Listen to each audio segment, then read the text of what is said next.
Lately I feel I can't find my feet. Pushing closer, my heart skips a beat, and now I'm falling deeper than I fly. I can't control it. Dark against the sky, it's not so black and white. It's like I told him, there's things that I can't fight. I just keep going, I just keep going. In my time I've been dreaming of a space to really fill my place. I wish he'd seen what I had dreamed.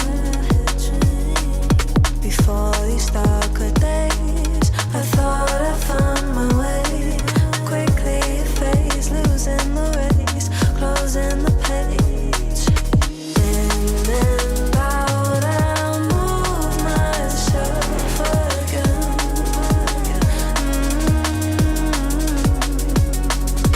Time moves fast, I feel my heart beating.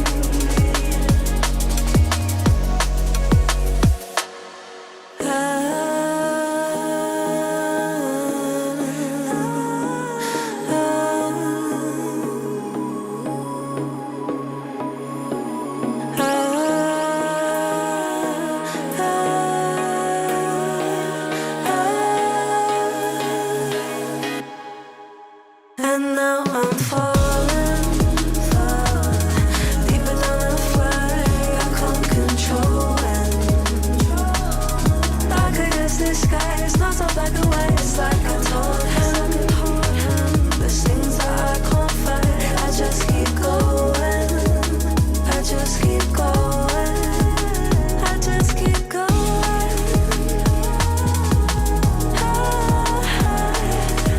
I just keep going.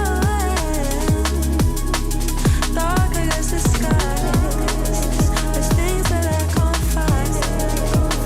I just keep going, I just keep going.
The time. Yeah, boy. How's that feeling? It's good. It's a nice feeling. It's really fun. Were you the one to step up and say like, hey, look, I'll give it a try, or was it kind of pushed on you? Or just team decision, yeah. Okay. What do you think of that as like a whole new challenge? You've never done it right at all. No, it's I think I always been the second caller in so many teams, and I think it was really started off a new chapter in my career, if I say so, and I always wanted to be in the future, but it's going to be a really fun adventure for me. So, Are you excited? I'm really excited. Yeah, it's going to be really fun. Yeah. And how do you think you're going to kind of go into this? Is it more still using what you guys had in the past? Is there something you want to say, okay, I'm changing this up straight away? What's it look like? I'll say maybe in both ways. I'll say I will need to play a bit more. I will get more time to it, and I will see how I will lead in the long run. But now at the moment, I'll try to figure it out how I'll do as a leader, right? So. How are you going to work on like controlling these guys over here? Because I don't think that's going to be an easy task. No, of course not. I mean, obviously, it's a perfect team to lead. They're really helpful, and they're really helpful outsourcer and inside service. So it's going to be really, I was just going to be a tough task to do, but I'm really looking forward. It's going to be really fun. So.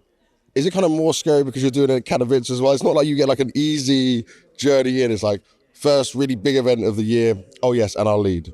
Yeah, I mean, obviously it's going to be a tough tournament, of course. But I mean, we have Alex as a stand from the academy team, and it's gonna maybe be a little like less pressure on our shoulders. But obviously, we wanna do the best for us. And yeah, we try to play like do as much as we can with Alex here in Katowice, and then further on maybe in Bucharest when we're gonna play with Lotan in Springstand. So yeah, we just try to perform as best as we can in this tournament and try to think about the future as well. Have you started any practice with Spinks yet at all, or has it just all been with Zelix? I mean, also we play with both. Okay. Yeah, so we play with mixed too. Oh. How ready do you feel Zelix is? Because obviously this is a huge opportunity for a player to be able to stand in a Katowice. You getting on with him so far? I mean, obviously I think he's a really good guy.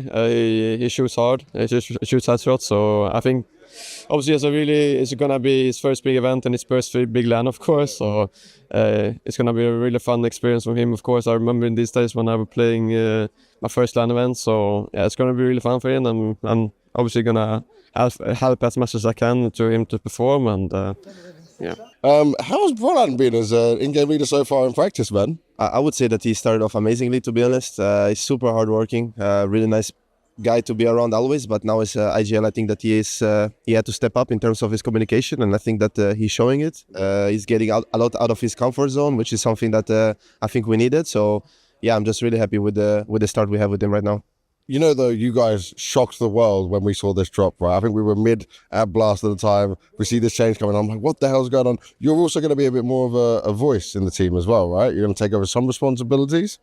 Yeah, I mean, of course, naturally, when you swap leaders. But I think that overall I was always pretty vocal in our team. I think that I always helped Kamil as well. But yeah, I mean, I don't think much changed for me, but it's just nice to have something new.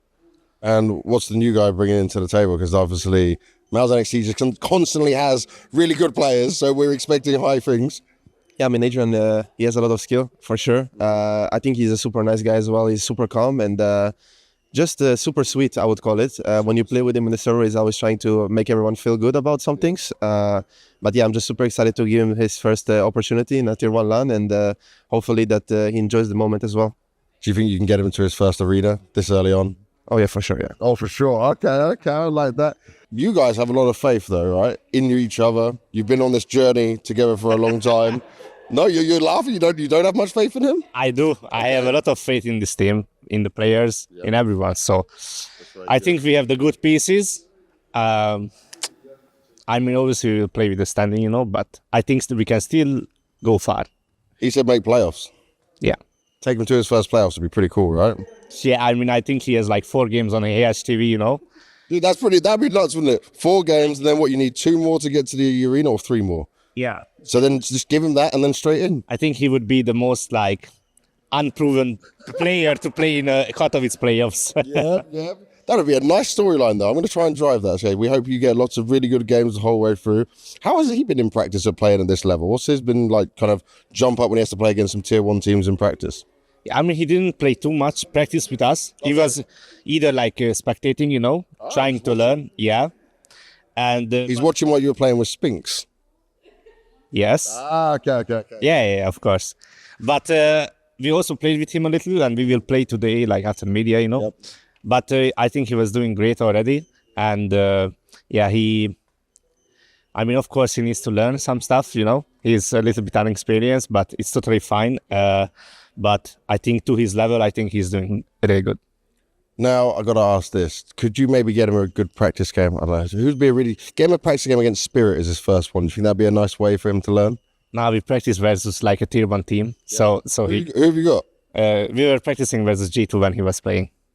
Damn, you didn't make it easy for him at all, man. How was it? Nah, he enjoyed it, I think. Yeah, he enjoyed playing. Zelix, come over here. He's just telling me your first practice game with the team, you played against G2. Yeah. How was that? I mean, it was very good. I wanted to see how they play, or how does it feel to play against them, and it was a good experience.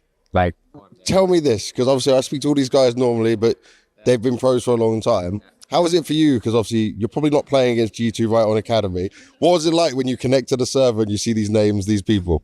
I mean, I felt the pressure a little bit, I guess. Okay. So yeah, it was like play against Monesi and these type of players. So yeah, I mean, it was a good experience though, because I could see that how they are playing. Like they were playing in very like a team. So like there were many like good team plays, you know. So it's not like individual plays and they are just coming and shooting at you, but they are like doing many good things like tier 1 level. So Flamesy, how are you? I'm good, and you? I'm doing very good, thank you. You feeling fresh? Yeah, it's actually every time in Katowice people get sick, so I'm not gonna jinx myself by saying I'm feeling fresh, but I'm not feeling not fresh. You're not feeling not fresh. Well, that's positive. Yeah. How you feeling after the rough game against Eternal Fire? But actually, no. But the two things I understood is the sin ones. You know, like obviously we lost and it's a shame, but we're a new team. The second thing is the middle finger kind of part. Yeah. Yeah, but it actually like Blast set me up because it was before the game and but actually I like from what I saw on Twitter, people want like more banter in CS, so it's something that, you know, I felt like obviously if you do it, you take the risk of people hating you on it in some sense, so it's okay. But also like it's a sport, it's competition, you know. So in some sense, it's when I think about it, it's completely fine, even if a team does it. And obviously, saw some players doing jailbroken, this kind of players like. So I wasn't feeling too harsh on this kind of side, but at the moment I was full tilted. Like when you see this backlash from the community, then obviously as a player you don't want to hit that, because also like in CS I feel like you know we get away with more stuff. Like let's say in Valorant, this middle finger would have your career ended in Valorant. Yeah, but so I feel like I feel like as a scene there are some players who have that, like, you know, Apex, Cadian, Nerds, some of like individuals that are in teams that are doing more, and I think this is something that made me think like to start doing it, you know, in some sense, because actually like it's not personal with the players against you. Cool, get Dan over here. I think Dan's good for this conversation. Tell him to come here. So they're talking about like how you, when we win a round against some teams, you go up and scream on them, you fucking bot and this kind of stuff. And Not fucking bot, I don't. yeah, not bot, but you know, like jokes like "Conde ta mère, putain." And they just want to. So what do you want to know? We had a whole conversation about this. Like what? You're supposed to be learning to be an interviewer. But I think, so I think we just want to know how you feel in the game when you go up and do this. Like, how do you think about doing this? Do you think about it before? Or just like emotions that pop? Yeah, I don't prepare it. As I said, it just goes out, and if something happens, and that's fun, I'm gonna scream it. Mostly if we win a run and it's a bit crazy, like if Matu does something crazy or you 1v2 or whatever. Unfortunately, it's tough to do it on the stage because they can't hear you and they can't see you except if you're face to face. Actually, with Astralis though, when you played in Copenhagen, I did like this. This was I actually think you're good with that. I think Cadian, you, but Cadian is also like We don't talk about Cadian. Delete it from the vlog. But it's like you. When we win trophies. Au revoir. Yeah. So I think some players are just good at that. Yeah. I think some players, like, you know, they're good at reacting to it. Like Nert is not doing this, but if the enemy does it to him, then he locks it. Yeah. So I think that's. But after the Eternal Fire incident, I will try to get it. It's not his fault. It's not his fault. Yeah, it's not his fault, and it's just a middle finger. And also the Eternal Fire fans are reacting really crazy. I just told them they're probably the worst fans right now. My Instagram is full of shit with that. We lost them 3 times in a row, and then they're acting they won the World Cup, you know. And it's crazy. It's really crazy. Do you think that you've made the right decision so far, though, right? Because when I saw you with Blast, I remember just seeing a big smile on your face, still getting used to this whole look. But like, does it feel like you go, okay, this is where I wanted to be? I think it's been going great from day one, and I mean, so far, it's been going better than I expected. So definitely, I think I've made the right choice, and I mean, you know, we'll see tournament by tournament how it goes, but so far, so good. Can you describe the feeling of like when you've been on a team like FaZe when you're on for so long, and then moving to another team? Like, what is it like? Because for you, you've had your career like a long time on both your teams before. You don't make like quick decisions to just jump to another team. You know, like some players might chop every year or so. So what's the feeling like when you do this? Is it a bit like scary maybe? Yeah, it's first of all, it's really hard to do. I mean, obviously, like when you're in a team for so long, you make friends along the way. You meet your teammates. You really you create some memories. You have a lot of success together. You know, especially when you win. You know, sometimes you don't win, but That's just counted. yeah, of course. But you know, it's I mean, it's a journey that takes you there in the end. And if you have it for a long time, 3 years, maybe even 4 years, I had him out, I think. Then yeah, I mean, it is hard, tough to leave, and you just have to do some reflection, I think. I mean, where everyone wants to be in their career, and yeah, this was it for me. Yeah. How much have you enjoyed the journey so far? Because obviously your career just goes like this, and this. But obviously FaZe winning the major, winning all the events, winning the Grand Slam, it's hard to kind of cap that. So like, what's the goal now for you? Where do you look at it? I mean, I love competition, so I think that's that's what keeps me in it in a way. So it's tough without competition. I feel like it's something I really enjoy, and it's something that I think, you know, with CS as a player, as a person, I think I'm good at. So it fits me really well, and I understand that part. And I think joining this team, I think it's maybe gonna open up something in me. It's gonna maybe evolve in some aspects, and you know, maybe at the same time I'm gonna give something to Vitality as well. So I think it works both ways. And you know, with FaZe, actually, you look at them, they get Elige. They are a much different team than with me. So it's, I think, a win-win for both. I've asked you some nice questions so far. I'm going to ask you a slightly difficult one. What has been the hardest part of joining Vitality, maybe like in the game, or just what's so different for you that you're like, oh God, okay, this is a bit daunting maybe? There's not been much hard stuff. I think, I think the funniest thing would be maybe that sometimes in the first week it was kind of tough to understand what the French guys were saying, but over time you get used to the accents. Yeah. So I think it's no challenge. I think you need a bit of experience, and yeah, that's it. The start of the year, but you were supposed to be at Blast Bounty. What happened? To be honest, the main reason we didn't go to Blast Bounty is their hand. Right? Oh no! What did he do? He just slide off. Yeah. Go. That's fine. Yeah, bro. How? He just fell off. Yeah, fell down. Fell over? Yeah, on ice. On ice? Oh, dude. Good. Is he good? Yeah, good. Okay, so this is your mouse hand, dude. Yeah. I can play. You can play? Yeah, easy. You can play it. How has he played in practice so far, Techno? He's getting better.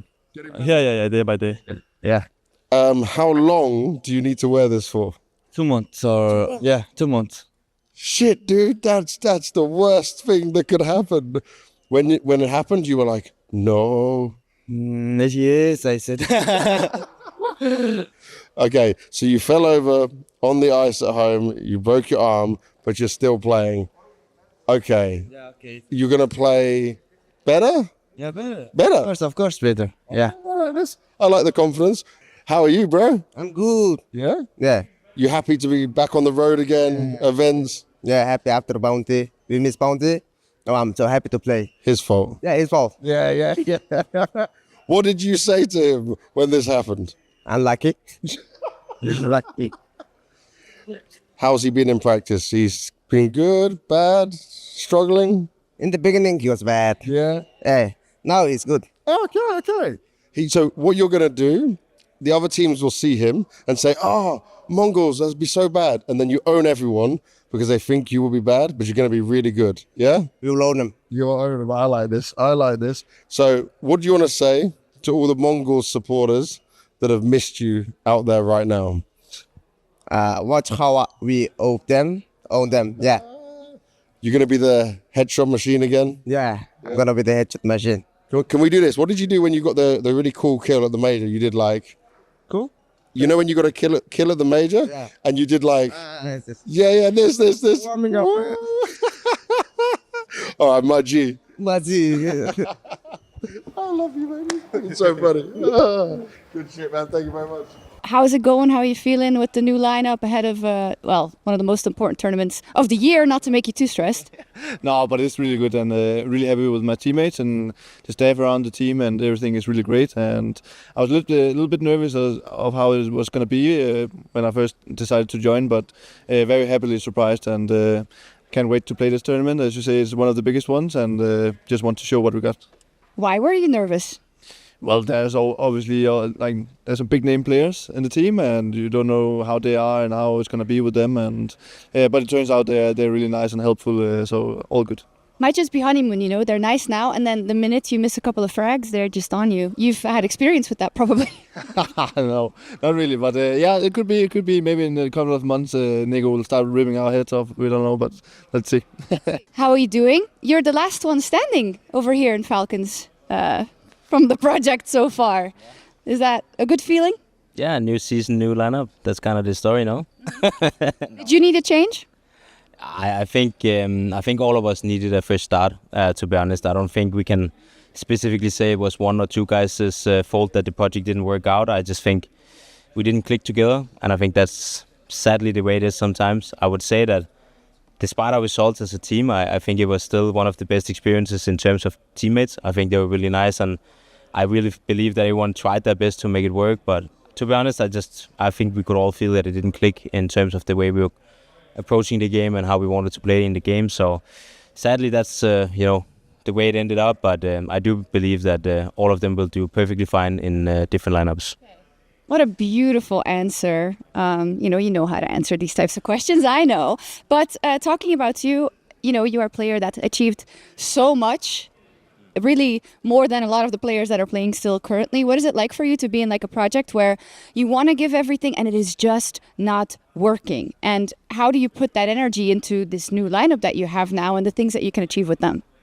No, I mean, obviously, I always have high standards for myself, and last year was obviously also very rough for me as an individual, but also in terms of the way I think about myself. So I obviously had a lot of doubts about myself last year, but I also have learned some valuable lessons that you can't always expect to be on the top every single second of your career. So you have to fight for it, and you have to show that you want it more than everyone else. And that's obviously what I want to do with this lineup here in Falcons, is that I want to show what I'm capable of, and that I'm still good enough to be at the highest level. And obviously that's my goal for myself in terms of individual.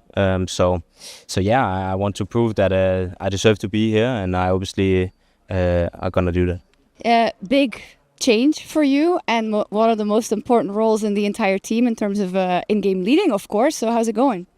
It's going well. Obviously, a lot of new things, new teammates, and of course, at the start, it's a bit more hard because we always need to put a lot of work, but now it's even harder because it starts from scratch.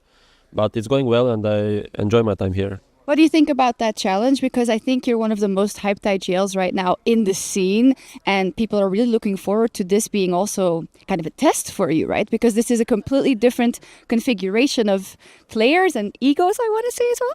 Yeah, I already have some experience with building new teams. Like 2 years ago, I joined Apex. Then the next year, I joined Heroic. Now I'm joining Falcons, so I know how it is. And now it's a bit different, as you said, because I have some big players in Nico and Magis, and also my old teammates Dexter and Tesses. But so far, it's going good, and I think we are on the same page with a lot of things. So I'm just excited about the future. It's hard for you, right? It's like the biggest change in 5 years? Yeah, 4 years. I think I've been on G2 for 4 years, and it's been something new, something refreshing at the start. But the guys are very cool. I felt like we got to know each other very quick. So so far everything has been going very nice for us. And as you said, not much information. We are not sure how the first event will go, but I think we're all happy where we are, and that's super important. Is that a big mindset change for you personally? Because for 4 years you've been in the same system with the same management and the coaches and the routine and all that. How is that going? Yeah, definitely. This has been one of the reasons why I wanted to switch as well, just to get something new, to get some new challenges, to push myself to do more, to do better. And I believe that I chose right people around me to help me do that. So it's definitely going to be a big challenge, but I will give my best. I know what I'm capable of, and as I said, I have the right support around me. So I'm looking forward for this project. Finally, we did see the picture of you seeing, Monacy and Hunter at the airport and Malbs as well. What was that like? Were you like, oh man? No, yeah, I haven't seen them in a month, and that's probably been, the longest I haven't seen them in 4 years. I spend more time with the team than with my girlfriend or family. So it was a bit weird to not see them for a month and then see them at the airport. I mean, obviously I knew I was going to see them at the airport, but it was super nice to see them. I obviously miss them. They're very close to me, not just as a teammate, but as a friend, and obviously Hunter, my brother. So it was nice to travel with them and discuss how the year started for both of us, and maybe we get to face each other here as well. I really hope so. And on the Monacy thing specifically, there are so many edits. I don't know if you're on TikTok, but there's so many edits of you two. It's insane. I mean, that's also my algorithm probably. But yeah, how's that gonna go? Because I know that you were very close. You were such a mentor for him as well. I'm not worried for him, to be honest. He's the best player, like one of the best players in the world. So I think he's in a good place. I think he has a very good team around him, and he might do even better without me. Who knows? He maybe will have more space. But I will always be cheering for him and them unless they play against me. So it's a bit hard not to have them by my side, but that's the life. And as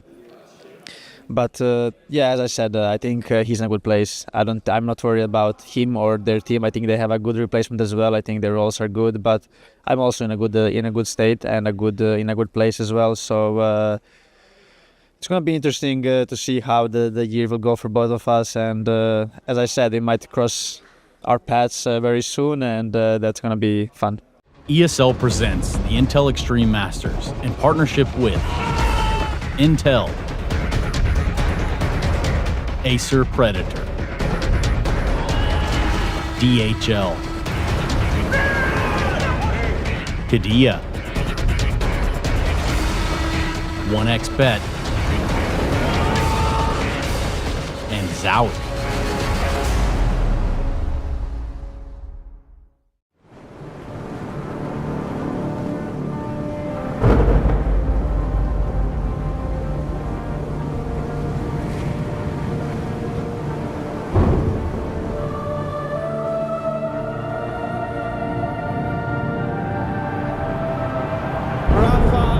Making history, absolutely phenomenal. And Ace is the champion of the Intel Extreme Masters World Finals. Storm's still not quite done. MC is going to take this fight though. 3 seconds left. Last 2 rounds of passion's got to start it well for ESC. And this is a massive move for Zez, but he's not content with just a Nexus kill. He wants to win. JD! And it's all done.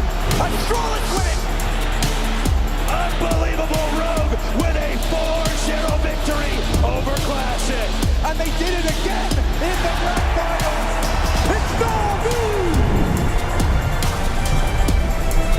Give it up for your Intel Extreme Masters World Champion!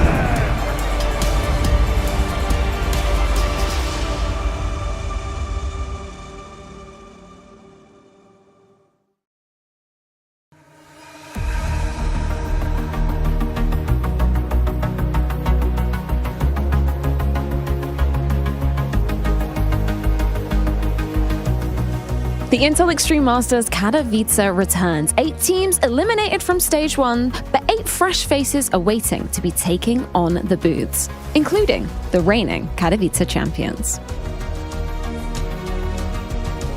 Katowice, the Hall of Heroes. And it takes a while to get to hero from zero, unless, of course, you're a man's like Donk.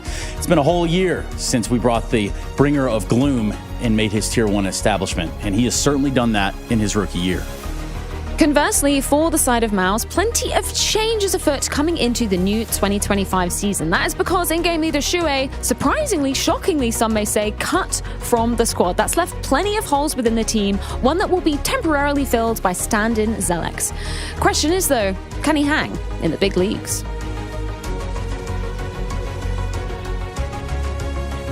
Some people can come to the Hall of Heroes. Some people can come here and put their face up on this hall itself. In one instance, we talk about JKS, a two-time champion here in Katowice. At age 29 and 15 years into his career, is he going to be able to put another trophy under his belt? He did it as a stand-in back in 2022 for the side of FaZe Clan, and then he did the double the next year, 2023, lifting the trophy with G2. Both of which coming into this new season with some roster changes of their own. For G2, they've picked up Heavy God, whereas FaZe have managed to field Elige. Everyone loves a good rookie story, but here's another one.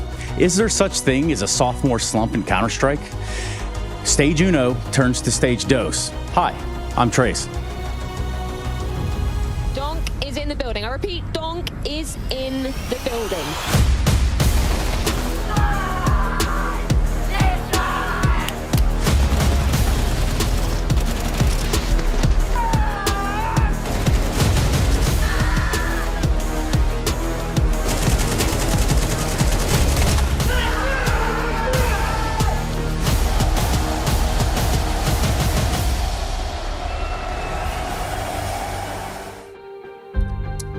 Yes, thank you for that, Trace. And I think Quattro might be the amount of big event MVPs that Donk will have, in the first half of the year only. But we'll get into him and Team Spirit later on here with Steel, right? To talk a little bit about the update that we've just had that's going to be played in Stage 2. Josh, what did we have happen past week? It's a little bit of a game-changing update here. So as you can see, the M4A4 has been reduced in price by $200. So we're going to see maybe an uptick in M4A4 users. You get that extra 10 rounds in the mag and you get the extra fire rate. The FAMAS also decreased in price by $100. We've seen some people still on the FAMAS even though the MP9's in the game. Maybe this is a little bit more enticing to get some people to come over from the broken MP9 onto the FAMAS game. And I think this one, the adjusted scope dot, I think that's not to be underestimated for the likes of Harry Russell. Loves himself a little bit of an AUG, a little bit of a Krieg. For him, this is huge. But I think in general, we're probably going to see a bit of an uptick in the A4s, right? Because shooting through the smoke now, you create holes even with the A1S, so the tracers don't matter as much as they used to before. The extra bullets are nice, and I think there's people who just prefer it, but the cost sort of prevented it, for them using it as much. Yeah, and with the train being in the pool, the AUG and the SG might be back in full force. I think the biggest one, though, is the crouching accuracy has been reduced for the MP9 and other SMGs. Everyone ran around with them anyways. So. Yeah, if you wanted to fix something, it probably should have been the running accuracy or something along those lines. But yeah, we'll see the FAMAS with a little bit of a buff as well outside of the price. Whether it will be enough for people to start using it, I guess we'll just have to wait and see. But that's it from us here. We're going to go over to Trace and Fair to talk about some of those nice little roster changes that we've had.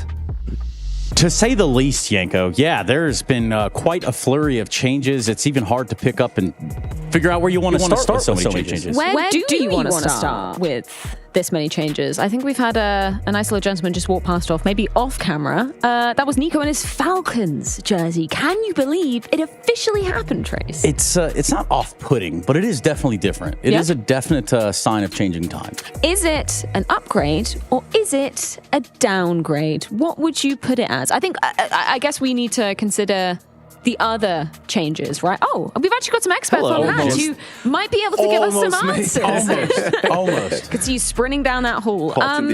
Falcons, upgrade, downgrade, with all the considerations taken into account. Could it have really been any worse? Yeah, facts. I feel like whoever, if Trace suited up, it would be an upgrade compared to what they had last year. So yeah, this one is. Yeah, so put that. I don't think even up for discussion. Like the highest, yeah, put it higher. Put it higher than that. Like an upgrade. And really, though, if the Falcons do want to hit me up, I am available to play on your team. If it ever came down to that. Luckily, that's never going to happen. What role would you have, Trace? Any of them will do, but only the best. Op dropper. Yeah, maybe just use shotguns and build the economy. Reincarnate. Just change my name to Bogdan, right? The Breacher.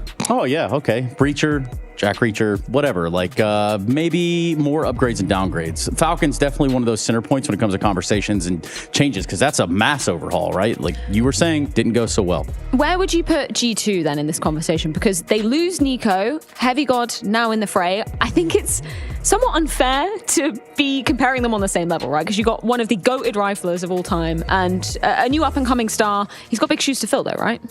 Yeah, I think it has to be a downgrade. I mean, when you lose a player like Nico, but I think it's as big of a downgrade as maybe people think. I think Miles has proven himself more than capable, right? And he took some of those roles. Heavy God also a really good player all around. I had this prediction for G2 where I think they will make like pretty much every playoff, but I don't think they'll win a trophy this season, because some of these players, unless, you know, m0NESY really takes the next step when it comes to those big arena games, Hunter needs to step up as well, and one of the two between Heavy God and Malbs. And I only say that because it feels like they lack some of that experience when it comes to those moments, but we'll have to wait and see. Yeah, when you're looking at it, replacing someone like Nico on the team, it's going to be hard, big shoes to fill, as you said, but it's not like it's the old like Hooksy Nexa roster, you know, pre-Malbs, where now this change is coming into play. It's they've got Malbs, they still have m0NESY, and that's basically all you need to keep a team in the top 5. Yeah, that's your left and right jab right there. And in terms of changing things up, yeah, we talked a little bit about it earlier with FaZe and how they changed things, but what did that leave for Vitality? Because Rop's on a new team now. I think for me, it's just crazy, this whole Vitality situation, like Spinks wanting to leave the team. Like, you are consciously leaving a team that has Zyvo on it. I think he's in for a rude awakening now in Mouse, right? Like, to be on a team that doesn't have such a superstar player. And, you know, I'm not saying Mouse has a bunch of plumbers on the team. Like, they're still a pretty strong team. But I think it's going to be a very real and significant change that I'm not sure he's prepared for. I think it might Vitality be a different, will take this, though. a different conversation. Like if Spinks was joining Mouse with Shuey still in the fray, I think now it just looks like an explosion over there. But for Vitality, losing Spinks, gaining Rops, upgrade or downgrade, Steel? It's going to be interesting. I don't really know exactly where to place them right now. I watched them. It's a clear upgrade, bro. I don't know, man. I know how good Rops could be, but I've seen what Rops was doing last year. And with all these role changes, I just don't even know where to place them right now. Vitality has no problems like getting to the play. Vitality had problems lifting trophies, and Rops is a player that's like helps you lift trophies. You know, maybe he isn't super excited to play at this stage, but you put him in the arena, that's where he's going to make a difference. A guy who isn't scared to take initiative, to make plays. All things that Vitality was missing, you know, in the previous roster. So everything's internal, though. I would say everything's internal right now. I'm going to say side grade for now until we can kind of figure out where they fall. Have they fixed and resolved the other issues? I must choose. I have to. What if I don't choose? Does everything break? Then that's it. You're out of here. Does it create a black hole or something? Yeah, everything shuts down. You know what's next then. Well, we'll see what happens. Okay, I'll say I'll just join Yanko and say downgrade then. Okay. Definitely not what he said. Upgrade, sorry. Okay. Well, we got there at the end of that. We got it. Yeah, so we'll put them kind of like sort of the middle. That's actually kind of the middle. There we go. That's what Josh wanted. I would put them up. They're flying barely over the horizon. A little bit. Well, don't get caught in the trap, gentlemen, because Mouse, next up on the docket to be talked about. And in their changes, quite a bit different. I think a downgrade because it's just a hot mess. Like, it obviously wasn't planned. If it were planned, it would have happened during the player break, right? So something imploded within the team in terms of which direction they wanted to go. I don't know what that exactly means, like the way of playing, the way of calling, I'm not sure. But obviously there were disagreements between coach/organization and Shui as the IGL. So in that environment, the org just sided with the coach and said, okay, you don't want to do it our way, we're going to replace you, right? And Spinks was on the mark and they were able to do it. But Brolan as an IGL, I mean, we never even heard from him any aspirations to like lead, or that he's like a second voice in the team or anything along those lines. Like, yeah, MR12, you can preset some things and, you know, game plan a little bit more, but still, it just feels like they're in for a rough patch. Just to interject a minute, because I had Zershin and Torzi on the interview set yesterday for the second media day. He said that, well, surprisingly, no. They were actually talking, I mean, I guess this does make sense. It is your team now. You do have to play with them. But he was saying that Brolan had actually expressed an interest, like maybe when he joined the team of, I actually want to become an in-game leader one day. There was, you know, a pointed discussion that did happen. but that's about as far as I could get out of them, right? Because we know every day you could just wake up one morning and be like, yeah, you know what? Because in-game leading is more than just calling the start of the round. Oh, we go Fresh A this round. I feel like that's just them like having a team dinner and they're like just talking. He's saying, yeah, I mean, probably one day I'd like to be an IGL, and that's what they're using that snippet now. Yeah, he always wanted to be an IGL, so this is like comes as a natural for him. But what about the community reaction? What about the because we're not privy to everything that's going on behind the scenes. The community is. But the community has some sort of inkling most of the time. Josh, you love the community. I mean, they have the best takes, and I often go to the community to know what I should think myself and create my own opinions off of that. So you get along with Pimp really well then. Yes. So when I look at a change like this, though, it's like you're removing your in-game leader, but it seemed like where did it come from? Was it the whole team that was behind it, or was it like two people that kind of pushed and they had enough leverage that the other two had to just fall in line and be like, yeah, it was all of us? Or was it the org? But I've seen this happen before. The in-game leader removed a week before a big event, and then they're going to use some other guy as the in-game leader, and then this surely will go well, and it implodes, and then, are they going to even bring him back in, a month or two from now? Is that going to happen? I know, man. All I know is Hooksy is available. Yeah. He's sitting next to the phone waiting for the call. Just to get away from Hooksy, I know he's nowhere within our conversation to a degree. We talked about Rops leaving FaZe, and there might even be a conversation to be had about, does this reinvigorate a player who played under the same system for so long, putting him into Vitality like that? Because the next thing that we'll talk about is FaZe itself. I just kind of want to circle back to you, Jacob. Yeah, I think for FaZe, it's a very interesting change because it's not like they had with Robs coming in for Oliver. It's like 1-for-1 swap. I mean, they have to do some moving around, so it's going to be a little bit of a work in progress, but I think it's a great fit for both parties. Like Elige making a big change, moving over to Europe and playing on an international team, but unlike Complexity, has much better players around him where it feels like he has an opportunity to lift some of those trophies. And for FaZe, they get an aggressive player, right? And someone who can also help in terms of creating space and making plays, which I feel like is going to maybe free up Frozen a little bit more, and they might get an uptick in the performance from him. But yeah, I think it's going to take them a little bit of time to figure everything out. Spreading their wings. FaZe, what do you got, Josh? I think I'd have to agree with the most part. Elige is a very aggressive playmaker. He plays with a lot of info-based decisions, reads, and he's able to create a lot of impact in, I guess, like the opening of the pack, the push, the first push element as opposed to the pull. Whereas, Rops, I would see him sometimes on maps like Vertigo, rest in peace. He would get some value being aggressive at middle and, creating issues with the rotations from the CTs. But that wasn't really enough. You needed someone to do the main push either at the B stairs or the A ramp. And with Elige on the team, you can get that type of value to open up the round, to create the opportunities for the other people to go around and get secondary fights, duels, whatever you call it. If I may pose the question, Trey, sorry to interrupt you there. I know how annoying that is. I was chatting to Elige and Frozen yesterday on the media day, and they were being very cryptic with how many positional changes there are. They literally weren't giving me anything. Do you expect there to be some crazy mind-bending position changes? I mean, they'll have to do something. Maybe, who's going to be the anchor as well? Is there going to be moving around? Because let's say Nuke, right? Does Elige play yard? Does Rain play yard?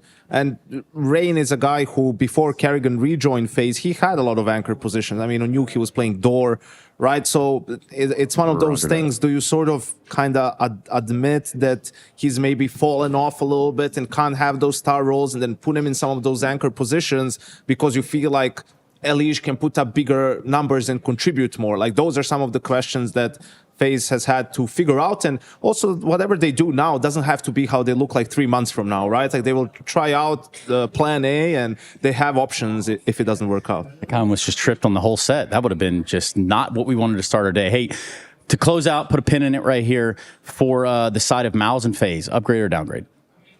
Maus downgrade, FaZe upgrade. Okay, well, there you have it. Okay, yeah, so again, we've got to keep our eyes on the prize just like they do. FaZe has to take on Big today, and if we look down at everything going on here, Gamer Legion as well, they've got a matchup a little bit later today. But first, guess what time it is, Freya? Is it time for the game? No, it's time for a break. But yeah, okay. It's almost it's time to play the game.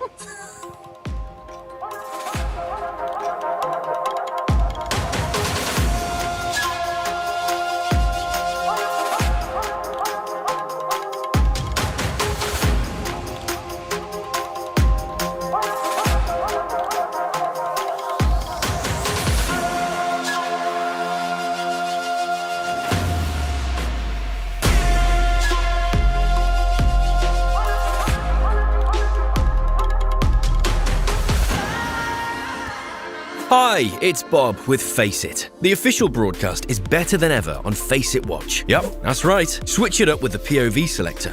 4 angles, your choice. From the main broadcast to your favourite player's view. And it's available on the Face It app and Chromecast. But wait, there's more! Keep watching, keep winning. That's how we roll. Watch IEM Katowice while having the chance to get skins and Face It points. Look at this beauty. Change the channel and control how you watch.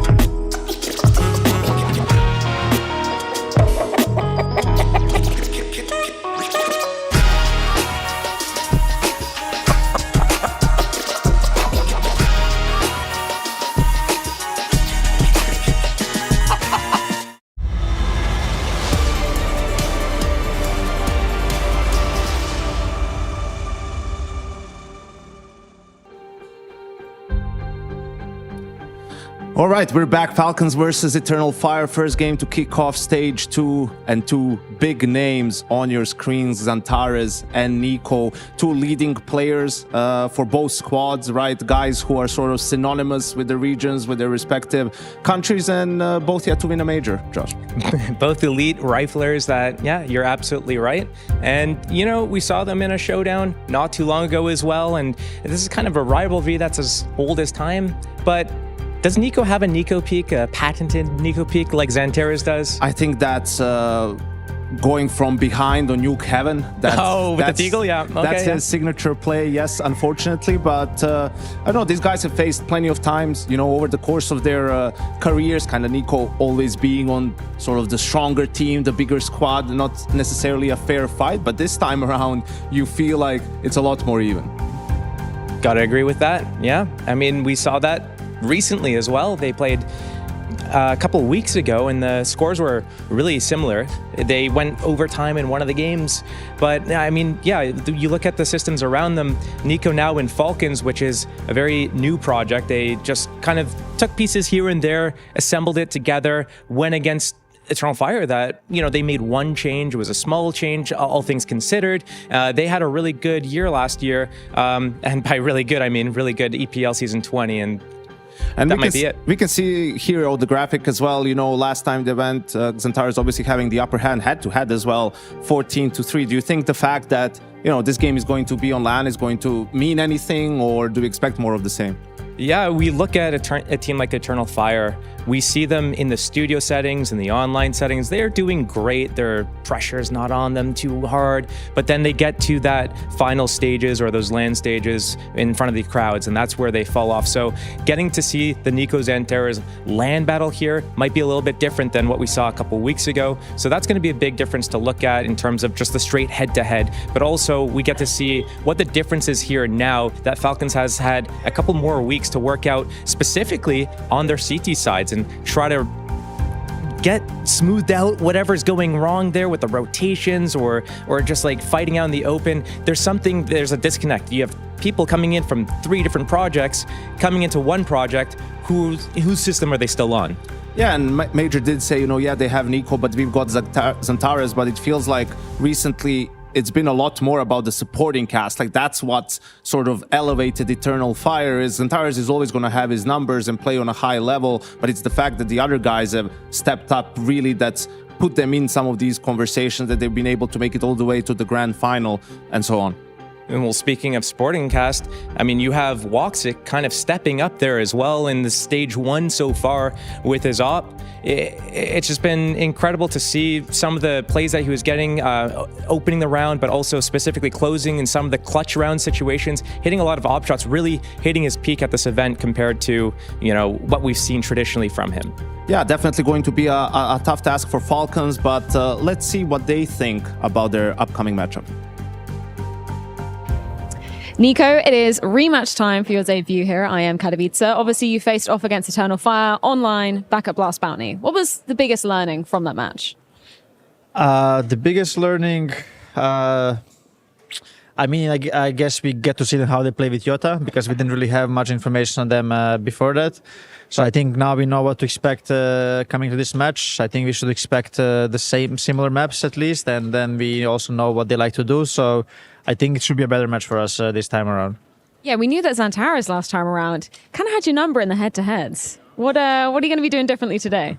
I'm going to destroy him today. Is it different when we're online versus on LAN? No, I think he's still playing good on LAN, but I'm done losing to them.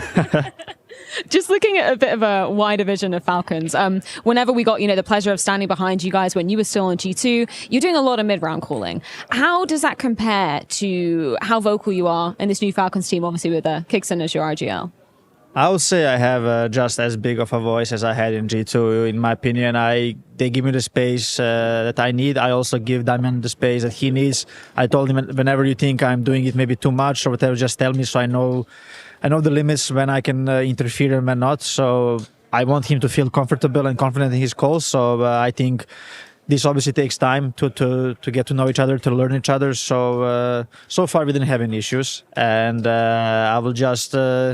I'm just trying to help as much as I can, basically. So, I think things are going according to plan so far. Excellent stuff. Appreciate your time, Nico. Best of luck in the rematch. According to plan, I just got to be honest. Keeping a watch on this Falcons lineup will be an exciting start to this year. It's got to be, regardless of how this matchup turns out. Yanko, I know that you have a vested interest in this lineup as well. Absolutely, yes. Of course. I am their ambassador. They're similar like Pimp for Vitality. Yeah, okay. Yeah, that's not bad. And where do you slot in, Josh? I'm just hanging around. Just happy to be just happy to be here. Hanging around. Okay, well, yeah. So talking a little bit about the matchup at hand, can we put a whole lot of emphasis on Nico's, on Tares? Is that going to be the big decider here when it comes to a best of three? I don't necessarily think so. I think Nico obviously plays a pivotal role, an important role. He's quite often in the first point in contact. He is a heavy hitter. If they're going to play maps similar to like Nuke or Inferno, he's going to be the guy that's, on Nuke, he's going to be in yard. He's going to be the guy getting down secret. He's going to be trying to take that first action. So a lot of it does rely on, is he able to convert those opening kills? Is he able to create that space? Is he able to pull the rotations and allow the rest of his team to be able to develop the round? That's why a lot hinges on him. He is just so consistently successful at that role that if he's being shut down, everything else changes. And I don't think, Eternal Fire will change their pick. I think we'll see Inferno again, and that's where you see them go head-to-head, in Banana on both sides of the map, really. And heard Nico in the interview talk about they didn't have as much information necessarily on Eternal Fire because Jota didn't play Inferno, and they changed some things compared to some of their previous games. And in that game, Falcons won both pistols but lost the second round both times, which is, the nightmare scenario, especially in MR12. So I think they have a decent chance to, at least put up a better fight this time around. Lessons learned from that previous matchup. They struggled on their CT side pretty much all over the place, but a lot of it was in Banana itself. And speaking of previous matchups, last time we saw Woxic, or well, one of the last times we saw Woxic on the server, he was running around like he owned the place. So that could also potentially be another threat here to the side of Falcons. It depends on which way the maps go. For example, like we're looking at Woxic here, stage 1. He's been absolutely impactful. You look at the rating versus the impact here versus, the last 6 months. It's a big difference. And I think part of that was the maps that they got to play. Anubis, he gets to play around middle and A lot with his op, sometimes towards B. On Train as well. It's just such an awesome map for the op to be able to get a lot of value in these long range fights. But Nuke and Inferno, these could be more claustrophobic with the smokes that are being laid down and a lot of the fights towards upper or down secret. Like, you might not get the same amount of value of pivoting behind a pillar or a train and peeking left, getting one, peeking right, getting one. It's not the same kind of playground as these other maps. So it really comes down to that, and we'll see how it kind of plays out this time. Can he stay consistent? And you said the word I was looking for, the most opportune word, which is playground, which is where we're going to have to decide the maps, at least, for these two teams. I mean, obviously, when you look at the side of Falcons, they have a new team smell. It's almost as if they can come in here, try new things, maybe get away with a few things. Does that break down in the veto in any way, shape, or form?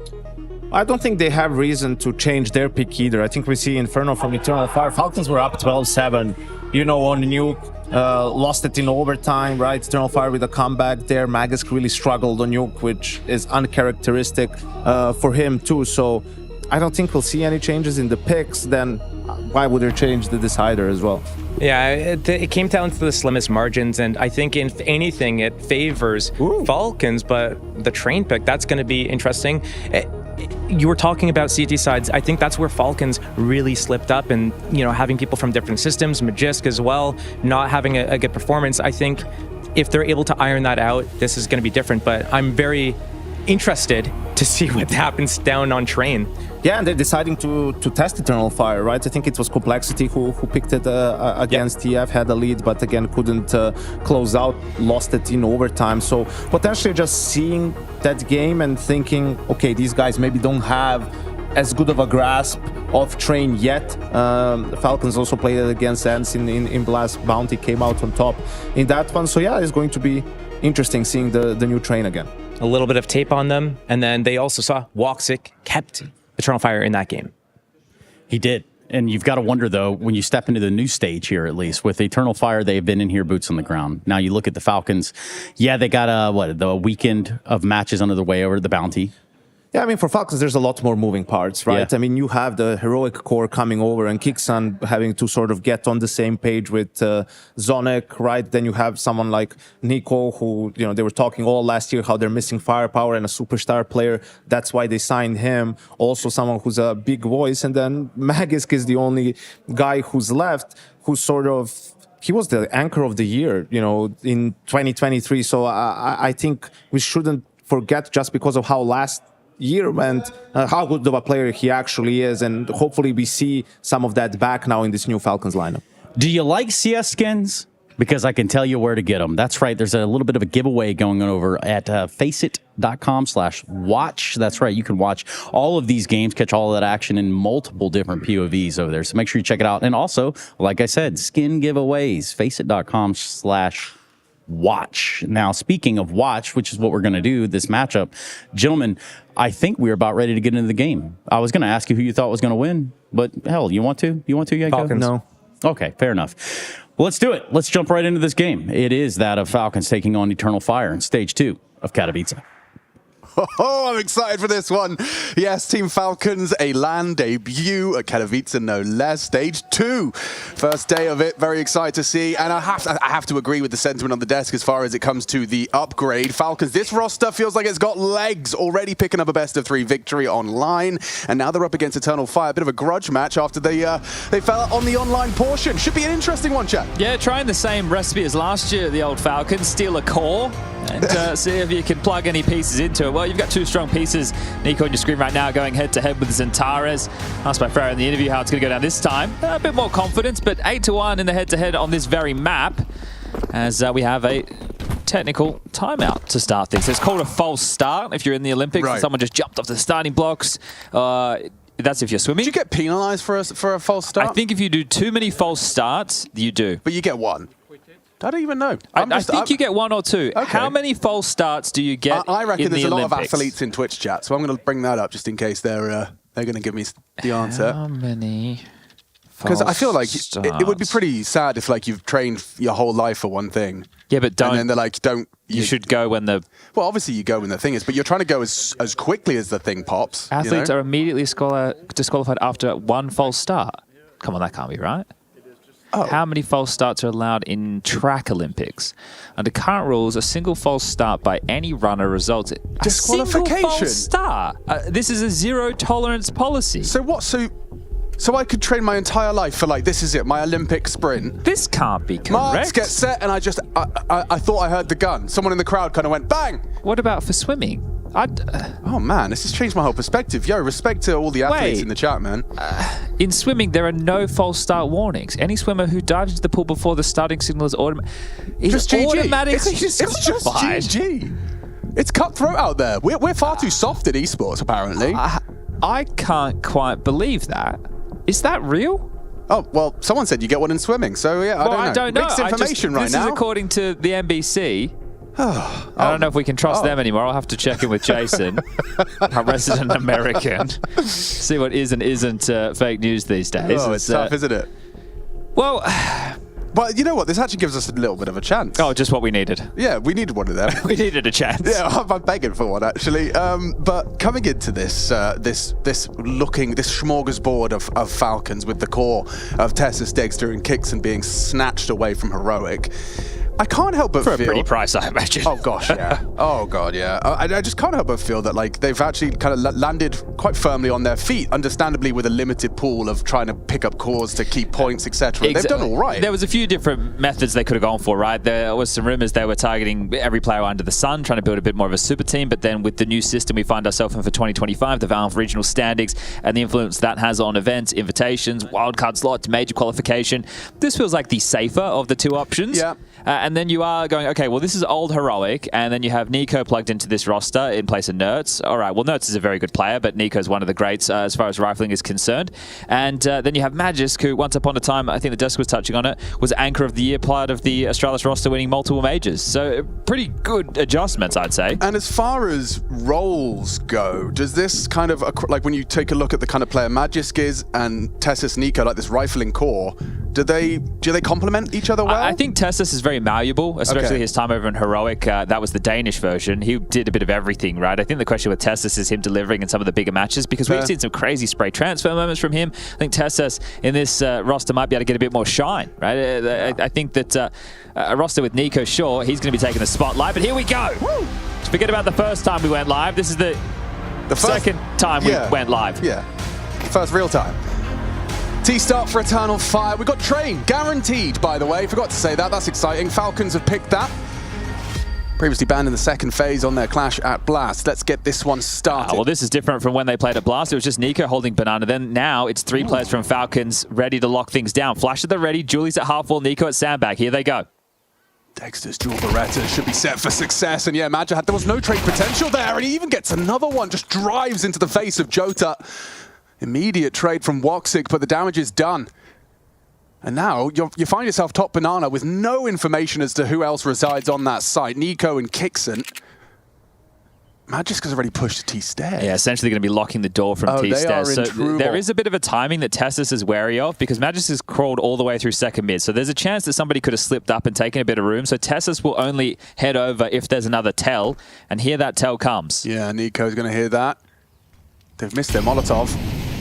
Oh dear. Yeah, that really... they've modded themselves, Chad. Well, Tessus is given more than enough time to rotate now, isn't he? Oh, this is bleak. If Eternal Fire win this, Falcons have messed up. At this point, a 4 versus 3, spotted now. They're just desperate for headshots. Kixon reluctant to give it to them. He knows that's what they're after. He knows they want the pick. Woxic gets one, but there's Nico's tap. Can't control it. There's Tessus immediate... Put Zantares down after one, and the clutch is asking a lot of Woxic, despite the high sense, the 180 degrees, and Falcons start with a win. Okay, well, locking down top Banana, and that one always felt like it was going to go one way and one way fast. So, bomb being denied. We'll still see the force out from the Turkish side in the follow-up. Good work from Dexter to kick things off. And it is just so interesting to know with this Falcons team, the fact that Inferno is one of the maps of the pool, because you look at Kixon, the last time he had played Inferno before their opening gambit in Bounty versus Eternal Fire, the second round match, was back in 2023 with Apex. Oh, wow, okay. And Dexter spent an awful long time on the bench. Last time he had played Inferno before that match as well was 2023. So a map that is quite intricate in terms of the details of utility. So you would expect that they may lack polish individually. Exactly, and that's why the scoreline last time round was, I think, so heavy-handed in favor of Eternal Fire. Now, Eternal Fire are a very good team, don't get me wrong, but that contributing factor probably plays into this pick. Nico's cheated over to help out the A site as well. Banana's completely clear. Kixon can be left to his own devices. Eternal Fire with the U2 and investments of the Tech 9 look like they're setting up for an A pop. This is a really set piecey. Magi's got that smoke lined up. I imagine that's for pit side, so that might make life difficult for the two of them. There is 4 players on A though, Chad. They are perfectly positioned to handle this. Nade onto Magisk. Smoke from Madja does obfuscate short, but his teammates are on site. That's 3 HEs bringing down the pit player. Jota builds a round out of it, and Zantares onto Dexter. That is geeky, and that is satisfying. Eternal Fire's second round force works to a T. Yeah, might just have to be the save for Nico and Kixon. There's really no way into this. They're going to give it a look, see if anybody overextends behind the smoke, and now it fades. Moto smoke, front pit smoke, triple nade pit, and some flashes. Ooh, Kixon, yeah, he investigates. He only finds death. Jota a headshot, and yeah, same for Nico. Goes down to Jota as well. Triple kill for Jota. Those are his first 3, and it leads to a second round win. Yeah, and on the current update, so quite a few Famouses within that round, 3 of which that have all been picked up by Eternal Fire to be carried through. So we'll get a lot of Famous action in the early stages, but that is miserable. That's true. When was the last time you saw 3 FAMAS on the T side round 3? Yeah, now obviously the cheaper price point for those of you who may have missed the start of the show. Yanko and Steel bringing you the updates financially as well as a bit more accuracy. And the cheaper A4, now the same price as the A1S. Yeah, so a lot more A4s, I'm sure. I've stolen Chad's opinion now that apparently that's what all the cool guys use. It always was. Right. And Zentares, the man who's been able to scavenge that away. Proof to your theory. It is so wild to think that right now the T side has 3 Famouses and an A4 on the 3rd round of the game. That shows you just how well that force buy went. Oh, Valve licking their lips looking at this round. Just kicks it over towards B on his lonesome right now. On the jiggle. Has the smoke in hand and likely to see a 2-1 scoreline in favor of Eternal Fire, because if they continue to head over towards B with this execute. What's a man supposed to do? He has got another smoke. That's kind of nice. All right, well, there's an extra 20 seconds on top of that one. But unless they call the gamble back over... Which, how are they supposed to inform it? Like, unless you start getting active towards brackets, but they're smoked at the moment long side. And if he redeploys this, there's an opportunity to break if you're out of Eternal Fire. You have HEs. Oh, they're going to try and go through it. I mean, maybe not. Break? Yeah, he's going to smoke coffins. They're being diligent. They'll break. Madja throws it out, and now the Mac 10's coming in. Kixon, what can you do? Peppered. That's the round. Yeah, when he gets peppered through the smoke, he's thinking, oh, hold up, I might poke it out a little bit more than they do believe, but it should be the save for the double dip. As, well, there's that second round confirmed. Eternal Fire didn't win the pistol, but maybe have gone about it in a better path.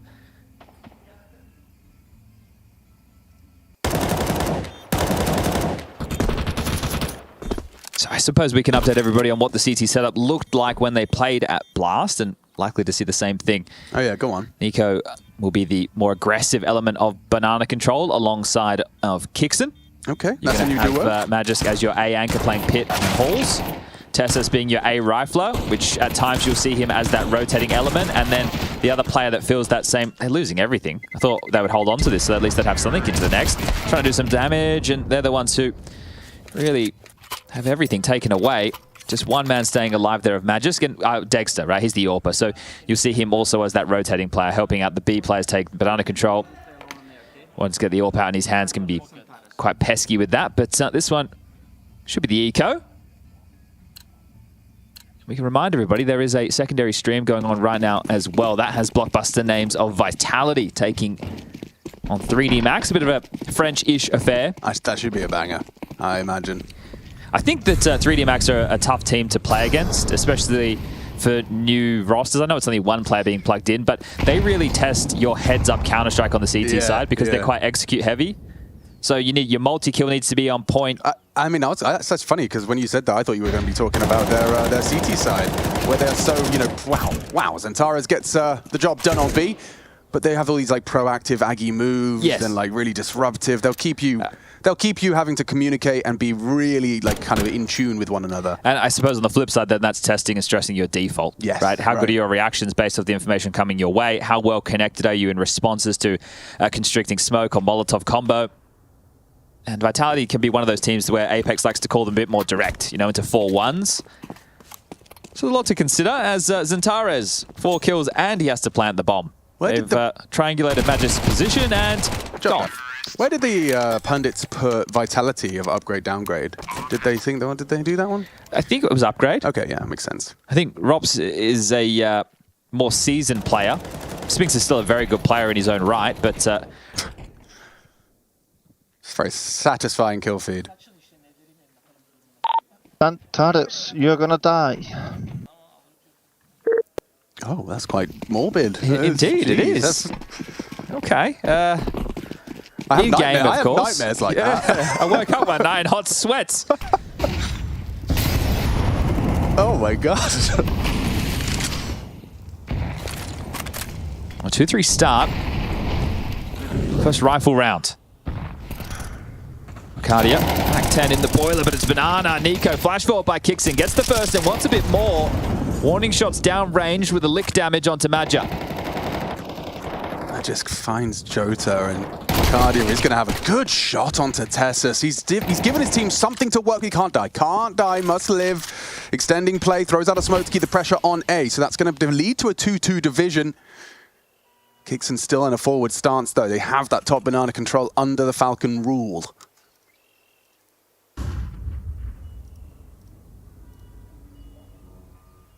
They have a flash. Does Madja want to save it, though? They're just going to contact this. Nico, this is a powerful position. He often thrives in this one, and it's Kixin that actually sweeps them under the rug for the double. Clean. A clean conversion. Triple out of Kixin. Nice, Damian. You could just record it at this point. Record it once. Sonic. Yeah, he doesn't even need to be there at this point. Yeah, but what about the high fives? Oh, you're right. Can't record those. No, but AI's getting pretty good, man. We're going to put a robot there. Yeah. Rubber glove? I don't know, those robots might be pretty mad at us. I don't know if you saw Kai, Sonata, whatever, kicking it. Man. Well, I think there's also an argument to be made about we shouldn't humanize, but we also shouldn't be mean to them. No, but I've seen iRobot, you know? We've all, yeah. And Terminator. Yeah. All right, well, plenty of residual cash thanks to how Eternal Fire put their 3 together, so they've been able to get at a big buy of their own. This time, 3 players starting top B. It's Tessus is that third piece. Kixin and Nico. Trying to buy space again. Kixin through the flame spam. Through this time, he falls first. Damn, he was right on the money onto Madja as well. Woxic's just quick to return fire, and they lose Nico as well. Centaur's onto Nico. Rivalry grows. Yeah, that's 3-1 in the head-to-head so far. Tessus could do something here. Strong ankle, strong headshot, gets Centaurus down, a belated trade. It's still not safe or even comfortable for Falcons. Dexter's searching right now, and there's no... Whoa, that's very good timing indeed. 3v3. Might want to channel straight back up mid as everyone's happy with the golf clap. Dexter, that is a wide swing. Straight in, commits, Woxic down. But it was a full HP player. That's huge because Madja's very, very low. 48 seconds on the clock. Madja rotating back around the world, going to link up with Jota towards second middle. Madja's is staying active, playing over towards the long side, so has foregone halls for now, and that looks like where we might see the Turks go for the finish. Magisk isn't in pit. Do you think that would be their presumption, seeing him alive? I don't know, this mid, it's a bit sketchy because of how the rounds played out, back and forth rotations, but he's looking good to get the double. Okay.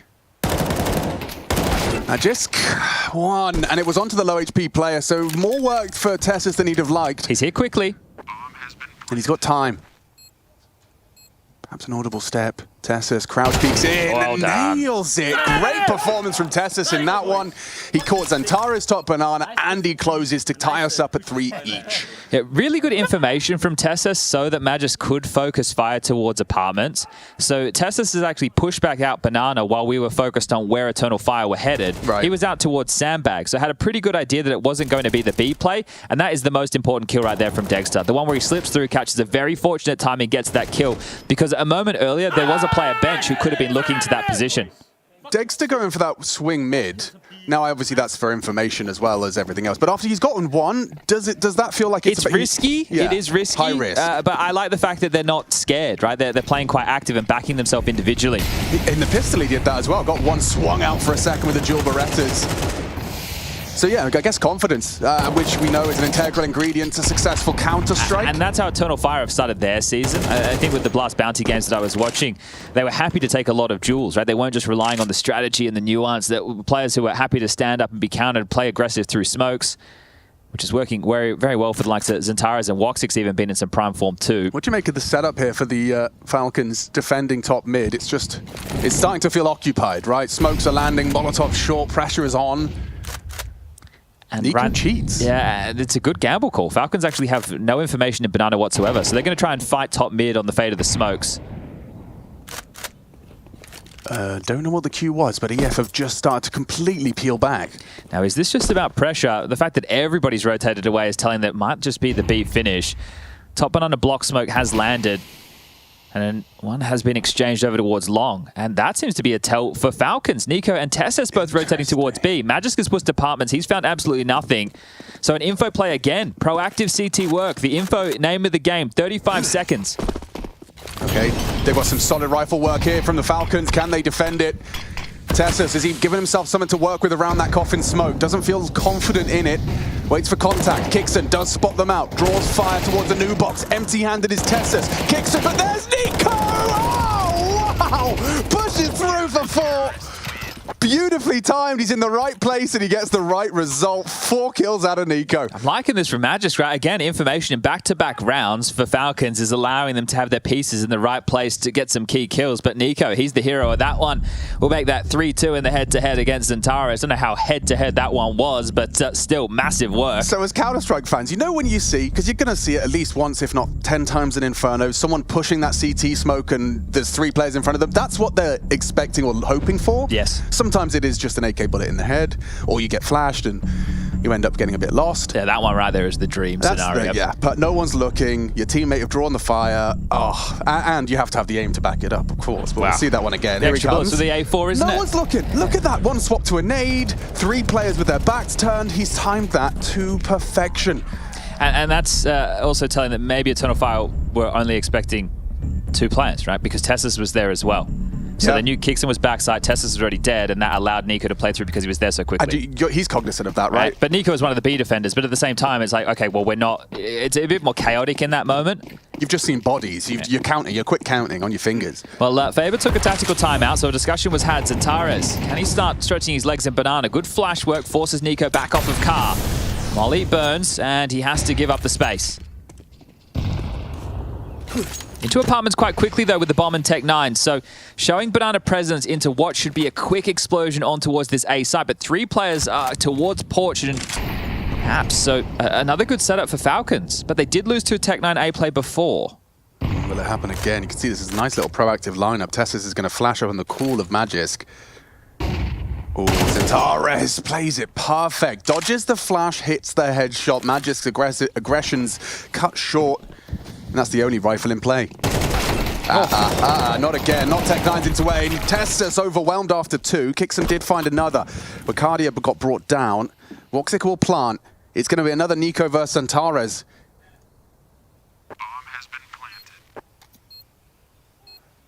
Opts for Graveyard. This elevated angle. Just about timing his peak. And there's no trade and no chance for Kixon. Might have played a bit early there, Kixon. Goes wide. Now it's Nico on a 1-on-2. Hasn't nailed that. Zentares has. Wow, coming in. Well, that's 2 rounds out of the 4 we can attribute to these half-forced buys. Yeah, and that's a frustrating one to lose right there for Falcons. Money is also a little bit hodgepodge as the scoreline all tied up for a piece as we... Just over the halfway mark now. He's just good at this game, isn't he, that Zentares? Yeah, and it's great to see him in this form, especially the age that he brings to the server. He's been on our screens for an awfully long time, but he's been like a fine wine. Dedicated to the cause. Now the Turkish CS has enough for a solid 5. And bringing Jota in as well, that's a boon. More firepower. Yeah. And seems to be clicking quite well to start the season. And it's great when you have a marquee event like Katowice. Second event, everybody's still piecing things together with the new roster changes. I think it was 15 out of 24 teams had a roster change in one way, shape, or another. Obviously, Mouse is more to do with the stand-in factor of Zelex. They'll be getting Spinks in future events. But that whole Shui situation is... Well, that's a conversation for the desk. As Falcons are trying to limp back in. They're able to get out 3 M4s, an MP9 and a 5.7. 3 players starting top Banana. Zentares actually going to be the first man to take fights here. Oh, can't quite control it. Unable to find an opening. The HE does significant damage. Look at Kixon. Ouch, another one finds him. Finishes off the job, and Nico not much better off. 13 points of health. Certainly feeling a bit unlucky about the way that transpired. And now he's going to gamble. Suppose that checks out. Very easy for this to go wrong for EF if Wicardia doesn't do anything more. He's just selling a fake, though, because the bomb's trundling up mid. I thought maybe he would go in, see what he finds, and if there's any resistance, they can rotate back. But they might just be heading into this stack, so the gamble, they are. The roll of the dice, looking good for Falcons. Still needs someone to be able to step up for the double. Dexter maybe primed and ready. Tess is just a 5-7 bow. Oh, Magis completely unprepared for that. Good find from Tessa's back. Nico going to go overlook, perhaps. Back's a turn. Low HP, doesn't matter, just two. So close to being an incredible multi considering the low HP, but it's saved by what Wicardia gives EF a 5th. You see the glance there from Magis to the coach Faber. It's like, wow, we just got away with bloody murder. We went into the stack and we still win the round. The smile on the face. The Turkish in-game leader knows that could have gone horribly wrong. This was an important one. I feel like a step was made towards Pit. I could be hearing things. Normally am. But great shot there from Wicardia to close. Yeah, right. Zentares knows exactly that is how. It's like they just dodged a bullet, you know? They really can't quite believe Fight's not it. over. Force again from Falcons. What? All in with the shove once more. They know that Eternal Fire, with only one player staying alive within that round, they're not out of the woods financially. This is a big turning point. In the last 2 rounds, only 3 players staying alive for for Eternal Fire means that they can break the money. Wow, that is a ballsy choice to be making round 10. Swinging for the fences.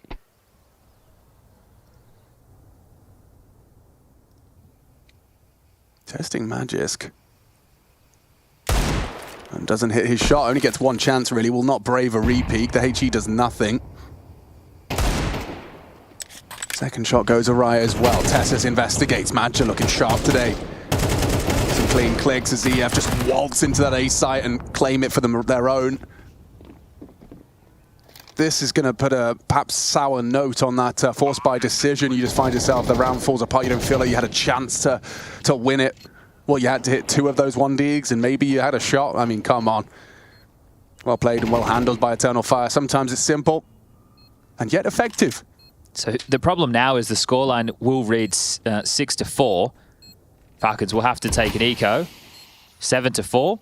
And then they can buy for the final round of the half. Now, 5 on the CT side of Inferno, that's not too bad whatsoever. Sure. So still very workable, but to think this came with the pistol round victory, the force by loss, and then a hero AK on Zentares with some Tech 9s around it again, and another force by, or partial by, I should say, loss, means that Falcons definitely know that they could have had a much stronger first half of play.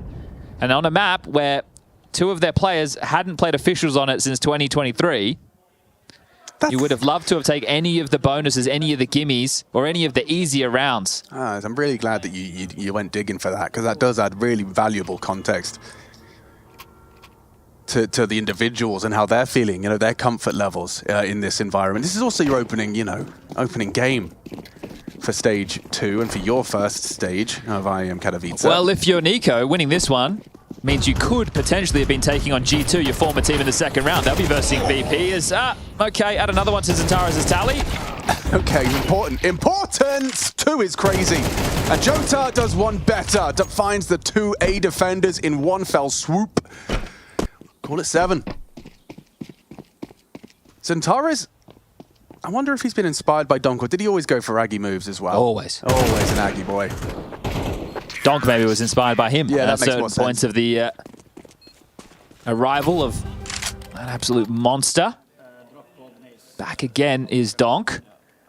Spirit here to defend their Katowice crown. They'll be taking on Astralis in Group B in the opening round. That'll be going down tomorrow, 1:30 p.m.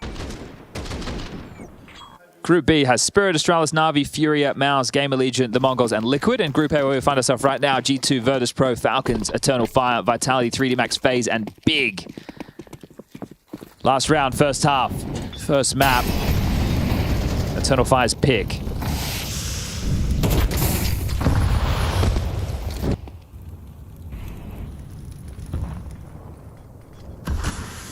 This setup is very potent for any of the typical apps crawl. You can see Dexter has one side, Magisk the other. If you were just going through your protocols approaching apps, but Jota isn't. Yeah, for actually retooling everyone. He's called the whole roster back to the bottom of Banana. At least Falcons aren't giving them bracket and hauls, but if it is just straight into a B execute, the rotation feels like it's miles away. Nico's starting to cheat over now, but wants to do it silently. Don't want to give away any information speedway, so has to run all the way around CT spawn.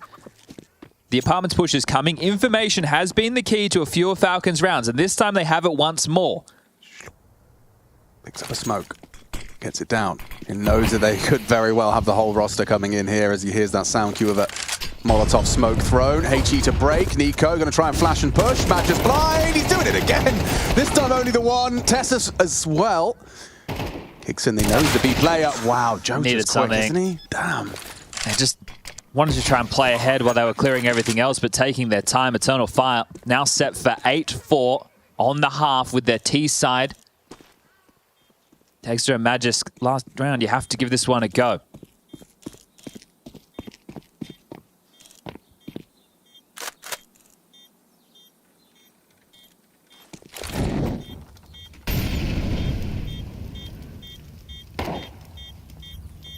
Vortex been spotted and flashed, so they do find the first of the three. Wakaya and Jota both banana. What?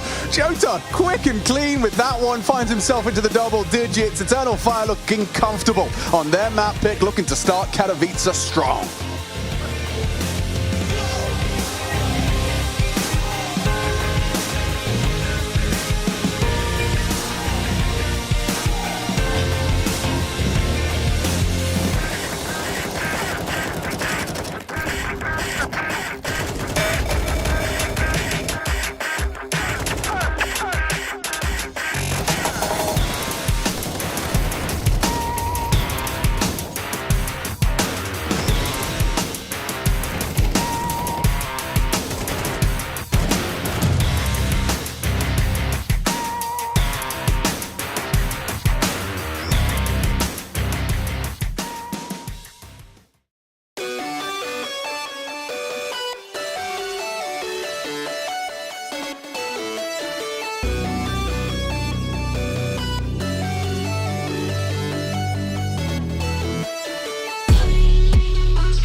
Stage 2 IEM Katowice, EF, they got themselves here through a quick and easy route, quick 2-0s to secure it. Now Group A, opening round for Stage 2, they meet Falcons, and Inferno is flying.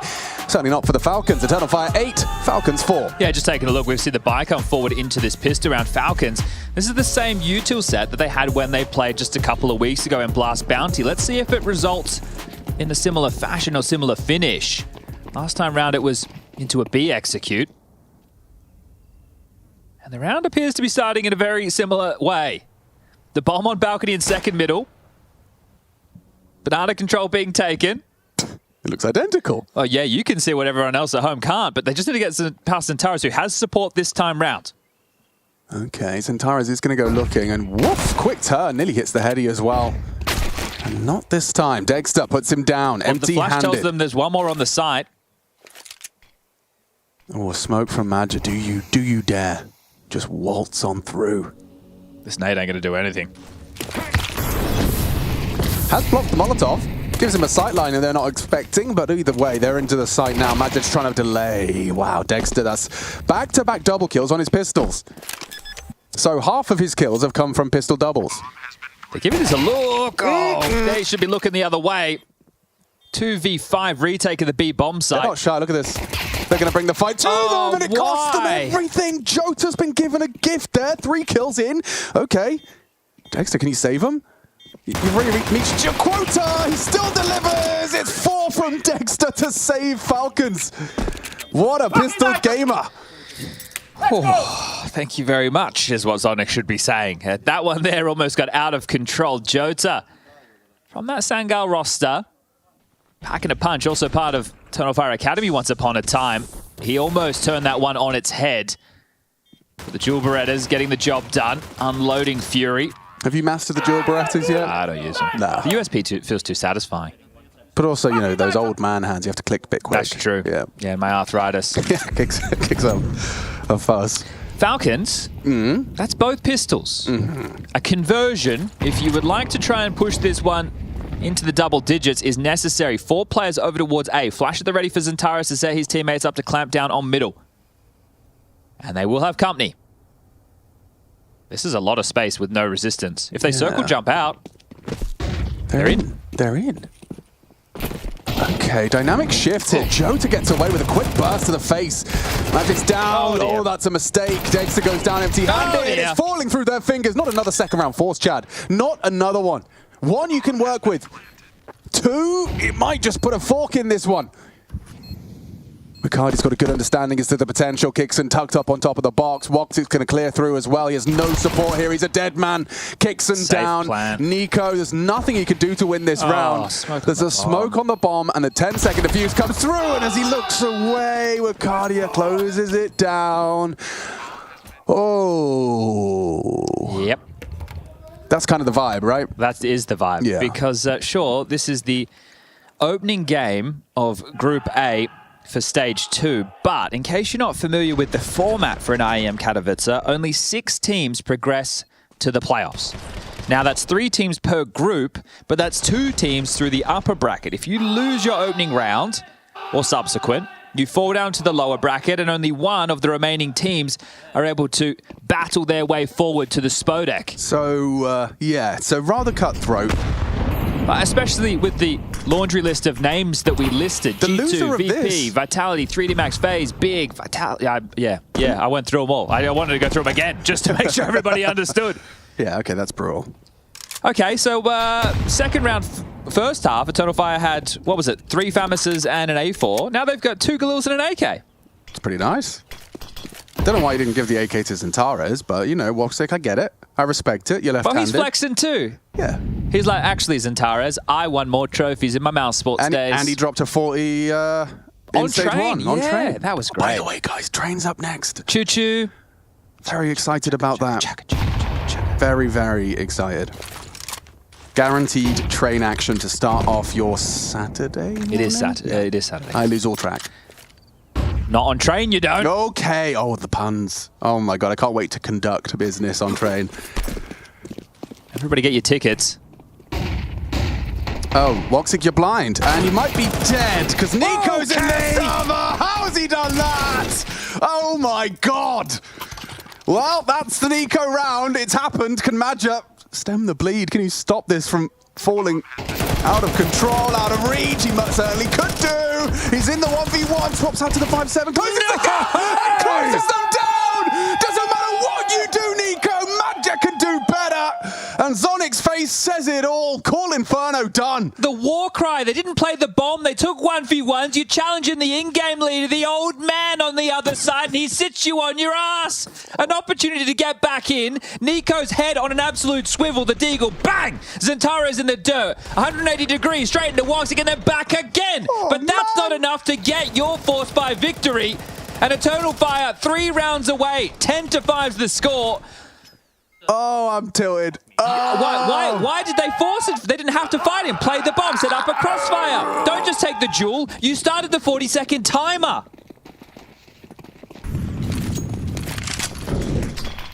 Well, they forced again, Alex. Yeah, I would too. Oh, and you lost the opening kill to Madra because he's the GOAT. Okay, Nico's dead. Empty-handed in this one. Anyway, we were saying trains up there. Train. Guys, train. Bloody hell. So the pistol, when they randomly took a fight and nearly lost that. Yep. Have we not had the conversation about playing the bomb? Maybe that's in like week 4 in the plan. Actually, it should be week 4 by now. I'm sorry, week 5 in the plan. Week 5. Yeah, that's the week that 5 was actually conversation. next week on Zonic's agenda. Yeah. It was, hello, extremely experienced members of Counter-Strike team. Yes, you've played this game for most of your life. Where we all get paid very, very well. When the bomb's down. Could we just not have so many rounds go against us that we should win? So I know you've heard it. You know when people say play bomb or like play time? Yeah. What they're talking about there. So to define that. Yeah. So see this situation, that's the opposite. Right. Because when the bombs, you've done the hard, but you could argue you've done the hard part. But we won't argue because I'm the coach and what I say goes. That's right. Not me, but Him. we were role playing. Yeah. Oh. Bad to worse. I'm going to check in what's going on over there on the B stream, actually. I reckon it's a banger. 3D Max, probably, what, dead even? They're also playing Inferno. It is slightly closer over there, but 3D Max are putting in a shift. Vitality being kept at arm's length for the moment. You can go check that one out, twitch.tv/ESLCSB. It's also on the YouTubes. You guys just search ESL IEM Katowice. You'll be able to find that. The URLs for YouTube are pretty hard. Yeah. Or Face It Watch. Face It Watch. You Check can it pick out your POVs. A lot of customizable features. I know which POV I'd be watching. I'd be watching Zentares, as you can see him on the replay. I believe that is the official pronunciation. Yeah. Spoke to him. Spoke to his manager. I did actually play against the Eternal Fire manager on some retakes. Oh, how was that? Didn't know it was him. Oh, you chatting a bit smack? Yeah, a little bit. Alex. Yeah, but he doesn't know, but now he does. You need to go and apologize to him. He's watching right now. Yeah, I'll tell him. I was a bit rude. We all can be. But I did say, I mean, nothing was wrong. I just said, look at you trying hard on retakes. You've probably got kids at home. Whoa! Go look after them. Okay. It was rude. It was rude. Bit of venom there. Well, he was communicating in retakes. I thought that was a step too far. Maybe that's the only Counter-Strike he gets to play. Exactly. No, I realised my mistake. I just didn't put 2 and 2 together. Well, you could officially apologise right now. I will. I'd like to officially apologise. I was upset. You were having a bad day. It was my fault that I was having a bad day. I don't know why I projected it onto you. Okay, glad we got that cleared up. See, everyone's friends again. See how easy it is? Oh, I feel lighter. That baggage, no one should ever be carrying Empty that around. the backpack. And that's what I think Falcons are going to have to do after this map. Oh, Yanko's going to be having a miserable day. Yeah. His basketball team lost last night. No, he didn't. And now this? Now Nico's not doing well. Okay, we should get him a treat or something. Get him a rakia. Yeah, why not? This Saturday after all, a couple of deeks do land. Woxic wards them off for now. Nico gets a chance at a 1-on-3. Just has to get another 3 kills with the Deagle. But this time no one can put their foot wrong. Oh, it was out of ammo. He didn't check. He went for the plant. He doubted it. No, the that's his AK comes teammate's out. fault. That's his teammate's fault. Well, it was Woxic's AK. It was Woxic's fault. It was Woxic's fault. Okay. 12-5. One more round. That was just an eco from Falcons. But this is feeling like the last round of the first map. train, though. That's exciting. And so is this, because Jota's going to finish the job with aggression. Puts Tessus down. Doesn't stop him from finding Wicardia, so a sharp shot down second mid keeps us in a 4v4. Hello. That was crispy. Yeah, he's definitely still Nico, in case you were wondering. Just needs ammo in the gun. He really, yeah, that helps. Well, this should be the 6th. Yeah. Don't worry. No, he's holding the line. Yeah, he's drawing the line in the sand. Like when the AK looks that good, just put it down, give it to someone else. No, that is fair. Maybe he wants to make sure they can't get it back. Yeah, that's fair. He's playing for the team, playing for the round. Jota 18 kills, Wicardia at 17 kills. Isn't this the Zentares dream? with 16 kills. That's your rifling pack. That's a sick. Delivering exactly as you need. Meanwhile, Madja winning a 1v2. Let's take a look at the Falcon rifling pack. We got Nico 17. We got Tessus 13. Magisk is on 3. Tough. He did have a tough game versus them on Nuke as well when they played at Blast Bounty, which was highlighted by our analysts. Okay, well, round at a time. Last time, which was on the 19th of this very month, we find ourselves in. Oh wait, is it the 1st today? It's probably not. It's February the 1st? Yeah, okay, so of last month. Pinch punch. 1st of the month. Anyway, the 19th of January, when they played last time, the scoreline was 13-6. So they managed the 6. Why doesn't February Fools exist? You should have it every month, really, shouldn't you? That wouldn't be obnoxious on social media at all. Well, April Fools isn't funny in the first place. No. It was kind of fun when I was like 11 or something. All right. Only 6 rounds. more. 6 consecutive. And consecutive will break the money. So 7 does mean 8. All right. Let's see how they get there. Nico's got a pretty good spawn to start questioning Banana off the rip. I did say that as a matter of fact. 7 should mean 8. 7 has to mean 8. Has to, yeah. Certainly if you want to see more from Falcons here on EF's pick. Good damage, a barrage of highly explosive grenades. Staying out sandbag though. Still Zentares could be there. Oh, he's still going. Nico, sharp as a tack. And now on the attack into B. Madja blocks. Wait. He's going to play through. Why? Yeah, he needs to take a chance. And Nico reads him like a buck, mate. Could be another one. Jota's already rotated over. He will be obscured. It probably should be the save for Eternal Fire, unless Jota can find something else through the smoke. The cavalry was on the way, but looks like it's being called off now. And that makes the most sense. The lurk piece of Magisk will make sure that they can't go save over towards second mid, heading over towards T-spawn. He's got them boxed in at a bare minimum. But again, Nico, 2 opening kills and a round conversion. So finances will not be broken because of the saves. I'm curious to see what Madja and Zentares are able to bring out or get dropped. It's only going to be 1,900 loss bonus going into the next. And at the moment, the highest amount of cash money is Jota with, well, 350 smackaroos. So it will be a compromise buy in a certain way, but Eternal Fire will still have some weaponry to fight with. Yeah, I mean, Jota, Wicardia, and Woxic is are more than capable of pulling this conversion off with their saved rifles. Magisk has gotten close. It doesn't look like he's going to be able to get there in time. They're going to have cover. Oh. That's a dink for his troubles. Yeah, just a warning shot. All right, well, now it just becomes a 5-round game. Tactical timeout called. Faber wants to give them the 30 seconds to discuss what they're going to do with these saved rifles. So what are the financial choices looking like down the stretch? We don't want to allow this to get out of control. We've got 2 M4s, we've got the saved AWP, so we should try and do some type of a move to set up Woxic, the Southpaw. Still one of the hardest lines. Fair play.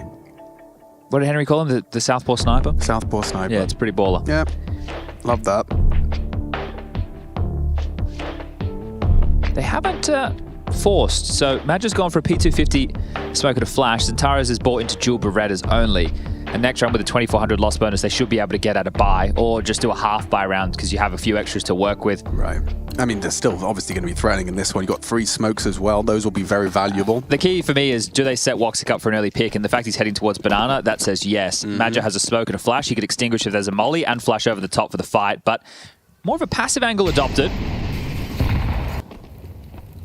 This isn't so passive from Wicardia, though. Forward position in the apartments. Might have a head-to-head with Magisk if he keeps forcing the issue. Hasn't done so just yet. Well, that just tells Magisk that, hey, they were playing in apps. So I think he was expecting nobody to be that close whatsoever. Teslas with the spam through to catch any of that aggression, but they backed off and they have rotated. Jota been pulled over to help out that B defense. Nico with top banana control. Can he do it again? Up against an AWP this time. And yeah, cut down, empty-handed is Nico. Walk 6 AWP does draw blood. Pivoting into Wakadia in this forward position mid. Now, so don't forget Xantares is under-equipped. He has a glass cannon dual Beretta.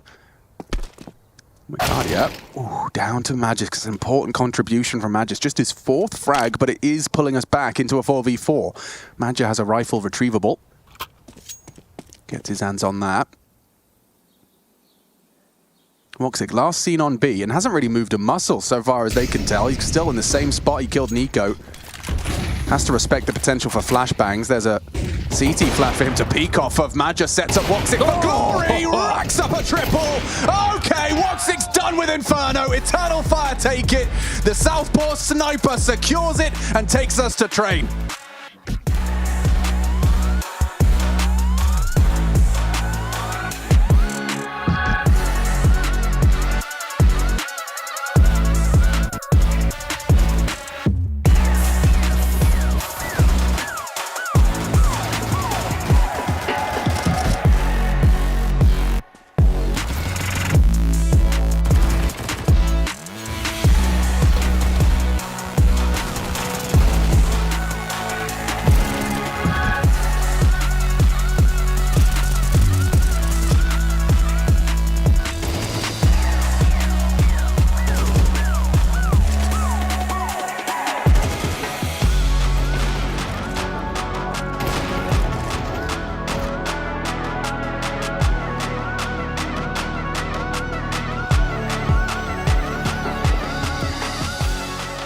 Last one. All in.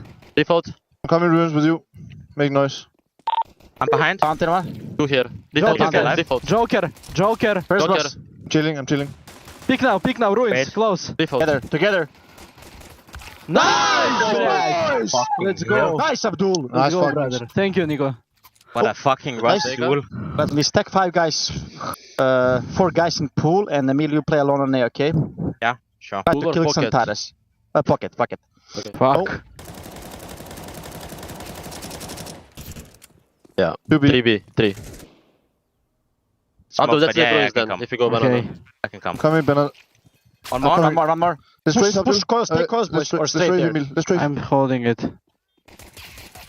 There's no way. 1? Down to 1, yeah. 2. I'm heading triple. I will pick them. 1 pull. Stay bump. Nice! Good shit, Abdul. Fuck me, man.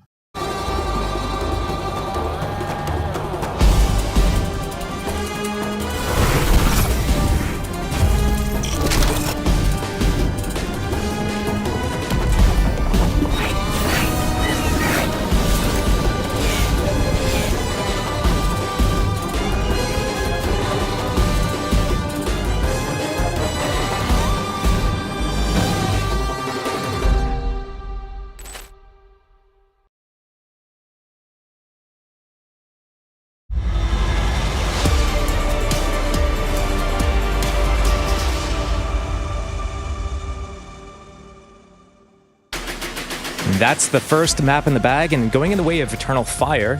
Falcons really falling short on their CT side there, but, you know, when Woxic's having his, go at it with this op here, there's not much you can really do. Nico trying his best this time at least, but, sometimes it's not meant to be, and it's a best of 3 for a reason, so 13-7 for the first map here. Same pick as last time, went the exact same way. Falcons won both pistols, lost the second round both times. I feel like you have something in store for us here to show us how did they manage to do it yet again.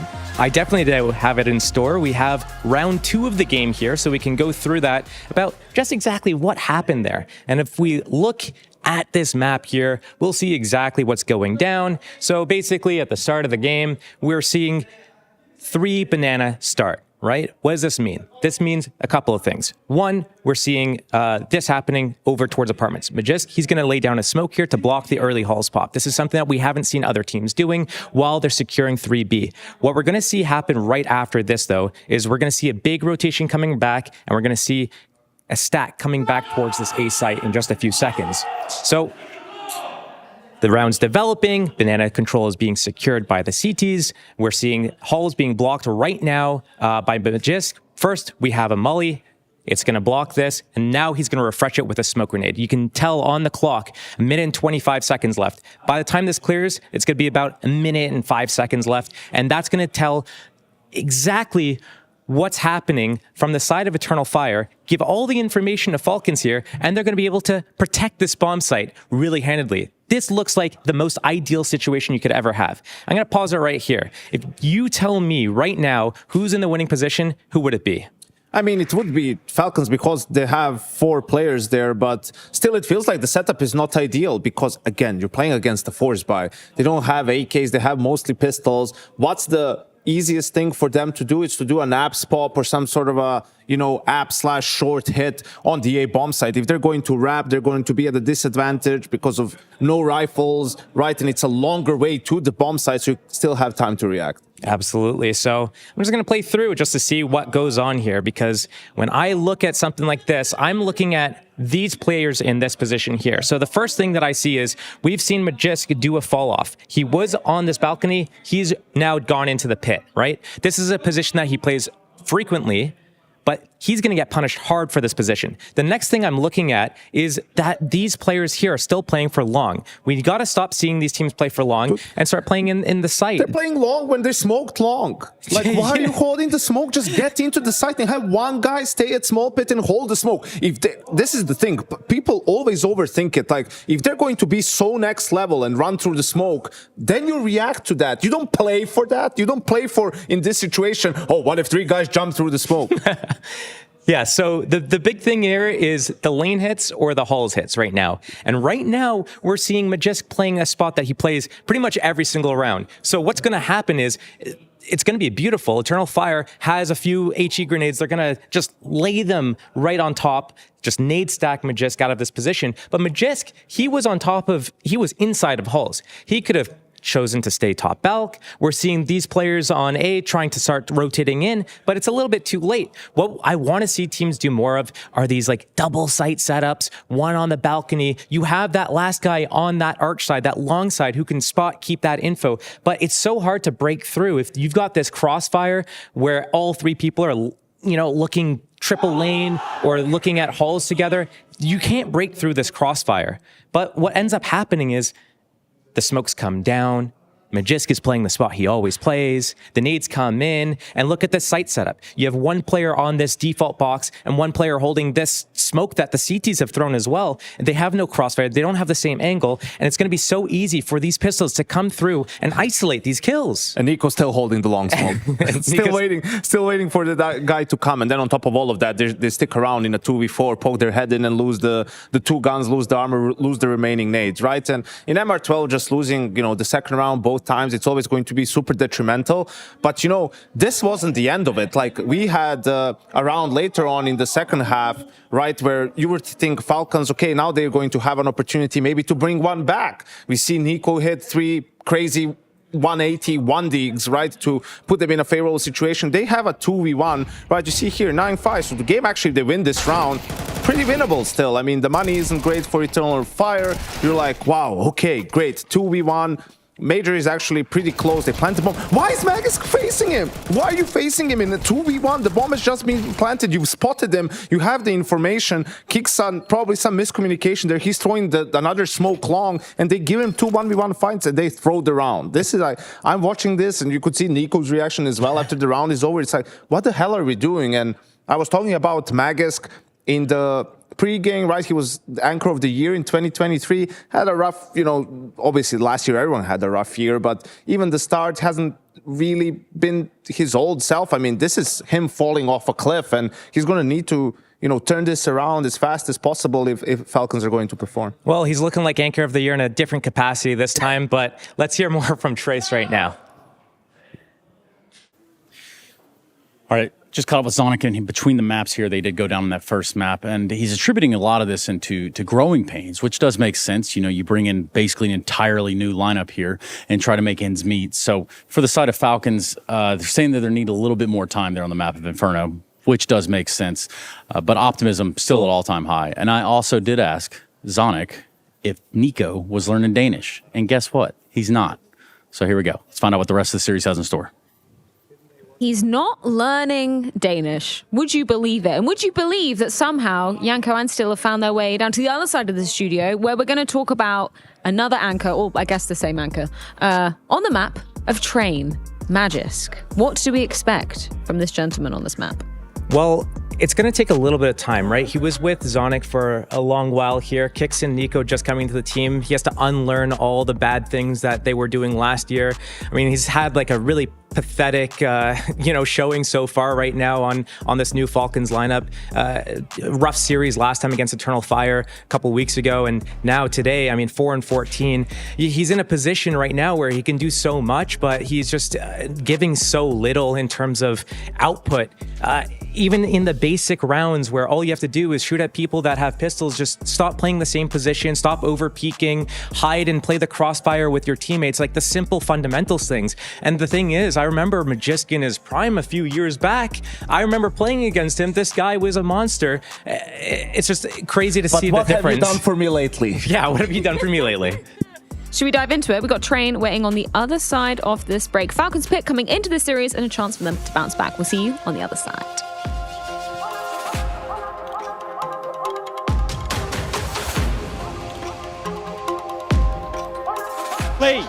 Lee, mate, nice to meet you. What's it like being part of the best crowd in esports? If you're not here, you're not living. Let's go, the boys! All right, for now, we're going to send it away. Let's show the world why we're the best crowd! You're champions!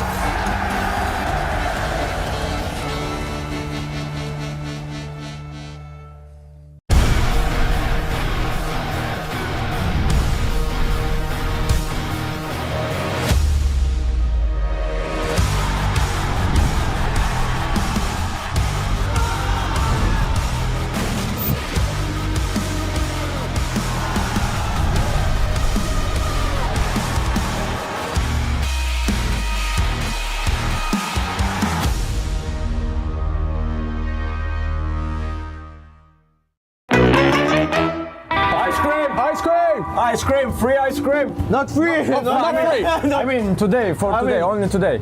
No? Well, I mean it's a... And with a little sunshine, we sell some ice cream. Ice cream.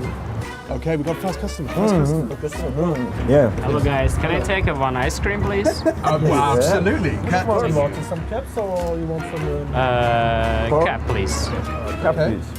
We are doing a special today. It's called the Magisk Special. Really? Yeah. It's got chantilly on top and a teddy bear. Really? Yeah. You okay, interested? I want them. One Magisk Special, please. You will not regret it. Don't worry. I want special. Okay. And your price will be 13 zloty, sir. 13 zloty? Yeah. Yes. 13. Oh, that's too much, man. No, man, it's okay. It's like, just go. Do you want it? Do you want it or not? Okay, I pay with the card. Okay. Yeah, we take card. We take card. Yeah, we take card. We take card. That's close. Good one. Yeah, you're good with customers. Yeah, You're good with customers. Yeah. So what How is the day? Chocolate? Yeah, chocolate. The day is good. Sprinkles. What's your day? How is your day? It's good. This is... Yeah, all of them, please. All of them. Yeah, all of them. We just started today. It's like we are new ice cream man. We are just selling. Well, we are looking for customers, but it's winter, so we don't see too many people. But glad you came here to get some ice creams. Yeah. So we'll give you the best ice cream. I see your guys, and I say, what is this? Yeah. And I need to take ice cream. Yeah, perfect. Appreciate that. Appreciate it. You are the first customer. Really? Yes. I see you are fan of Besiktas. Yes, yeah? yes. And biggest fan. Oh, is this a basketball team? The football and basketball. Yeah. Bro. Yeah. It's a big club. What's it called? Besiktas. Besiktas. Yeah. Yes. Are they the best team in Turkey? Not the best. No, it's the best team in Turkey. Yeah? Yeah. Oh, for sure. Yeah, for today you are customer, so this is the best club, yes. And thank you. Sir, it cannot take too long like this. We're really sorry. We're really sorry about that. But I don't have much time, I understand. Yeah. Sir, I do it with love. Like, it's important to take time and to make customer happy, right? Yeah, you're right. Yeah. Oh, they look so sweetie. Bon appétit. Bon appetit. Thank you. Yes. Did you give the money? Thank you, guys. Thank you. Bye bye. Thank you. Bye bye. Whoa. No Bro. one coming, like. Yeah, I will take a nap, I think. Yeah, maybe we can take nap. Like, I think we did good job this Yes. morning. Yeah, we tried to do Let's it. close early, maybe. Yeah.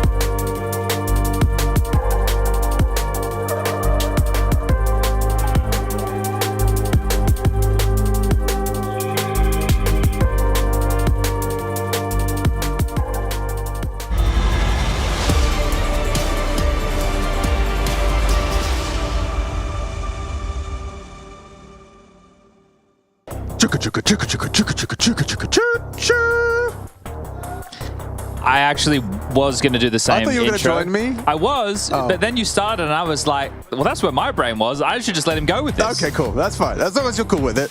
Yeah, Trade is up next. It's going to be my first opportunity. It's all about me, you see. I'm excited personally about seeing this map in an official capacity. Falcons Eternal Fire. It's a must-win for Team Falcons. Chad's already talked about it, but it's pretty nasty out here if you do fall to that lower bracket. Just one team out of the group will make it from that lower bracket. 3 slots for each of those groups.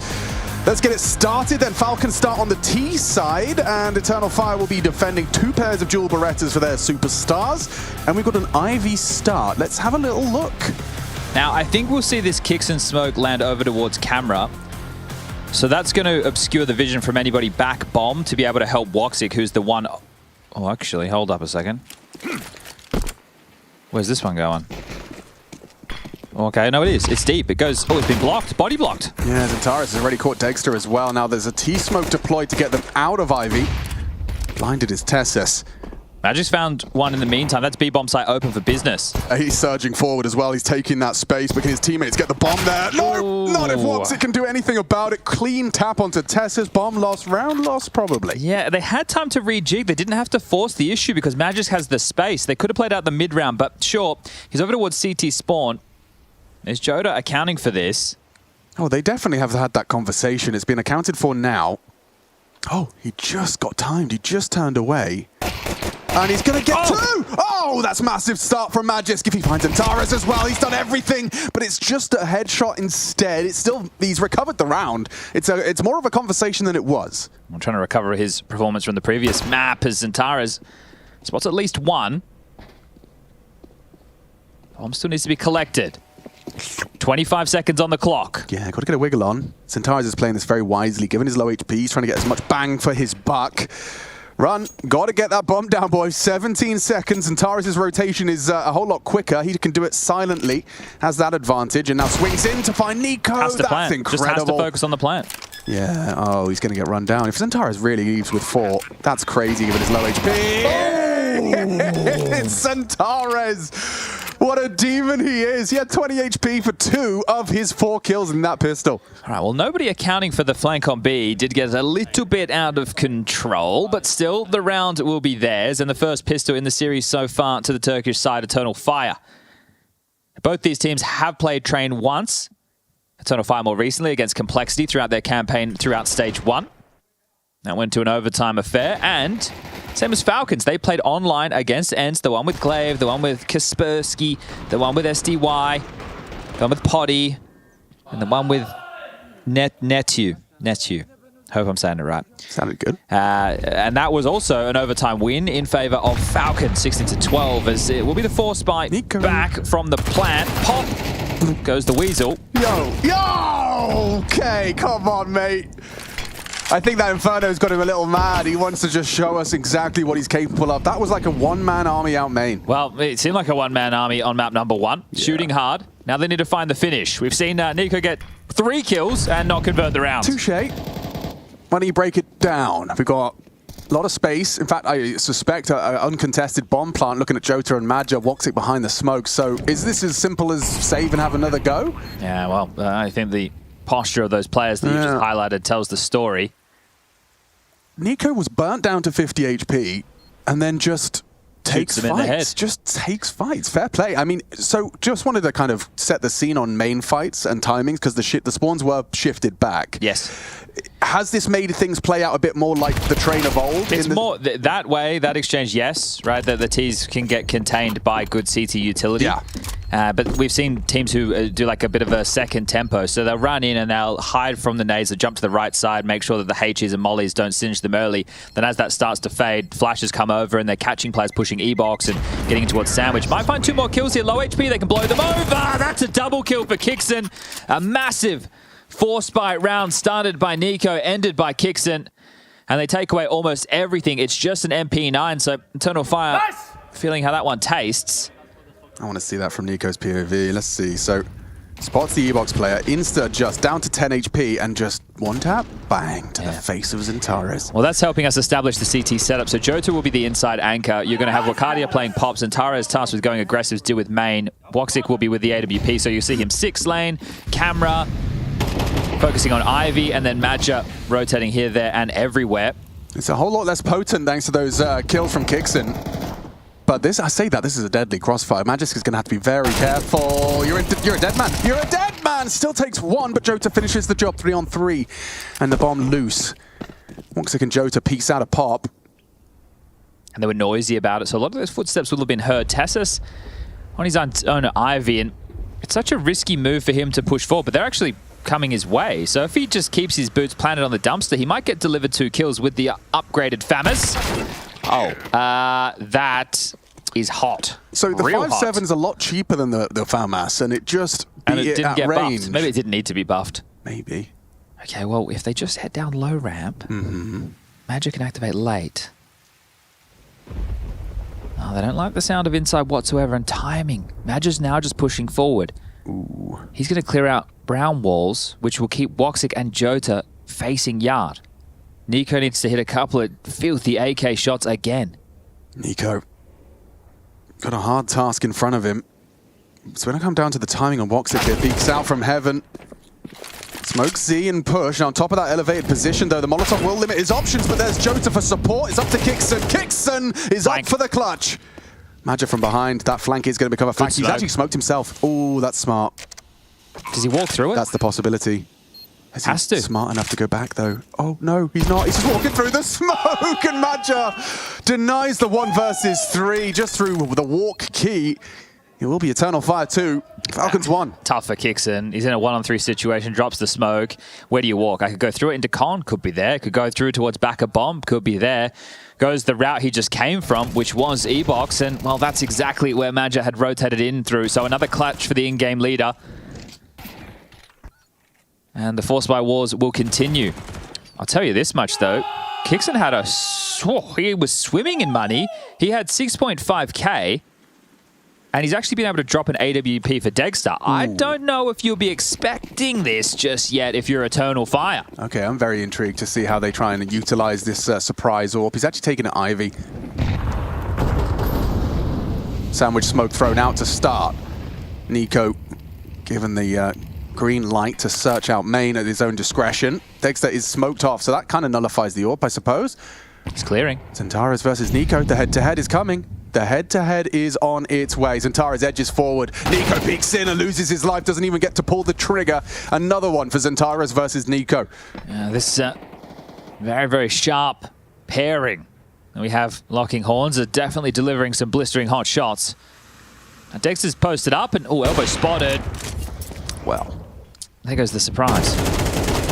There goes the spray. Oh. Ugh. We've all had a game. Yeah, but the AK at that range is favoured over the M4. A couple of tabs. Look at this angle that's going to have to clip. Yeah. I mean, Xantares is feeling himself. And he's got great cover as well. Ricardo on top of the E-box. I love their setups. It's dynamic. Woxic then activates to catch Tessus, pursuing the 2 names he already knew about. Just throwing the AWP away. Let's see if they can get their hands on it. Thrusting themselves forward. And Xantares gets the AWP. So great. He did lose his prized possession of the AK-47. It's a good trade. Yeah, Woxic will get himself a big green. Well, Eternal Fire have won out the finances. Will have to be an eco. Well, that's ugly, isn't it? Yeah. Like 8 bullet spray. At that range. Wow. Well then. Well. Nico Deagle. Pass the parcel. The hot hand. Oh, lovely. Little wallbang up and towards white walls. I think Viridian Bowser put out a nice video a couple of weeks ago how you could really exploit some wallbangs towards yard to clear common angles from up in brown walls as a T. So using AK, you're spamming towards like 6 lane, or you're spamming towards cam, back bomb.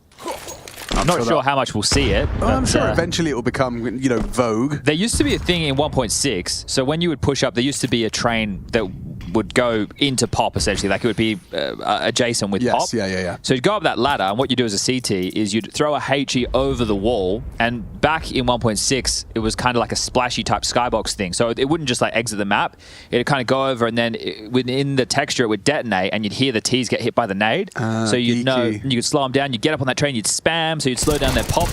Oh, speaking of pop, we're going inside. I was too busy reminiscing about Nico got a kill, but they're not going to get a plant. They get the plant. So actually, consider that one pretty good. Pretty good. Pretty damn good. It gets a pretty good from the judge.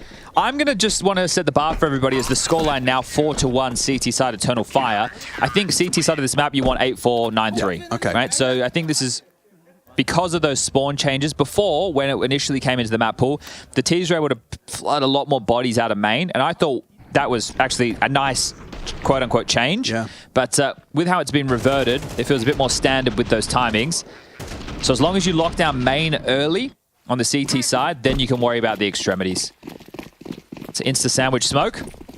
Yeah, big focus on how this early division of labor is for the CT. You can see there, flash, HE, and a smoke for good measure. Nico tries to have a look around it, but it's going to be susceptible to spam. Tucks in. Oh, well played. Good nade. 50 square on the jaw of Nico. Ricardo just looked away.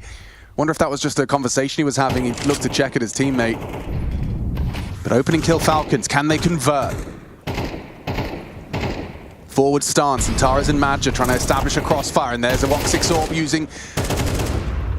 used well, finds Tessus, and Tara's onto Nico again in the head-to-head, but it's still going to boil down to a 3v3, and quite a loud and quite quick pivot towards that B bomb site. Xantares on hump, and Jota's already burrowed towards oil. Oh, come on! He's Give him a flashed. chance. There's a smoke, it doesn't matter. All right, well, the bomb laid out main, so something.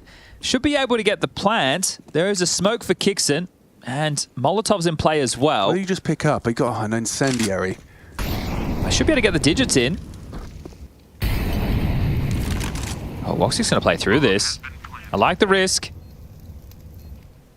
Well, there'll be a reward. Can EF keep this win up? Kixon got a lot to worry about. Jota is not in any rush here. Wants to make sure they synchronize for their emergence out on the retake. Bomb about half gone. Xantares starts to go looking. Timing. Who does it favor? Xantares is posted. Wow, beautiful. Quick headshot finds Kixon. Now Dexter's in trouble. The 3 to find. Jota has no trouble. And neither do EF. Starting to get a bit loud, a bit rowdy. Like how they took their time there and pieced it together. Make sure that they everyone's able to just strike in unison. So extending their lead. Oh, B-rush. Okay, well, we understand that one. Maybe people who aren't too familiar with how Train of Old was played, you want to make sure that there is pressure out main on the T side just to force the CTs to use that util. That's why we're seeing that sandwich smoke come in. You don't want them to get out to Olaf or lurk on the new angled red train. And that's why we've had a bit of Fight Club out main and pop, as we just heard from the in-game leader that it will be the B play. Molotov's HE's thrown low ramp to stop this push. Jota forced back. They extinguish. They go. What? I haven't seen that one.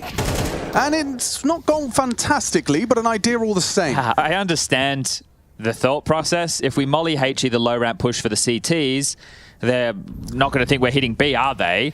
You extinguish yourself, you go to run through it. But guess what? Two of them more than ready and raring to go.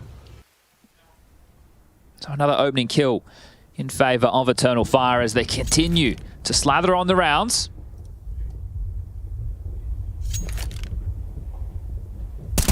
Centaurus is 4-0 in opening duels right now. So he's having a bit of a field day. All right, Nico. That one's for the stats, but your teammates all died. So what really are you meant to do with it? Tessus and Degst yet to get off the starting marks here on map number 2. This is their map choice. But again, because we set the bar 9-3-8-4, they only need to get a couple more. The problem is they are going to have to do it the hard way. You're going to need 2 to 3 rifle rounds in consecutive fashion to break that of Eternal Fire. They've been able to build up quite the bank. Zonic has called the tactical timeout to get the conversation flowing. So where are we seeing... Oh. Tack called. Where did tournament management just run off? You got places to be. Because Zonic wasn't talking. Yeah, Falcons called this one, but... Yeah, I didn't see Zonic's mouth moving there. Okay, yeah. Or Kixon, so I'm just wondering, was there an issue? That's why when I was like, what's TM doing? Yeah. Have you ever had to like call a tack and then call a tech because he couldn't tack? Maybe it's just a refocus. Yeah, we call that one the tech-tack-toe.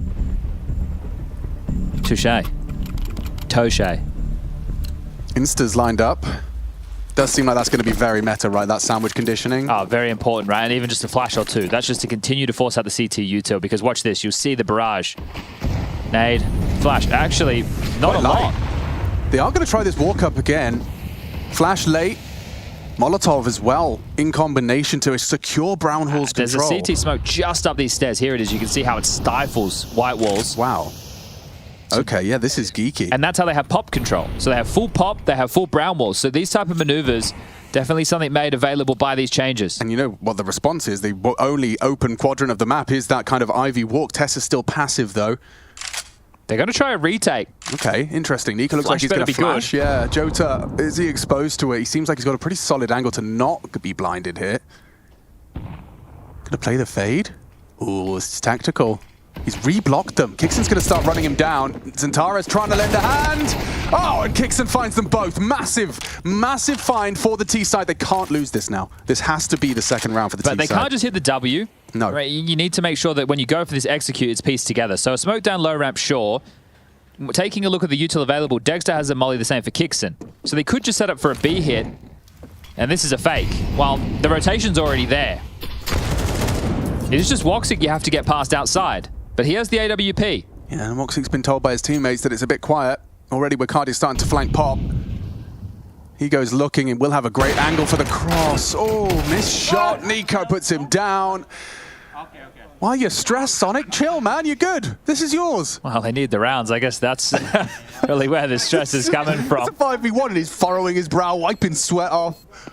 To be fair, they did go the more complicated of the options, right? Do the fake and then rotate back. Yeah. But if they'd gone in, there would have been 2 players. Maybe they get multi-kill. But that one, you have to attest to the name of Kixon. So 1 round for Nico, 1 round for Kixon in terms of their impact in the opening variety. And that was a nice little retake maneuver. So the CTs went for something aggressive. And Falcons were able to snatch it back. Now, touched on the finances that have been accrued for Eternal Fire. We'll see the full buy for them. A lot of silenced M4s invested upon, surprisingly. Smoke spammy, perhaps. Yeah, potentially, right? And that's now where you get the nuance of the conversation of why are you picking each weapon. But look like Badger and Faber were having quite a conversation there. Eye contact as they discussed what's going to go down in this 30 seconds. Timing, unfortunate. Yeah. Jota getting caught on his teammate as well. Is it safe to assume that they're not going to be like shy of trying to take that Brown Hall's aggression with that util again, just because it did that resulted in a Falcons round. From the CT side? From EF, yeah. I think there's a conversation and something that Josh was discussing yesterday is why do you have to go for those plays? You already have advantages elsewhere. So unless it's like a lighter buy or more of a gimmick, why are you throwing that in when you're fully rifled? So look, it's something that will definitely evolve. It's always nice to have those type of moves, but not something I expect to see often.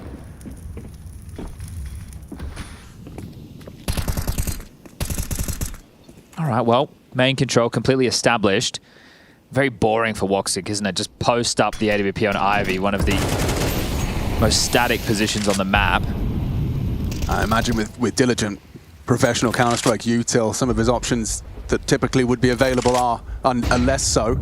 Yeah, there's not, with the simplification of Train, there's not as many angles or elevations that an AWPer can exploit to find picks, which can be frustrating, but we have seen teams like Spirit running double AWPs on this map to great success, but we're in the very early stages of Train 2025. Sub 1 minute. Another main block smoke will hold Nico at the door.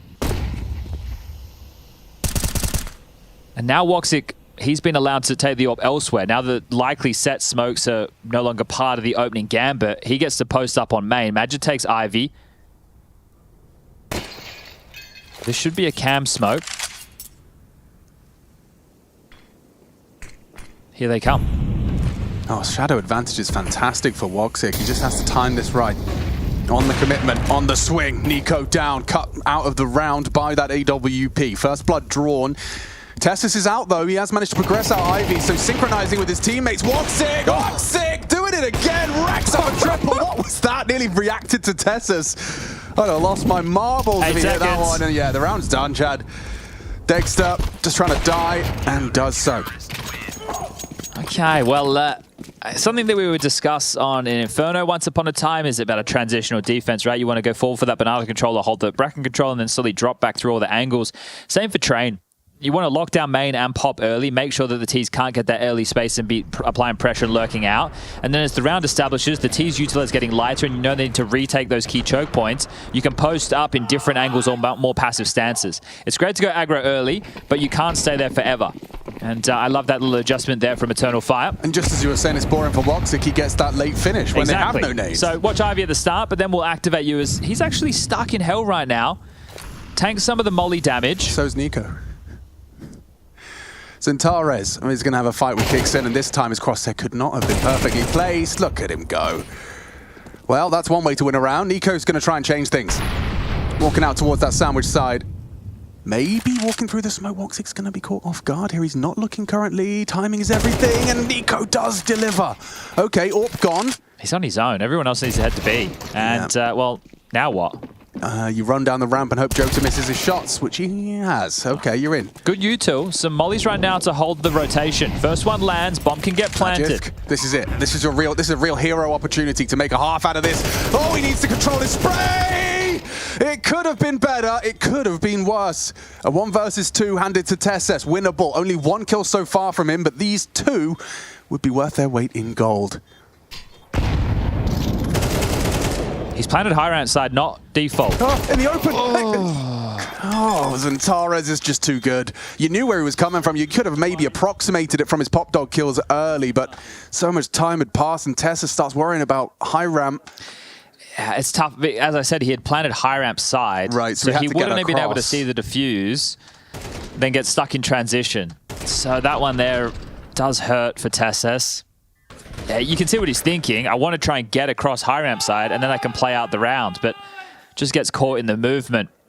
2 rounds left in the half. Dexter would love to get a kill. Currently 0-9. The AWP not finding any impact whatsoever within this first half of play. Going to be very frustrating for him.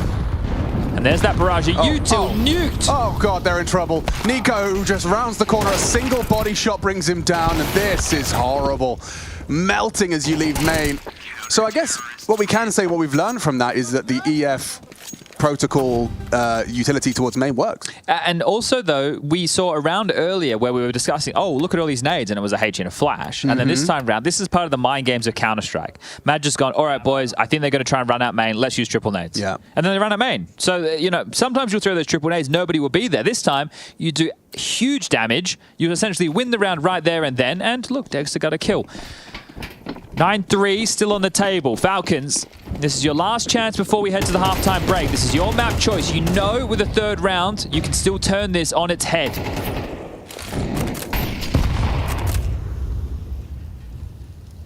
Well, they've got a good idea as to the setup and the fact that Magic just threw out the molly as Jota nades high ramps. And Tara's actually cheats over towards B as well, so A is light. It's going to be Woxic and Wicardia tasked with that. With the bomb on back of Tessus, we're going to see a reaggress from EF, and it's worked wonderfully. Magis goes down empty-handed. They got brown holes, or at least they will do in a moment's time. Just kicks in there that could perhaps disrupt their push for info. And he's got one and done. There's Dexter. Better late than never. 3v3, space for Nico. Huge space for Nico. Could slip towards this fight with Woxic. Very audible. Wicardia was not ready for that, but Woxic is. Neutralizes the threat. Magic's flank again could be the difference maker. Woxic just needs to stay alive, give information, allow Magic to work. Can't make any sound cues. Does Woxic go for the wall banger? He's in the position to do so. Magic's back around to Z. Here comes Magic. Cooking.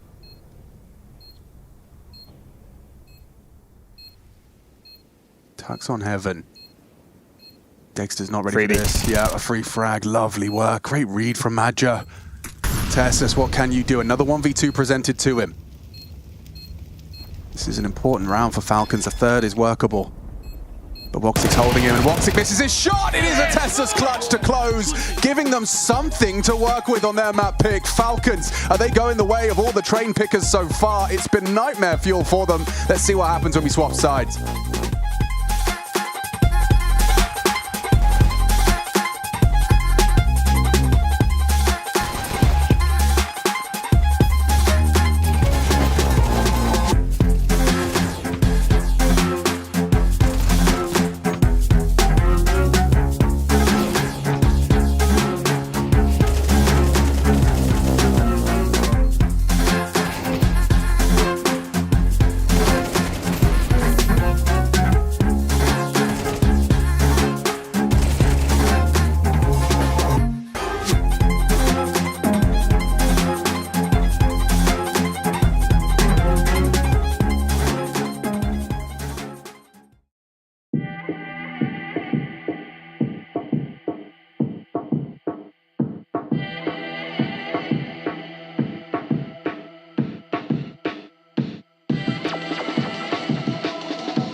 So a bit of a correlation between picking Train and losing Train so far, since it's just arrived on our official Valve map pool. In fact, this would make Falcons the 8th team to have picked Train and lost it so far across both Bounty and now Katowice. It has not been correlated with victory picking the newest map in the pool. No, and understandably so, because it's a CT-sided map. So you're giving your opponent the easier of the starts, and if you don't win this pistol, you have the hardest of the starts to try and claw this one back. Magic's holding inside, and he's about to have a whole lot of company. He's got Dexter to support him. Nico's even cheating over as well. It's all about these taps. Wow, Glock at range, out-aiming Dexter and Nico. Good shooting. Tessus pulls us back into an equal stead, and now Zentara's dead. Good shots from Tessus. Double kill. Wicardia half health, not going to be able to plant just yet. There's too many bodies, but he can take them down. Oh, Wicardia, 2 clean, quick kills. It's up to Magis. Can he be the hero? Wicardia is low. If he can isolate that. Joel, what a shot is that from Wicardia? 4 kills. He's hitting everything he takes. Well, they're sitting them right down on the Hotel Express right now, because that's where Falcons are about to be heading after this one. Just 3 more rounds required. It is going to be a force fight for Falcons. And unless they can, well, do what they did in the first half. I want. Okay, we don't get to see it, but like low ramp to hump. That's that favors the USPs, right? Well, the Glocks are like in transition to moving. I don't think, if you think about it and you're a CT and you're coming out of Z to hump, left eye peak. True. And the angles that they've established, you're worrying about high ramp, they could have do back Thomas, and then you're fighting low. And their crosshair is laser focused at your position. Of course. If you're established, it's different. If your boots are planted and you're ready, but if you're coming through, exactly. Left eye. Okay, 10-3. God, this could be a quick one. Did you like that visual as well? I really did. Yeah, you guys can't see it. Chad gave me a full demonstration. You need to work on your counter strafes, IRL. That's true. And in game too.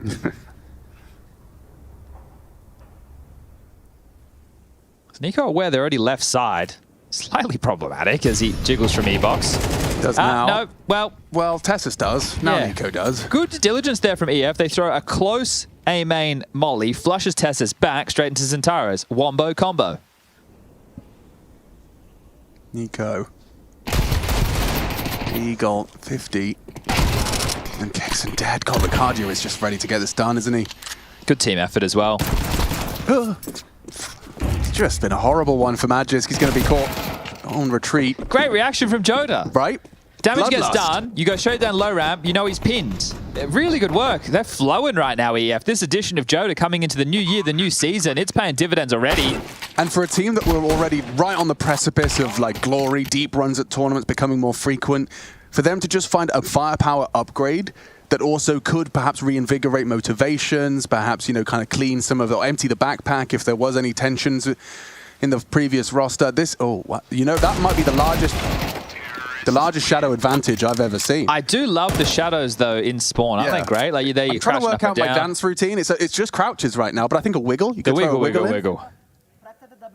Well, the Rico now. Double molly. Why am I getting closer to the screen to hear it? Well, obviously, because not only were you learning Swedish, Russian, Turkish was also on your list of languages. I heard double molly. I speak Turkish what about our enough. translators? Oh, yeah. I'm sure we've got some Turkish translators in.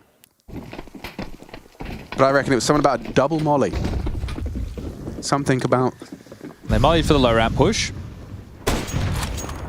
That makes sense. You know they're on a light buy, so... Or an eco, rather. You can just ensure that their pushes are held. Sketchy. You've lost a rifle, but Zentaris is holding it. You won't let them retrieve it. Well, that does mean they could have slipped into pop, unless Nico can scalp a few. This one still should be looking good for Eternal Fire's 12th. This one will be a blowout. There were some moments for Falcons on map number 1, wasn't there? Right, the fact that they lost some silly Billy rounds, I think we'll call them. Both pistols went their way. Threw a round against Madja by just swinging. Yeah. So definitely some details to reflect upon. Stacking towards B now. Kixon, Magisk, and Dexter all liberated by the outside silence. Seen this Woxic lineup? It's up for Z. Yes, indeed. That's nice. There are bodies here from Falcons. It's just a Deagle P250 though, so should be light work. Oh, that nade did so much damage as well.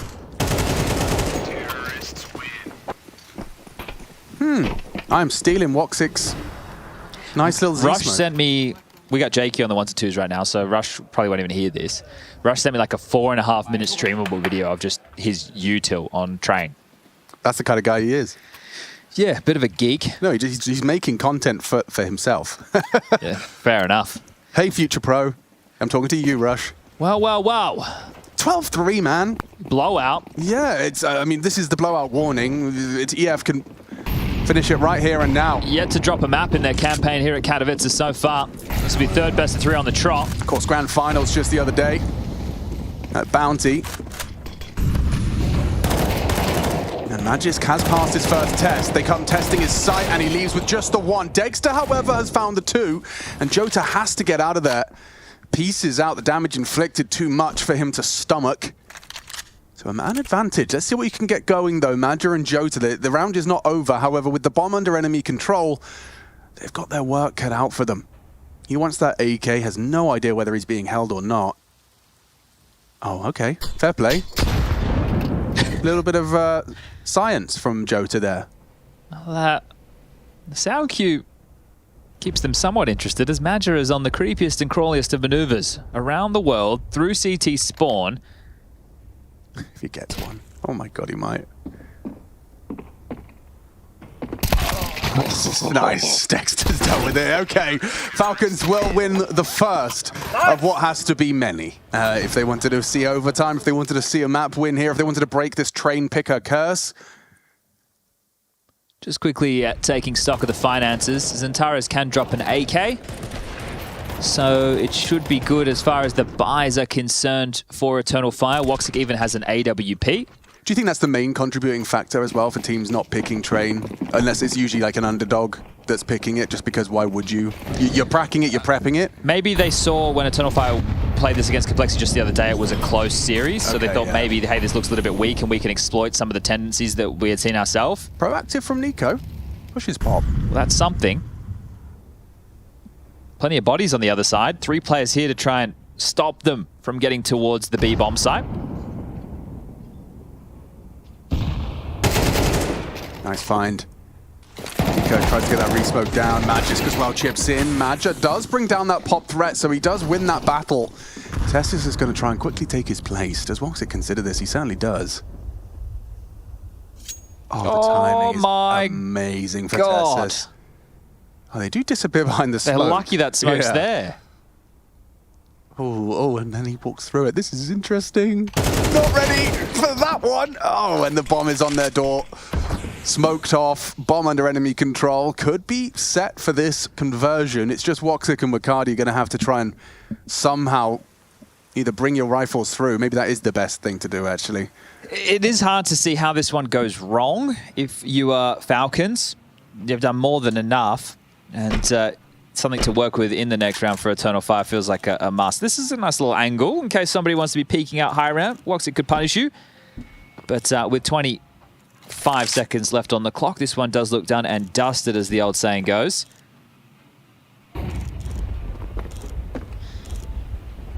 Hard to get too excited for Falcons just yet. I suppose one of the only keys is this is the CT side. Yeah. And back in the day, classic nuke or classic train, we're going back into 1.60. This is before the, well, they weren't the plow back then. Hey, look at that. 1.6 train. J-Raz is paying attention.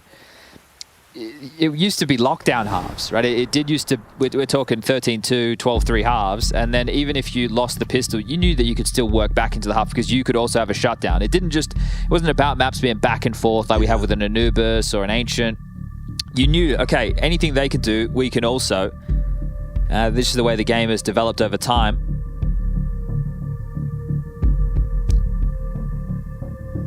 It's a little bit quizzical there. Was favored looking at the cash, trying to see if he can quickly glean what type of a purchase should be available. They have been able to drop an AK from Madja to Xantares. So 2 becomes 3. Madja now operating with a Deagle, Jota the same. And we had this type of discussion on Inferno when Woxic had a saved AWP on the CT side. How are they going to try and set him up for a pick? Or the same conversation on the T half. Here's the sandwich. And Woxic heading quickly over towards Brown Hall. So does he drop in a pop or does he go for a B pick down the low ramp? Well, Magis is coming. Ahead of the flames, and what a shot! Woxic can get another! Missed it by a Nat's wing. Magis gets away with it. Cool approach, and also a classic from the old version of Train we had in CSGO as well. A lot of the CTs would sit and jiggle low ramp, and an AWP can punish that. It's a quick opener. Dexter watching as it could be a very brief trip to Train. Opening game for those of you unawares. Yeah, winner of stage this 2 plays winner of G2 versus VP. Loser of this plays loser of G2 VP.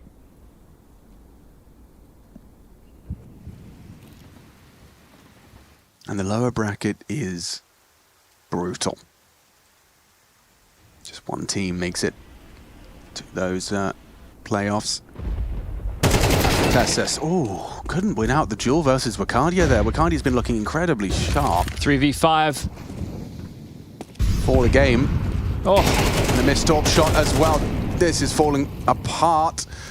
Just going to be Kixon and Nico. Now, Nico's working on a flank. Kixon dead to Woxic. He started this round, and he may very well end the game with another frag. A dominant performance from EF. This is a real kind of appetizer for what we have to look forward to from this Turkish side in Group A. One to be feared. You really can't get past EF. 13-5, Falcons, the 8th team to concede after picking Train, and this one a dominant victory for their opponent. I think, if anything, it's two different sides of the coin. It's Eternal Fire being one of the teams to watch, one of the teams to expect to see a deep run out of, and for Falcons, a month together with a new roster, and it's looking like it's a month together with a new roster. It's tough to see, especially with that as the map choice. So trying something different against Eternal Fire this time round. They will drop to that lower bracket. Eternal Fire will continue their run here at IEM Katowice from stage 1 back-to-back best of 3s 2-0-2-0 against the likes of Complexity and Heroic, and now Falcons join that list. Woxic as well, great stuff from him in both maps. He got the final kills of them. So dominant on map number 2, a 13-7 on their map choice of Inferno. And this is what you want to see if Eternal Fire really are going to be a team to watch in 2025. They started to make a bit of a mark last year, like the tactical prowess that they're bringing, but there's some confidence that's come with that. We've got Freya standing by with the in-game leader, Maja. Eternal Fire now just one series away from making it inside the Spodek. Of course, this was a rematch from just last week in Copenhagen. It was online, though. This time, it was on LAN, and you looked even more commanding. How did it feel inside the server? Yeah, I think this morning how much was pretty smooth. It was good. But I want to say also that I think the team came on the stage 1. I think not disadvantage in the sense of we are playing with the new monitors and new chair in this tournament, and then we get used. We play 2BO3, and I think the team come on the stage 1. They need to be used to the new chair and new monitor 600. So maybe that play also for me, in my point of view, for their defense. I will take their defense today. But I think we play good Counter-Strike, solid Counter-Strike, Inferno T side. I think I did call some bad things or a lot of going on stack, but the firepower on my team was impressive today. And even if we go 4 people stacking on A, we just won the run. So everything was green light today for us, and I'm very happy about the victory. Yeah, don't downplay your success in any means, Magic. This looked really good today, particularly Jota. I feel like on map number 1 alongside Zantares, he was looking super comfortable. How, like, if you were going to rate him on a scale of 1 to 10, 1 being least comfortable, 10 being the most comfortable, like, how integrated is he in Eternal Fire right now? Well, he's a 10. He's a full integrate. He's sometimes flaming me also, so he's fully inside. No, he's a very good guy. Like I said in another interview, he came early. He play a lot, face it. He play a lot. He watched demo. I saw inside of him that he really wanted, and this is something I need with my age, like people who are younger to play extra, because I need some extra motivation sometimes, and I'm very happy about him. Yeah. Tell me about the train pick coming out of Falcons. Number 1, did you expect that? Because you look very well prepared. Yeah, we expect train pick. Yeah, I think we play good on city side. We didn't give so many chances, but we also had a lot of clutch round, like diffusing, etc. It was not very the score maybe a little fake, to be honest. Maybe it was more close, but we win a lot of clutch. And in the end, I'm very happy about our performance. It was a solid Counter-Strike today, and yes. I know that you've played through, a couple of different iterations of Train. How does this CS2 Train compare to how you would approach, like from a tactical perspective, CSGO Train, even looking back to 1.6? I think it's the better version of Train, to be honest.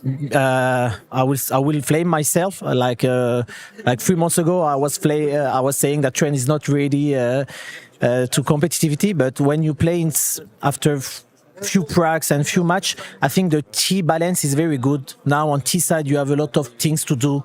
In CSGO in 1.6, it was like one-sided map. Like it was city side, and like when you start T side, you're like, oh fuck guys, let's win 2-3 rounds and maybe we come back. But now it's even sometimes T-sided, I feel, and I like it, but. There is some bug, like I tweeted it yesterday, that sometimes there is some bug, extra, some things. But I think it's a good map, maybe better than Vertigo, yeah. Definitely better than Vertigo. I miss Vertigo a lot. You miss Vertigo. Don't like that take. Let's get your take on the next match, though. You're going to be facing either G2 or Virtus.pro to potentially qualify for the Spodek. You got any preference there of who you'd rather take on? No, but like I said, I think VP has an advantage because they're playing with they use today's. I don't know the score against Vitality and Tradimax, but I don't know. The best team made the best team win, and we will do our best to go to Spodek for the first time. Yeah. Would you believe me if I told you I went to 2 overtimes in the first map between 3D Max and Vitality? I'm not surprised, like I said, yeah, because they need to use 3D Max. They play since 2 days with the monitor extra. So. Makes total sense. Measure, thank you so much for your time and congratulations on the win. Do you want a moment for your family? Yes. Defne, aslan Ceren. Size seviyorum. That's all. Thank you so much, man. Well said. And then obviously you look at everything going on around here. We did see that tweet from him yesterday about some kerfluffle with a flash grenade and how somebody got blinded behind a wall. But anyway, that's neither here nor there today, and neither are the Falcons putting on any sort of pressure to Eternal Fire across Train. And if one thing remains true, Woxic, nasty with it. It's a little bit depressing, though, seeing Falcons pick Train, lose at this one-sidedly. Also the Inferno game, like the last series was so close, but maybe that's what it took for Eternal Fire, just getting used to these chairs. Yeah, just real quick here, Yanko, if we look at the Group A bracket, you can see that Eternal Fire now advanced. They do wait on that G2 VP. Looking around at this bracket, how do you anticipate it shape up? Yeah, I think for Eternal Fire, they're in a good spot. They already beat G2 at Blast Bounty, so whoever comes on that side, I think they'll feel confident going into it. Vitality and 3D Max still playing. But yeah, we'll see. It's going to be a long road for Falcons falling down to the lower bracket, right? And another game where it's just early on you lose pistols, then you win the force buy, but then you get force back right again. I mean, in this game it's 4 halves. They didn't have a good start in a single one, and I think Falcons at the moment is a team that's not going to be able to come back from those early deficits, right? Like they need to have a better start at least at some point if they're going to be able to take down some of these teams. Maybe they just need a few moments to get used to the 600 hertz or whatever's going on there. Yeah, it's a lot of hertz over there on those. There's a lot of hertz. There's a lot of hurting watching Falcons play those games too, though. It's one of those situations where I think back to that round 2 we showed on the Telestrator. We saw those types of moments time and time again. It's just, you can't be a tier 1 team making those mistakes. Yeah, and for Falcons, this isn't the end of the road, but for us right here in this moment, it is, well, it will be shortly. So I'm told. Yanko, if we run it back here just a little bit here, it kind of got derailed. All right, it's so good. I'm here for you, buddy. Yeah, so run me back through how this all comes together in the big picture for Falcons long run, because I did talk to Zonic in between maps. There was the idea that they need a little more time. However, I mean, they have a lot of experience over there. Is it enough that they can come together fast enough? Well, I'm not sure. I think they're going to take some time. Absolutely. It's funny because, you know, Eternal Fire hasn't lost to Falcons all last year, right? And it's a different roster this year for Falcons, but the same story. You know, you have Kicksun coming in and that heroic core. You have Nico as well. Like, it's a lot of things that you need to sort of figure out if you're Falcons. And luckily for them, because of that heroic core, you know, they're the 8th-seeded team, so that's why they got invited straight into stage 2, and that gives them a little bit of a buffer, even if they rack up a couple of losses, to still be in that, you know, top 16 position to get invites for tournaments, but that's not gonna last forever, right? And with the cutoff point for the majors being April 7th, like you're already going to need to have 1 or 2 good tournaments prior to that point if you're going, you know, to be in a good situation come that invite period. What's crazy to me, though, is that looking at Falcons a couple of weeks ago, they actually looked like their T-sides were doing really well. I saw some good tempo changes. They abused on nuke, for example. They go outside a couple of times, fast, abuse that, and then the next round, fast upper play. Good tempo switches, a little bit shaky on some of the execution timings on certain plays where they fake outside and go upper. But here, it looked like it just completely fell flat on both sides. Their CT side I knew was going to be a struggle, but their T side couldn't come together at all. And you see them picking Train and you're like, oh, okay, they saw Eternal Fire play Train. They have that tape, they know exactly what to do. And then you look at the execution of everything and nothing went their way. I mean, sure, we could point at Magisk again on some of these rounds, especially the pistol rounds, but like, it needs to be more. If you're going to take this much time to put this much into a project, we need to see something more sooner. Yeah, and you know, product, right? You're looking for a production there. You're looking for results. You're looking for more than 5 rounds at a minimum, I think, Yenko. At a minimum, 5 rounds. Yeah, absolutely. I mean, they're far from where they want to be, but also on the other side of things, Eternal Fire, a team that started off 2025 really well, made it all the way to the final of Blast Bounty, lost to Team Spirit, and here they've been dominant so far in Katowice. So we'll see. Maybe it's also a case of just going up against a team that's really good at the moment. A team that's, you know, specifically a team, even though they've got Jota in there, like specifically have just a little bit less to iron out than, say, the Falcons would. Speaking of ironing things out, over on the B stream, we were talking a little bit about that Vitality 3D Max game. First map, 1915, all the rounds, all the look-ins here. We can take a look at Nuke as the second map of the series. I think I said this to Josh the other day, is like, it's probably the most puzzling thing for me to talk about is 3D Max. And I think I got influenced a lot by doing the Thunderpick tournament where they looked horrendous, right? Yeah. But ever since then, they sort of bounced back. They did good at the RMRs, right? At the majors, obviously. And here in Katowice, right, coming into stage 2, putting up a great fight against Vitality. So maybe they've turned the corner and sort of figured things out within their lineup, how to take that next step.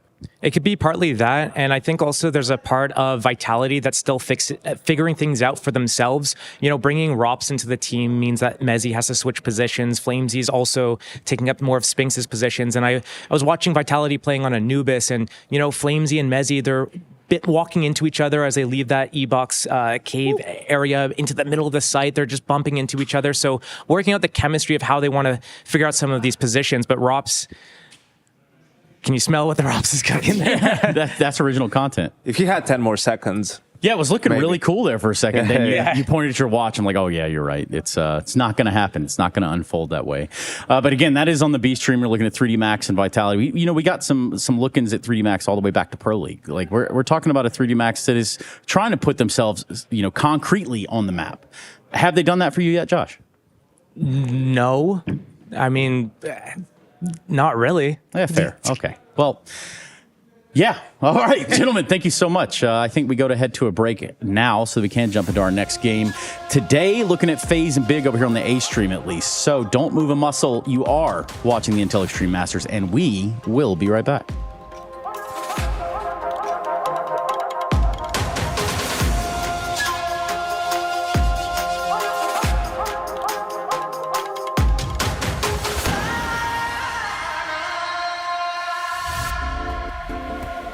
Hi, it's Bob with Face It. The official broadcast is better than ever on Face It Watch. Yep, that's right. Switch it up with the POV selector.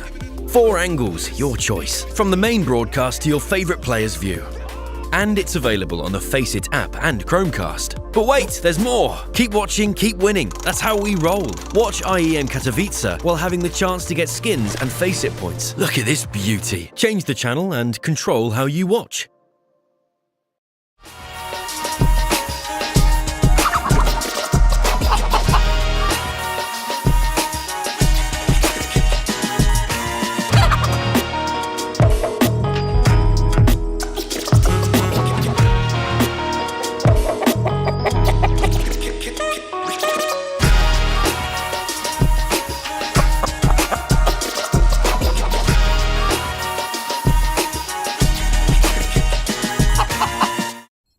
I will start running after the bomb.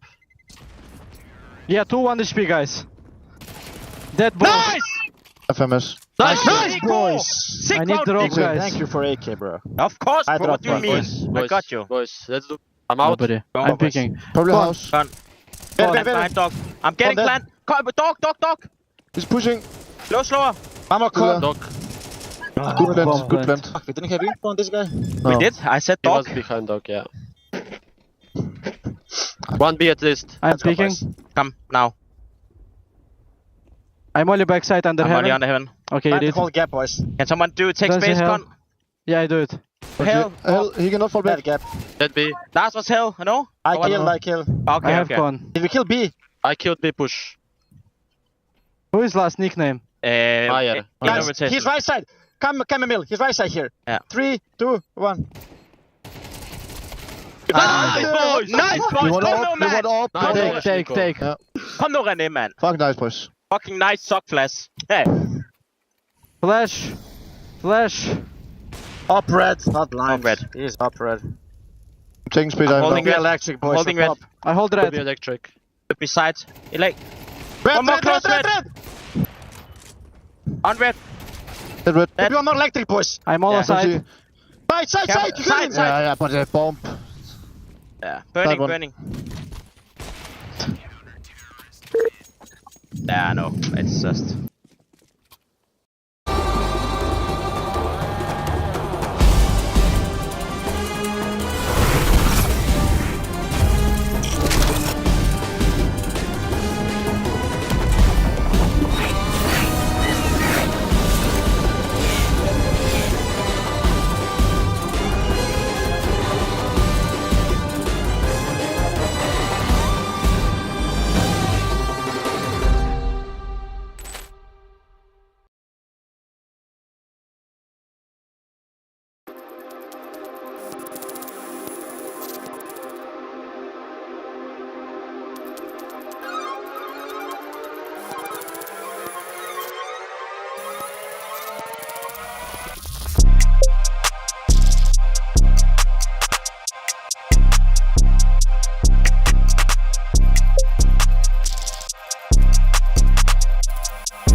really excited for it, and also you don't have a guy snoring next to you every time you go to sleep. Exactly. Yeah, I know. He looks like he snores. Torsi and Cyclone, the biggest Cyclone, yeah, exactly. Cyclone is insane snoring, but I think it's just really fun. But it's actually fucking Torsi. It's actually really annoying. Like when you are really tired and you just want to sleep, and the guy next to you is like. It's so loud as well. If you sleep with Spinks one day in your room, you'll see that. The guy speaks. He speaks. Yeah, like we slept one time in Sydney. We were in the same room. In Sydney. Didn't sleep together. And in the same room. Yeah. And but it was known like from also the Israeli scene that like Loton Spinks sleeps and he does like he makes noises. In his sleep. And I know from people that. Like I've roomed with that. I talk and I move a lot while sleeping. Okay. And the first day in Sydney, actually, it was like we shared the same bed, and they could have changed the thing. Romance. It's a new attempt to bring the team closer together. It was just like we set up. We got to the prac room. We got to the bed, we left to the room, we left our luggage and everything, and just went. And the moment we came back was like 1 a.m. already, or like it was late. So we said like tomorrow we'll switch it. Fuck it, I don't know. It's for us. It's not so crazy. No, it's not a big deal. The bed was big and this kind of stuff. But I don't know if it was accurate. But I'm moving a lot. I don't know if I put my hand on his face or shit like this. On his face? Yeah. Not the problem. What are you talking about? No way. But it's just for me the life-changing thing about room, and I like to have like me and Mezzi were together 3 weeks in Malta together, and I don't think Mezzi liked it as much as I did. No. But it's just for me it's really funny. But like certain teammates, they go sleep so early. You come back from Face It, made they're like you have to go with your flashlight, fucking sneak it like a fucking agent, like a CIA agent, and you don't want this. Like you want to go to your room, shower, fucking put music, whatever you want, right? Every person is different, but it's just something that is. I agree. Like we also started this year, and I think you didn't have it last year, no? What? Solo rooms. Oh, we always had some. Okay, so in Vitality and in OG I didn't have it, and in OG certain tournaments we paid ourselves for solo rooms because we knew it's gonna be like. We always pay for ourselves. Oh yeah, solo rooms? Yeah, always. Okay. Like the tournament provides, and if you want solo, you just have to pay the. Okay, but you always pay. Yeah, but we always do it, so it's like a 5-way split. Okay. Or 6-way. Yeah.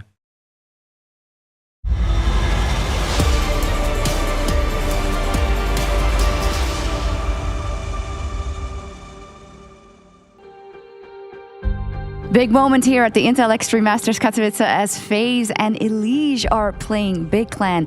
There's so many expectations on what Elige is going to bring to this team. Of course, a bit of a false start for Bounty. I think they'll want to forget about that real quick. And maybe they will and show us great things at one of the most important tournaments as a benchmark for their year. But Big Clan, they surprised us as well.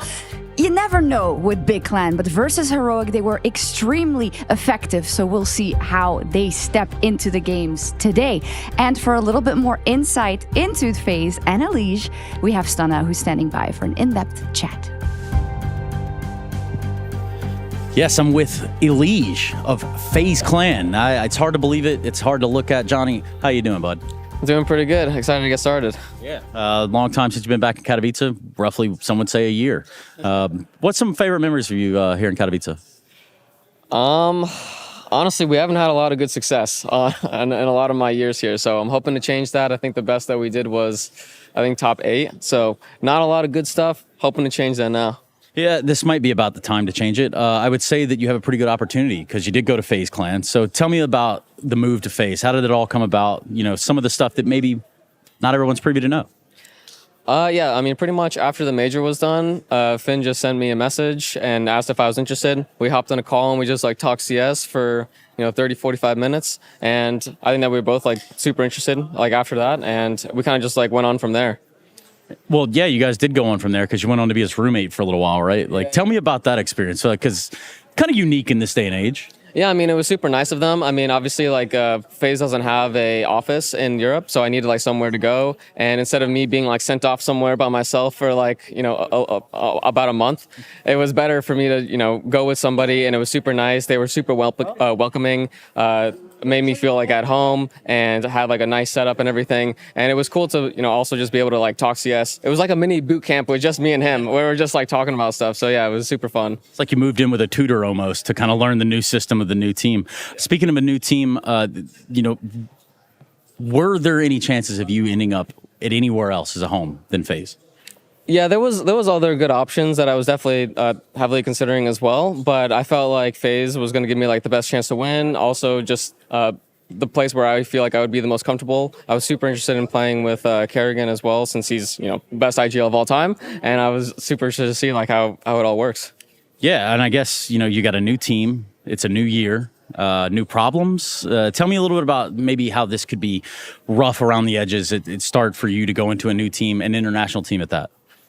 Well, I don't think the international part is like super crazy because, you know, on Liquid we've also had like international rosters, so I'm not any stranger to that. I think the hardest part so far has just been the comms, just because like a lot of positions are really different from an NA, and so just can you give me an example of that? Well, like on Inferno, for example, Mini on this team is Cajun, Pope / Big Pit is Dildo, and Moto is Small Pit, all to second mid. So it's like all like the comms that like you're kind of like used to over a long time. Like it's like you have to change that muscle memory, which I mean it's not like a big deal, but it also just like causes like, you know, half a second delays a little bit for me. And also since I'm playing a lot of like active positions, you know, I have like my ways of I want to like say stuff and like how I would like want to like set up rounds on CT side of like how to get active and find the information and stuff. And they have like a system as well. So it's kind of, you know, combining the systems and making it so it's like the easiest way possible for us both to communicate. So I think that's been like the biggest growing pains, I'd say, of just getting comfortable. And you're talking about that initial reaction on, say, protocols, right? Like, so where X happens, you need to do Y to achieve Z. So can you think of any examples where that's caught up to you in practice here recently or in any capacity with that? You mean in terms of like us getting on the same page, or honestly, we've gotten a lot done. I think that just you know, we had Blast Bounty to begin with, and that was just super early in the season. So it's just, I mean, there's just so much stuff to even go like to go over. So I think that we've had a lot more time now to get a lot more comfortable. There's still, you know, you always are never ready, but you know, I wish that we had more time, but it's never going to be like that. And yeah, I think that just us getting in the server, playing our first officials is just going to help way more than us, you know, playing for like another X amount of days in practice. Yeah, because it's more than just scrimming this, that, or the other. I think a lot of people will look at practice at a pro level and say, oh, well, they're just playing scrimmage after scrimmage, and eventually it all kind of comes together. But there's so much more to that, right? Yeah, I mean, you don't really know exactly like what is gonna feel good like during the match until you get there, because during prac, like you're practicing specific things, but like you have to find your flow during the official and make sure that you're actually winning. Even for us, like with our map pool, we're trying to, you know, figure out like what is like our map that we want to make, because we have like a lot of maps that are really similar, and until we get into like the officials and, you know, see like what feels really good, then we don't really know that. So it's going to be really interesting for us. So it's no secret, you've played against some of these FaZe guys before, ups and downs, however those outcomes came.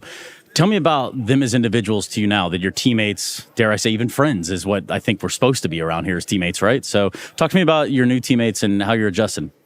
I mean, I think that they're all really awesome. I think that just watching how they play off of each other and get each other into good positions has been really awesome. There's a lot less stress, especially like in the late rounds when I see like how the clutches are going. You know, people just kind of naturally will go towards like the option that has the higher chance to win, where that isn't always the case when you're watching and you see some stuff about to go down. You're like, oh God, like this is not looking too good. No, please don't do that. So.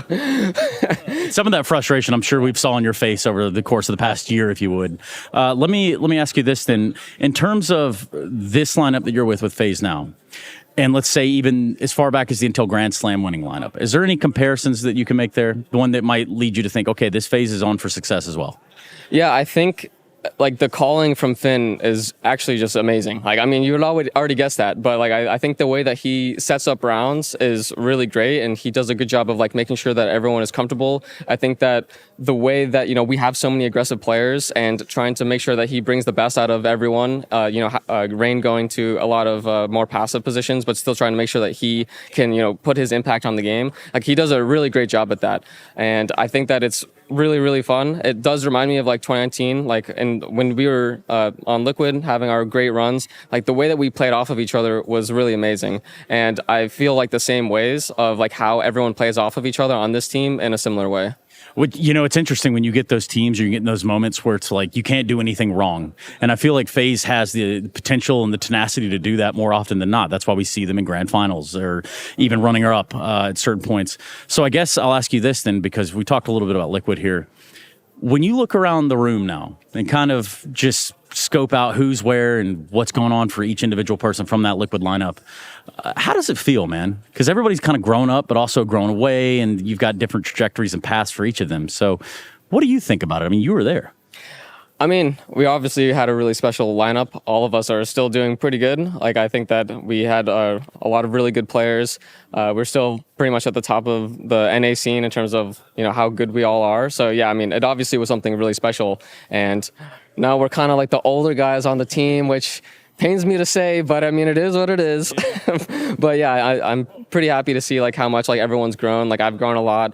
You know, Naf has grown a lot. Russ is an IGL now. Like, I think everyone's like grown up and done a lot of really good things for the scene, and we're still all wanting more. You ever get curious about Russ over there and how he's operating the ship and how, you know, I mean, I'm sure you keep like a close eye over there maybe, right? Yeah, I mean, I like watching their games. I watched their games yesterday.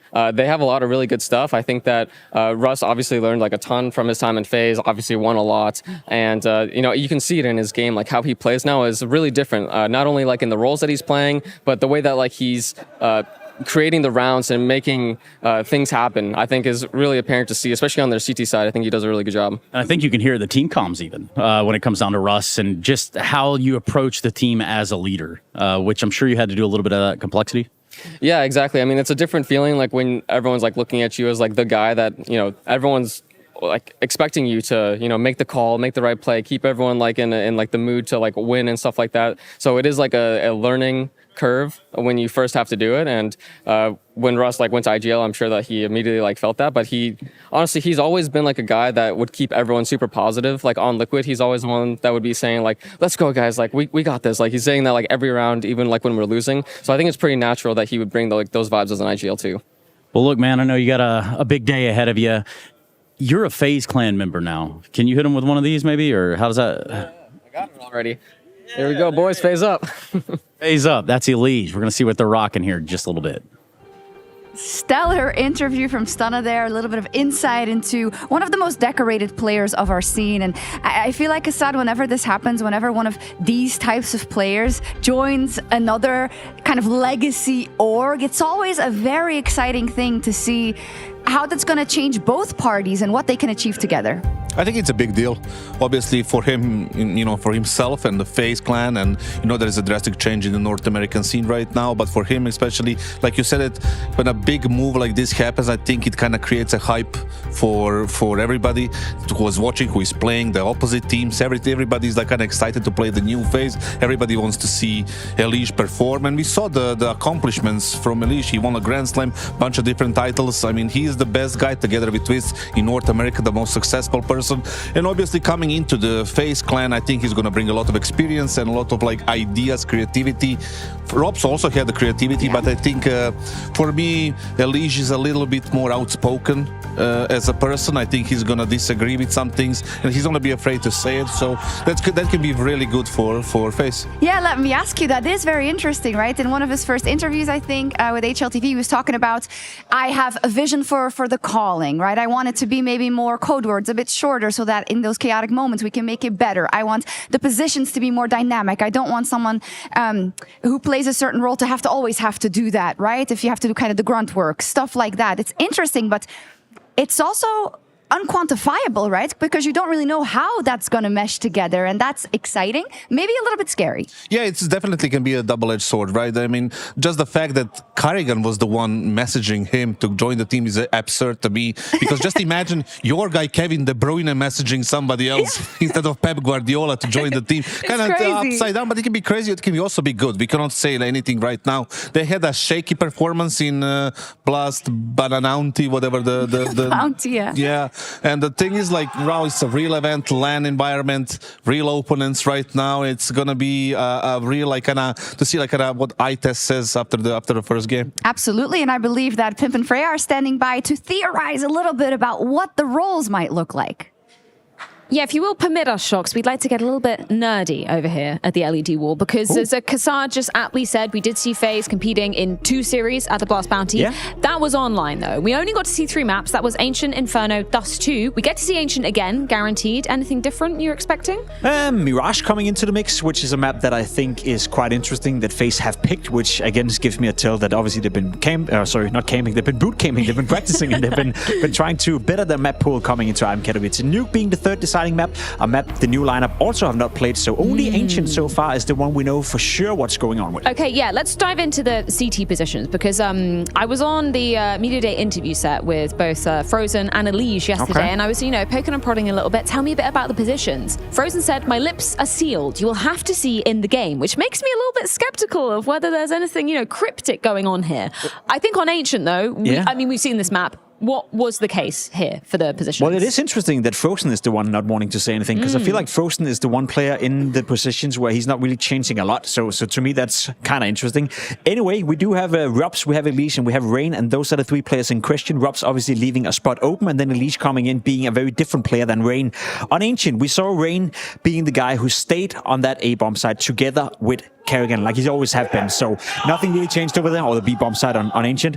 I think Elige took over Rob's role on that one as well. He's staying towards A, playing it out with Brokey, and then Frozen is in middle. So that makes an awful lot of sense when it comes to Ancient. Does it make sense, considering what Elige was doing beforehand as well? It makes sense for him to be in this area. He's a little bit less mobile, I'd say, in that position. It is technically an anchor role, but I think on the A-bomb side, you get a bit of freedom. You can play donut, you can play towards the bomb side. Sometimes you go middle and you leave Brokey with the op over there. So I think he has a bit of freedom, which is why I think he's accepting playing that role. Okay, so we can say, what are you saying for Rain? Sorry, so we can lock it in? He stays where he's always been. I believe that's on A on Ancient, and then B for Elige, and then obviously Robs were B before as well. Okay, great. Let's move on to talk a little bit about Mirage, because we haven't seen this map being played out officially. Do you expect any changes? I mean, maybe we start off with Rain in terms of maybe leaning into that kind of anchor role. No, and that's what gets interesting to me, because Kerrigan said during Copenhagen that it almost feel like they changed 50% of the team by bringing in Elige, but when I think of it on Mirage, it makes an awful lot of sense to just swap the two, as it were. Robs used to be the connector player, and I think Elige will be the connector player as well. I don't think there's going to be too big of a change, which means for Rain to stay on that A-bomb side,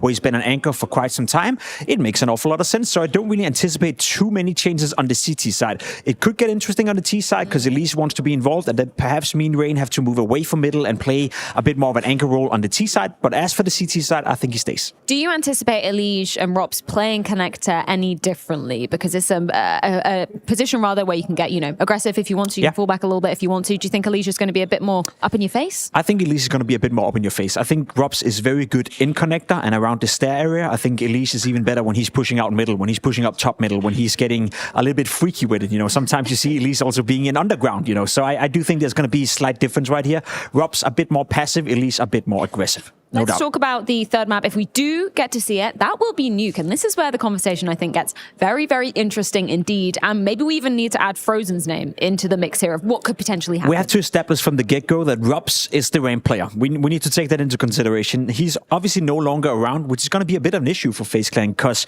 you're not going to put Elige on ramp. There's just no way he's going to be stuck there. It's a position where you can't really do much. You have to stay alive. You have to fall down lower. Now, Rain used to be the outside player for FaZe. And I think if there's one map that comes into mind where we always say Rain, he finds an awful lot of impact on the CT side, it was that Nuke side outside. Yeah. Now, Elige is also pretty good at playing that position. Yes. So if we follow the trend and we think that they're going to accommodate for Elige a little bit more than they're going to accommodate for Rain, I think there's a world where Elige takes over outside, which means Rain potentially will move towards ramp. But I will say there's also a world where Kerrigan will give up some of that control and Kerrigan won't be on the inner bomb side, which has been a weakness for FaZe Clan, which means Kerrigan could then move to ramp. Okay. Rain could go inside and Frozen will stay where he is. I don't think Frozen will be stuck on ramp. So it is a bit of a question mark, but if I were to guess, I'd say Elise is the one getting the role he wants. Rain will have to switch. Whether that's going to be ramp or somewhere else, I'm not sure. It could be completely subjective for the moment. Does that make sense to put Elige in that outside position, considering that Rain has been there for a long time, but we do know Elige likes to play there? I think so. I think Elise is, and I've said this before, no disrespect to Rain, I think Elise is an upgrade when it comes to Rain, and I think if the roster change would have been Elise came into Team Liquid instead of Rain, it would have made an awful lot of sense. Robs could have stayed in some of those positions, and Elise would have felt that he was given a lot of the positions he would like, especially on the T side. So yes, I think you should accommodate for Elise. He's the future of this team, no doubt. It leaves me with a little bit of a question, though, because when we were chatting to Kerrigan, back in Copenhagen, he was saying, Rain is probably going to be the one who's had to shake things up the most. We're giving Elige 85% of the areas or positions that he wants to be playing on. Maybe we'll give him 100% at some point. Doesn't seem like there's too many changes for Rain at the moment. I don't know. What do you think? On the CT side, no. I think that's the easier transition. I think Rain will feel somewhat comfortable in the few new CT side positions he's getting. I think Ramp could be a tough one on Nuke in particular. It's the T side. Rain has always been the space taker. He's been in the middle of things. You now want to integrate Elise in towards that T side where he's in the middle of things, where he's the space taker, where he's the communicator. And I think Rain will have to realize that the T side is going to be slightly more difficult for him than the CT side. So I do expect a lot of changes. Not so much on the CT side, but more so on the T side. Well, speak of the devil, let's hear from Rain himself, courtesy of Shox. So, Rain, Pimp and Freya are theorizing a little bit about the map veto and about how the positions may change. Is there anything you can say specifically towards the approach of Ancient?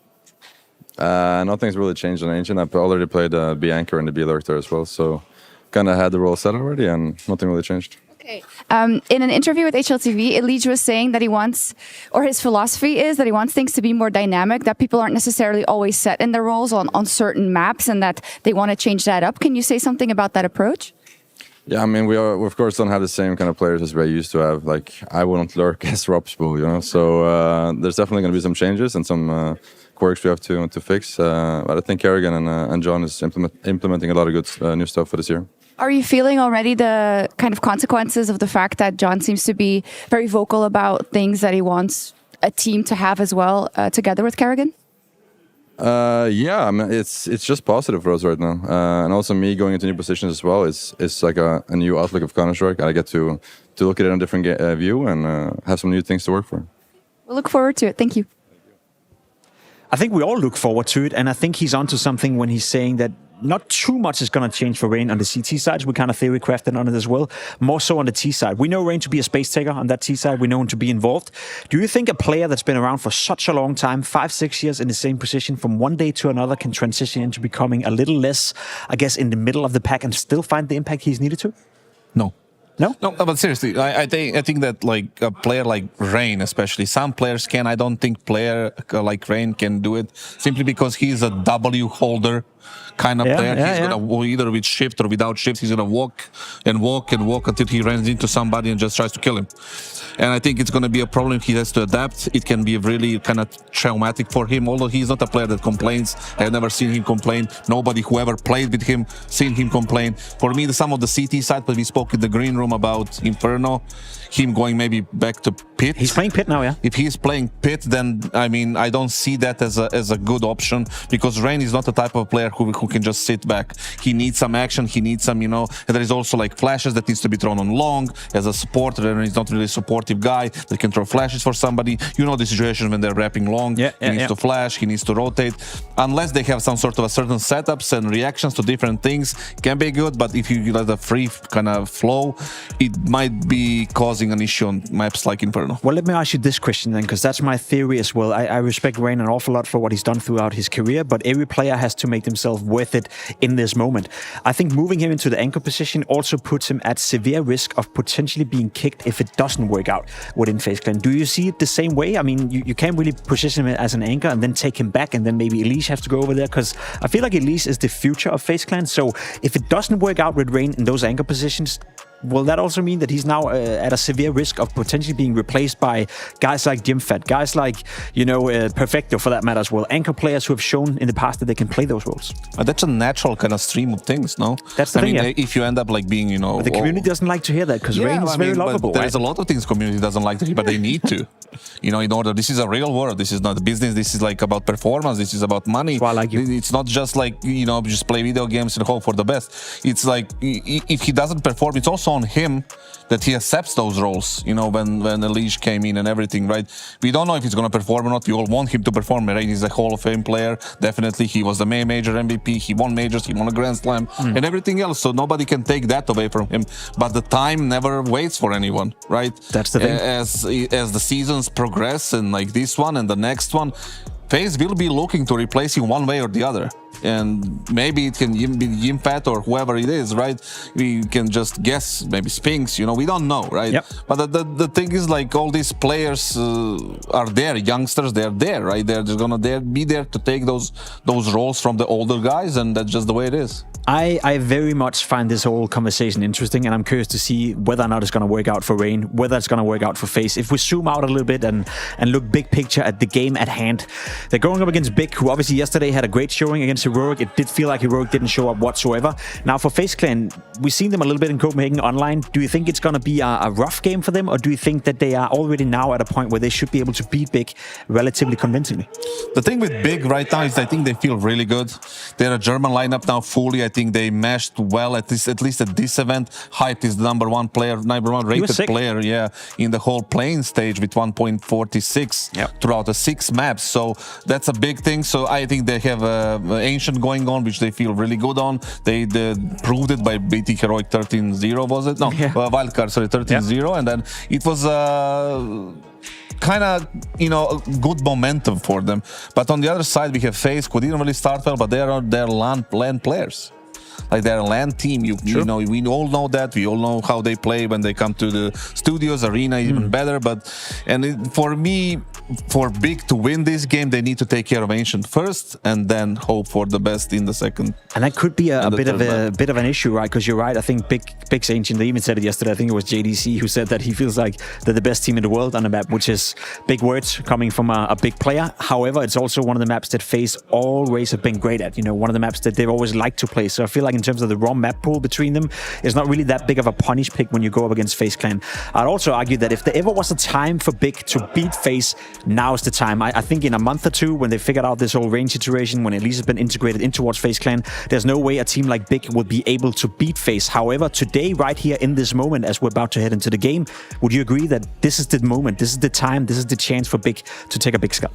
I mean, first of all, you need to clarify something for me. When you say JDC is a big player, is he like a player that plays for Big, or he's like a big player in terms of like a really good player? That's up to you. I mean, it's kind of, my answer depends kind of on that. But the thing is, like, I do agree with you with the fact that if it was any time for Big to beat FaZe, I think this is today, right? This is today, right? Yeah. They have one chance, perhaps, and that chance is right here, right now. Let's get on with the game. Harry and Hugo, take it away. Damn right we will. Big FaZe and a BO3 to open up the group stage. Stage 2 here of IEM Katowice. And I like that sentiment for the desk. If there were ever a time for Big to win this head-to-head, it would be at the start of a new year with a new FaZe, with an uncertain FaZe, Harry. We saw this team back at Bounty last week, and safe to say, albeit online, they were disappointing. Yeah, I think that's a fair enough sentiment for where FaZe left us. They copped that L to Pain. It was fairly close, but that's one that FaZe should have in the bag, right? Just from the names alone. So some changes within FaZe Clan, and it's more than just this Elige edition. We've heard to no end Carrigan talking about new visions for this FaZe squad and the adjustments that guys like Rain are having to make to their game to accommodate the arrival of Elige. Yeah, but FaZe on LAN is a different beast entirely, so even though Big are on a bit of a hot streak right now, they're going to have their work cut out for them. This has been a great map for Big on Ancient. So let's see if it has something in store today. We've got 2 incendiaries, 2 smokes for FaZe. Pretty unique pistol setup. And Big are going to challenge it towards B. It's a great goosh on the first peek. Brokey has to drop his smoke. They don't need to respect this. Molly goes down. Cave players will wait for a second, but Big are going for this site. Yeah, Cutie's got all the util. He's going to start lining that up now, getting lobbed in are these flashes. Rain full blind, but goes unchecked for a moment. Crimbo, good diligence to turn around and flush out that corner, and this B site crumbles. Big move in, and there's no one left for FaZe to really contest for this apart from Carrigan. That one kill has regained the intrigue of FaZe. Frozen catches one out in the open. And now they're cooking with a 1v2. Oh, he's missed the smoke, but actually it might help him. Covers the bomb. He's got to pick another. Last shot connects for Frozen, and it's onto the clutch for QB. New boy in the big jersey stands up for Big Clan as they come through with an important pistol on their map. I like that play for Big to get the cave control, but even though FaZe stall it out with utility, Big going quiet there even makes FaZe doubt it. That first rotation, the third B player moves back to red for just a moment, so it's Big's recommit late that gives them the space. Even though FaZe knew they were there, they're scared of lurkers. Nice try for Frozen, but not meant to be. Big with a pistol. I think the guy on your screen is someone who we're going to be looking out for a lot today. Hyped, right? You know, Big to Big Academy, back to Big Academy. This guy's been all over the place. Finally now situated back in this main team, and a very exciting prospect, a player who's had some incredible games here in Katowice so far. His performance against Heroic was monumental, and he played great in Bounty as well individually. So let's see if he can keep that up. Looked scary for a second, but Hype puts it to rest with 4 kills in A main. This is an easy ante for Big.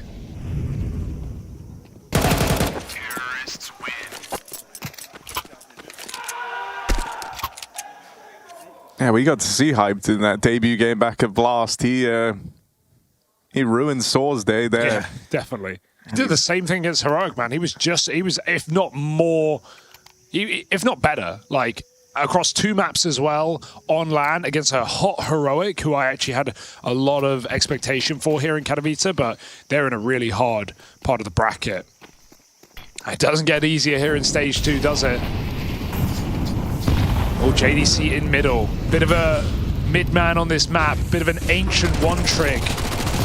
Gotta watch out for him. That's a great flashbang. JDC even gets cleared bottom mid. Can Elige get out? He's getting threatened from everywhere. His team come in, swing off of heaven to help out, and Big get trapped back at elbow with a re-smoke. So this bonus round goes nowhere quick, as FaZe take all the space.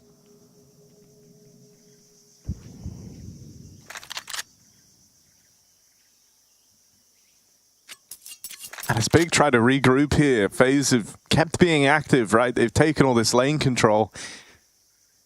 So they know it's not going to finish B. That's allowed a very heavy stack over here at A. There's layers to this defense. 3 strong here. Playing off of the contact of Frozen with that rifle in the sight. It's a lot of players for FaZe. Even though Elige is low, this AK needs to get multiple kills. Ooh, Molly goes deep. Elige should be fine for now. The nades are very clear. Frozen picks his target well. Back of the side, taps and getting closer. Even Elige sneaks out, and he finds 2 more. Nice, Jungs! Sehr gut! Sauber! Sauber! Nice, boys. Carrigan. Got that German in him. Well, you know, we've seen Tabson getting loud on the other side of things. Yeah. Which has been a nice development. But yeah, now he's got someone who not only is known to be a bit of a character down to taunt the opposition, but someone who's going to be able to do it in his language as well. Yeah, we just had that French head-to-head between Vitality and 3D Max. There was plenty of French scrapping going on in the server, or even more so in the hall. Nice, Jungs! Nice, Jungs! Sehr gut! Sauber! Sauber! Multilingual man, Carrigan. Lets him know early in this game. That's why, he's just so effortlessly cool, is Carrigan. Pulling up multiple languages, multiple trophies. Ooh.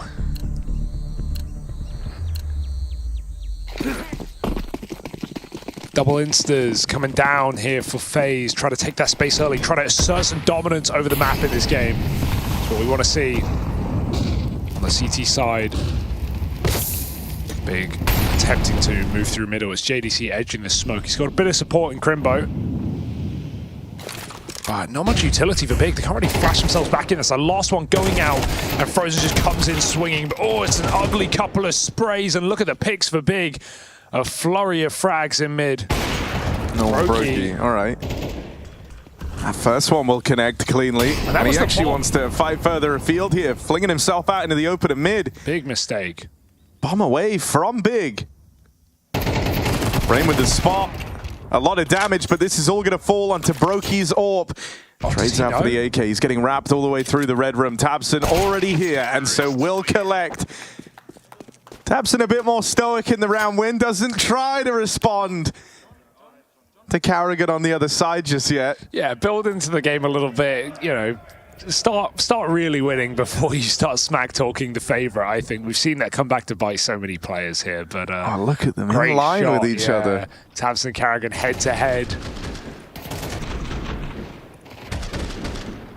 Center stage. An important round for Big, but they need to double down. They need to break FaZe's money here, or it will just be a back and forth early start to this game. And again, FaZe, I love how they're playing the CT side already. They are so oppressive. That molly with the flash blinds Rain out, and Carrigan was stuck, committed in front of the molly. He couldn't leave either. Brokey gets his chance to get out of this position, but he looks so eager to find more damage. Ooh, he'll pay the price. QB 2 kills on a great spray up heaven. QB starting this game very strong.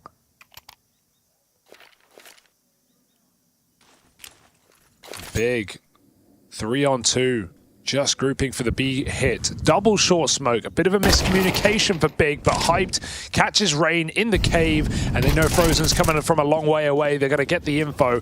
Low players, he couldn't clutch the pistol, but Frozen, I'd say he's got good odds in this 1v2. Fast on the backstab, but Hyped is watching this now. He's very, very low.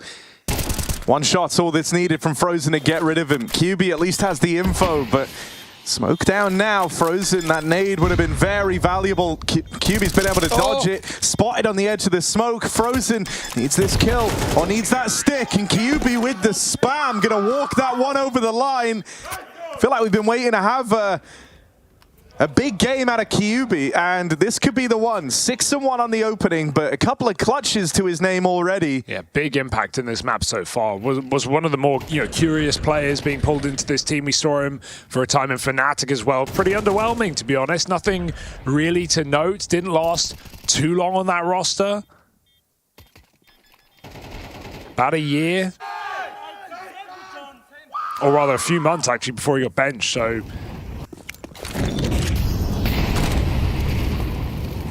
Interesting to see him in this big project, but of course Big remaining full German as they like to do.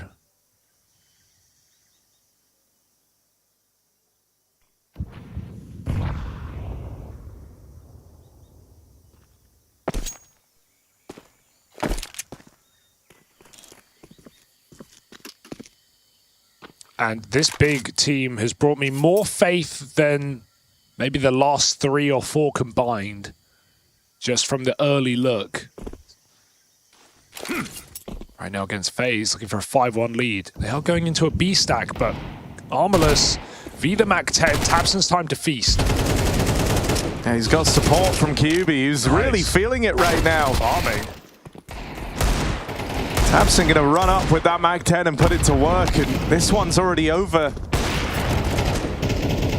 I'm not going to sound the alarm at 5-1 down, right? Like, Big have won the economy rounds to break FaZe. FaZe have still come in very confident. They played aggressive CS. They've lost some close clutches, some late round situations. So don't view this as me sounding the alarm. But we were talking about the stakes of this game coming in, Harry, and how important it is to start off on the right foot in stage 2, because it's not just the fact that you go down against elimination if you lose a match. It's you go into a bracket where 6 teams will play and only 1 will make the playoffs. It's a bloody road down there in the lower bracket. It's not one where, you know, you expect to see FaZe take the hardest path possible, as they often do, play the most games of any team in these Tier 1 tournaments, including often the final. But you don't want to go to lower bracket on day one. You don't want to have to fight through the slop.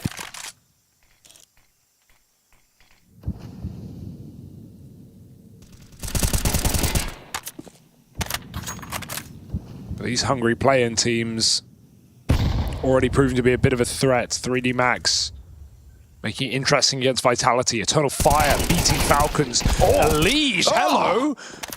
Out of nowhere, pushes that mist red smoke. And a reality check for Big early in this map.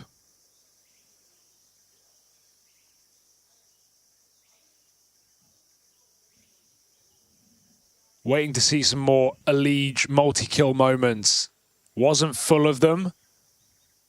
Back in Bounty. I think having your first couple of games with a team be online don't make it easy, do they? But now on LAN, with FaZe, getting a bit more synergy, getting a bit more prac time, expecting to see a great tournament from Elige. For the longest time, I mean, we all said it, you know, last year, top 10, maybe arguments for a top 5 rifler in Counter-Strike, only held back by the performances of his team and obviously the lack of stage appearances for Complexity. But individually, there was no doubt on Elige's capability. So seeing him in a roster worth his weight is a very exciting prospect. 3 kills for Elige, FaZe with a flawless round. And I think you're dead on. Elige has to try and grasp these sorts of chances right out in the FaZe squad now. This is the squad that he's supposed to do great things within. Seen it before from North Americans. Well, yeah, especially because kind of the big conversation between who the best in NA was for the longest time was that Elige v Twists conversation. Elige certainly having some... you know, he has like an insane ceiling and you know what this guy's capable of, but as of late, doesn't have the accolades to go alongside it, not in the same way that Twists does. Major win beats all. And so I think that makes it even more interesting of a look in. Such a direct comparison that you get to have between the two of them. If you could do it with the same team, that would be incredible, right? But this time run down in middle, as is Frozen after just 1 kill. Great flashes from Big. Get them into Donut. Tabson slows the round down. QB comes out heaven with that cave smoke. There's nothing Rain can do. This is a nice push for Karrigan. He opts to not go too far, and he nails that shot. No trade. Fakes a step back and repositions. The Shadow gives Karrigan 2 kills. That's ugly spacing for Big. All right, here we go. Bit of a clash now as Karrigan is the only man left controlling this bomb. He goes looking for more. Karrigan is on a tear, but he's got a best Tabson. The one that he taunted just rounds ago. And the one he's trapped in here at aim with. Going to concede that bomb for a moment. Give it up. Go all the way around the world. Regroup with your teammate. Tabson's going to take so long to get this bomb that Karrigan could be anywhere at this point. It's good to see Tabson's not waiting too long. He's figured it out by now, but he knows they could be in the A site, and FaZe are getting there in time.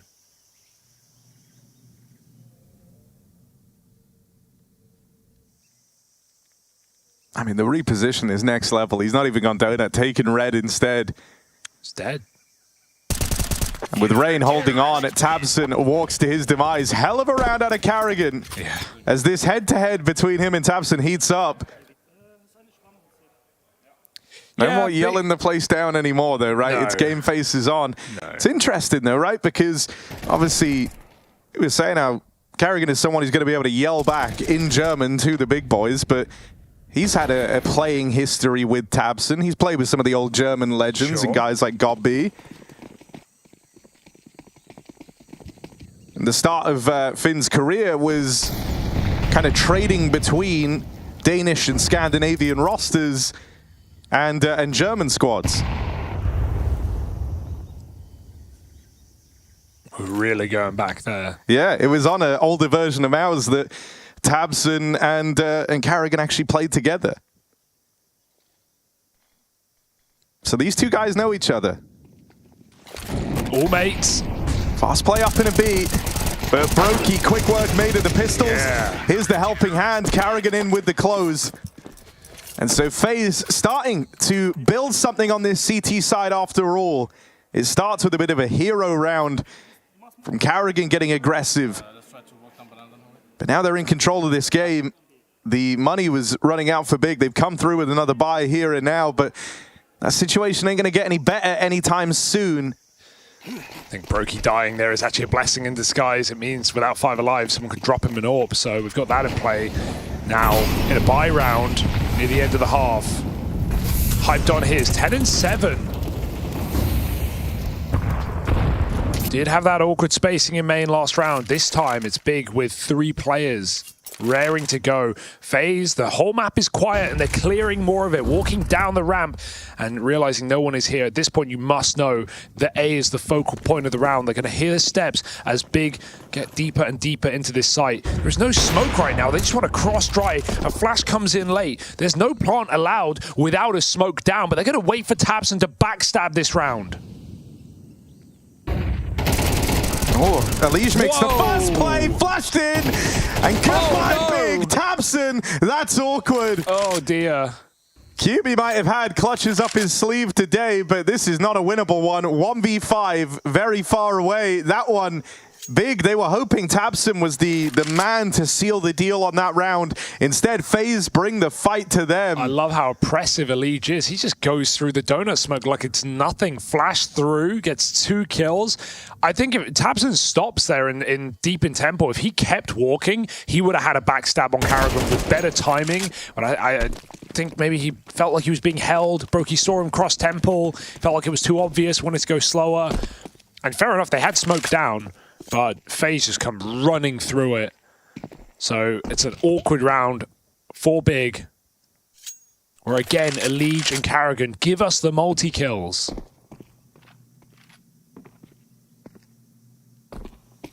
The hot pot heroes, Harry. I mean, dude, in terms of this match delivering, we're certainly right where we want to be, right? Elige topping the charts for FaZe Clan. Hyped, giving us a great performance on the other side with some of these lovely moments sprinkled in from Kyubi. Both teams, you kind of have a star shining and then an unexpected surprise, whether that's Kyubi winning clutches or Carrigan stepping up for the side of FaZe Clan. Nice, John. Yeah, bro. Good check, guys. Nice pushes, nice spin. Shit, thank you. Okay.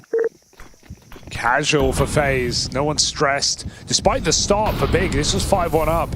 FaZe have landed back on their feet very nicely. 4 rounds in a row. It's going to be a quick B play here for QB. He's up in the site alone. Everyone is cave side. He needs to buy some time here. How can he be expected to do this alone? The flank comes in. JDC catching one. Brokey's Julie's got a double kill against weapons. There's still this AK in the site. They've got a rid out of the round, but the smoke is down and QB's hiding. But look at what Hype's picked up from Brokey's body over in cave. Hype dons that AWP, and suddenly this low econ round really has some teeth. Smoke fade, QB nails Frozen out on short, and so Rain is feeling the pressure. At least buys himself a bit of room with that kill onto the ramp player. Knows the others were over towards cave earlier on, and Elige is going to try and clear this now. FaZe are aware they've got them boxed in, but they've lost Rain. Elige, bomb was trapped, but Crimbo on a wide swing is able to get rid of him. That's a huge round for Big this late in the game. It breaks FaZe's streak. They win a low econ round, and they save their T side. Resounding consequences on that B play. I can't believe QB's allowed to just sit in the site for 30 seconds while his team are, waiting the cave smoke out. He replenishes the lurk smoke and catches Frozen from the ramp. QB with just insane impact in this game right now is a very good sign of the times for Big. To be honest, a very unexpected sign. We saw games in Bounty where Hyped would just carry and QB would be like 3-3, and it's like, I'm here as well, the guys. First game from this new look Big squad at Bounty was versus Saw, and in that game, Hyped went 19-6, JDC 17-7. Crimbo 12 and 3, Tabson 8 and 5, and then QB 4 and 8. Just there. Everyone else popping off, having a great time, hanging out. QB just looking on, like, cool. I guess I play tomorrow? Question mark. Well, he showed up today. You know, debuts, Harry, first outings, not always fun. Ask a Liege on that second half of Inferno against Pain. Didn't get a single kill to eliminate FaZe there. But this one, a way better look. Just got to give it time. Break on the smoke here. Liege trying to put this pressure on again. Is that another missed window smoke? I think it is for Big. Dear oh dear. Disastrous.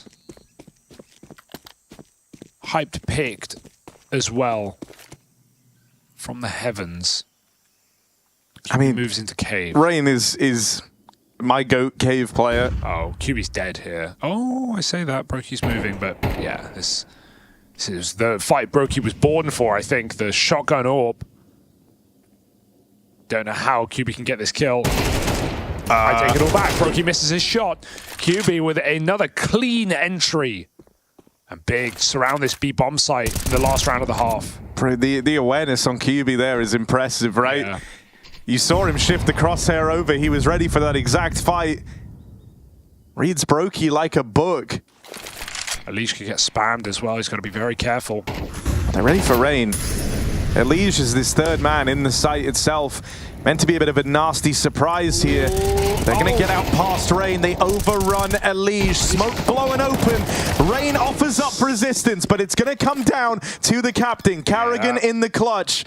Moving through the cave smoke. He plays into the site with them. Oh, he didn't see. Didn't spot QB, and that's all it takes. The big game from QB continues. He finishes with 4 to put this lead, an advantage in favor of Big.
Big getting hyped and kept in it by Kyubi. They win out that first half. And that's in spite of the taunting from Carrigan on the other side of things. Some nice moments in here for FaZe Clan. A hot game for Elige. Some multi-kill madness from Carrigan in the early stages of their CT half.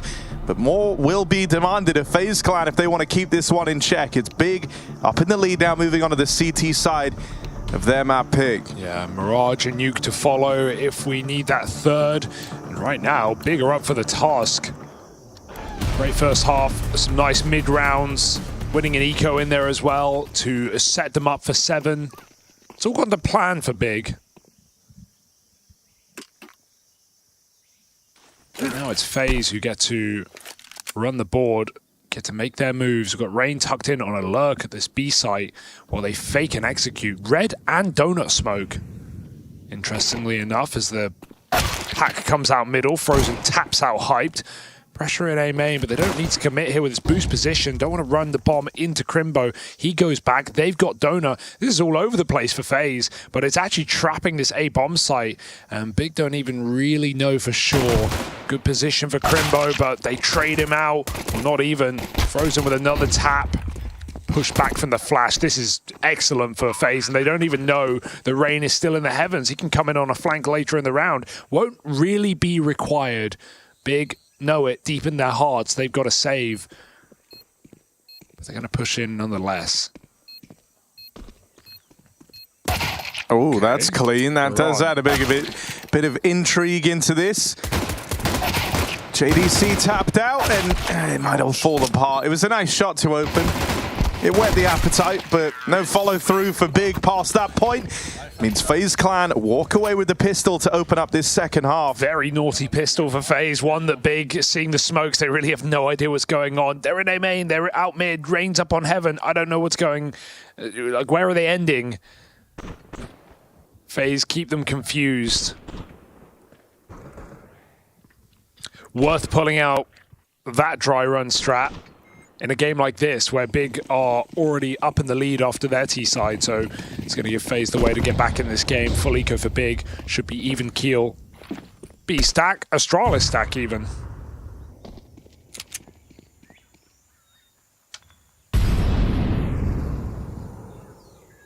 FaZe seem like they will be avoiding it for the most part. It's a shame, I wanted to see how well it worked. Well, it's smoked now, so you won't. I like this position though. This rarely gets cleared. Oh my god, do you think they know? This never gets cleared, man. Oh, you're kidding. You're kidding. He pulls the knife and then Carrigan swivels back.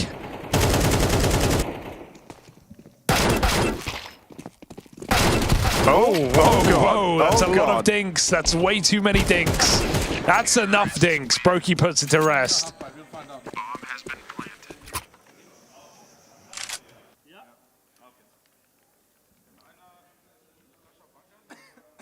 Weird round, but FaZe stick the landing, and here we go. Full buy for Big. FaZe came into this game, even though they weren't winning the rounds, playing very aggressive, taking lane early, swinging out mid, up to a lot. So will Big replicate that? Will they be allowed to? As FaZe look like they want to take A main very quickly. Oh, that's a good flash. Spray. Elige, messy, but gonna get out of there. FaZe are already out A. It's huge that he's been allowed to escape for FaZe. Right, that was not a pretty spray out of Elige, but not only gets the kill, stays alive now and is involved in this follow through into the A site. Crimbo gonna try and make up for this. He does have his work cut out for him, and it's not pretty on that smoke push. One by one, they're feeding FaZe Clan right now, and Big have no real choice here but to back out of this round and save. Disastrous round for Big. They missed the insta-smoke. It landed on the top in middle. So Couple that's of missed smokes in this game for Big. That's why FaZe get that entry in middle. Elige is just able to swing out mid, and Big go for that. I think the mid, they must have run boosted there, or either way, they got up to heaven very quickly. And Elige is just out in middle, able to get that kill. I think Big are expecting it to be smoked. So yeah, huge mistake, frankly. And I like that FaZe put so much pressure on middle, but the call is to just go take A main, because They're expecting Big to want to play either 3B or 3 middle in the first gun round. Don't expect to just see a contact A in FaZe's first full buy. So some nice calling right now for Carrigan. Puts FaZe back in the lead. Terrorists win.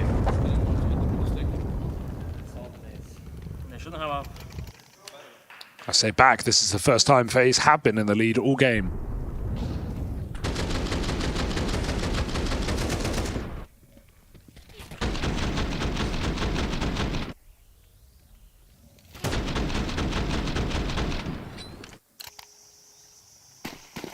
Nice job, guys. They actually missed their elbow smoke this round. That's nice of them. They missed Spirit as well. That's unusual from Grimace. Guppy is not that. They called it. 2 missed smokes. FaZe thank him very much.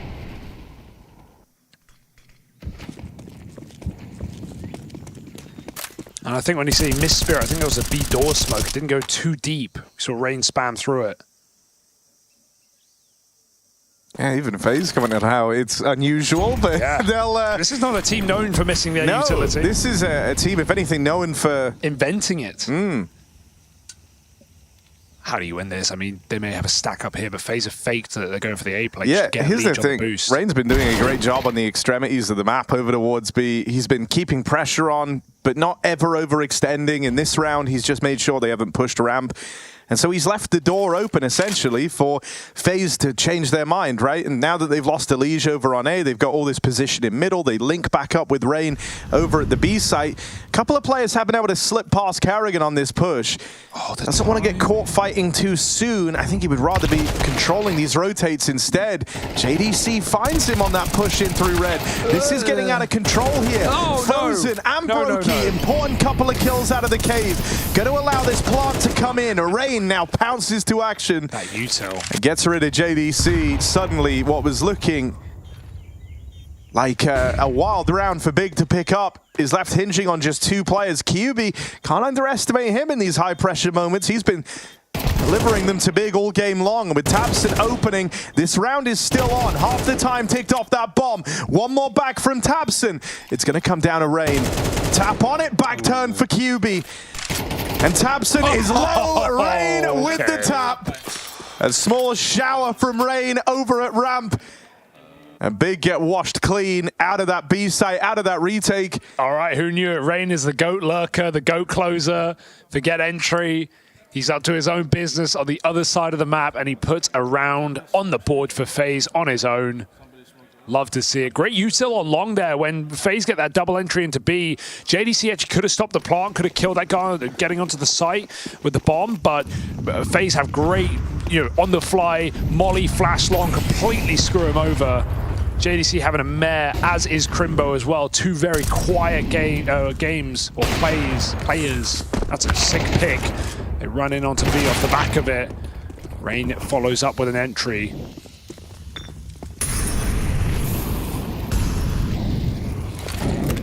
It's a wide plant, Molly won't do a thing. FaZe are comfortable and they're getting strapped in to this B bomb site. There is no unbuckling FaZe.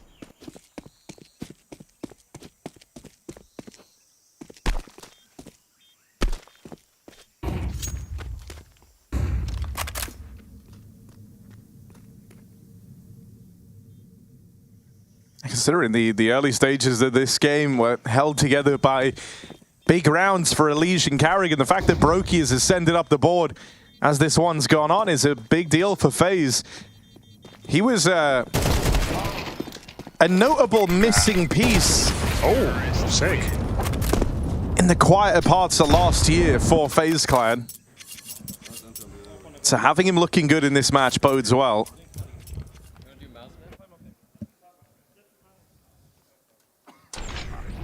It's been a flawless T-side for FaZe if you weren't keeping track. 5 rounds in a row. And some really nice looks as well, some pops. Not really utilizing middle too much. Contact A, putting Elige in good positions. They got him boosted on A main that 1 round before they hit B. Fluid T-side for FaZe right now. Big with a final tactical timeout. So it's kind of now or never. Or FaZe might just run over them on Big's map pick. Despite a very strong T side.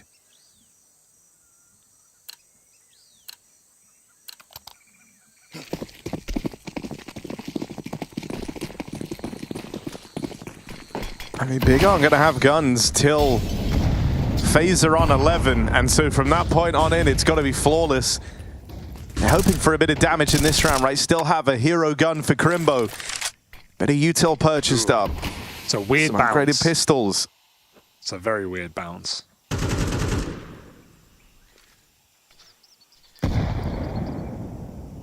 Ancient do be like that, though. I like the reclear in middle, but I think the smoke actually does FaZe favors. It just looks like the mid-lurk smoke. Big gonna play behind it. It will fade. But Tabson gets tucked into Donut in time. M4 departs as the red smoke comes in. Oh, they missed it. Okay, it counts, but we saw Elige push through similar smokes. Karrigan with an important kill here. Hype's going to get it. And that's a gun given over as FaZe try and split this site. It's now just turned to one route through the donut. And when you've lost main like this, it can get really awkward. Now you've been re-smoked in donut. FaZe can't commit to this anymore. They don't have main. They don't have this donut ability to push on through. They have to look elsewhere. Even if it's for a moment, just to stop Big stacking and padding out this A side of the map. They need more angles of approach here, so they're trying to take Red Room away. Crimbo sees the shadow, knows the fight is about to come to him, and that double gets delivered on a silver platter. You're going to give them an AWP if you go for this. That's a risk right now. They may be good, but there's 3 CTs in this side. There's no way you're clearing Big out of the positions. They are burrowed in. Careful. Frozen with a nice shot. Turns back. They peek off contact, and Big get armed, and now they're dangerous on this CT side. 4 kills from Crimbo. We waited all game for it, but it's come through at a pivotal time for Big Clan.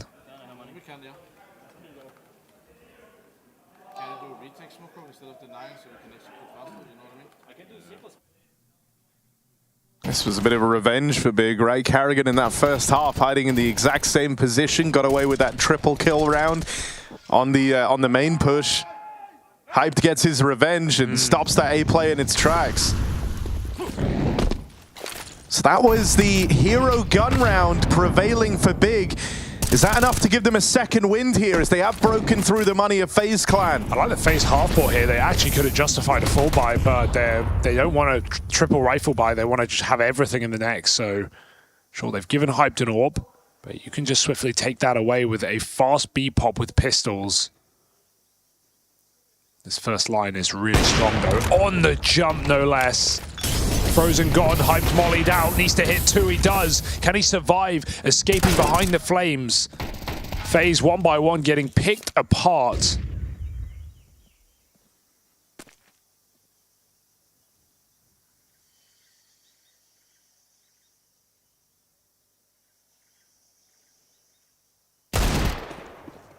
Oh, now the Brokey's been spotted, he's on a real timer. So nice and cleanly dealt with. Hyped's AWP, like a turret over at long. Stood in that Molotov, burning in it. Committed to the kills, gets out with just enough health to keep that AWP moving forward. Hyped has been causing FaZe some problems, and this was the AWP they gave him when they attempted that last round. Big have a lot of money. FaZe, this is not going to be an easy win right now. I mean, considering, like, up until that full eco win came through, FaZe were the ones in all the, had all the advantage. They had Big close to being broke. Every round FaZe were winning was hitting like a 2-for-1. But you win that one eco round if you're Big. God. And now you're flush with cash. Karrigan's trying to sell this fake. The rest of FaZe moving out in the middle. Big fell for it for a moment, but now that they've dealt with Karrigan, it's all falling quiet. Frozen can't get a beat on the donut player. You would have loved an equalizer here. Instead, he makes it a crossover to the red room and right into Hyped's AWP. 3v5 for FaZe Clan. It's ending on this B site. It's looking desperate for FaZe. They just have to go right now. They've got the smokes. Big can allow the bomb plant and play the retake. They've just not got the util for it. They've got the manpower, that's it. But it's already under question. Smoke spam takes Tabson. Rain gets 2 through it. Big have given FaZe a way back in, and FaZe will take it through the smoke. Elite gets aggressive. This is a 3-on-5 that FaZe had no business winning, and they're just going to rip it from Big's hands. Disaster, smoke spam, and denied. Hallo? Falsche Seite! Wrong side. Oh, that's why are Big taking the spam fight? Why are Big giving it away? They can just wait. I was hoping we were going to get a bit more of Carrigan. That's the round to do it because, you know, sure, Big still have a rebuy, they have everything, but that's a round that Big need. That's just that's a back-breaking 3v5. That could have decided the whole game. Hallo? Falsche Seite!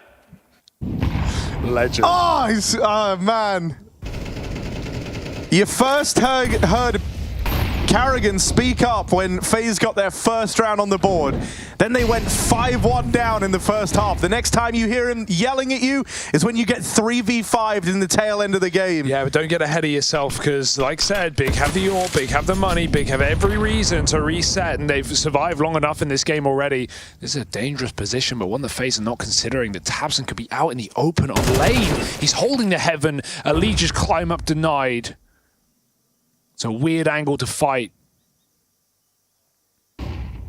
This fortune favors the brave. Tabson still in this position looking for kills.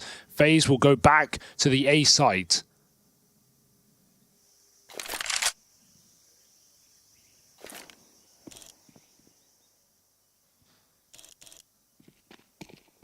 Oh, nice info play. It's going to free up Tabson to jump spot middle. He can also assist on A very early. Is this FaZe going for another? FaZe going for another BS round.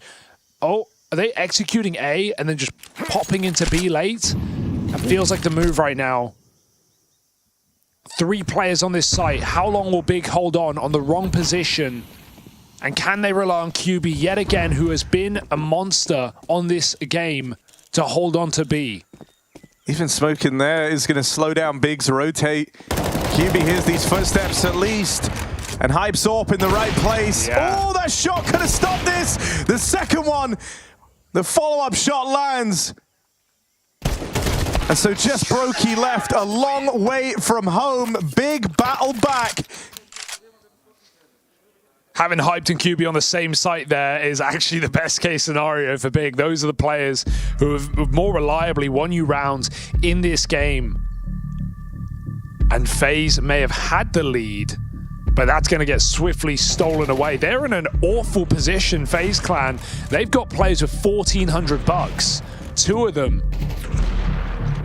I don't even know how you make this call. You might have to just buy out of necessity, but then you'll be buying almost till the end of the game. Yeah. Unless you buy eco, buy for overtime. It's a really hard call to make in this position because for sure, FaZe are going to go for it. They have 2 Galils, 2 Tech-9s, and a Deagle. But this is just a buy out of necessity. There's not a buy because they believe they can win this round. We have a great call that works with this kind of buy.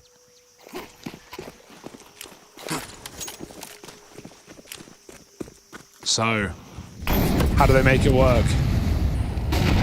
Big come back in with another mid-take, fearlessly pushing through the Molotov to get this control. They're even going to climb up. JD's careful. Tech-9's up top. Through the smoke goes Frozen. Oh dear, oh dear. This would be a very FaZe way to dig themselves out of this hole. That's the most standard round for FaZe, and Big just completely caught by surprise. Both players looking heaven. This was FaZe put in the uncomfortable position of buying from now till the end of the game, right? Their money getting broken at an 11-10 scoreline, but they've been delivered these opening kills over in middle. They ease into a 4-on-3 here. Tabson's making moves for the Big squad. They need something, anything. Well, him gaining the space over towards A main is big. It's going to free up Hyped in this AWP to join up with QB in at the B site. It was this duo that turned it all around for Big and kept things in check in the one prior. Grenade. These are the 2 that have been doing the heavy lifting, but on that smoke break, Carrigan deletes Hyped. QB buying time, but Tabson is still a long way away. Tagged by the Deagle, QB brought down even lower, and it looks like they want to try and face him. He's concealed behind the short smoke. Double long. They're still waiting for Tabson to arrive. Only just getting here now, but QB couldn't hold out much longer. It's Tabson or it's nothing. They waited for this man to arrive on the flank, but he'll leave as quick as he appeared. Tabson heads for the hills. FaZe Clan break through on a low econ round, on a desperate, what would have been a desperate string of 4 spies down the tail end of this game. And they move on to map point. To me, that just makes me wonder if Big realized the FaZe's money situation, right? Like, there were reset rounds. Maybe they actually thought they were going to full eco, but because to take middle like that with only 2 players in a round where Tech9s are in play just feels dangerous. FaZe have nothing to lose in running through the mid smoke, spamming flashes from spawn, and Big just get caught in the middle of the madness. 12-10, FaZe went around, they had no business. And even in this one, you see the change up for Big. They don't want to do it again. They play behind the red smoke. Hype jumps through to scope Donut. They're a little bit more frightened about middle. Can you blame them? Hype gets his pick on Heaven. That's something. 5v4 onto a Liege. Heads up play from Hyped, right? Knows that these mid splits have been a problem. Decides to not fight elbow and focuses in on the Heaven wrap. It's been smoked off. JDC, don't walk around this corner. Yeah. You won't like what you see. Oh, missed shot for Brokey. That was the chance to find the 4v4. Instead, just gonna have to settle back, look somewhere else. I've heard that tag actually. Tabson in trouble in hot water. He runs through very late out of that molly. It's a flank on A main. Out of nowhere, Crimbo pushes Frozen. And now FaZe know, okay, the A player is deep. Yeah. We can take this space quickly, but as quick as he's appeared, he's gone back to the bomb site. Crimbo is here in time. This is a crazy timing play called though. Fast through main, that's a collateral for Hype. They both get tagged. Brokey, in the meantime, has to cut down these rotates. Does find Tabson moving over, but never got the info on JDC. I don't know. 2 players in the temple looking to make a move. Brokey gets posted back in Donut. And Big settle in for a 4v3 retake. This is the game riding on it. Big's map pick, hinging on winning this 4v3. A man up, now equalized. There's Rain, taking it one step further. This shot for Brokey. Hype still in this round, but Brokey nails the follow-up, and now it is just Hyped. He started this off with that collateral, but he won't be able to deliver on it. A huge turnaround and another 3v5 for FaZe Clan. The only German shouting you're hearing in the Hall of Heroes right now is coming from Carrigan.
FaZe take the first map here at IEM Cologne against Big on Ancient. Maybe a bit of a slow start, but they absolutely made it work. Now, one of the things that's really important in any team, and especially when you have a strong voice like Elige joining to this lineup, is the comms. How are they going to change? What are they going to look like? And Elige actually in HLTV interview said, I want to change them maybe a little. I want to make them efficient, maybe use code words, not talk as much in chaotic moments so that all the information gets transferred. So perhaps we should take a look at some of those comms. Yeah, I think it's an interesting quote coming up from Elige. I think it's an interesting prospect as well. There's a cultural difference in the way you communicate within European Counter-Strike and NA Counter-Strike. So perhaps Elige is in for a bit of a cultural shock, Johnny FaZe. Can you give me some more info on that? I am not really aware. What are the differences? I mean, back in the day, you know, when I transferred from European Counter-Strike into NA Counter-Strike, European comms were so much cleaner. They were more more precise, and they were just so much better in many aspects. I think over the years, though,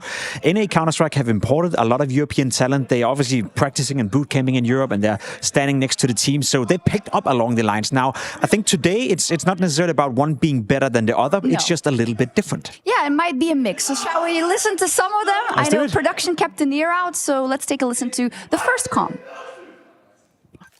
Pushing. He went back. He went to Donut. Coming close, Donut. Yeah. We can walk out of there. Walk out there. You got me, guys. No, we're supposed to show. He's gonna stay slowly now. Maybe staying, guys. I don't see him. Rush. Dead. CT. That's a CT. I'm planting. In the open. Planting. Chill. We got two guys CT. Yeah, I relax now. One is close CT. I'm staying Donut. There's dual laser. All three coming CT, guys. Interesting. You can hear here a lot of talking going on, you know, a lot of talking over each other, but I actually like the communications in the sense that everyone is involved. And I think one of the issues that Elige will probably find joining FaZe Clan, and one of the differences is that when he was in Complexity, everyone remembers them being very poor at playing 3v3 and in general, you know, mid-round situations. And Elige said in that interview as well that we referred to before that it felt like it was only him and two other players communicating. It's not like that in FaZe Clan. It's not like that in most European teams. Everyone is chiming in. Everyone is contributing. Sometimes it can get overfloated. I think in this instance right here, it's a little bit hectic, but it's still clear, it's still good, and no one is really feeling under pressure. Yeah, he mentioned it's not maybe necessarily about not talking or not everyone, but shorter, basically, so that you're not stepping on each other and the information gets lost. And I feel like we saw that a little, but let's take a look at the next clip. Do it. One elbow, Shio and CT. Shio and CT. First. Dead.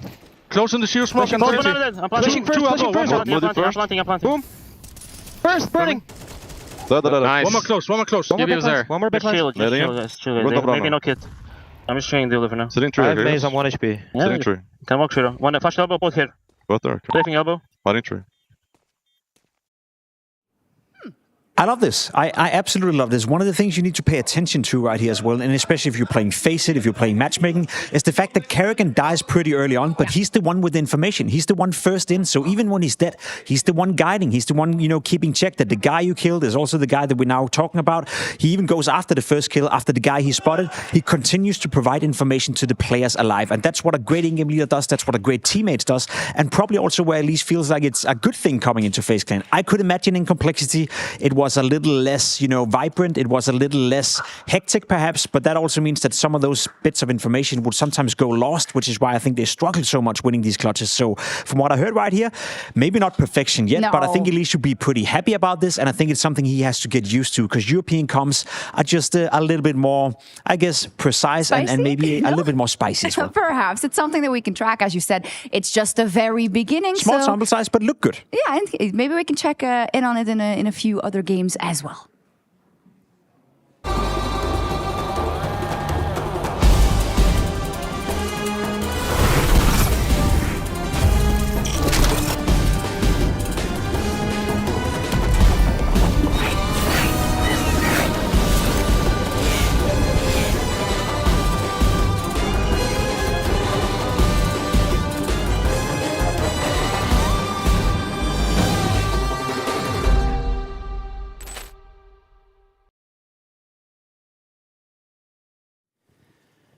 And if team comms are the question, don't worry, there's plenty of those. That's right. Thanks, Kadia, for letting us or allowing us to be able to showcase that here live on air. And also thanks to Jacob and Efia for breaking it down a little bit over there. And speaking of broken, here, Kasad and I. We're going to talk a little about team comms as well. You want to say words like precise, this, that, or the other. I want to also point out inflection and tone when there are comms coming down the pipe and how important a comm is versus how you say it, how you direct that, and how you kind of mitigate that out. You got some hair on your microphone there, buddy? It just got stuck there somehow. But I don't know, like, what type of... I feel like Jacob and myself and you and Shock's got to listen to the different comms, because I don't know what the hell was precise and good about that was pretty chaotic. That was crazy bad.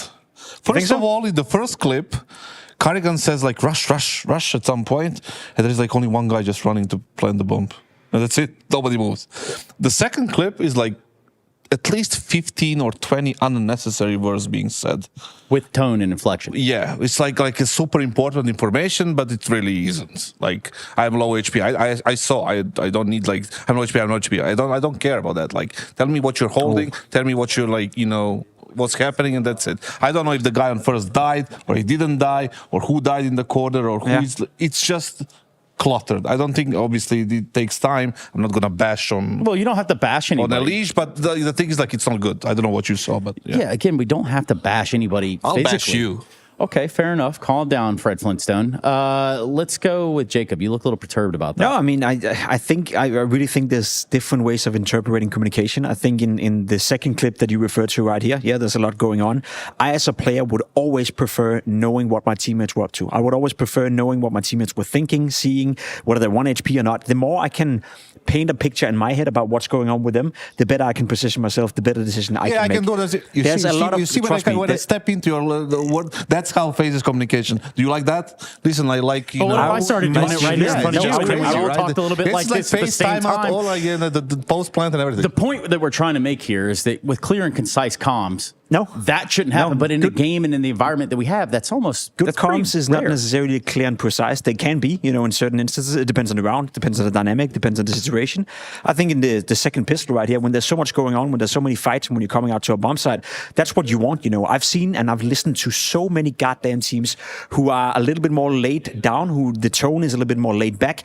Players dies, they don't say a single word. Players, just zone out after they're being dead, even in high intense scenarios. I would much prefer, and I'm not saying it's perfection because I don't think it is. I think there's room for improvements within FaZe as well. I would much prefer too much communication than too little, and that's been an issue for Complexity in particular ever since Elise has been part of that team. Why do you think they suck at playing 3v3s? Why do you think they can never make the right decision when they're in a 4v4 or in a clutch? That's because they don't have the information available, because there's too many backseat gamers not doing a goddamn thing. Wow.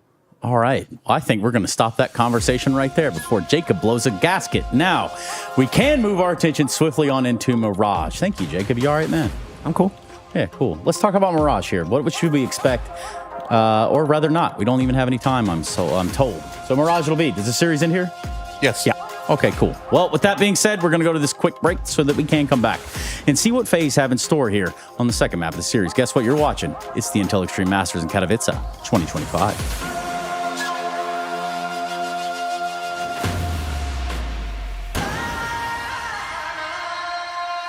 What's your name? Lee. Lee, mate, nice to meet you. What's it like being part of the best crowd in esports? If you're not here, you're not living. Let's go, the boys! All right, for now, we're going to send it away. Let's show the world why we're the best crowd! You're champions!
what events mean the most to you guys?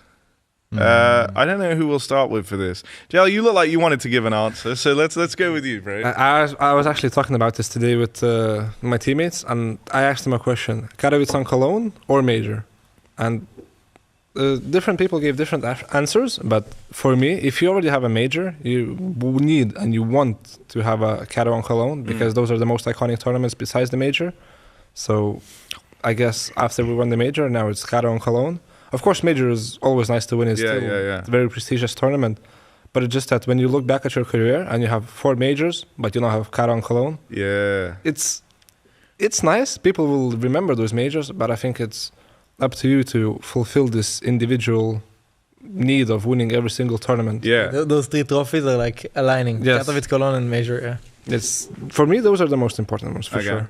Is it the same for you, Flames? For me, it's obviously mainly focus on the major because it's also like I don't have the trophy yet.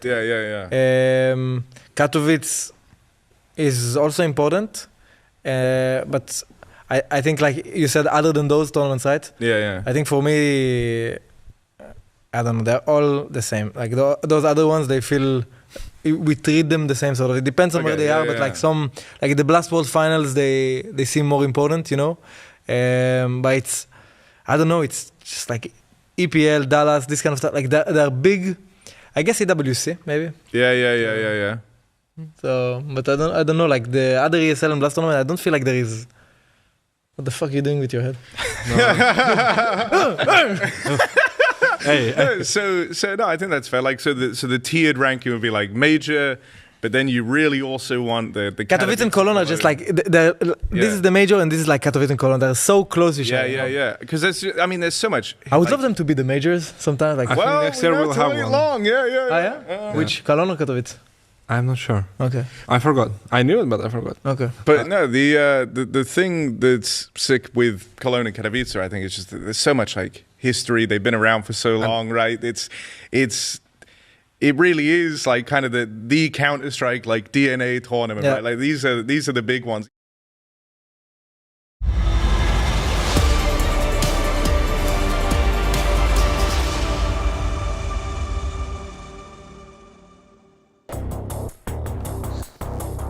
FaZe Clan, still the most entertaining team. That's what my colleague here, Hugo Byron, said. And they certainly delivered on that in map 1. Back and forth to open, but ultimately FaZe close out Big's map pick. And now we head to Mirage. This is where Big are going to have to turn things around or else they will find themselves down in that dreaded lower bracket. Yeah, it's not just that they did it, it's how they did it, right? In the last 3 rounds, FaZe won. They won 2 3v5s, and then they won a force buy with 3 pistols. So it's just kind of a classic FaZe game, really, as we get into their map pick. Hey, Elige on Mirage. Let's check this one out. He says he's been working on it. He's been putting in the time, and for good reason, because you can't come to Europe and not play this map. Frozen gets 2 kills on the ramp as they walk down. But I am very interested to see how Elige is going to be slotting in to a map he historically didn't play in the last few years in Complexity. Well, FaZe this round has just been made very easy by those opening kills, taking out the 2 top performers of the previous map. Elige out under, and he does convert the kill as Karrigan covers. Karrigan often with the P250, no armor, makes it work. And sorry, Crimbo, they may be coming your way, but there are 5 of them, and Rain will just deck him. Pistol for FaZe, doesn't get better. No, not even a dent made.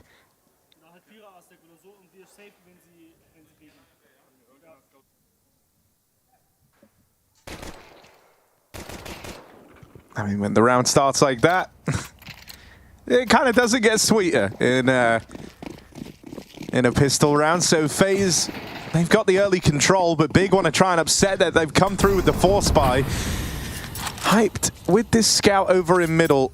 Was hoping he could find something over the window smoke, but will decide against it. Rotates out on that scout while Rain takes mid for FaZe Clan. Smoke's not ideal there for JDC.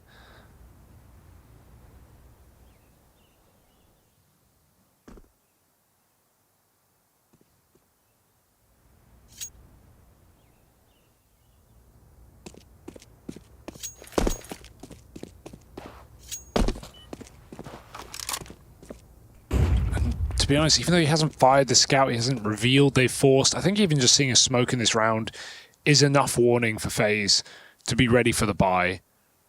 Gonna put some B nades in, but they're not in a hurry right now. They've still got mid control. Looking to come up catwalk later, perhaps.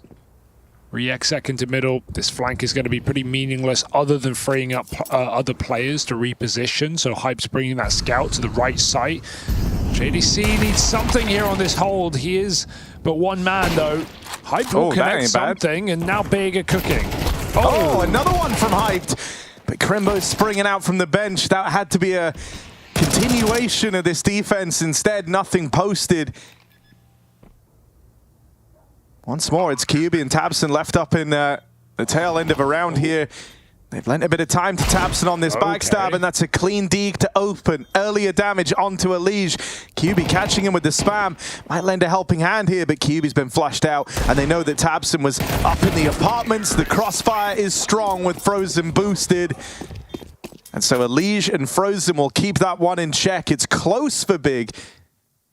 That was funny, just watching Elige like sort of walk between angles. Not, you know, I don't want to say he's not familiar with the angles of Mirage. It's one of the oldest and most famous CS maps, but it's funny, you know, watching him just be a little bit open for the taking there. Dodges his death. Still FaZe able to get things going.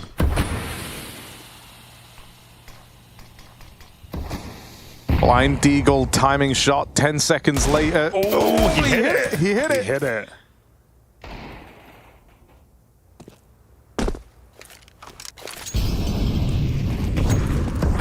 They're pushing ahead of that molly. Good luck, Rain. They're all coming in, and he panic sprays, only gets one. And out under is Crimbo with a Mach 10. I think Elige wants to finish this one. Bit of bloodlust down below, finding FaZe a third round. Elige playing very confident right now, 6-0. Giving FaZe the goods. And giving Big a beating. There's no screaming here, Harry. Not yet.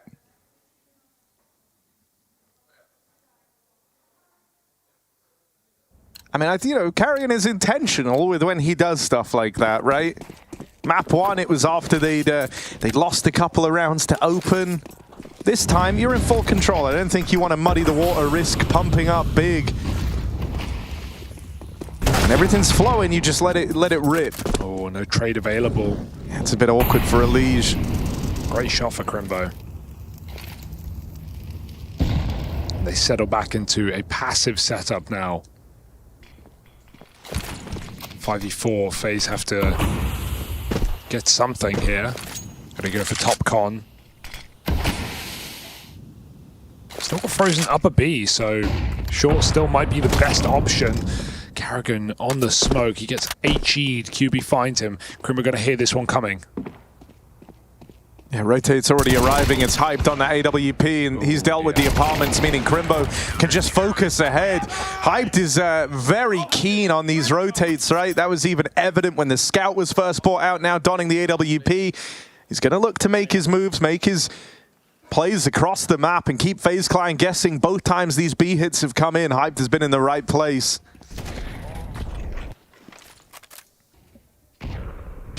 I know it's still pretty early days for him joining this roster, but whenever you see Hyped at his best, it hits, man. It feels like it's exactly what Big need. Yeah, young, hungry player. I think that's also just something that adds a lot of energy to Big. It's actually some of the best pieces they've had when they've inputted people like Crimbo, JDC, players who still have a lot to prove.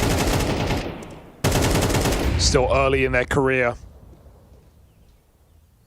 And I think, you know, Citizen has had his moments. He certainly had some big games, but also a disappointing end to the major for him. There's only so many times you get. I think the thing that's interesting with Hyped is they've clearly seen the potential in him for a while with the times he's been swapped in and out of this in the academy roster. I think the way we phrased it when he first joined the team was they were just giving him some time to cook and come into his own. Yeah, to mature, get better. Of course, see how he fares in CS2 as well. Not everyone clicked.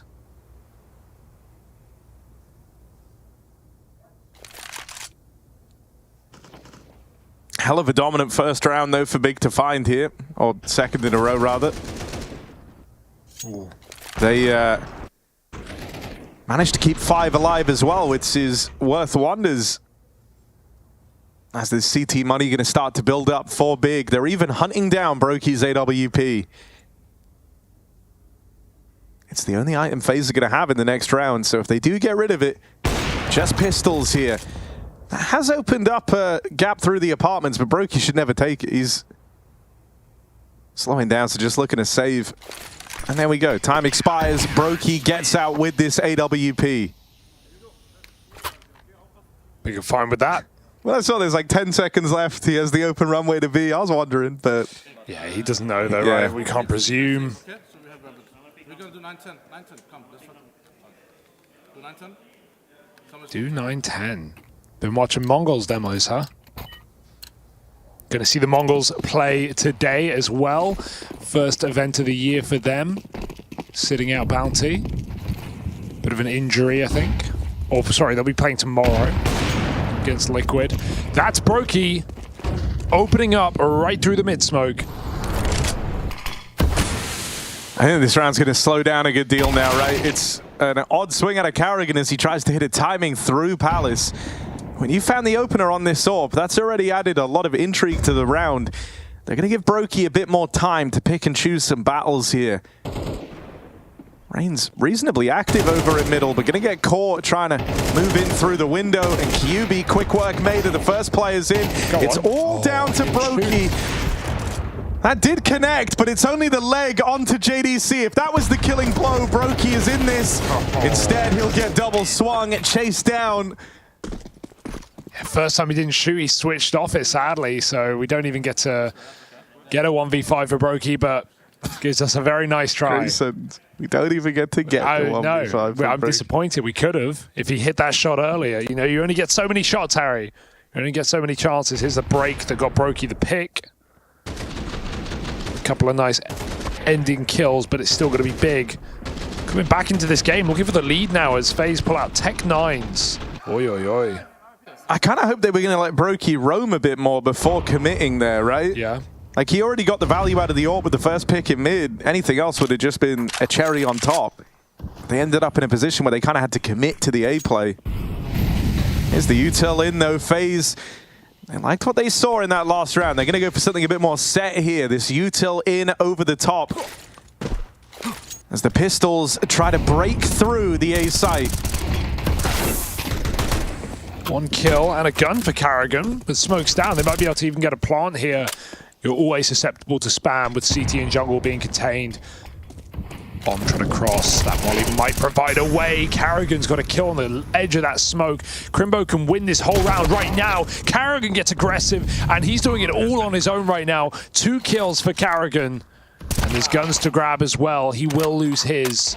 Can Brokey reposition? He's been spotted, chased down, alone in the sandwich. Needs to hit something right here, right now. And Tabson wiggling over the top will not allow it. 4 kills for the in-game leader of Big to put a 4th round in. Felt like Carrigan could have won that whole thing. That was just a captain's round, man. Carrigan for FaZe, Tabson for Big. Both of them stepping up for their squads, but Tabson taking it a little bit further. This was awkward as well. When he finds Carrigan here with that scavenged gun, the last bullet sent the gun flying away, so Brokey wasn't able to grab it. Had to play the rest of the round out with the Deagle.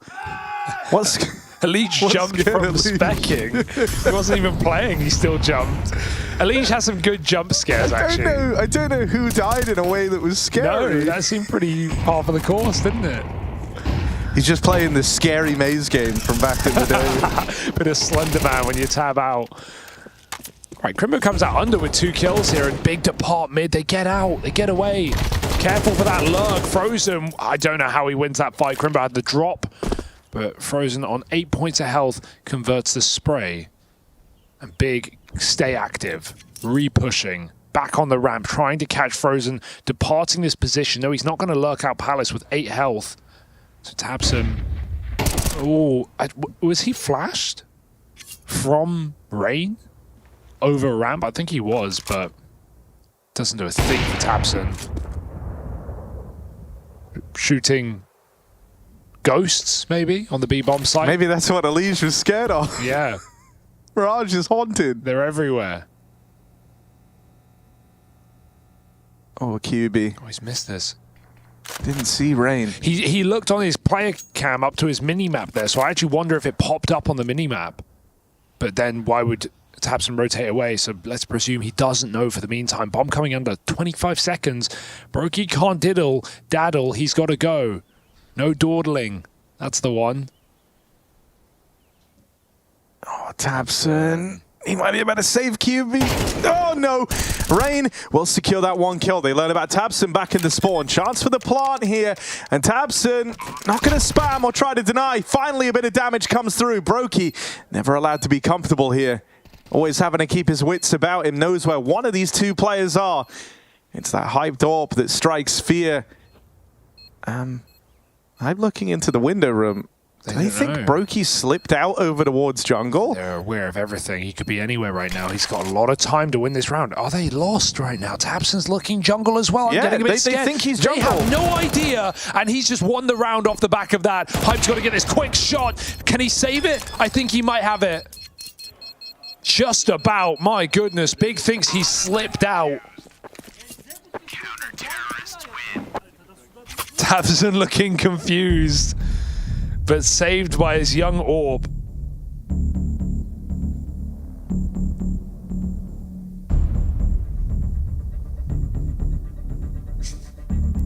Big will take it.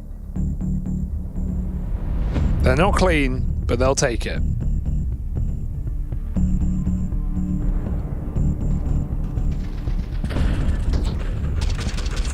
I like the Big are making a lot of opening moves though, right? Re-aggressing often, taking mid control, not force ending it, but they did get up behind the boxes.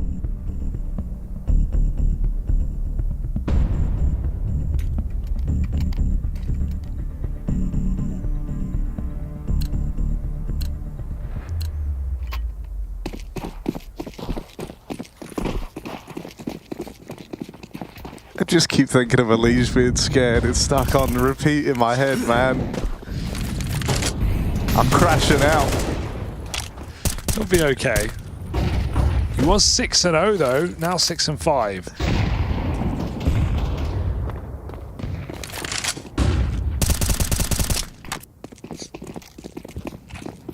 Feigning mid control, but Big aren't really buying it. They're still playing in the sites. They've got QB under Balk, supported by the AWP, hyped often in the right place. This round is no exception.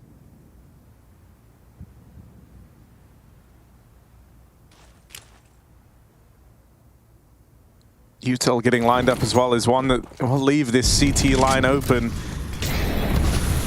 Oh no, a later smoke's just gone in over towards CT, forcing Hype to play ahead of it. QB hiding in the ramp smoke. FaZe are spilling in. There's that hyped AWP. QB tries to play his hand now. A lot of damage done while the AWP's cover from range. It's Hyped destroying this A play. QB acting as the decoy, taking all the attention and letting Hype just lay waste to FaZe Clan. That is a huge round. From the big AWPer, 11-4. QB Disaster Class overshadowed by Hyped Masterclass. And I mean, to be fair, FaZe are all, look at them, they're all like looking back, they're all trying to find him in the smoke. He's trying to get a second mag in. Naughty guy. Not going to be allowed that. Great shooting for Hyped. And even QB can laugh it off because 4 kills for Hyped is just enough to keep this game clean for Big. 6 rounds in a row. Another eco for FaZe. Now Hyped is playing with balls. He's going all the way out middle. Under pick. That was clean. Hyped kind of has a R2-D2 vibe about him. What the? Ooh. Yeah, I've never seen him talk either. Just only ever emit that sound. Yeah. Let's see if we're going to get more out of the guys. This B play, there was something in it for FaZe, but the rotates already arrived. Missed shot from Hyped. Still, the rest of the gang here to collect. It's just Brokey left to stop. 2v1. They were very overzealous in how they approached him early. He drops the bomb out the window. Fake flash. Yeah, fake flash. The Tyloo. Yeah. You know it. That's a throwback. Was that like DreamHack, yeah, Malmo or I think it was. Stockholm? It's a long time ago. Yeah, it might have even been Starladder. It was a long time ago. That was a long you're time right, ago. You're right. Yeah, you nailed it there. Old Scrubbing, Star Series. Brokey's been scrubbing the Tyloo demos. Give them. Well, that was crazy. If people don't remember that, they went for a B rush. They throw the bomb out the window, and then they run back and reset and take middle, like hoping the enemy stacks mid. WWBD. What would Buntet do? Yeah, true. We were all wondering.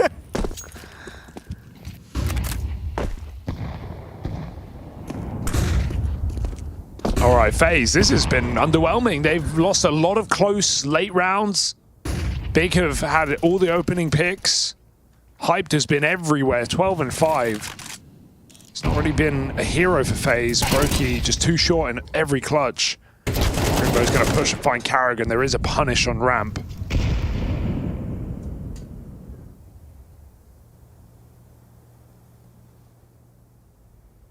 FaZe, this is a lot of control for once in connector, and that molly lands too soon as the smoke's fading. They haven't cleared this corner. Rain gets a free kill. If that molly's a second later, it's going to go the other way. Instead, Hyped has to do it once again on his own. It's a beautiful flick, but Rain gets him on the re-peek. Finally, FaZe land back on their feet. Elige doesn't need to peek this. They've got this round locked in. If no one gives away an entry right now, Crimbo cannot clutch. Blocked off in this murder hole. And Elige will make it so. 4 rounds for FaZe. They can do it with 5. We saw it on Ancient. It was enough in map 1. Let's see if FaZe can skirt by with 5 rounds on this T side. They've broken through there. Even though Hyped, right place on the AWP, had chances to be involved. And this guy's not really missing a beat. It was that one shot that did miss that cost him everything.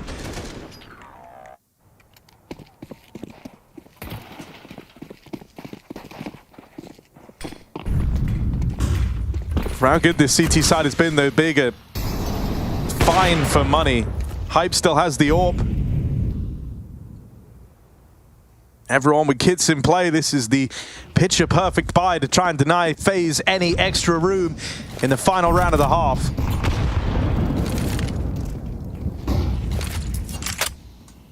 Just trying to get out middle cleanly. It's costing a lot of util for FaZe, but they've pushed big back. Oh, double short setup as well for the first time. This could completely catch him off guard. Rain gets a kill. Does he realize that Crimbo could also be here? He looks aware. Oh.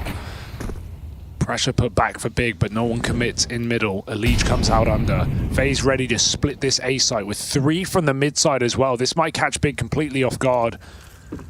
It's a nice crossfire between QB and JDC. Molly lands though, forces them in. Elige gets an entry. Brokey back turn, doesn't know about the second jungle man, but Frozen's luck finds a double, and this might just be fine for FaZe as they look for 5 at the end of the half. Frozen takes him there with a nice 3-piece, and FaZe try and pull a comeback in the second map.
See they're running.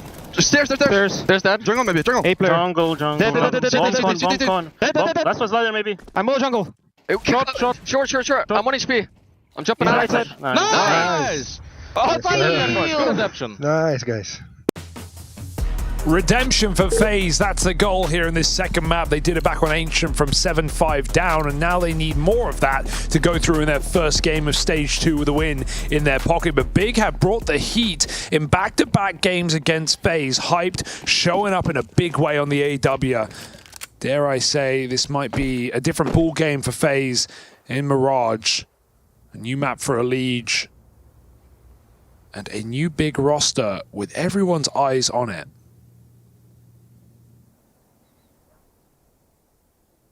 I mean, last time, what made them kind of miss out on this small lead they had in the first map was they lost this second pistol round, right? And from that point on in, FaZe then went on that streak of 5 rounds and suddenly found themselves in pole position. And it looks to repeat itself here as these pistols destroy Big.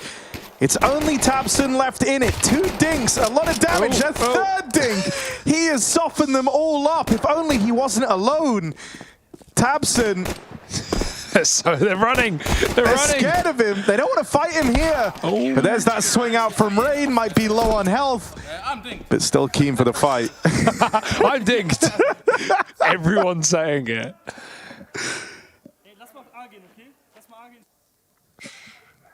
Maybe we should get the player comes to that. 3 players just running away. I like the other player com one as well because it was just frozen. While everyone else is coming, he's just going, dead. Like, I like Brokey getting shot in the back and going, one jungle. Very real, very relatable. But all averted, all avoided by FaZe. Oh God! Say now, but it could come back if they don't win this anti-Glock round. Why is this so weird? Why does this feel like something's going to happen? JDC. Okay, smoke blowing open. That's a nice way to try and get back into this, but it's not gone well. The Glocks strike with a vengeance. 2 kills from QB on this picked up M4. Follow-up damage on a Frozen. The Glocks have made this one interesting. Let's see if they can finish the job. Plant found for Big on a round they have no business winning. QB spammed out, and so JDC sure to follow. But that is a lot of damage. A bomb plant for Big. As far as I'm concerned, that's a big round. Yeah, well, it's a FaZe round, but yeah, I like what you're doing there. Karrigan being crouched in that last gunfight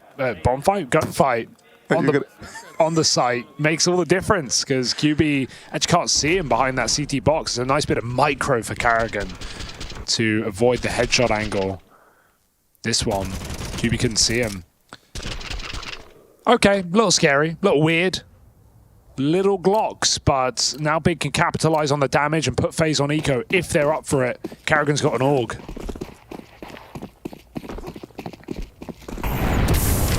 Oh, Tabson, this is aggressive.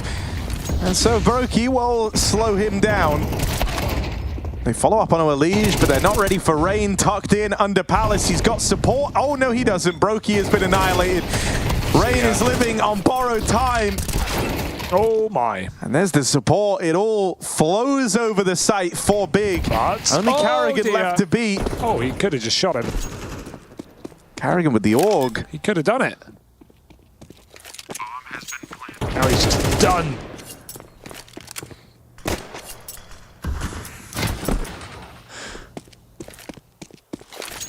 Input overload for Crimbo. Oh, man, Tabson knows.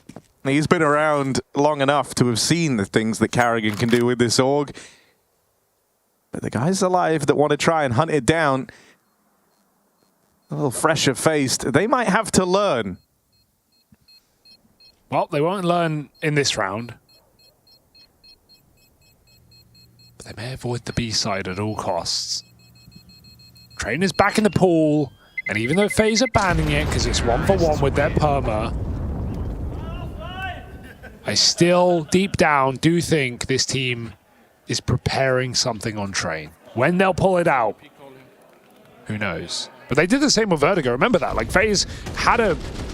I don't want to say they had a 7-map pool, but they pulled out Vertigo in a major playoff. Yeah, I mean, it was a sick time for them to do that. It worked the first time around. You could argue that it kind of botched their map pool for the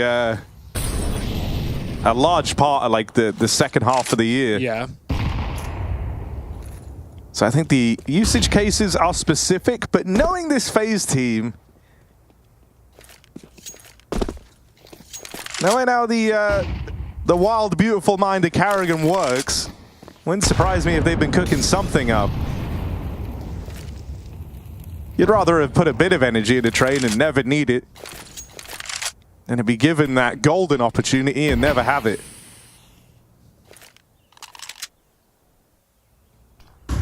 All right then, big work in the mid control. Boost up for Frozen's nice.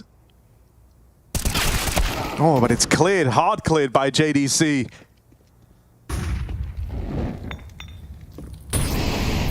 Missed Molotov in the window.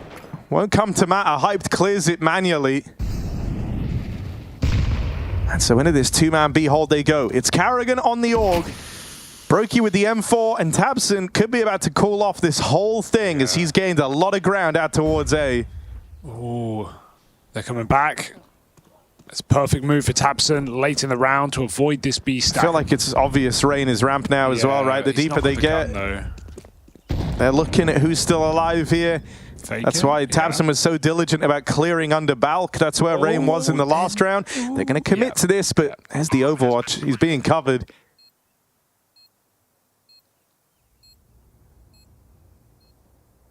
Resilient are big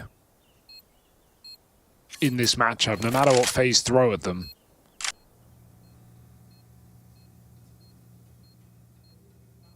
Always got more in store. As Big Clan, 5 alive gun round.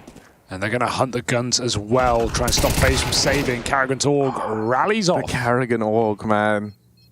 You really bought into this. It's just, you know, it's a very iconic gun for him.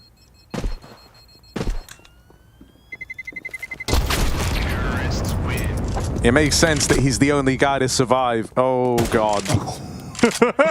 you almost did him dirty there. Ooh.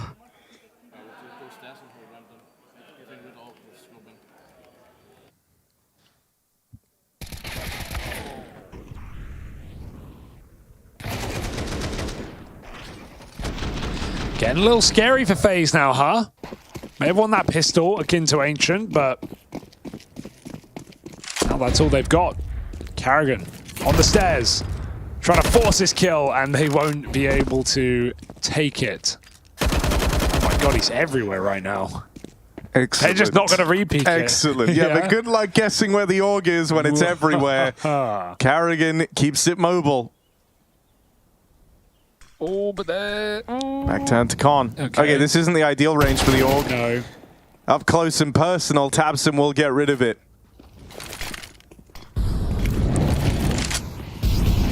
Double Palace. But it's Oosps. Oosp. As the nade lands in the face of Frozen. There's no getting out of here, FaZe. Talking 10 rounds for Big.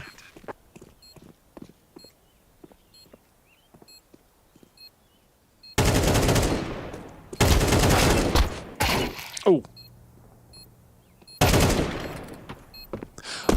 I just realized as well, I'm under the presumption we're on the new patch. Yeah. That's confirmed. It's a safe bet. I'm agreeing with you. You're agreeing. That's 100%. I have it. It's 100% have had it confirmed. Shout out Big Simon. So new patch. No pharmacists today, Harry. Thoughts? 1900, 1950. On bargain.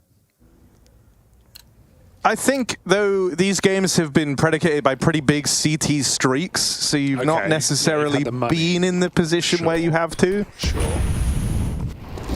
Maybe we'll see that change a little bit now as it's FaZe's luck turning on this CT half.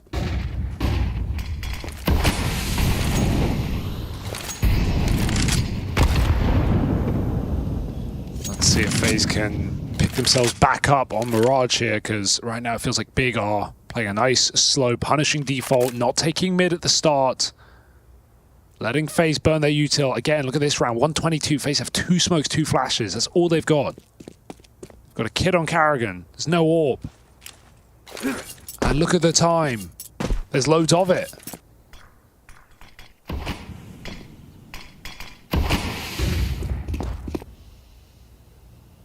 Yeah, loads of clay to mold this round out of.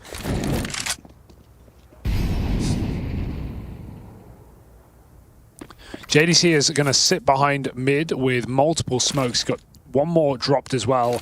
Going to keep replenishing window to make it look like there's many players in mid. As FaZe come for the clear, they're going to get what they want, but they really want more fights, and there's not enough. It's only JDC as the B hit comes in.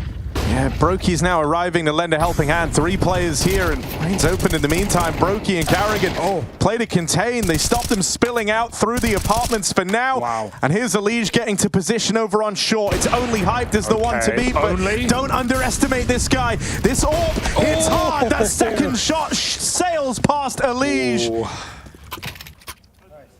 That is a consequential clutch to shut down for FaZe. They lose that, it feels like GG. But it takes almost all 5 players in that B bomb site for FaZe Clan to put a stop to Big on the pop. That's after FaZe were going for mid clear in a 4v5. And nobody was home. Very important round. Can it keep FaZe in this game? Big have one more buy after this.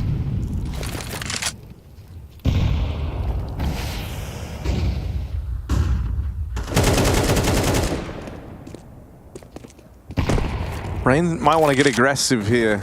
Up on top of the Palace. He doesn't have any util in this round. And so he might look to make a move.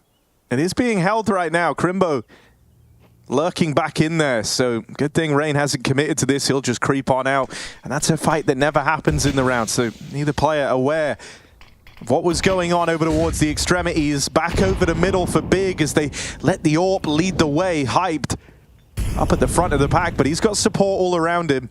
While they clear short, he just holds this long old angle in towards the site. Vertical flick, what do you think?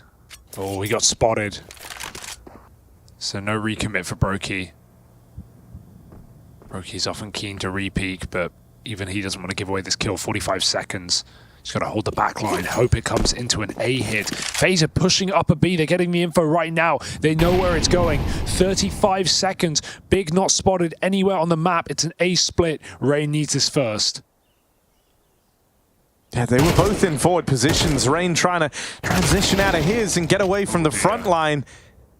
They both fall, and now Brokey's AWP. He does have sight lines open. This could still be contained by that Brokey AWP. Smoke in the way, flash to follow. That lets them move in with the bomb. Tries his hand at the spam, but it falls just shy of stopping that bomb plant. Here's Karrigan up through the connector. There's still a big lurk on the cards here for JDC. In behind enemy lines, gets the drop on Karrigan. But now they know about him. Know he's out of the action and that they've got a 2v1 in this site. Are they able to get past Crimbo, who plays up close on triple? Crouch down to conceal this position. They don't know about him. Brokey with the spot, but can't finish the job. It's got to be frozen. And he can't get past Crimbo, who plays to delay. And when he springs to life, boy, do FaZe feel it. Yeah, Crimbo's had a very quiet series, but coming up with a 3K shutdown when his teammate didn't have bomb planted for him in an integral round. That has reset FaZe's money back down to 2K right at the end of this map. That is the round that should win Big this game. And it comes from Crimbo. Super awkward for Elige, man. Rain is on ramp. Rain is still alive. He's looking Tetris when he hasn't cleared Palace. He gets lurked on by Crimbo. That's the first domino. Elige really thought there wasn't going to be a player that late in Palace, but instead he's watching nothing. Disastrous for FaZe, who come through with a very close round on the B side before and now have nothing to show for it. And Big, again, this default has been so slow, so punishing. Any aggressive move FaZe try and make is getting denied. And look at this round. Rain and Elige prodded out.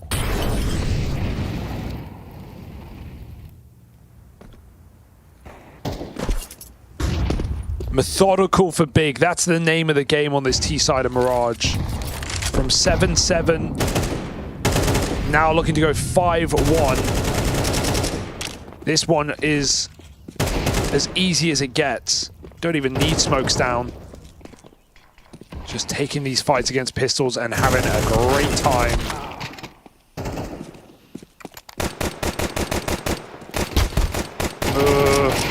Yeah. Oh. It's a nice thing, but it goes no further. And now you have 4 chances to get this game over the line, and the first fight for FaZe Clan, they're going to be missing some crucial pieces here. Not going to have the ult for Brokey. They just had no good buys on the CT side, have they? The only time they had the ult for Brokey was after they won that one round, and they picked it up, and yeah, it didn't matter, did it? Brokey got killed retaking CT. They've just never had it.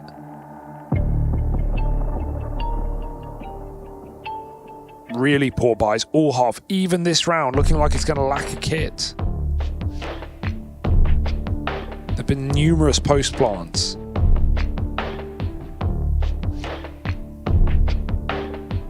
So it's a very tricky spot for FaZe to be in. Big have showed up despite losing the pistol here, losing both pistols in this map even, and conversions. Done it on the gun rounds, done it when it really matters. Deserving of a third map to prove themselves against this new look FaZe on Nuke. 4 chances to end Mirage. Yeah, if you look at it through that lens that you just proposed, there's only been 3 rifle rounds won for FaZe Clan, which makes the scoreline almost overstating just how close this game has been. They're out. Tabson spilling over into the B site, can't get past Carrigan. FaZe looking for their 4th success in the rifles, but they've got to stop Hyped on his way to a clutch. And this guy has been red hot since stepping into the big jersey. Hyped has caught eyes just shy of finding that 1v2. Rain quicker off the trigger. Yeah. And a frustrating round for Hyped, looking right at that last man to finish off this entire map with a 1v2 clutch. One mouse click, Hype knows. One mouse click ends this game, takes us to a third. And I think Big is still in a great position. They've got a couple of buys in these next 3 rounds. 2 of them should be full buys.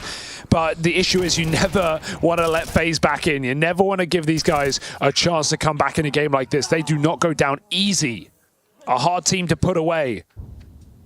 So Hype knows he had his chance. Will he regret it? Maybe not. They just get the fast entry out ramp.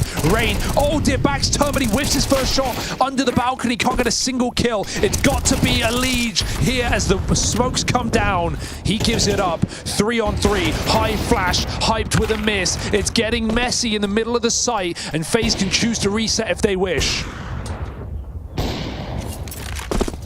Tabson's low. Big's veteran and its captain is wounded. Gets that bomb planted at least. That's something for Tabson, but how much more mileage can come out of this? It turns out a lot more from Tabson. Now just Brokey left up in this 1v2. Kitless. Big, the best spot they've been in to close out this game. Got it. Hype looks on. Had his chances at clutch moments here. But he wants this one to be the one that takes the game over the line. Wasting Brokey's time and Tabson repositioning out into the spawn. Brokey might have found the first, but Tabson can toy with him here. Tabson running it up through CT. Brokey hounds him down, but there simply isn't time. The headphones are already off. Tabson and Hype deliver big. That 13th they were looking for. And this series now is one that is set to go the distance, with Big bouncing back on FaZe's map pick.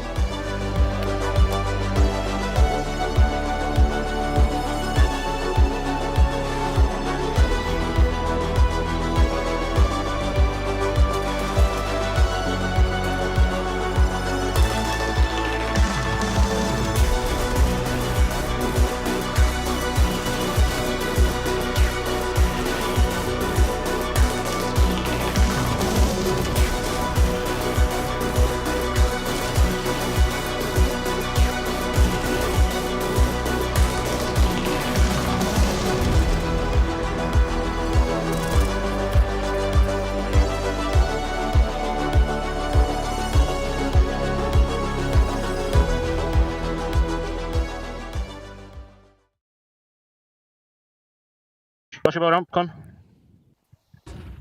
Con dead. Up, I'm maybe Defense again. maybe. Up and A again. One outside window. Fire up! CT in Christian. Dead. That's Carlos B. That's Carlos B. Planning for jungle. I have window. Can only be you, con. Yeah. Good up. He was deep ups. I don't see con. Pushing con. Cannot be CT. Despawn. He can be. Open fire. Should be con, Could be guys. ups. I'm in CT then. Yeah. I'm going into shadow. Nice. Up, fire. Up fire. I have it. Stairs now. Going jungle. Damage. Tight, default. I'm coming CT. I had the cross too, bro. Nice. Holy shit, I just see I'm dinked. I'm dinked. I'm dinked. People getting scared slowly. Nice kills, guys. Nice fucking kills, bro. I got... Don't see short, don't see short. Don't see. Walking out. Top mid. I'm going to be. Top mid, And B1. B sound. I'll be many. One dinked. Card low. Card one. B ups. Card then. 2 B ups. B ups dead. One more. Up alive. I jumped out. Outside dead. Last guy up. Up balcony. Flashing over kitchen. Balcony still. Flashing over kitchen again. Default. Playing late. Okay, take some kitchen, I think. Oh, nice. I got the up. Good fucking shit. It could be fake. Flash about kitchen. Many flashes. Fake. Double wave. They drop Short, one more short. B split. Short dead. It's B up. Coming short one. Come B up. B up. I'm all B ups. B ups dead one. One more outside. B ups other guy. Car. Kitchen, bro. Could be everywhere. I think he's bench. Close. Side. Mid side. You heard me, right? Nice. Let's fucking go. Nice round, guys. But there was like 10 motos. I was burning everywhere I was standing. Holy shit, man.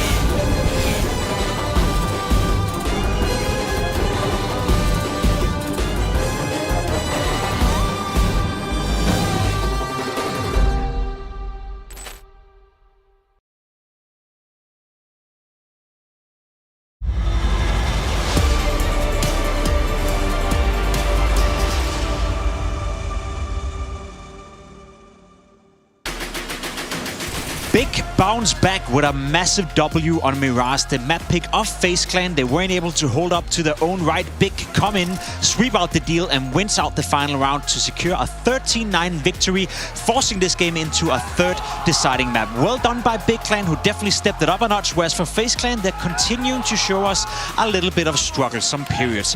However, Kassad brought something very interesting up in the green room to me in the first half, and that's where I want to point the focus right now. I think Big played incredible well in the first half. They were outmaneuvering and outplaying FaZe Clan, and I have an example on the telestrator for you guys to showcase exactly that. A very proactive Big Clan, making life very hard for FaZe and making life very hard for the default that FaZe were trying to run over and over again. So let's dive into it.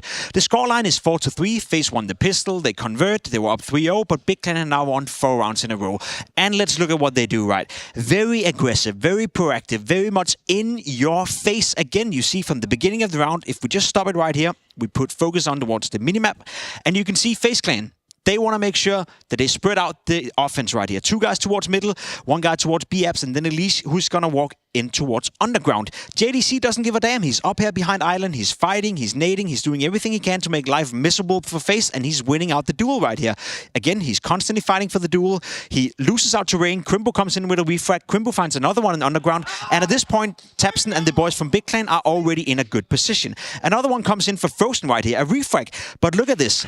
All this action happened within the first 30 seconds of the round. Tapson now with 1 minute and 20 seconds left of the round. Well, guess what? He wants to be proactive as well. He wants to seek in towards A-ramp. He wants to make sure that FaZe have no space whatsoever on the map. He's constantly trying to, I guess, navigate the fact that he knows Frozen are in apartments. He's sneaking down towards ramp, and in just a couple of moments, Tapson will find the easiest kill of his career. Frozen makes noise. Boom. He wins this duel. Now, it ends up in a 1v1 clutch. We don't want to watch the rest of the round. I just wanted to showcase you guys this, that Big on that CT side were constantly in the face of FaZe Clan. They were not able to run the default. They were not able to convert on the default. And as Kassad said to me in the green room, they kept running it over and over and over again. And Big didn't allow them. Yeah, you know, the crazy part is, Jacob, that Kassad does say a lot, right? Hold, wait for it. Maybe. maybe? Okay, maybe. Yeah, There we go. There we go. I mean, he says a lot. Sometimes it's okay, you know. A broken clock, right? Twice a day. Once a day tops. Once a day tops. I don't even know why we're getting paid at this point. We can't get a single map right now. We expected FaZe to run them over. They play like a tier 3 team on their T side without any plan B, C, or anything whatsoever. They keep running those defaults, like Jacob mentioned in the telestrator, but they keep shutting down. There was no reaction until like 7-3 when they wanted to do the A execute. For me, that's something that a tier 1 team cannot allow themselves to do.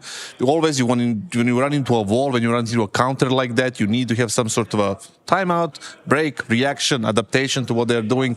Nothing really happened. Let's just remind people that FaZe won both pistols, and they were supposed to lose 13-6, 13-7 if there was not a couple of clutches there. So for me, Big was like maybe twice as better on them than them on this map. So yeah. Had their number. It seemed like Hype couldn't miss a shot for a while either, which is not helping for the FaZe Clan fans, I guess. But yeah, Hype was the top-rated player in the playing stage. Seems to be that he's feeling the game at this moment in this event throughout the whole first 6 maps that he played in the last 2 as well. So it's a good sign for Big in general, not just for this match, but in general that they have an opera that can, you know, constantly put an impact inside the game and deliver some numbers outside of Cream when previously taps it in the previous lineups. So humor me here for a second. Obviously, we're looking at a FaZe with Elige, and that constitutes a lot of changes, perhaps. So does it seem like some of these are the pains and struggle of that process itself? No. I think if you're a team like FaZe and a player like Elige, the floor has to be a lot higher than there is right now. And we saw it on Blast, even though it's not an important online, whatever it was, right? Still, there was a lot of gaps now in this game. There is a lot of gaps. They won Ancient as they did, right? It was super close, but they got dominated by Big in this map. So for them to be a serious contender, the floor needs to be a lot higher than it is right now.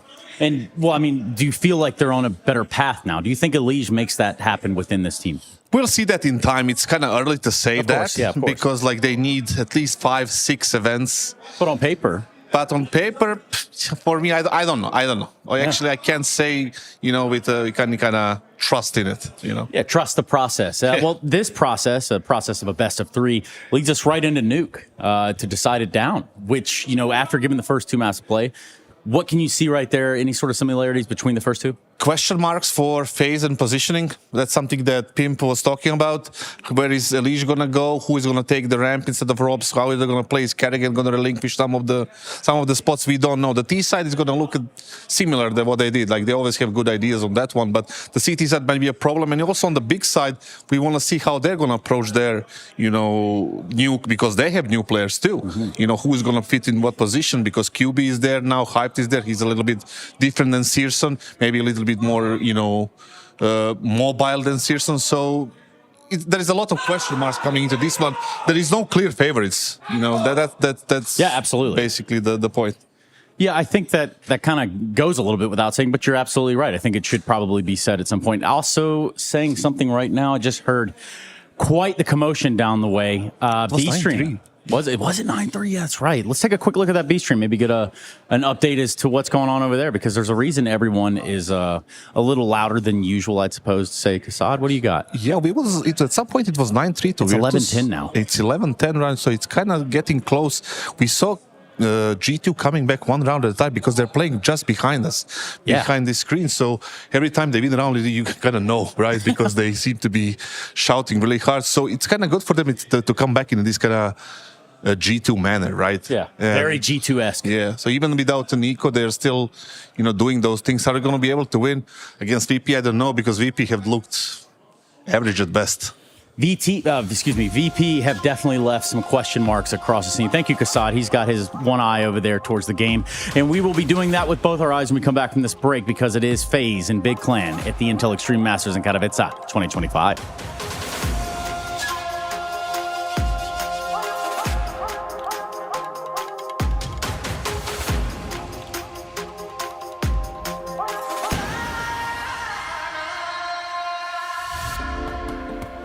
Hi, it's Bob with Face It. The official broadcast is better than ever on Face It Watch. Yep, that's right. Switch it up with the POV selector.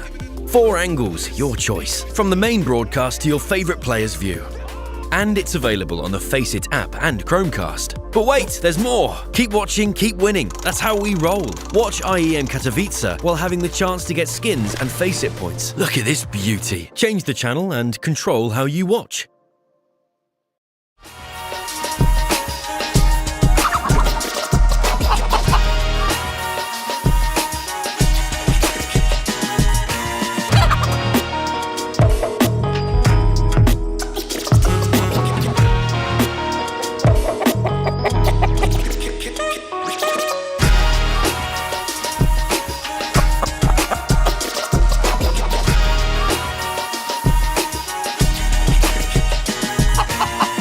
Electronic now moving out, taking a little bit of cover inside of the side. Electronic can't get that follow-up kill, so it's Flit, and he's got a molly. He's got a molly for this. He's going to throw it on, and m0NESY has no time. No way. G2 unable to pull it off in the end. VP do pick it up. Scoreline tied up again, but it's close. It's down to the wire. Really admirable effort, but really nice opening provided with a two-man play at the B bomb site. Hunter eats a flashbang, even though Snax gets that initial kill.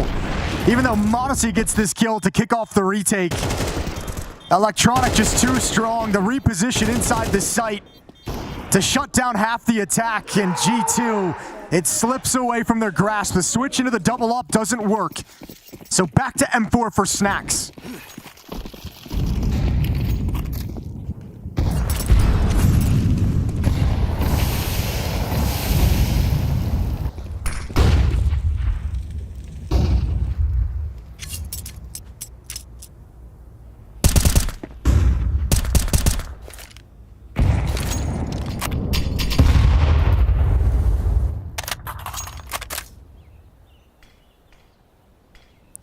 Important fight, and Flamis nails the headshot. Mobs forced away, creates an opening in this defense that Virtus.pro might just flood through. And m0NESY, can he shut it down? Can he shut this down? Great first shot. He goes back again. This time it's a miss. And m0NESY's put under pressure, but he realizes it's all on him and he can't do enough. Too much to ask from m0NESY. And now Snax and Hunter 2v4, and this one might be for the map. They've got money left over. They can buy again, but they should go for hanging around. They're looking to try and break Virtus.pro, but with the amount of players that VP have in this site, you need a double from Hunter, and that just hasn't happened. Snax would have to come through the murder hole, and it's watched. So there's no way now to win this. So Virtus.pro 12-11, series point collected, and just when it looked like they had fallen flat on their faces, VP picked themselves up and are back in with a fight. No, but this is what makes it so deadly, this philosophy of Electronics to do the pace changes and how much he leans into that, because it's not just a pace change overall of like a rush versus a slow-paced round. This time you get that first kill in Con, you get that pick from Flamis, and it's like, all right, all four of us are going to start walking up Con like right now. Let's start applying the pressure right now. G2 hasn't had a chance to react. Rounds have been slow. They've been towards the end of the round, the mid-round before moves are made, and I think they're caught a little bit off guard by how much VP picked up the pace after that kill. That shot is beautiful from Flamis. Yeah, it's unfortunate for Mobs. The timing of his jiggle, I think he didn't spot Flamis, but Flamis spotted him as he's getting back into cover, and he just never had any idea that he was going to be posted up to hit that kind of a banger. Final timeout used by G2, desperately trying to force overtime.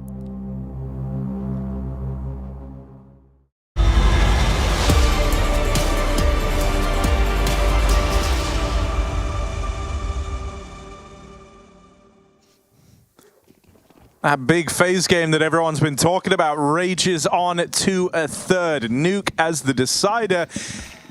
And right now, we've had teams trade each other's map picks to get here. It started off strong for FaZe Clan on Ancient. Only for Big to turn it all around by the time Mirage pulled up. FaZe only able to win 4 rifle rounds on that second map. And now we have tabseN trying to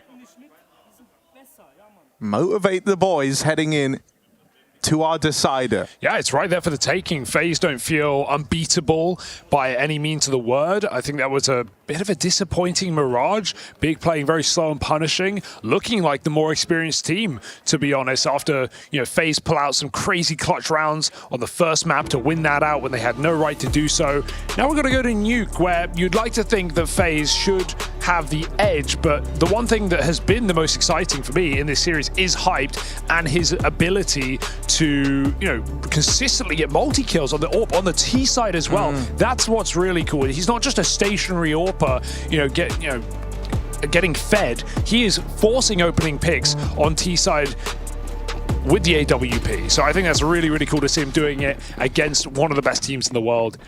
It's not going to be easy on Nuke, but he starts CT side. This has been a good series. I think this map could turn it into a great series. Yeah, so both times we've seen Hyped play Nuke since joining this big roster, he's finished top of the board. He will certainly be a requirement here for Big in this deciding map. And it's safe to say he's delivered across the series so far. FaZe Clan out in ramp to open up. But a pretty measured pistol round. They're going to install a man undercover. They leave Rain floating over towards the ramp side while the rest of the team regroup in lobby. Well, we know Rain, the GOAT lurker, the best to ever do it. It's actually slotted in fairly nicely on Ancient at least. That's a big kill for a Liege. Onto QB, out the hut they go. Smoke in main stops everyone. Even though this lurk's being held, it's not actually that nice of an angle. tabseN learns the hard way. Rain gets a Heaven control, and I mean, from positions, even if it was 5v5, you'd say this is unwinnable. Big down 2 men, gonna poke their head in, but JDC misses his movement, and I mean, Big knew it. It was already done. They're just gonna accept it. Rain goes to finish these kills. Oh my God. Dinked, I'm dinked. Oh, and that's finishing. How's he doing it with a Glock? Oh. Go on, JDC, bit of revenge. 2 on his exit out of the round. FaZe pistol, though. They've had a lot in this series. They want both. There's been 5 pistol rounds played. They've had 4 of them. Damn. They lost the first pistol of the series, but since that point, they've won every single one. And converted on them. So let's see if they can keep that up here on Nuke. CT's force buying is expected. And so Big go for it. FAMAS is out. Our first FAMAS of the series. I think there was one at the end of Mirage, but we didn't see it fired. So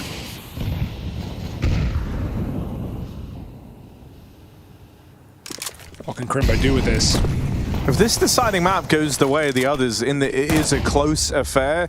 If Big end up losing, I think it's going to hurt. Like, looking back and seeing how this series was almost decided on the outcome of these pistols. On Mirage, sure, they were able to roll with the punches in spite of it, but even then, the fact the scoreline is so close, FaZe only won 4 rifle rounds, it shows how valuable these pistols are. And how valuable upsetting them with a force buy is. That's why we see so many teams go for these second round investments, especially on CT side. Oh, that's a crisp shot for Rain. He's back in the yard, back up to his usual tricks. Finding Hyped to start this map, or round rather, the scout outside as FaZe regroup for an upper hit. Crimbo's in the rafters with a FAMAS. Let's put it to the test. Oh, Karrigan's Heaven. How'd he get there? How did he get there? I actually don't, I don't have no know idea. either. There was a ramp player. Did he walk past? tabseN was like down on ramp. Did he just walk past him?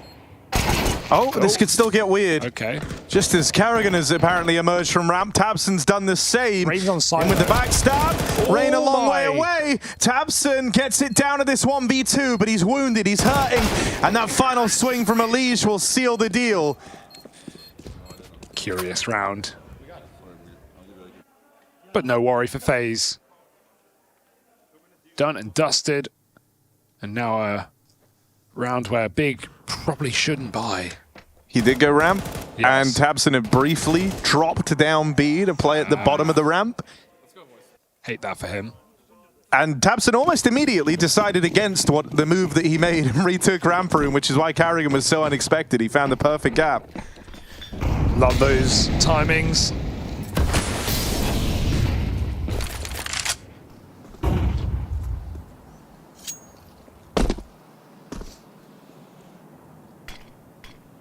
Got some Deegs. Just the one Deeg, actually. FaZe move outside with wall of smokes. Very little resistance.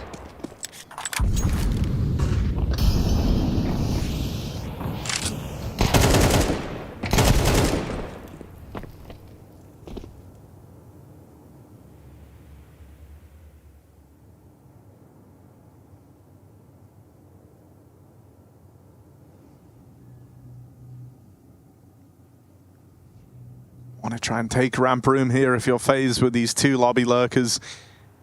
And Crimbo will just get out of the danger for now. But he's going from the frying pan into the fire here. 3 players down on the B site, and he's about to be sandwiched in between them. Yeah. Quick tap for Rain, gets rid of Crimbo. JDC dead as well on that rotate in. Now, everyone looks back over towards the lobby. That's an awkward first death here. Things could still get weird. Carrigan dinked up, getting chased down. His teammates coming in to lend a helping hand, and they'll get there just in time. Elige even backstabbing these 2 ramp players. And so FaZe very, very quickly put Big in a box over in ramp. Just Tabson's P250 and not for long. So close. That's what these rounds have just felt like. Weirdly close, with Big having no reason to win them, but getting a lot of damage. It's good for their first gun round. Hyped AWP is here. And, you know, if I could just guess, given how we've seen Hyped play, he's going to be very mobile. He's going to be starting in a lot of different positions as a rotation. Looking for these 5v4s.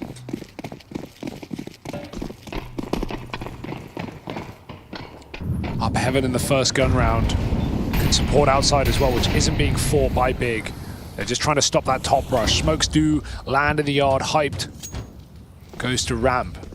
He can send his anchor player down, so Tabson drops vent. And Hyped checks back outside, makes sure no one's lurking through these smokes. Offering flashes. I really am enjoying watching him. He's making a lot of moves. Trying to set up his team at the same time. Big gambling lower. Oh, that's an insane entry for Rain. Shouldn't be winning that. JDC hyper aware, but Rain just too quick on the shot. 5v4 is faced around this A site. Bomb is going ramp right now, but they have hell control. Don't need to send the bomb out just yet. FaZe hold off. Let this position gets taken by Elige. Look at him. He's all the way around, up in the rafters. Re-clearing the lobby denied. There is nowhere to go for Big. It's a shame. I think Big played that as well as they could, right? Once they lose the yard, they started making moves. Tabson was creeping up towards the top of Secret. Meanwhile, the 2A players were trying to re-aggro in a lobby. That would have been the bomb cut off from FaZe. There's kind of no accounting for the wild series of shots that Frozen hits. Yeah, with a Galil. Thanking his lucky stars that not everyone had head armor there for Big.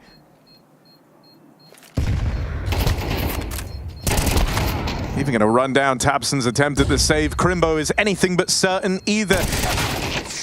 Frozen runs through him, trading off that Galil onto the rifle now.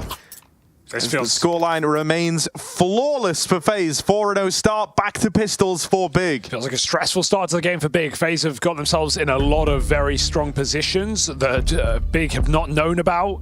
Like you said, the reaction's good there, but just outclassed individually.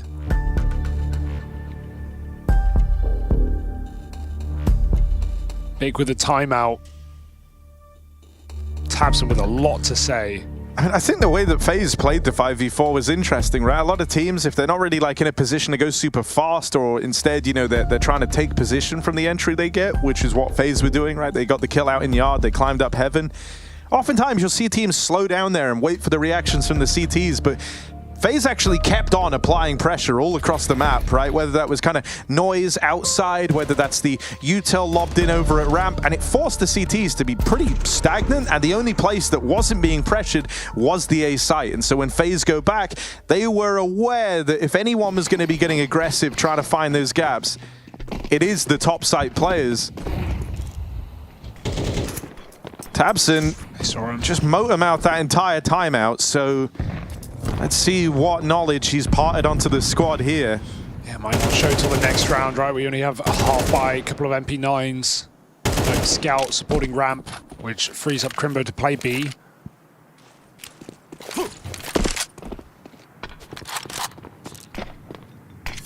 FaZe love these late walls of smoke. They've even thrown, you know, 2 different layers of smoke in the previous round.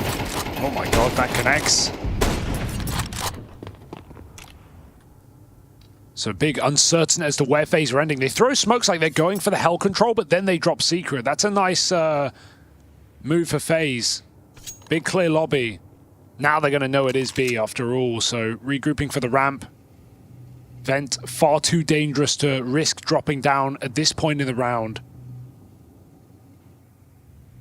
Crimbo making a nice reposition inside of the site. FaZe have 40 seconds. If Big just pull all their troops here right now, they could win this round, but they are way too slow on this rotation. They don't believe it for some reason. Well, this is where credit has to go to like Frozen and Raid out of the yard, who are dropping in util, keeping the pressure on there. And so because Big don't have the yard info, they can't dedicate everyone down lower. Okay. It's only 2 players here. That scout opens up with a tag. Oh, Crimbo head on a swivel, but it's Frozen to secure the openings. We're on.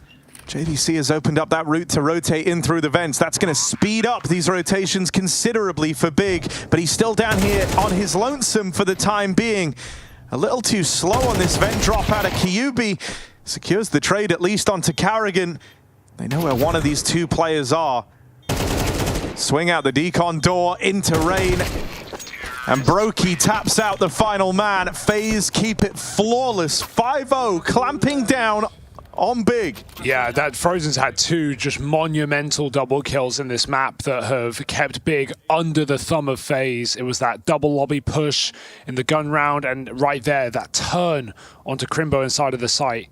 Looks like he could have been on for a big round there, but some nice moves for FaZe. We said it coming into this. Hyped has played a really good series, but he will be a requirement here on Nuke. He's on the CT side, where this AWP is supposed to hit the hardest. He's 0-5 to start off, and in every game we've seen Big play on Nuke since he joined the squad, he has been the guy topping the charts. FaZe are super regimented though, even from these few rounds of play. They're not giving any way for him to find a pick. They go for the dry cross this time, so that is an opener. That is a chance here for Big.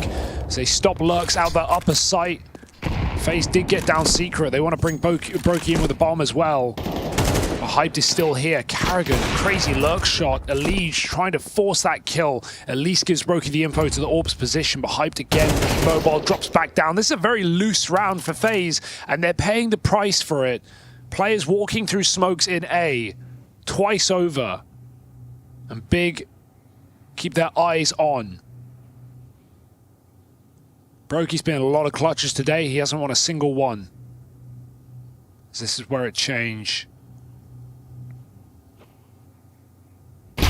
Spotted and screwed, done for. That's a good Molotov, but Crimbo's just going to fight him. And he even gets out in time. Brokey trying to force his kill really quickly. Wait, vent? Up vent? Surely not. JDC is 1 shot from death. The ladder stall. Yeah, he's going to have to hit the ladder shot. Tech 9. Instead, going to reroute around to Decon. Try and backstab Crimbo in the sight. Oh, but repos is nice. He's safe. And the AWP now is on the angle. There is no way. Smoke out for Brokey, but outside of random spam connecting, there shouldn't be a world. Shouldn't be a way back in for this. For Brokey, tap on that bomb. Has a chance at the plant. He's going to go hunting for a little bit more. Brokey can't get it down in time, and so JDC at 3 HP just keeps this round in check. There was half a second in that for Brokey. He might have had that stick. I don't know. It was pretty close. Maybe he felt like it wasn't coming through. And just hoping he can get that shot through the smoke in time. Big, almost throw it away.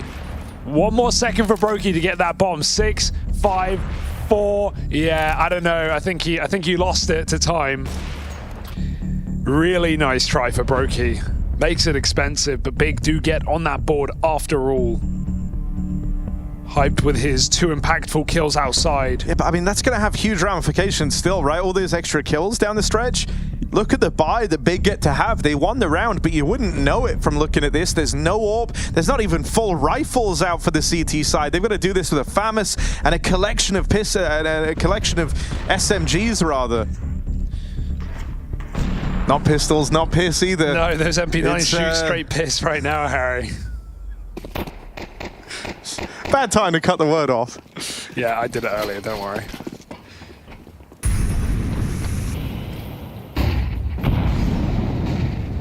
I think where FaZe are best in this map is post plants. Like, I hope we get some more post plants to see how they play off of each other. It's really nice. And when we hear those voice comms from FaZe, we often see in previous games, like, these guys aren't even communicating their post plant positions. They're a team with such good synergy to play off each other and know how to trade kills and know how to crossfire and who's taking contact. It's like so natural. Things that other teams would need to verbalize. FaZe just do it without thinking, without talking. Yeah, it's not great flash. It's not great peak, actually. As you're picking them up. Yeah. No, but I'm talking about post-plant, you know. Like, I think that's where FaZe look best. But is there anyone left to retake in these rounds is the question. As Brokey puts his AWP to use from the garage, finding a main pick. I think QB's in a horrible position in this game playing main. Susceptible to those door lurks that we've seen FaZe throw in. Oh, that's wild. And worrying about outside. Good flank for tabseN, surely no more. I mean, yeah, he's trapped in by the molly, right? That's the downside to playing through it. He had the drop on them, sure. Here's the backstab in lobby. Sick. Frozen's been spammed out. Crimbo sends his regards. Elige going to make it across, but it's not so simple for Brokey. He's going to have to fight this, and here's a backstab from JDC. Bomb plant and Rain up on the rafters, able to watch over this, but they get past him. Gap getting closed, Hyped right here, and Elige with nades pulled. Not the time for it. Hyped runs him down. Big starting to find some successes here. A second round for the big CT side, and they even get that AWP out of it, so... Yeah. Hyped gets his weapon of choice back. It is hilarious how often FaZe are getting Rain into heaven or even Elige, but it's more often Rain been on these outside lurks. He is getting some crazy positions, but good flash in main for JDC while Rain is committed on the rafters to cover that plant. And Elige didn't know the Hype got close.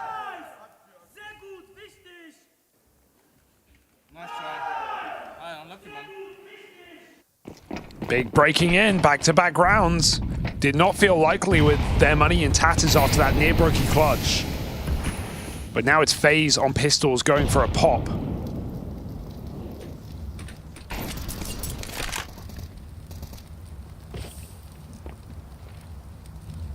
Yeah, testing this upper site. It's very important the big are able to stop this. Don't want them to find success on a fast top site hit. They could look to exploit that vulnerability throughout the remainder of this game. And Elige, keen double kill. Big left a man down in a retake now. Weapons won't be scavenged by FaZe Clan. They have to play this one, the post plant with the pistols. It's been enough to get them into the round, but now it's got to close it out for them as well. Elige, 2 kills to the good already. Jiggle from Brokey gets the info.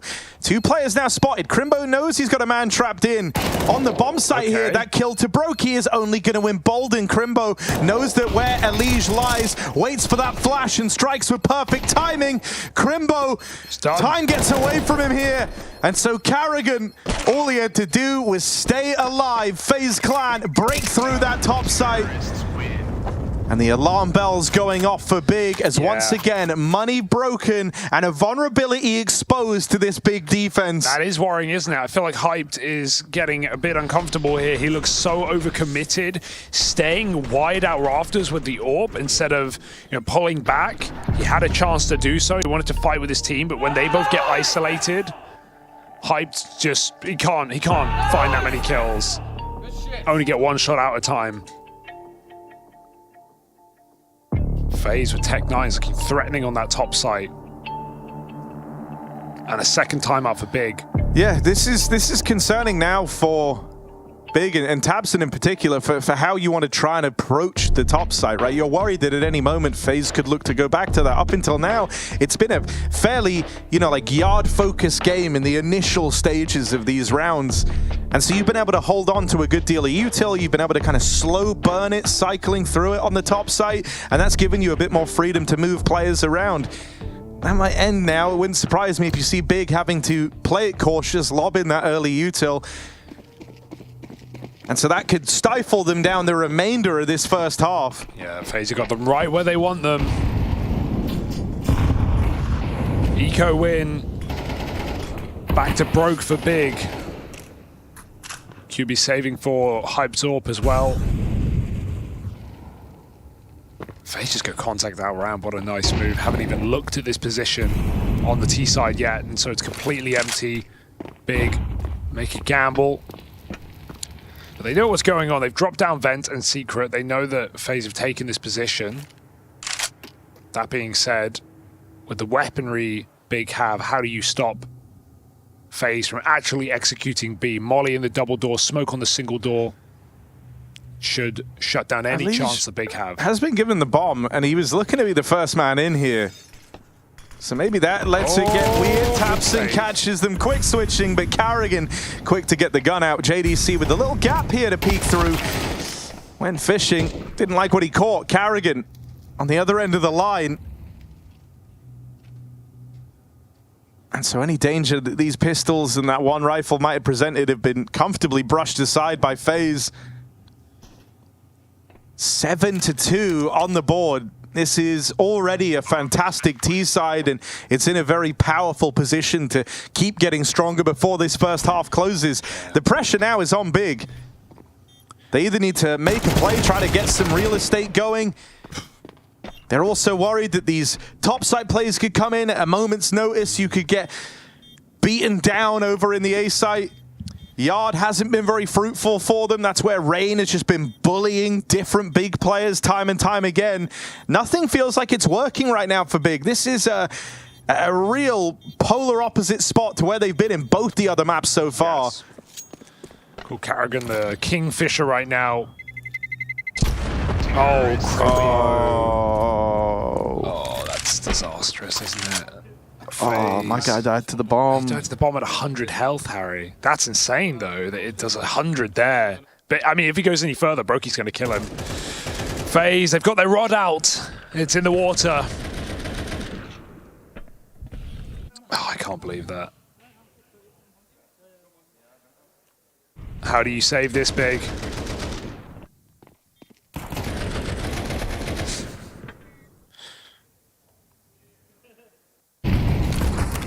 Bad to worse. Got Tabson in main now. I mean, even the type of aggressive moves you're getting out of Hyped Zorp on the other side, it's far more tame than what we've seen both across the series and in other nuke games from Big.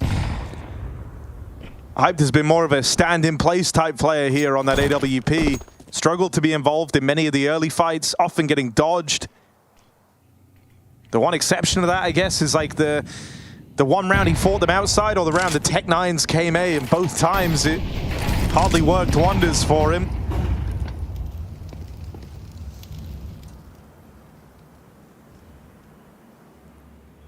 Rain. Oh, dead outside, a rarity. FaZe now forced to commit upper, and they've got no split. That's the bomb scene as well. Tabson gets out, got a re-peek from Rafters. This is a good round for Big. It's just all come crumbling down out of nowhere. Blink and you miss it. It's a 4 alive round for Big Clan. Kakafew trying to hype them back up, knowing this game is still on if they can find a 5-round half. I mean, that's like a real palate cleansing round if you're Big, right? You open with success on a Rain who out in the yard was 10-3 up until that round. You've very rarely been able to get past him. And whenever you have, it's often come with a cost. So credit to JDC for opening. I think this round more than anything shows how impactful Rain has been in the yard, right? He finally falls first, getting nothing done. And it leaves FaZe with very little to go off of. Oh, hyped. Yeah, this is more like it. Yeah, these are the type of plays you're used to seeing from him, right? Something a bit more in your face. Tries his hand at it out in the yard. Now escaping needs to be his top priority. He's got support from JDC. That's a huge pickup. It's given Hyped the ability to get out of the yard, get out of that kill box that FaZe was setting up. He bursted Elige off silo there to Tilter. Great shot for JDC. Even though Hyped misses, he gets a second chance of this round. He's down back in heaven, or hell rather, and down the vent goes Tabson to take outside. So Big still have a lot of information. They know that Rain is lurking here. Bomb's going to join Rain late in the round. They do have one smoke, but it looks like FaZe is just going to play this one fairly contact. Do you get the better of Rain out in the yard twice in a row? Oh, well, Tabson's going to try. Flash is good. Rain unspotted behind red, and Tabson gets ever closer. This is excellent. He's got his number, but Rain with a flick. That is... I don't know. I don't really know, but Rain's done it. 30 seconds. FaZe holding on to this round. A fake on ramp as they go back for this top side, but it's stacked. Oh, that stack's been dissolved. JDC just drops the vents. QB gotta hold on here. Wow. And so it's gonna fall onto Hype. Tagged up at the start of the round. Two players coming away, but that is an awkward miss. Maybe this. JDC trying to make amends, make up for it, but it was only good for the first. Carrigan v Crimbo in this clutch. Both clutches in their own right. Carrigan, years of experience, but Crimbo really warmed up to his stature as a clutch king for the big squad. Makes his way in through the hut and will vanquish Carrigan. Stops him in his tracks, denies that 1v2 for FaZe, and finds a little bit more for Big to gather down the tail end of this first half. My God, did Crimbo need that round?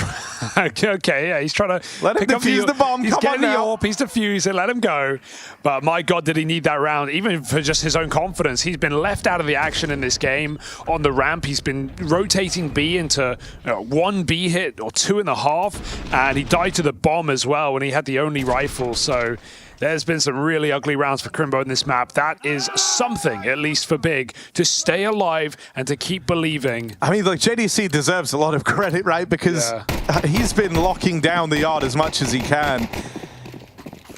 Crimbo now finding his footing. These are the things that are going to have to happen. If Hyped will remain this quiet all game, you need the rest of the gang to kind of make up for that gap in the firepower here. JDC from this main position, he's been the main guy holding down the yard, and Carrigan gets rid of him early. Crimbo's pushed lobby instantly off of spawn, so they've already got the clear. They know that FaZe are fully outside. What? I don't know.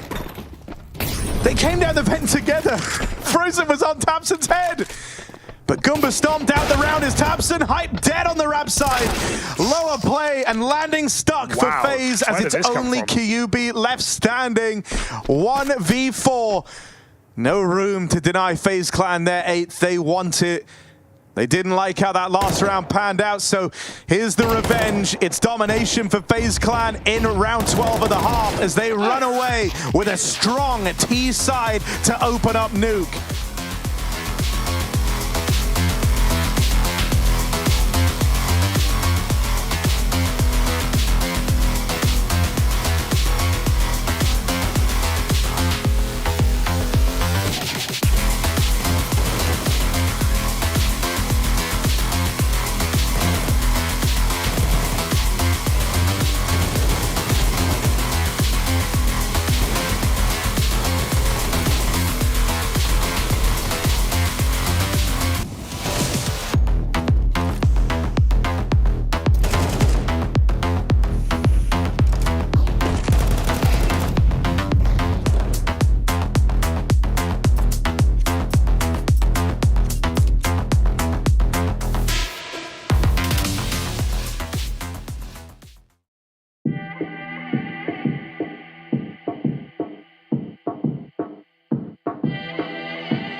FaZe show up in time for the decider, an 8-4 lead.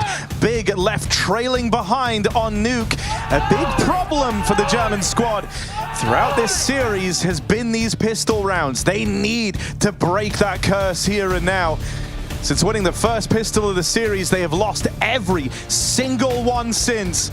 And if they don't find it here to open up their T side of Nuke, then this series might be over. Almost no room for error on a very hard half. Big walk outside. Already got lower play. That's a goosh. 99-1 from the USP. Rain wants to give it another go. Leech coming through the smoke as well. We've even got B players, so there's no easy path here for Big, but they will go climb the rafters. I mean, this is a lot of real estate, and right now FaZe haven't responded to this correctly. They've got 3 players down lower. Oh dear. Starting to group over towards ramp, but like the kind of path to retake here is so far from clear for FaZe Clan. Gonna require some pushes from these players down on lower and aggression into the lobby. With Heaven controlled for Big, this is all the makings of a big pistol round. Yeah. Now they catch Carrigan down here in hell. Things go from bad to worse. Bomb now planted in at the top site. Dual Berettas of Elige kicked aside. Big. In pistol round number 6, they find their second pistol of the series. And it's right when they needed it. The timing couldn't be better for Big to remain competitive in this third map.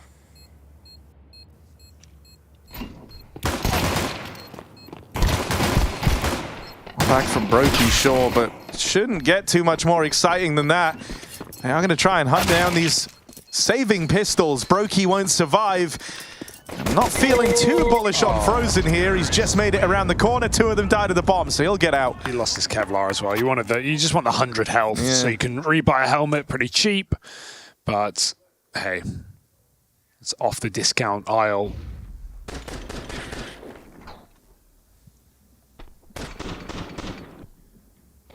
Nice routing for Big. They start this half how FaZe spent their entire T side going for that Heaven control on Yard. Got away with it an awful amount of times. FaZe force buy.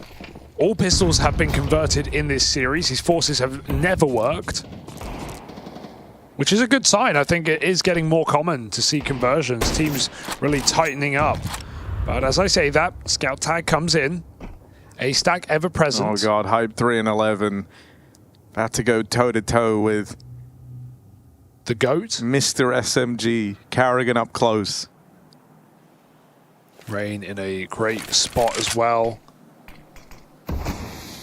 Might go uncleared. If they go for a main split, ooh, it could get dastardly dangerous here. He's gonna get wrapped around the long side of red. Carrigan looks for this kill. It's Crimbo this time. Galil down. Uh-oh, it's getting worrying. Wait. Oh my god, they've swapped positions. This could work in Big's favor. Never mind. Nothing Dead else out in the will. yard. Smoke's faded. Rain catches them, and now it's only Kyubi. That is a disaster for Big. They finally win a pistol round, but then they fall down on the conversions. Feels a really weird round to run against a force buy as well. You can expect a force buy with a lead, with who you're up against. And so for Big to do a slow inside crunch with one guy walking around, smokes outside. Like FaZe didn't even think about that B side for a second. They just commit to the upper stack. If Big did a rush, it'd probably turn out better because FaZe wouldn't have the utility to stop it. But they just one by one get picked apart. And that's worse than losing the pistol. Now being on Glocks and Deagles in the third round. Oh, that's not bad. I take it that's back. not bad. 2 from Hyped out in the yard, goes for a third.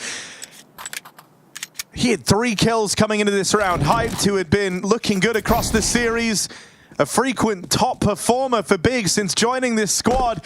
It felt like he'd been tamed. He was in his head a little bit. But 2 kills off the Deagle gives Big a fighting chance in this round. From an albeit unlikely but preferred candidate stepping forward. A is completely open right now. There's not a player in this bomb site. Big could just walk in. double ramp means FaZe probably need to play aggressive and push together. Carrigan goes back, considering the vent. A big step on upper. Now the penny starting to drop. This is a very hard round still for FaZe. Even though it's only pistols and a hero gun, it's still a 3v5 that FaZe may not even look to. Got kits, they've got a couple of flashes, they've got the better guns, but... I just think you could have a full buy almost next.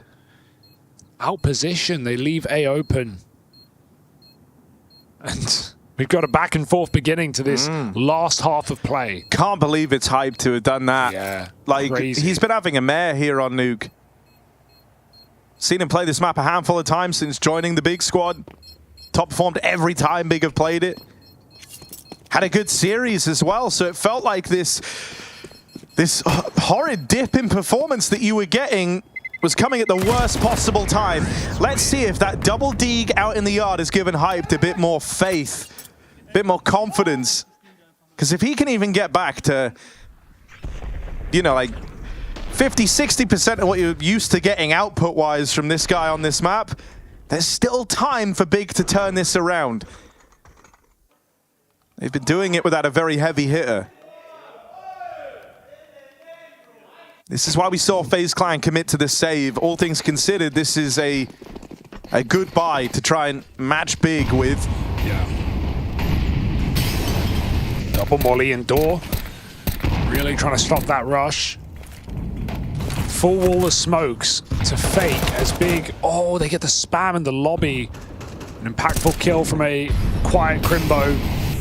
As Big, they miss their molly. They actually block themselves in the ramp room. So they're going to call it off for a moment. Knowing they have this upper kill may beckon them into this bomb site. And again, it is similarly weak to the last time. Carrigan gets out of the danger zone. And Big do recommit to ramp, this time with a util in the right place. Brokey needs to pick his shots, but he's given no options with that Molotov down in hell. If anything, it's forced him into upper.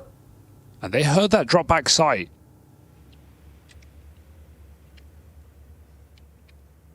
Do Big walk in through the door?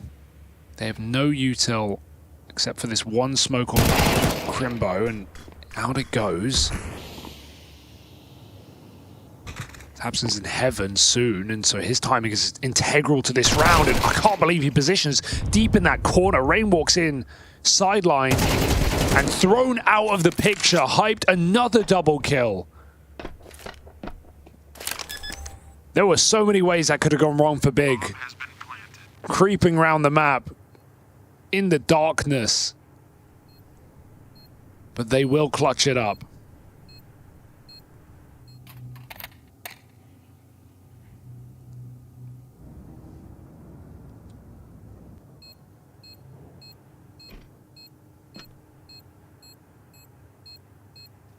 I mean, that's the... bodes well for Big that Hyped back-to-back double kills in these last few rounds. Now they take control of the money.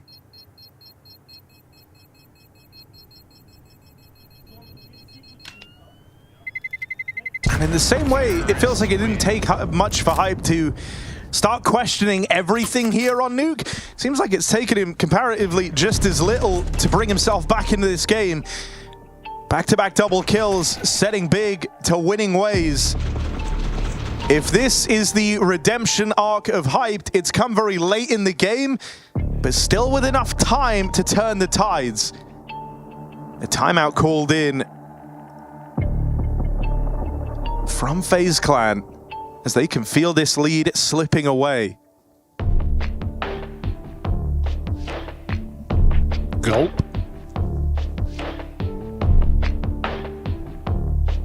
Big with some punishingly slow defaulting, akin to that Mirage T-side that brought them back in. Curious what the idea is here, right? They have the hero gun on Frozen. Neo likes to offer his input in these types of rounds, right? Where it is like the low econ rounds, try to cook something up. And so there is an idea behind this one for FaZe. Wasn't one of those timeouts that's focusing on the next buy round. They want to try and change their fortune here and now. It's aggression into the lobby.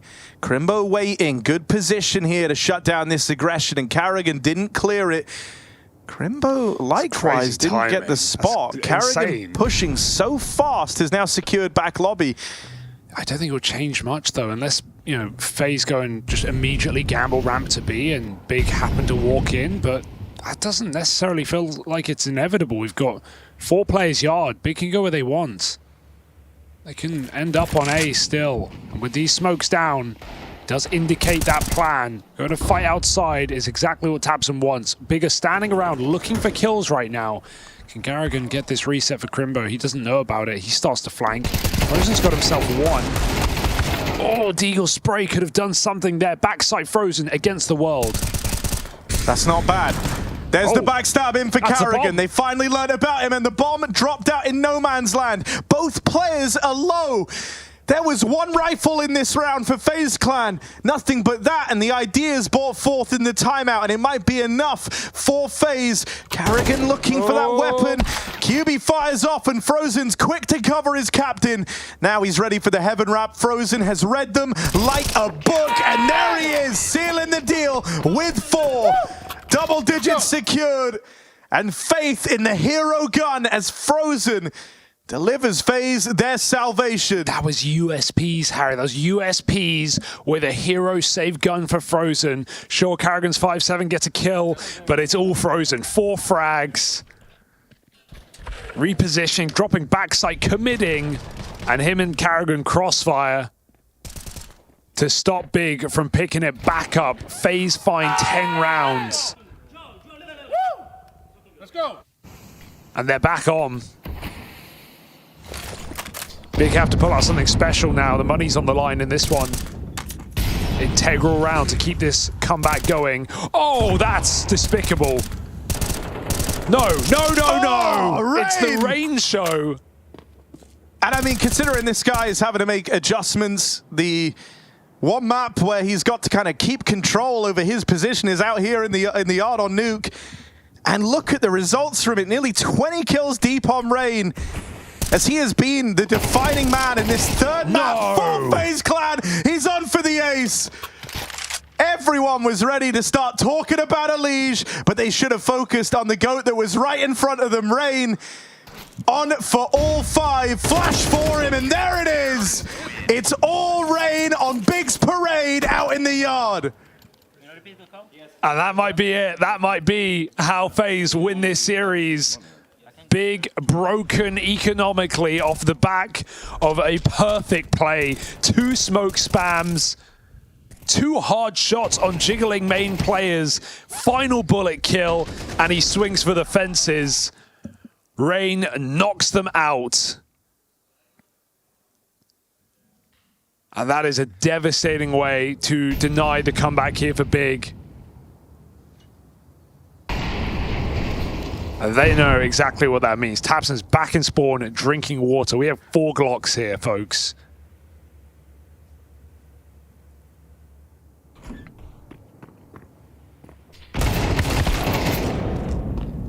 Hot potato past the Deagle.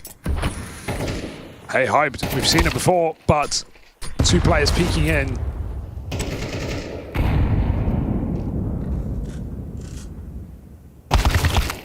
Ugh.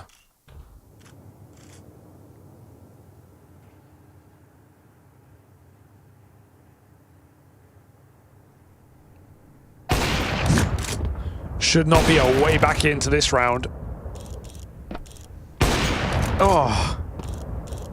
Breaky just giving a shooting gallery at the end of this as well. Big fan. As though Rain wasn't enough of a threat out in the yard. Now you got to worry about this Brokey AWP that you've just let warm up. Into match point for FaZe Clan we go. Flawless to get them there. Money accumulating. Brokey getting switched online, and Rain topping the charts. This is a terrifying stack. Elige has played next to no part in map number 3.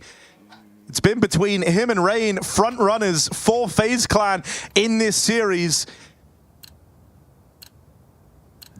It's out with the new and in with the old for FaZe Clan. Big digging deep. as they're left with this cobbled together buy to try and salvage Nuke.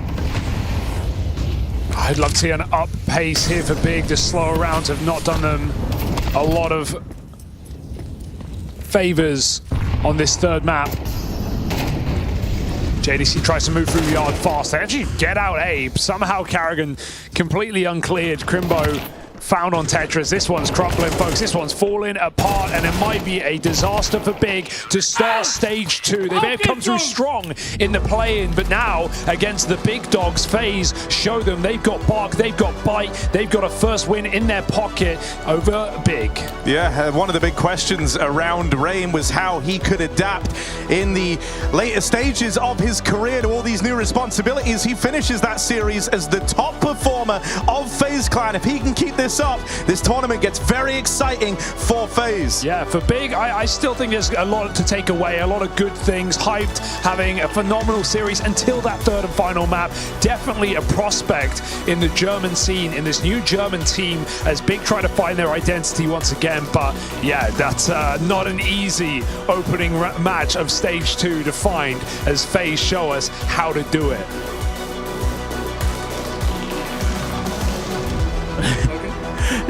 Please do say again, Kerrigan. Anyway, hey, look, FaZe.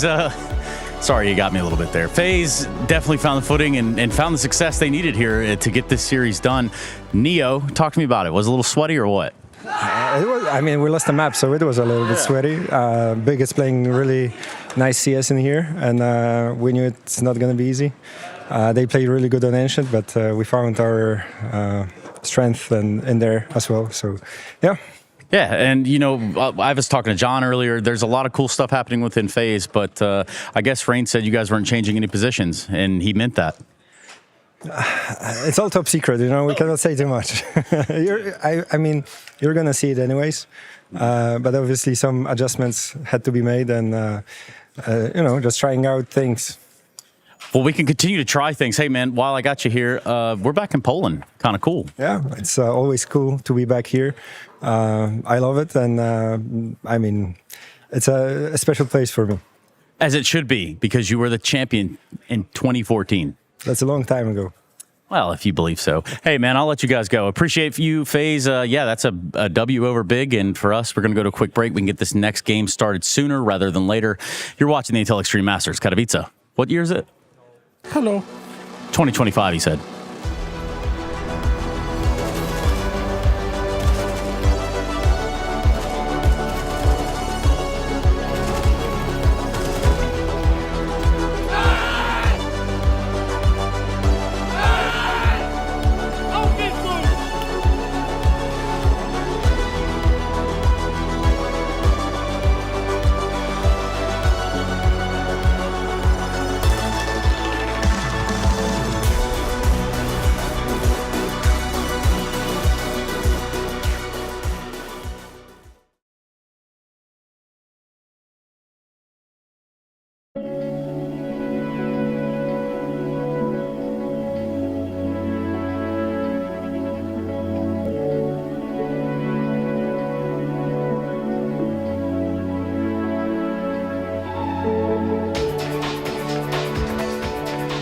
What's your name? Lee.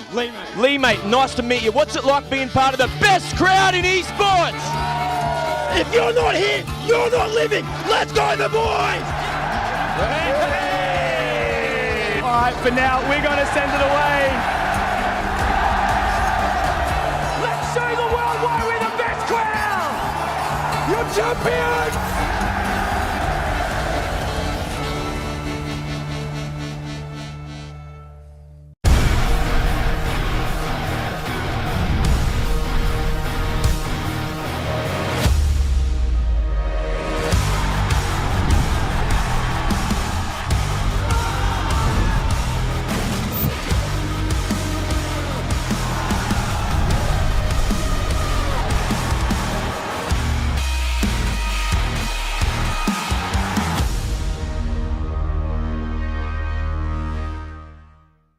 For me, I've always been a huge advocate for having breaks after tournaments, like a couple of weeks before you go to the next tournament, because that's how you can refresh your strat book, you can rest, and you can come fresh to the next tournament.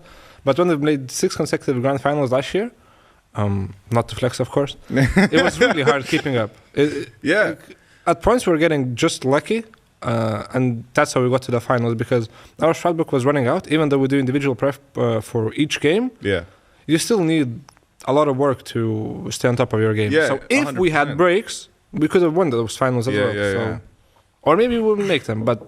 No, but I mean, I think it's fair enough, right? Like, if you're going event to event, and like you say, you're making these big runs, that was kind of what happened to, like, FaZe at the start of the year, right? They started to feel really burnt out because they're like, we're playing every game, we're going to the final every time, then we're flying to another event in, like, 2 days, and prepping in a hotel room the night before, like, your grand final or whatever is, you know, sure, like, it's still very valuable, but it's not the same as having, like, a couple of weeks to actually... No, not at all. So did you feel like you kind of felt yourself, you know, you guys are repeating stuff and like, not having time to fully change things up? Yes, repeating is one, but also sometimes you know what you can do better, but you just don't have time to, like, practice it or perfect it. And what really... I didn't like is winning a tournament, then going straight to the next one, and then not winning it. Because you don't really have the time to enjoy your win. No, that's fair. We won EPL and we went straight to Blast the next day. And we had media, which I thought was really unfair for us, or even the teams who made grand final. So I just want at least a couple of days to have a break. So we can come back home, like put the trophy home, put all the awards, the medals, and have a little... Enjoy, Just enjoy a couple of days with your family. Talk. Like reignite the fire, because you just come off a win, and I don't know. Yeah, I mean, I think I think it was Blade who said this in an interview. Said like he could feel that there's a lot more ideas and stuff since coming back from the break. And I guess that kind of echoes like the vibe that you're saying, right? You guys had a couple of weeks off to kind of think about the year, think about what you could have done different, some time to recharge a little bit, and then you come back in and you're like, all right, I'm locked in, like, I'm ready to go. It's a fresh year. How have you found things, Flames? Like with in the that break? Yeah. Actually, I'm a big fan of those tournament after tournament. Yeah. But, he's in the opposite line of thinking. But for me, it's more like, you know, I would like to have my career more like not my career, but like just CS. I think it would be more performance based if you'd have a player break in the middle of the season, and you'd let's say like you'd 3 months. Tournament, like it would be like a very intense period. 2 months off, 3 months, you know, something like this. Because I think, I don't know, but it's personally for me also, I like that, like you can practice for a season and then sort of grind your practice through the thing. And then in the middle of, like, you have like 2 tournaments in a row, then you have like a week or like 2 weeks, then you can like focus on like you know 3 days off, focus on practice again, 2-3 tournaments in a row. And but the only thing, obviously, you don't want to fly from Mexico to Australia and just Yeah.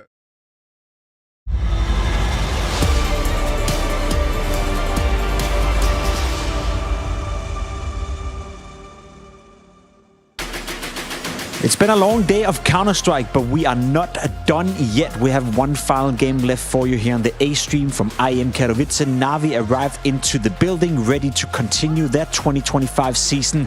A season that hasn't been, I guess, that long for Na'Vi just yet, but also a season that I'm very curious to see how will develop for this team. They're going up against a team that I don't really have too high expectations for in this matchup, if I may be blunt, if I may be clear. Furia, I know they made it into Stage 2 right here. I know they won both their games, but they've been struggling a little bit in the process getting here. However, enough about Furia for now. We'll get back to them later. For now, Kassad, let's steer the conversation in towards Na'Vi, the opponents of Furia today. I think Na'Vi, you know, were looking somewhat decent at Copenhagen. I think the end to 2024 wasn't necessarily the best. A quick take from you, Kassad. Where do you see Na'Vi right now in terms of when they were at their best compared to where we are at today?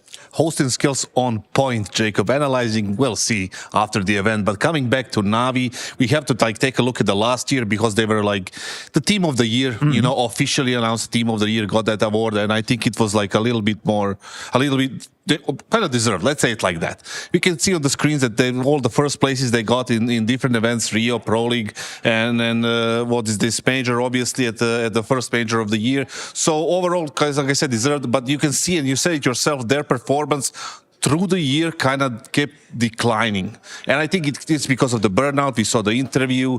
Maybe you don't have to play all the events, but it's a topic to be discussed. But overall, I think they were the best team in the last year. Right now, we cannot really put a finger on it because small sample and only one event. It's also online. Now they're back on land to see what they can do in a 2025 Katowice. That's the thing, right? When you look at this graph, you think to yourself, a lot of finals, a lot of trophies, but when you think of how they ended 24, in Singapore, they didn't do too well at the Blast World Finals.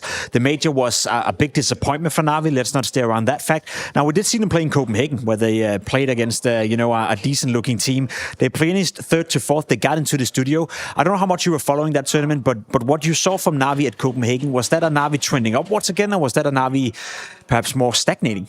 Stagnating, definitely. Yeah. But again, we have to take it a little bit more reserved because it's the start of the year after the player break. A ring rust is still there. You know how it is. You were a competitor back in the day. When you come back into the season after the Christmas break, it can be a little bit tough because, especially now, because you were competing, 5-6 years ago, and now its competition is much more stronger, cutthroat. The kids are sharper. You need to be on point all the time unless you want to, go down the rankings and down in the tournaments. So I can understand the slow start for now, but I'm going to give them a little bit more credit throughout this event to see and finally decide if they are actually like the Na'Vi 2024 or they're just Na'Vi 2025, which is kind of worse than kind of worse. I think we're all hoping that we get the Na'Vi of 2024. We had Shocks catching up with Alexi B coming into the game to find out more about Na'Vi. So, Alexi, new year, new you, or same you, but better? New year, new me. Okay. What is that about? What's different? I don't know, season's different. Everything's different, I feel like. Yeah. I mean, personally, I felt like I started the year pretty roughly in Copenhagen, like on a personal level. There was a couple games where I just felt completely off, and then a couple where I felt like I was actually doing something useful. But at the same time, it was just one tournament. And for me, I just, want to go into this tournament just believing in the team, believing in everything we do, and just hoping for a better showing individually as well. I mean, last year was so good. There's a lot to live up to. And Blade said that he felt that in the boot camp that you had a little bit of time and there were so many ideas. Is that maybe also why you didn't get off to the best start? Because there's a lot to incorporate? Yeah, I mean, could be that as well. But I don't think it's that simple. I don't think it's just one thing. Sometimes you might have a bad tournament here and there. But at the same time, I just feel like right now for us, it's just trying to remember where we came from and what our strengths were, because I think that we've been doing really good work thus far in bootcamp and improving day by day. But at the same time, we just need to incorporate everything into the officials as well, because the past tournaments, I don't think we've been there in terms of, battling for the trophy. I think, Spirit has been in our way a couple times, but at the same time, I don't think we showed our best CS in Singapore, in the major. So definitely a lot to improve on, but we're doing our best. Perfect. Well, we'll look forward to it in your first match. Thank you. Thank you. We will indeed. I teleported, so did my analysts. Yeah, that's really the question. How is it going to be? You're allowed, I think, to not be as good if you have been good for a long time. The problem is, how do you buck the trend? That's a good question. One thing I noticed in Copenhagen when I was watching them playing and standing behind them was the mood within the team. I swear to God, given the mood is always is kind of good, right? In the Na'Vi camp, it was frustrations after frustrations after frustrations. I know they are a team that likes to show emotions. Alexi B can be a little bit loud. JL as well. You see it on the player camp from time to time. He's also a player that shows how he's feeling, but they could be winning rounds and players would be desk smashing. They could be, in a good position. I know Wonderful died in a 1v4 and the round was never a danger. He just slammed the desk. I don't know what's going on with the Na'Vi camp, but they felt stressed and flustered. Yeah. We'll see. I was actually supposed to ask you about Furia, but this was also a really good answer. There you go. It's because I think we have some choice words for them and the way they got into stage 2, right, Kassad? So can you kind of parlay me the issues as we look at this map, Fido? Listen, I'm not as far as Jacob is on the anti-Furia camp, but I do see I do see his point though that they are the weakest team that qualified to the second stage, and that's just a fact. If you look at all the teams right now competing, you will say the same. No matter who you are, unless you're a hardcore Brazilian fan, right? Which is perfectly fine too, but we have to look at the facts. We cannot be biased towards any teams. Looking at the Vitor here, I think right now we are pretty much like kind of what everybody expected. That's 2 pick had to come from Furia. Mirage is kind of expected from Na'Vi, and I'm really wondering what's going to be the decider. It looks like it's going to be Inferno. Everybody's deciding favorite. I love it. Though. Good luck, for sure. good luck, Fury. I'm going to be straight up honest right here. I agree with you because they are I'm not sure if they're the weakest team on paper, but they're the weakest playing team that made it so far in the tournament. The way they conducted themselves in the group stage, I know they won 2 out of 2 games, and you can't really fault them for that, but almost losing a map to Imperial Female, to those of you who didn't watch that was almost a game-breaking scenario. We were all watching, we were all hoping Imperial Female were going to win that map just to make Mirage. a statement. Mirage, that being, you win against Wildcard, but you lose a map, and now you're going up against Na'Vi, who seemingly not at the best, but still a top 2 contender to win the entire thing. Yes, best of luck, Furia. Even if they're not at their best, they should still be beating Furia. So let's see. What I hear from my analyst is good luck, Furia. Do the casters feel the same? Oh, well, taking a look at the veto for this one, I think Furia have a chance on Dust too. You've been selling me this all day, Harry. But Mirage, they're cooked, okay? For some reason, Brazil right now, not good at Mirage. It's been a stumbling block for a lot of teams, and Furia no exception to that rule. I don't know. I think K-Serato's like 3 or 4 jump spots on B from figuring it out, Harry. That's what I think. But yeah, this is a pretty one-sided game on paper. But you also said to me coming into this one, Harry, that Furia, you can't look at their past results to decide how they're going to play today. They are an enigma. They are impossible to expect. They can be the best, they can be the worst, they can be everything in between. So what will they be against Na'Vi here in Katowice to kick off their group stage run? Couple of matches in the pocket, 2-0 through the play-in, stage 2 with Na'Vi at the forefront. Oh my god, and we don't have to wait long. That's an explosive start to the game, running straight into this B site. Rotate's getting scrambled over for Na'Vi. JL lies in wait at the window, teammate at the door here, ready to push with him. There's the flash that was meant to tee up this retake, but it's not gone well. Furia come in swinging, and it's all left on the captain of Na'Vi. Alexi dinked up, and they're all trying to face him. They want to swarm Alexi. Furia storm the board. I want a game like that. I want a game where Furia are throwing the strap back out the window, where they are just giving it to Na'Vi and playing very aggressive and trying to overwhelm this team. I think that comes with the benefit of, this is a Furia who've already played a couple of games here. They're warmed up to the LAN environment. It's always a conversation for us. What happens the teams that show up late, qualify deeper into a tournament that aren't as warm as the squads who have come through the groups or come through the play-in, whatever it may be. We look at that in majors all the time. So Na'Vi haven't played a LAN match this year. Rather, they have. I take that entirely back. But nice try, bounty finals, yes. Here's my script for how the whole series is going to play out. I'm going to predict it with shocking accuracy. Okay, you ready, Hugo? Go on. Cello Masterclass, map 1. All right. No one ever calls the Cello Masterclass, so that's how you know I'm reaching You call deep. it like every game, though, Cello Masterclass does too. He is going to completely disappear, like astronomically, by the second map. And everyone's going to be thinking, yeah, there we go, we're back to normal. And then Furia win in a tight OT affair, map 3. Here we are, though. It's not looking good in the second round, I'm going to be honest with you. Yuri and Fallen both dead to this long push out of Alexi and Wonderful. Yeah, to make it interesting, I'm going to put my hypothetical money where my real mouth is and just say Na'Vi are going to sweep this series. So I bet. Let's see if you've got anything here for yourself, Harry. Right now, they're getting forced on. Got a Galil picked up by Alexi along a scout that's already done its damage. And Furia regrouping for a cat play with 3.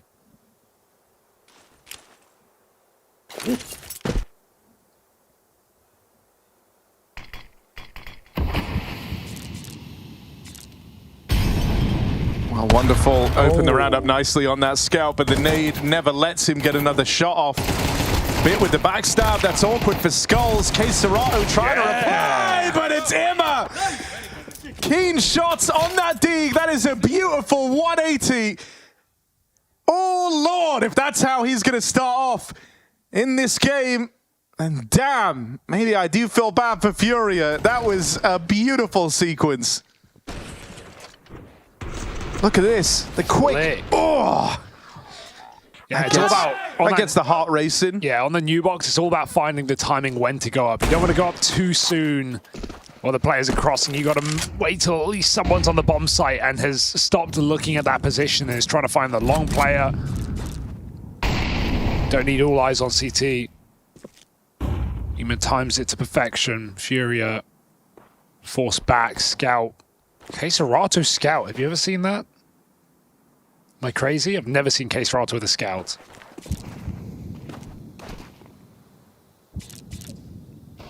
Trying to think. Yeah, right? Like, I'm not crazy, am I? Maybe. Go on. What have you got? Nothing, because Na'Vi aren't giving them an inch.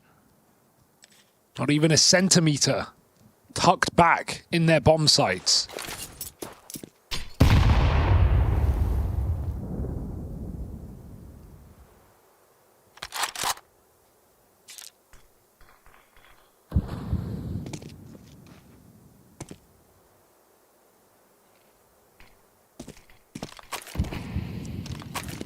Oh, twice. Oh my god. Twice on the quick switch. It ain't that deep, bruh. Get it out.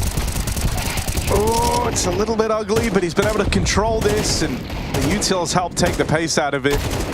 I'm coming along to this view model, but actually I take it back entirely. Gets overwhelmed. Bit spring back, and as the smoke fades, so does Furia's round. 3 kills for Bit on the headshot angle. That's where he wants to be. Oh, I don't like this already. Like, what's going on with the headphones there, bruh?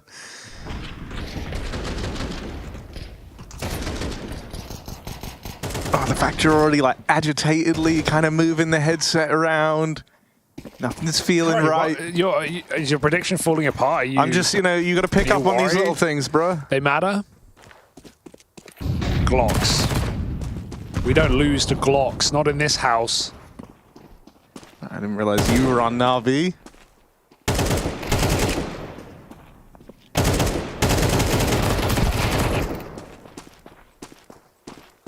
But you were, right? They don't lose to the Glocks. 3-1 up. Mama didn't raise no bot. Fallen Zorb comes in, first buy round. But he's glass, Harry. That's the thing about glass. Shatters easily.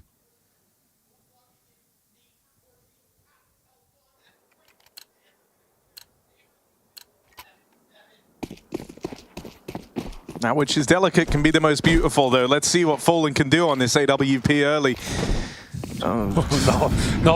Not a great start. Not filled with confidence over my prediction here, but just Wow, a couple you really of early bailed ones. after 4 Well, you know, rounds. if you call it early, you can bail early. But I'm not bailing. I'm not bailing. I still have faith. Cello, masterclass incoming as he makes his way down into the lower tunnels. Check out this. He's going to delete Wonderful up on this boost. Just kidding. Wonderful real fast. Boosted up into an off angle. Cello was never going to be ready for that. That flash So he's let him dead down. early. And they start to take the cat control. Emma floating around here, started this game off with that beautiful dig. And so Furia try to avoid him entirely for now. I brought this up a couple times when I watched Furia play this map, but like this is the map that they beat Spirit on at the Major in a BO1. It was the first game of the top 16, and they destroyed Spirit, and so I always have that in the back of my head, like maybe they come out with just an insane pace and they just like steamroll these top teams, but it's hard to know if that is replicable right now. It's somewhere in them, deep down inside, but dead in middle is Skulls as this split comes in, up catwalk, Orb, trained on, sees the cross, and wonderful Molly, nade, everything to stall this play out. Fallen does get a nice shot over the smoke, but the backstab is so quick. Bit is a nuisance right now behind enemy lines. Fake comes in, trying to hunt a kill down lower. JL is quick to finish that kill, and K-Serato needs a clutch right now. 4 kills with no time. This round is done. You thought, and you were wrong. 4-1 for Na'Vi, playing off each other really nicely. Dead after time, too, for K-Serato. Worst case scenario. Not his new in-game name, even though they sound similar. Worst case Serato. Oh dear.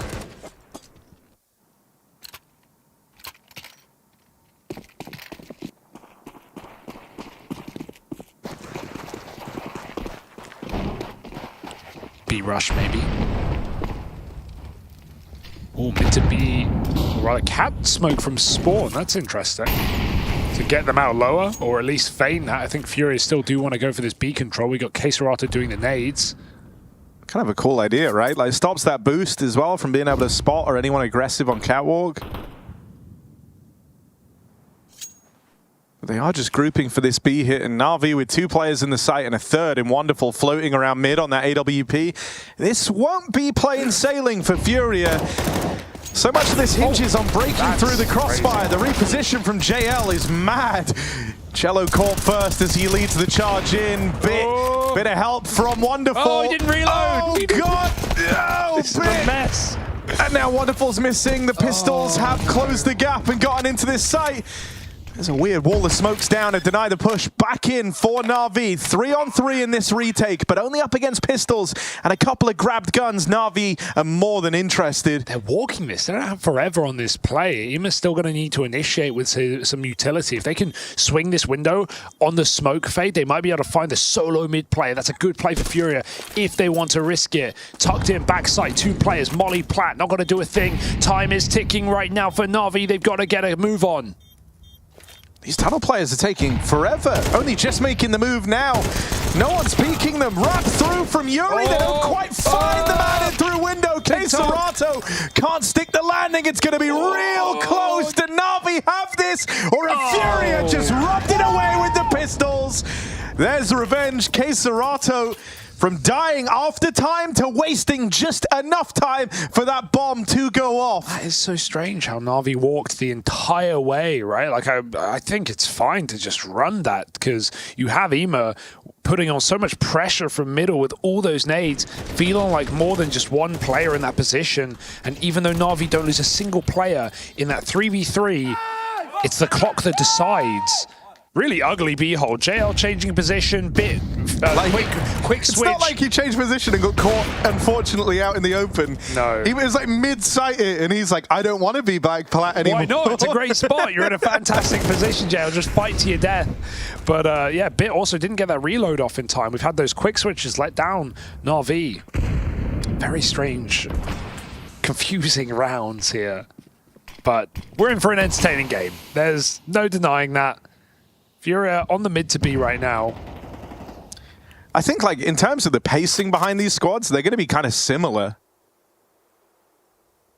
Furia and Fallen are fans of a slow round. Not uncommon to see them. Yeah, well, that's the classic Furia smoke. If you haven't seen that one before, you haven't watched enough Furia. Who threw it? I didn't see, but... If only the HUD showed us who had thrown smoke. No, don't do that. That's not even... No, you're not trolling me anymore. Another B walk. Fury have sensed a vulnerability at this B site and they're trying to exploit it. JL with the lineup, they get skewered. Too easy for JL. Just had to hold left click and win. And now Bit buying some time here. These rotates moving over. He hears one player back in the tunnels. All of Na'Vi start to lean in towards B. 2v4 for Fallen and Queserato. Missed shot from that AWP. This one's going nowhere fast as Bit sends them packing. Seeing a very sharp Na'Vi in the server right now. Bit looking super strong individually. We'll ignore the team kill. It matters not.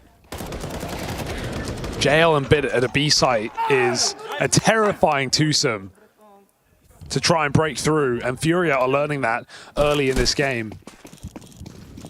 Although they won it 2 out of 3 times, so hey, let's try it again. B simulator.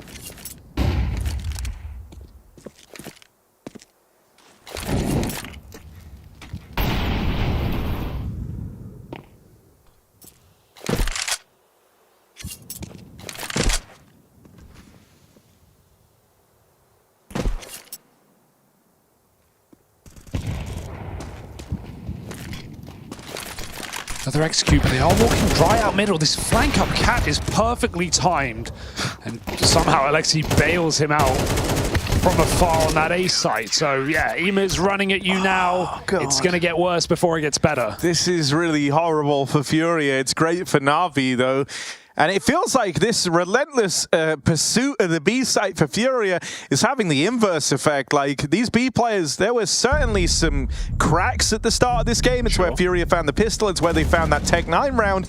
But things are tightening up at B, and that tends to happen when you just keep getting the plays coming to you over on that side of the map. You were trying to exploit the fact that they were a little bit cold over here, and now you've kind of warmed them up. And suddenly these A players are all really hungry to be involved, right? Ima's getting bored of sitting over towards the A site. Wonderful's roaming more on the AWP. Everything's getting more fluid for Na'Vi. It's also quite blatant, right? When you go for 5 contact tunnels at the start of the round, when there's no mid-door smoke, there's no molly on Cat, there's no default utility off the T side to stop Na'Vi from taking middle. They just go, okay, no one middle.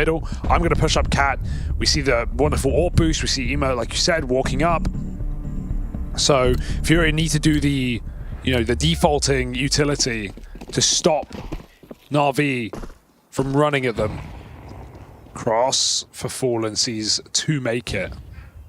But they are again aggressive on Catwalk. Wonderful here. Oh, he saw it ahead. He knows. Oh, it's close. The close won't cut it. Flash will get that AWP off the line over on short.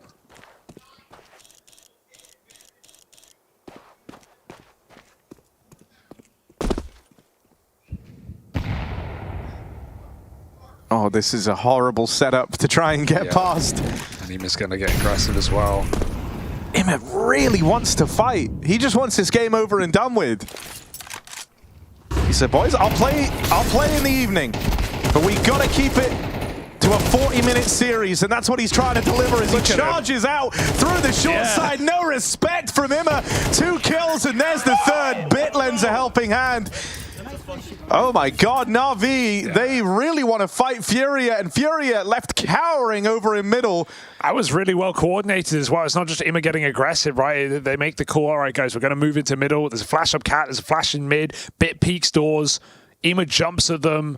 Like, there's method to the madness there for Na'Vi, thriving in the chaos against Furia of all teams. Feeling very confident. And can you blame them? Getting away with murder.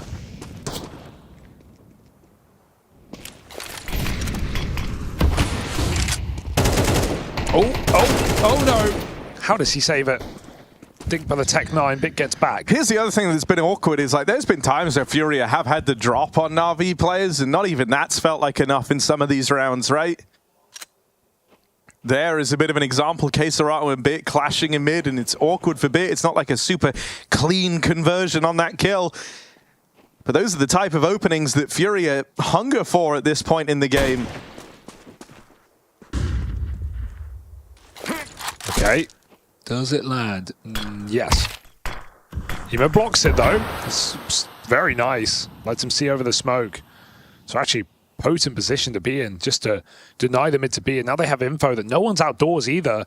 Furia been throwing that smoke a lot just to keep Na'Vi's eyes in the wrong position, but Wonderful is scoped in on that Cat cross. I like that Furious smoke coming down on elevator. It allows him to get in and avoid this AWP, but Wonderful throws everything he's got at the bomb site. Bomb comes down here for Furia, but 3-on-5 with a scout and pistols to win this post plant. As long as Na'Vi don't go too slow, there's no cause for concern. Give us that cello POV, play the violin. Oh, dead immediately. Wonderful. Gonna find him with the wall bang. It's all eyes on Skulls. Literally 10 eyes staring back at him as he's left alone over on short and surrounded by Na'Vi. Pretty beautiful game right now out of Na'Vi. Just everything going well. Exception of, I'm not even going to count the pistol round as a problem for Na'Vi because they just get B-rushed and, Furia trade out really nicely.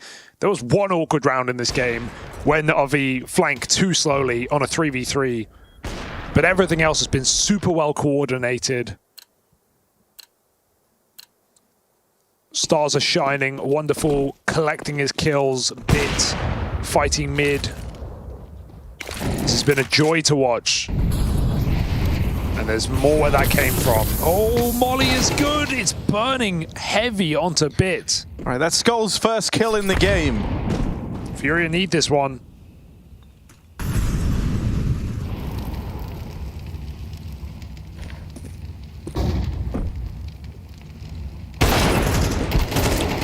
Saved. Absolutely saved. Bro, he wants to go back. As far as he's concerned, the job isn't even done. He jumped back up straight away. Got the clear over on short, and with that, the info causing this rotate of Wonderful Zorp down into the spawn. He's going to be in the right place here. Fallen does hold this line, and so there's something for Furia. Backstab on the cards. Imma, as touched on earlier, went aggressive again after that double kill on the catwalk, and he even gets out. Fallen trying to give chase. But Imma is a slippery fish, able to get out of there. Now set up inside of the site. Smoke dropped over on short as one final middle finger from Imma to Furia.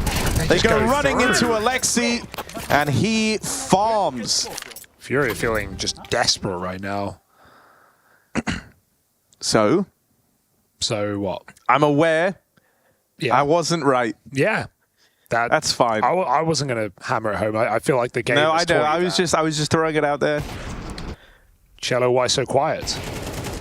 Well, the one other time I've ever called the Cello master, I watched him for 2 rounds intently, and he looked really sharp. But every time I've gone to him here, he looks a bit confused. I can't blame him. Na'Vi are making it easy for him. They are dropping pianos from skyscrapers on their heads. Musical murder here for Na'Vi, 9-2. Haven't seen a single long take in this T-side for Furia. They were very B-focused at the start of this game. Lots of mid to B smoke cycled, some better than others. Now it's going to be a late long pop, but of course, Na'Vi have read it. It's been too quiet on the map again. Smoke cat down, mid to B util out. Will anyone move? Will anyone change position under the pressure on this map? Wonderful does. He gets out of his angle. That is worst case scenario. Fallen finds that entry. Furious default sets him up for success, but it does push Wonderful back into a turret position. Can he land his shots? Fallen's really trying to lead by example here. These last few rounds, he's been at the front of the pack, the tip of the spear, and it's given them a 5-on-3 in this round with a chance to get that bomb planted. Na'Vi going back, going to look to try and take catwalk for this retake. To do that, they've got to get past Skulls. First kill in the first half came last round. Second one on a silver platter there. But Skulls, it's just the one and done in middle. It's enough. There should be absolutely no way back in.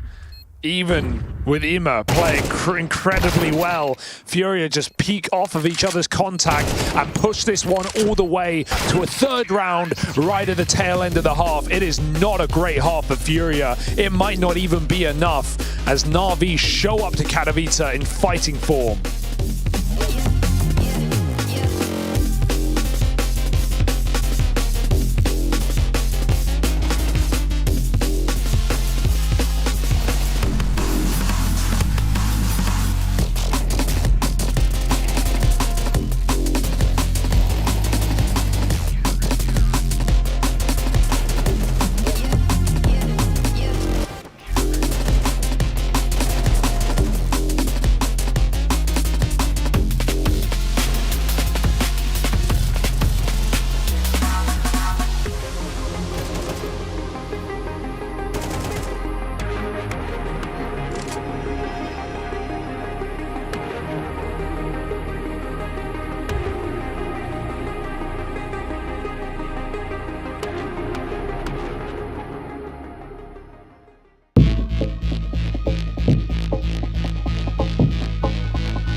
The Katowice comedy special. It's Na'Vi pulling up with the best bit right now. 9-3 at the end of that first half, and Bit leads the way. It's not shy candidates in there behind him, though. It's been all smiles and celebrations for Na'Vi. Meanwhile, frustration and failure for Furia on the other side, managing to find success in the pistol and a handful of rounds past that point. But this was not good enough as far as these first halves go for Furia on their map pick if they want to stand a chance in this series. Yeah, with a typically ugly Mirage coming up next, it spells disaster for Furia in this opener of Stage 2. I do like this setup, though, and there is a Molotov, so it could get very awkward for Furia. Skulls tries to bait for Fallen, he dies immediately. Now the reason to use this Molotov, Fallen hides out at the back of Platt, he peeks out with a quick headshot. The nade also wrecks Na'Vi as they come stumbling and crumbling into this B bomb site. It's only a flank kill as damage is done, but Furia stands strong. Alexi on for a 1v4 and it will never get going. Furia, they love the B bomb site. It's done them well in the pistols at least.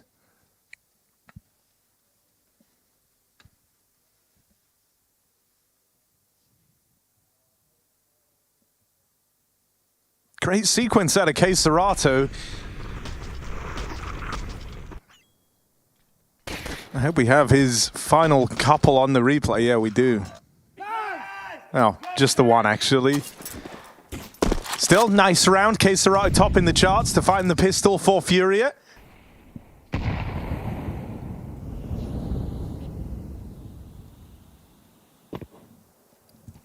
To think Furia have both pistols in this game. Yeah, they didn't get any of the conversions, though. Sure. So, Why, are you predicting this as well? No, I think I'm done throwing out my input. It didn't go well for you. Cello 3 and 12.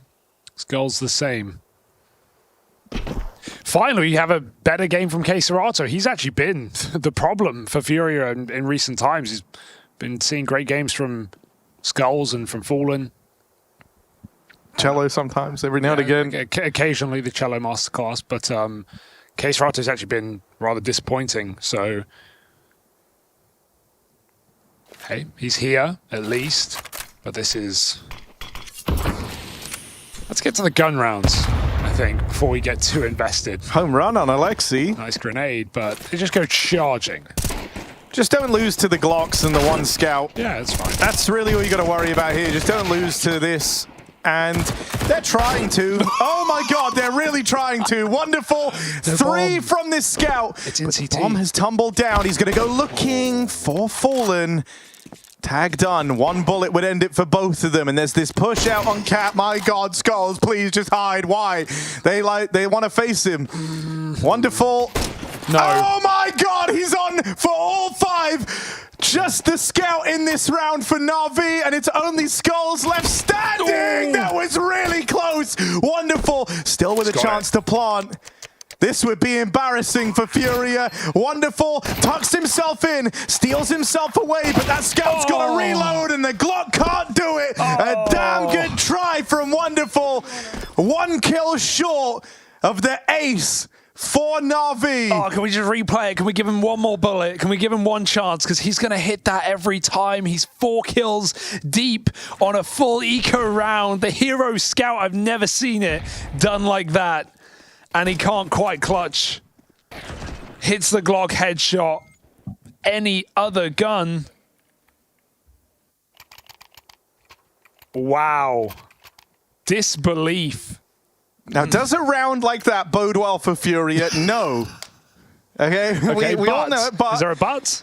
Not really. No, just full stop at the end of the sentence. Thankfully, they're not completely screwed in terms of the money.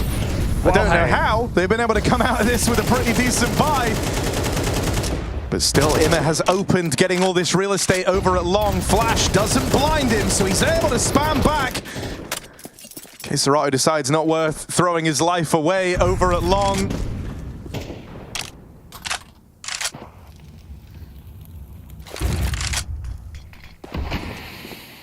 Oh, this is worrying because Bits is going to hold the edge of this smoke. He actually looks back away as Furia come through. Weird crosshair placement costs him a kill. Back to a mid to be, perhaps. It's only Skulls here right now. They know there's at least 2 players at long, and JL just entries B like that. Lights out. And round done, as far as I'm concerned. Even with that kill on the Lurker, it's not going to beckon Furia back in from the wrong side of the map. Dear, oh dear.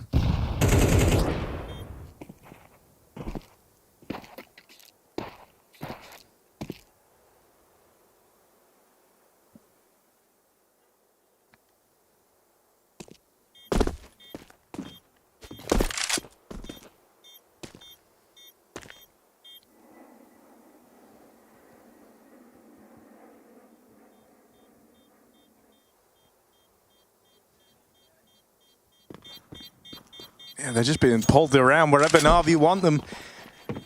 Wherever Na'Vi want, they've been able to get. Even the kind of decision there for Furia mid-round to go and retake long was a cool one, but Alexi and the rest of Na'Vi just one step ahead throughout. And so this is really starting to spiral. If Furia don't find this next round, this map is feeling like a done deal, and then we head to Mirage. Great map for Na'Vi, used to be the go-to. One that did see some problems for the squad, but nothing compared to the issues that Furia have had on that map, and that's coming up next. So this is the best chance Furia have to keep Dust 2 alive. It doesn't get prettier than this. Na'Vi creep through the long smoke. They call the bluff on this round. And Furia don't realize because there's no util throwing. They get a bit of a spot off. But Bit trying to take some pace, trying to move up. Na'Vi call it off. And honestly, well timed. Furia swinging with flashbangs. Na'Vi missed their smoke. So it's a little bit uncomfortable on the long position. But they made Furia scramble. 4 players now just edging back into a normal setup. Emo picks Fallen in mid. And again, JL thinks, Skull solo B, I could right now.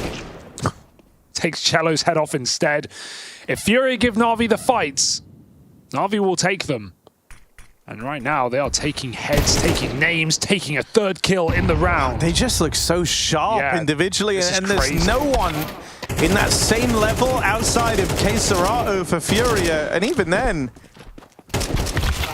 we got the perfect map to prove, who's shooting better, and there's no debate.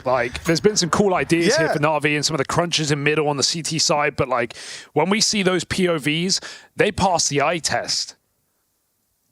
Yeah, that's the thing that's mad. It's not like this is some insanely tactical head-to-head going on right now. In a good chunk of these rounds, Ima has simply been on short and decided it's my time to fight everybody, and it's worked out for Na'Vi. When all the individuals are online like this versus a sleepy start from the majority of Furia, there was no hope. Creep up into the top of middle. This is nice because he was getting stalled out by the USP jumping mids. They actually don't know. Well, the timing is excellent for Furia, but they walk into the orb. And now everyone's spotted and soon to be dealt with. K-Serato from bottom middle. Okay. It's getting a bit weird now, isn't it? Win this, but you're certainly making it entertaining. K-Serato going to get mollied. He will have to pick a position, forward or back. Chooses the latter. The thing that sucks here, you've been so successful in the top mid fights, but those guns are so far away. Yeah. That's why Fallen's taking this long orb route all the way through the B tunnels. Na'Vi have at least wasted a lot of time, right? Battling for this top mid control. Left them with 50 seconds here to finally make their play. JL has read the wrap in through the spawn, and Fallen, good night, gets tapped out by JL. K-Serato tucked at car, but he's decided to leave. Repositions out behind the site. There's so much util left for Na'Vi. He should be getting mollied here. They might want to contact the play, but it's only a USP for K-Serato. They're going to shoot him in the back of the head in just a moment. There's the spot Bit with the info, and so K-Serato caught unaware. The contact play out through long works wonders. 12-5, 7 rounds in a row needed for Furia. Full stop. End of sentence. Yeah, I was worried I did it wrong. No. Very impressive game for Na'Vi. I'm excited to see if Mirage looks any better. I don't think they'll be pulling out anything too special and revealing it in this game. They must be feeling like everything's gone to plan. Playing some very standard rounds here on T side. Yeah, the thing that's felt concerning for Fury is Mirage is usually, if you just give them enough room and time, they'll mess it up for themselves, is how it's felt as of late. Yeah, recent results have been really ugly back in the major, but more importantly, in the new year, 2 online losses and barely beating Imperial here at Kato.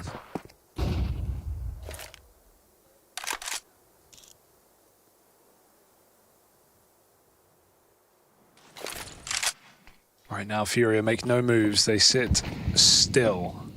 Boost up over the lurk smoke. Maybe we'll see Furia go and re-clear this one, as they feel like this is a B fake for JL, and they're right. And it's Na'Vi playing very patient. I do love how they've approached this, right? Because odds are this is the last round of the game.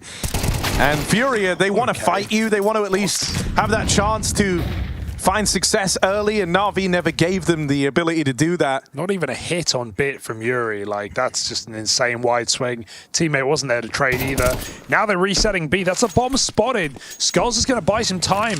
Na'Vi got to hit the... If you're Furia, you're twitchy to info like that, right? This hasn't really been a great game for you. There's so little time left. They started to rotate bodies over, so the A side's gotten weaker. Na'Vi play this one at the extremities of the clock. They got to get past Cello. They manage it. K Serato dead as well. Fallen, jumping up, and JL says goodbye as he catches him. Na'Vi run away with Dust 2, and it's not even close. Their map pick a Mirage, and a strugglesome map for the Furia squad. Up next, Na'Vi feeling ready to 2-0 this series.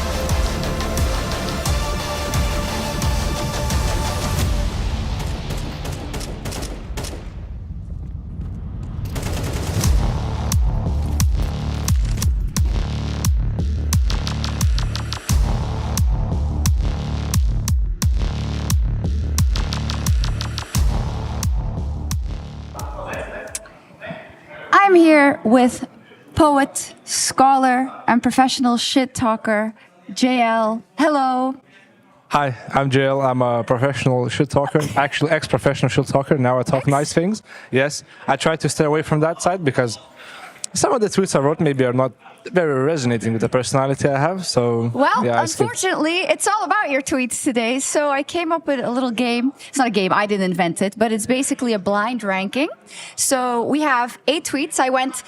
I spent hours basically on your Twitter. And I'm going to bring them up. We're going to look at them. And before you know what the next ones are, you got to put it somewhere. Okay, I've done Make this before. sense? Yeah, I hope it's not really far down the line. It's like, if we keep it... I looked for about a year. Okay, that's completely fair. Yeah, completely I thought fair. so. Let's find some weird things. Okay, this is the first one. Do you remember this? Yes, I think that was a response to Mouse Snake. It was. 10 out of 10 tweet, I guess. 10 out of 10 tweets? I feel like Mouse Snake is a great guy, so I'm not going to rank it 1. If he was a...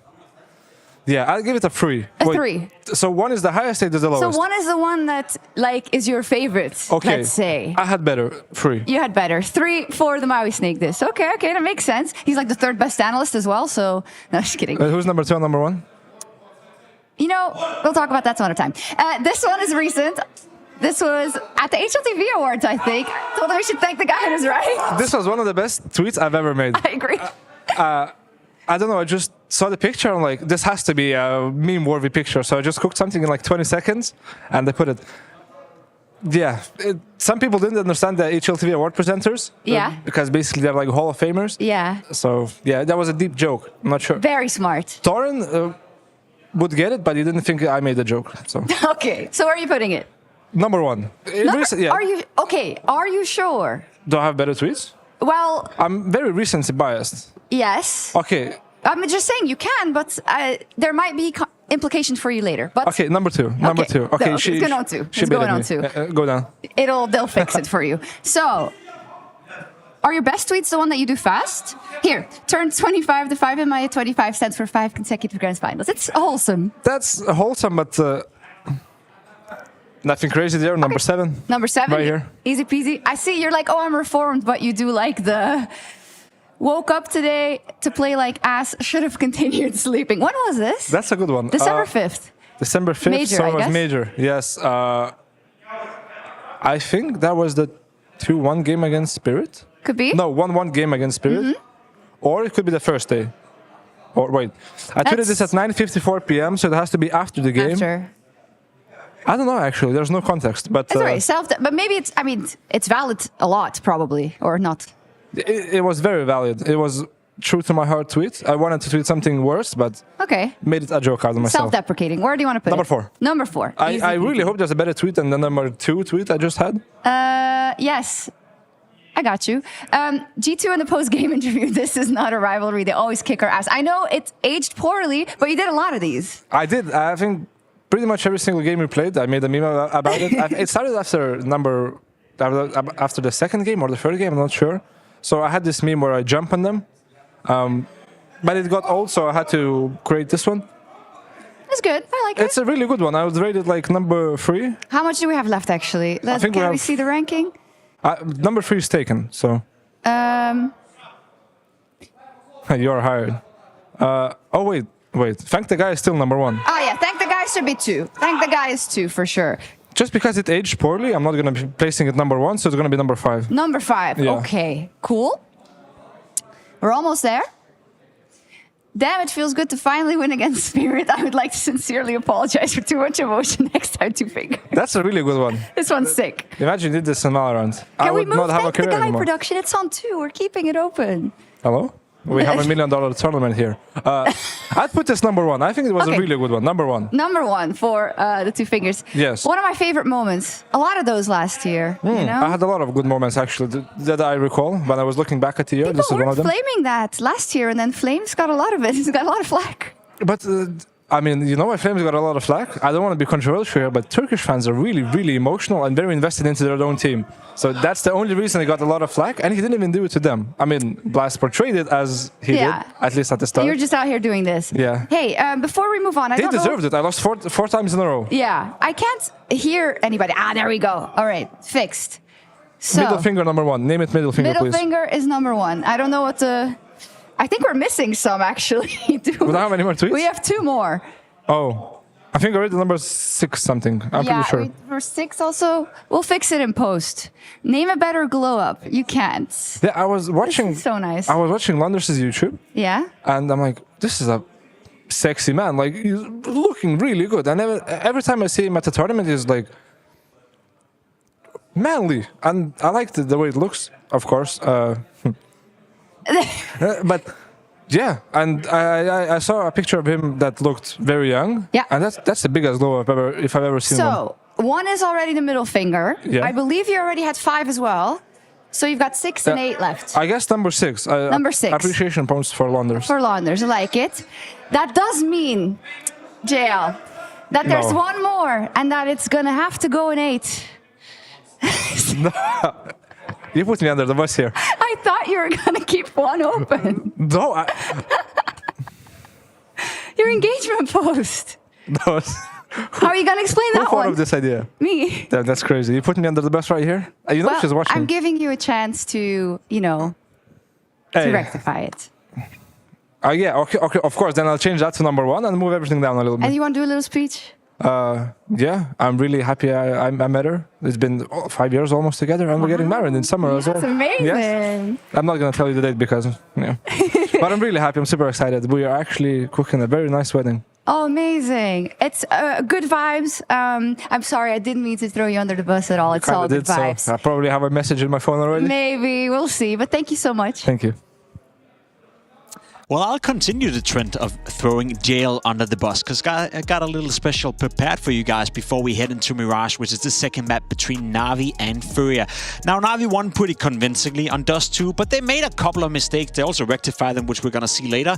But I just want to dive you into this round and show you what you cannot do when you're playing Dust 2 when it comes to the B bomb side in terms of retaking and playing the positions. Just setting the scene right here. You can see the buy coming in right now for the Furia boys. They have done what I like to call a calculated force buy, which means they still have money in the bank, but they invested a little bit into pistols and a little bit into utility. Now we play out the round. It's pretty obvious what Furia wants to do in this round. Of course, when you have this limited amount of utility, you want to go towards the B bomb side. And speaking of JL, he had a fantastic game. He did a good job, but this round specifically, he kind of messed it up. Got caught off guard by the Molotov, decided to fight for a little bit too long. Then I want to move the attention towards Bit. He's getting an awful lot of help from Wonderful. I just want to pause it right here because the 2 kills they got already, that was Wonderful getting them, not Bit, by the way. For some reason, Bit don't want to use his pistol. He's not pulling out his USP. He decides to reload, and by then giving Furia the chance to take over the B bomb side. I don't know what you think. Again, if you look at the buy and look at what they picked up right here, it's still 2 pistols and an M4, but Dust 2 B bomb side is one of the toughest bomb sides to retake, which is what I'm going to show you now. Na'Vi respected. Na'Vi are now in a 3v3 where they feel like, oh, this is not looking good. So they're taking their time. They're figuring out what do they want to do. There's a couple of smokes down as well that wasn't used, which means that Furia could use those. Imma staying outside right here. He has a couple of grenades as well. He's waiting for the long flank coming from tunnels. You see Wonderful and Alexi B. And you can argue, they have kits, they have nades, they can take their time, but they're taking a little bit too long. As you can see, Furia don't even believe their own luck right now. Nothing is happening. Imma is trying to apply a bit of pressure, but the 2 Dark players are taking way too long. They were hoping for a free kill, and once they come in right here, despite getting all the kills, despite trading their way out of the problems, they spend way too long retaking the bomb side, and they end up losing to what essentially was a calculated force buy with a couple of pistols, a couple of Molotovs, and a couple of flashes. Now, we talk about rectifying, we talk about, owning JL. I will say the round after JL got a nice triple kill. He shut down the B bomb side, but I felt I wanted to show you guys this, that when you're playing Dust 2, when you're playing the B bomb side against pistols, choose better positions, and if you're Bit, use the goddamn pistol. For God's sake, you don't have to reload for 30 seconds standing on the side. However, we are ready to move into Mirage shortly, which will be the second map, and by the way, also the final map, because I think Na'Vi's gonna win 2-0. See ya.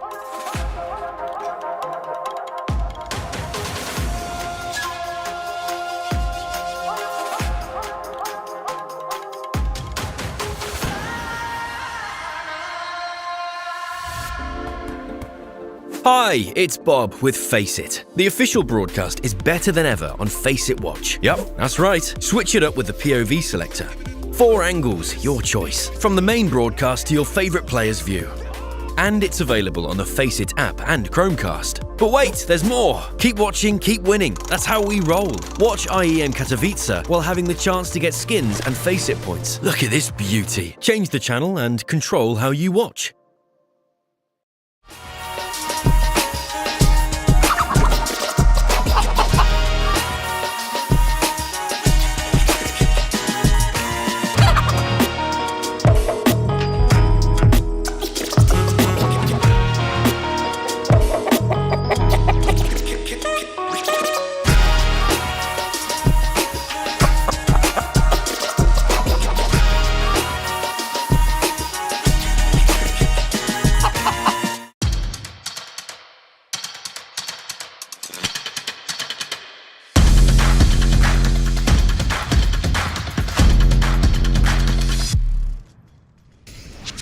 Hey Future Pros! AXX on Mirage are a staple of the map. Let's look at an all hands on deck execute you can do with your team. For this execute, you will need 5 Future Pros, 3 smokes, 3 mollies, and about 7 flashes. Future Pro number 1. You'll be throwing the CT smoke along with some flashes for your players coming out of the ramp. To throw your smoke, stand in the middle point of this wall section. Aim to the middle of this wood sticking out of the tower. Then jump throw. For your flashes, there is no specific lineup in this example, just bang them over the right side of the wall above the lamp. Future Pro number 2, you will throw the balcony or shadow molly along with a flash. To throw your molly, stand against this pillar and position yourself so the edge of this light is just visible. Aim above this light fixture and running throw the molly after a few steps. This version will only molly the top of balcony. To cover off shadow instead, use the same lineup and run forward longer before releasing the molly. Then bounce a flash off this wall and pick your timing when to peek out from palace to support your teammates. Future Pro number 3. You will throw the jungle smoke, along with a flash to help you entry and clear out anyone who could be close. To throw your smoke, run to this beam and find this spot on the floor. Aim at the top of the wall in line with the left edge of this big brick. Then throw your smoke.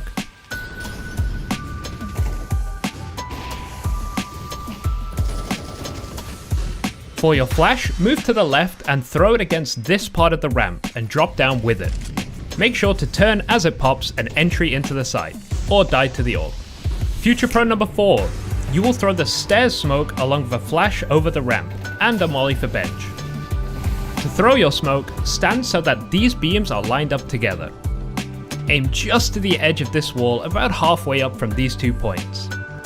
You can use these 2 antennas to help guide you with this. Then simply throw the smoke. For your flash, just toss it over the ramp. Finally, when you have a bit of space on the ramp, pull out your molly and throw it to the left of your jungle smoke. This will dissuade a CT from pushing out to the bench. And lastly, Future Pro number 5. You will throw the sandwich molly along with 2 flashes. To throw your molly, stand in line with the wall at the edge of this corner. Find this dark spot at the top of the wall, then simply throw the molly. It's important to throw this molly before the smoke for stairs comes in, as if that smoke is thrown a bit short, it can, but not always, extinguish the flames. For your flashes, the first one should be a jumping throw over this building, and the second as you get to the ramp. You can throw it into the jungle smoke and potentially stop a CT from pushing, or spamming through the smokes. This is a great A execute, but requires some good synergy with your teammates. If you have a 5-stack you queue with often, I'm sure you can all get on the same page and get that bomb down on the A side of Mirage.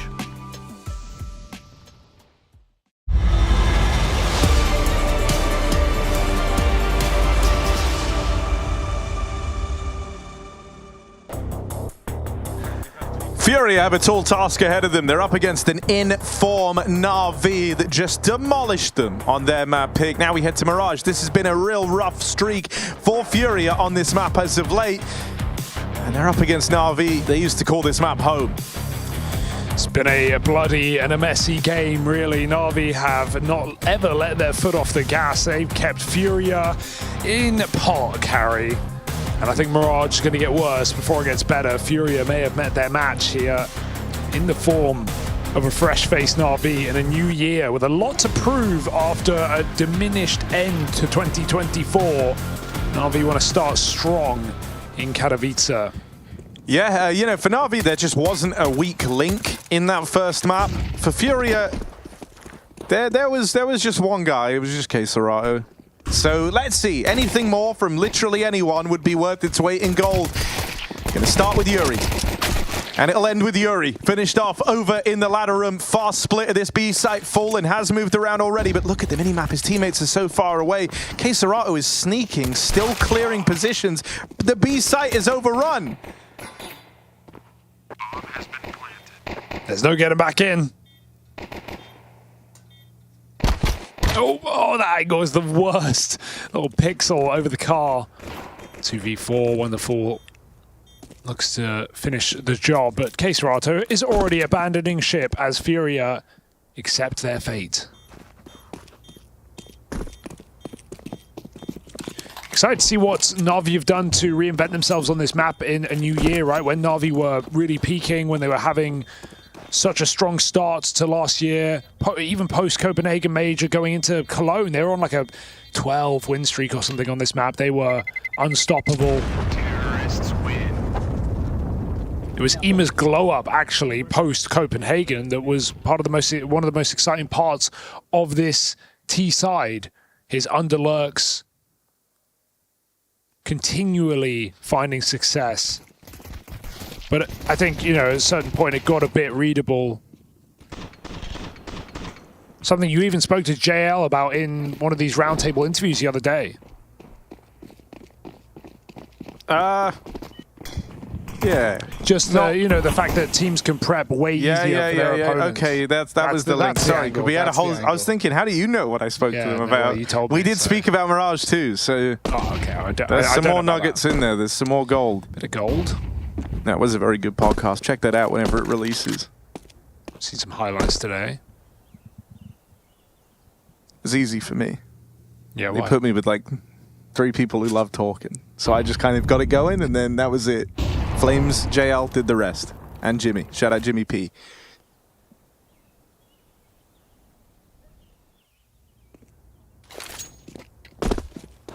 Speaking of Jimmy P, I guess. Go on. This has to be a bit warmer from Furia. Gotta start hotter than they did on Dust 2. What? Because P is warm. Yeah. Here's Alexi sneaking in through Cat. Mac 10 leads the charge. K Serato ready to receive, and he showed up to this game very much looking to make a statement on his day one at Katowice. Played a phenomenal Dust 2. He's looking for everything right now. Forcing the 3rd kill onto Fallen, who will just about get out. Furia going to see a couple of these saves, I imagine, on the CT side, as Na'Vi just split the B site open again.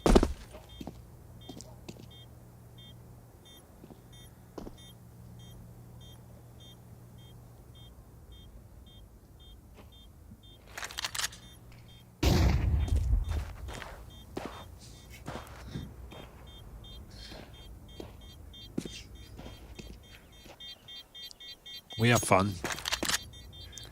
Furia maybe less so. Terrorists win.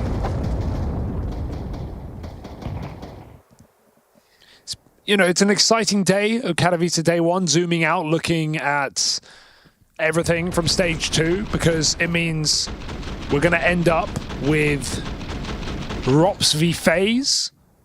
We're going to get Nico v Monacy.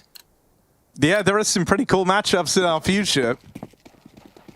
Winner of this plays the winner of Spirit Astralis, so winner of this plays Spirit. So that's an exciting head-to-head, Na'Vi v Spirit. I like that. Ooh. Maybe we're getting that Cello Masterclass after all. That's not an easy fight for him to win. Yeah, he got 1 kill, so it's on. It's really on. Why would you put it like that? Come on. I'm being facetious. Yeah? You wouldn't say this about Fallen, though, would you? Say what? whatever you were saying. I know you, Hugo. Yeah. I think. I'd hope. After 10 years, I would hope.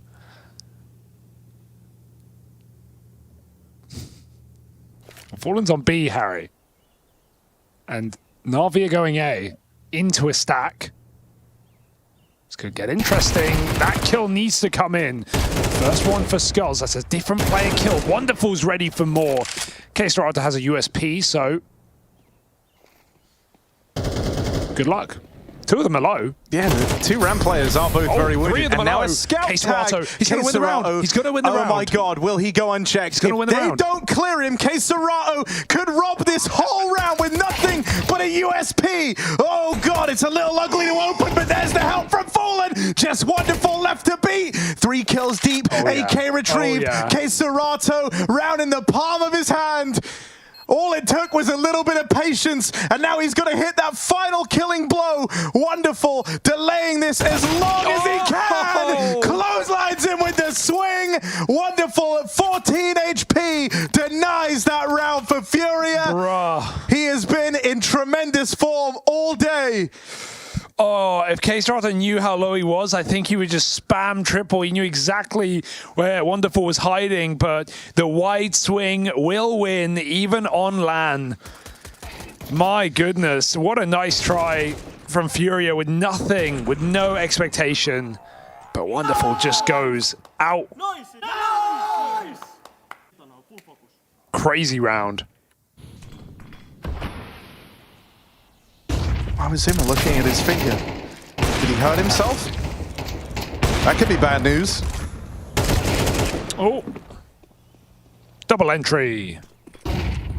Happens so quick, Harry. Where does the round go? It just disappears through the palm of your hand, in between your fingers. Slippery fish. Bro, this was, you know, the fact that the eco round was closer than the full rifle round by a significant margin, I'm not going to lie, it doesn't bode well for Furia. But at least Yuri and Keserato can save, eh?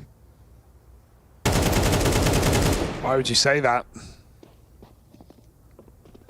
Oh god, look at the mini-map. Oh no. Molotov. The Na'Vi vultures circling overhead, ready to pick the bones of Furia clean. Got across. Oh my god, it's really hot. The whole apartment block is on fire. Keserato and Yuri. Asphyxiation, the smokes, just keeping them in this. Oh, HE. Oh! Why didn't you throw it sooner? Yeah, he could have actually killed everyone there. But hey, it's fine. Furia saved some guns. Right as the time's running out, Wonderful's like, wait, shit, I have something for this exact moment, actually. Let's throw it into the void. He knew it's not going to go off by then.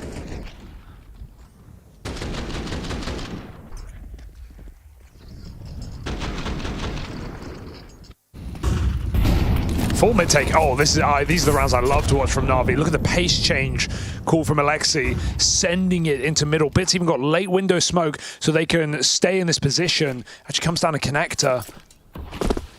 So they don't need to worry. They are covered all the way up catwalk.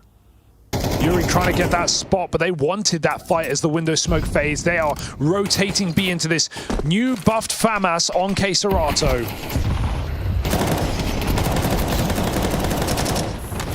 Oh my god, there's so much util, I can't even hear anything. Keserato is blinded himself in all the chaos.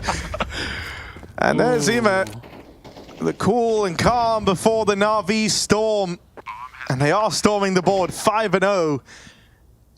As this retake feels unlikely. 2 players, very fast flank at least. Okay. It's just, Skulls is already not going for this round. So what are these 2 in apartments doing? Maybe you could send Fallen in, see if he can get away with something here. But at this point, you want the rifles to save. Exits. That's what Fallen was hoping for. Him and Cello keep them boxed in. He's going to get out with a gun. Oh, well. Tried to get out with a gun. Alexi was able to deny that. Still, the 2 rifles survive. Terrorists win. It's fine.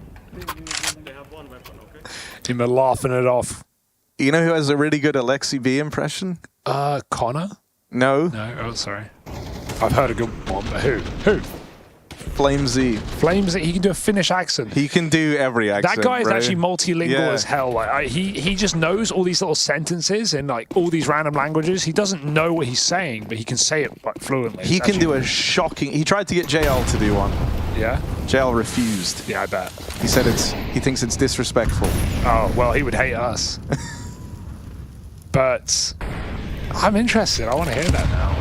You can, in that podcast good? that's releasing. Oh, nice. Is it as good as Blade's Seth Rogen impression? Maybe better. Really? Which is saying a lot. Blade does a great Harry. His laugh. Yeah. I got him to do it at HLTV Awards. Funny guy, Blade.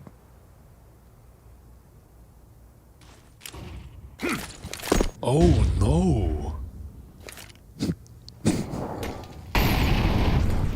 Real ones remember. Na'Vi going for A execute. They got Ima out under. We've returned to classics, to the original track of this Na'Vi A split. Skulls in a potent position up on balcony. Fallen orbing in the site. Can he get out in time? Does he even want to? Flashes stream out. Fallen hits one, but Skulls is gone, and now Fallen's open to every single position. He needs Cello to watch his back in connector, hiding out. Ima finds that entry kill, and now Fallen, he's a dead man who's sitting, duck, dead, 4v2. Furia, it's not even time on their side. Na'Vi have plenty. Keserato arrives, trying to give Furia something to hold on to here, and that 1 kill to Bit does give them cause enough to want to give this round a look in. Yuri needs to be mindful of the connector. Imma playing this very well, peeking in a little bit later, going to catch Yuri entirely by surprise. He's doing a real good job of getting you believing, but in the end, it's too strong a post plant there for Na'Vi. I don't know if Furious Mirage is ever going to be good while K-Serato plays B. I still hate it. Yeah, I'm with you. And it makes me sad because he's so really wasted, good. Bro. Yeah, Such exactly. a waste, like, I feel like you're just artificially capped in terms of how good your Mirage can be when your best player spends every round jump spotting the B apartments. Even Big Azera stopped playing B. He finally did coming into this year. He finally realized, he got 2 kills on the retake, but like they've already fully lost everyone else. So it's 2v3 and then it's a 1v3 and it's like, oh, well, we've lost. Bro. And also, when we see him getting B-Rush, like, it's not because... It's crazy, because think about that B-Rush just 2 rounds ago, how horrible it is to play that bomb site. Sure, Navi went for a crazy execute. The role of the guy in B is like, try get 1 when they rush you and stay alive for a bit. Oh, you're going to get split. Oh, they've mid-site smoked. Oh, you've dropped your bench smoke, so you can't play there. Oh, they've mollied bench. Oh, they're flat. Oh, you're flashing yourself now. That's what you're doing. That's all you got. Because there's nowhere to play. No, I have maybe seen K-Serato multi-kill 1 B play this year, and trust me, I've been watching. Yeah, we've done a lot of Fury games. It's been a lot of this. 6-0 on the T side of Mirage for Na'Vi. Fallen going to get smoked off here. It's a classic map for him. I'd love to see Fallen activate a little bit, but Alexi just walks through the smoke and Fallen's not looking. He's going for a little bit more. These jump spots can do well. But Yuri tucked out. Alexi goes back. Bomb's still in spawn, so might even be Alexi's job here to go get it. Wonderful. Scope eluding his vision here. If he hits this flick, oh, he might not have to. Oh, he might have to. If he hits this flick, flawless T side. But it's all dependent on if he hits this flick. Doesn't even make sense, but sure. Some things don't, though. And then they still happen anyway. Wonderful. Oh my god. Yuri's so patient. I would have peeked. How is Yuri just sitting here? How doesn't he have that voice in his head going, go on, just come on, just have a look. One jiggle. What's going on? And then if you died, you were jiggling. It's barely even your fault. It's not my fault. Well, I don't think you'll have to get the flick because we got rifles coming up connector. But if he hits the flick, flawless T side. Remember the stakes. Okay, well, it's not a flick if he's aiming your way. Yuri's dead anyway. 3v4v2. We've got bit low. We've got window control.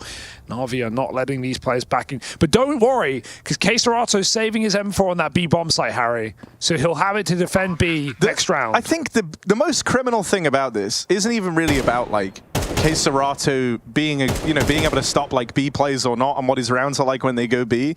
It's the fact that to avoid Fury's best player, it's so easy. Yeah, he has to anchor this side of the map. The B anchor guy who just spots apartments doesn't get to be mobile. And the one guy who does is usually his site partner, which you see change every now and again. Sometimes Fallen will take it, but usually it's Yuri over on Catwalk. He's the one guy who's given freedom to rotate around. K-Serato isn't. And so when you play Furia, you kind of go B like 3 times maybe in a T side just to vary it up. But the majority of times, K-Serato is left saving just like this. In a lot of these rounds, the action just happens and K-Serato is but a passenger. And he's so good. I'm with you. I'm fully with you. But we need to ask them. Someone needs to get this information. Yeah, I actually want it like from an interview, like why is he B? I want him to answer that because I feel like it's coming down to him. It's not like Fallen's like K-Serato, you must play the worst spot on the map. It's obviously his decision. Here's one of the rounds where Fallen gets to be the guy starting short with the AWP. Now he does make it work. He found that opening. But now, see what Na'Vi do now. Okay, things might change a little. If Fallen decides to take the deep line in apartments on the AWP, that is going to free K-Serato up a bit more to move. Yeah, he can play default. He can play jump spot. He can play default. He can jump spot. Okay, just back to jump spot. Yeah. So this is basically every round for the best Brazilian player. This is what he gets to do. It's a very enjoyable spend of time. Oh, look, he's got a new jump spot here, Harry. That's a different one. Look at him go. Whoa. Yeah. Ha. Ha. Ho. He. Ha. Meanwhile, Na'Vi all across the map. Everyone else is actually middle. like having some tension, some stakes on this. But rest assured, number 4 still jumping, keeping an eye on the apartments. Now he is getting short split, so it's important to bear that in mind. Okay, Yuri, here we go.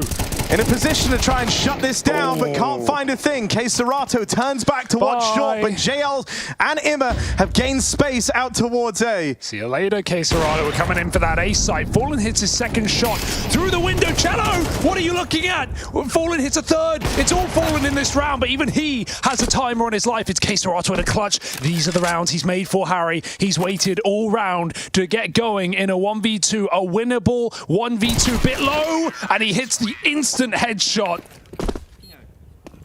8-0. The rounds keep racking up. Furia never know where these plays are ending. Na'Vi tricky in those mid rounds, always keeping a back door open, and Fallen might try his hardest to keep them in this, but nothing found for Furia. Another timeout burned here. They've used 2 out of their 3. They're running out of timeouts, but they are running out of first half.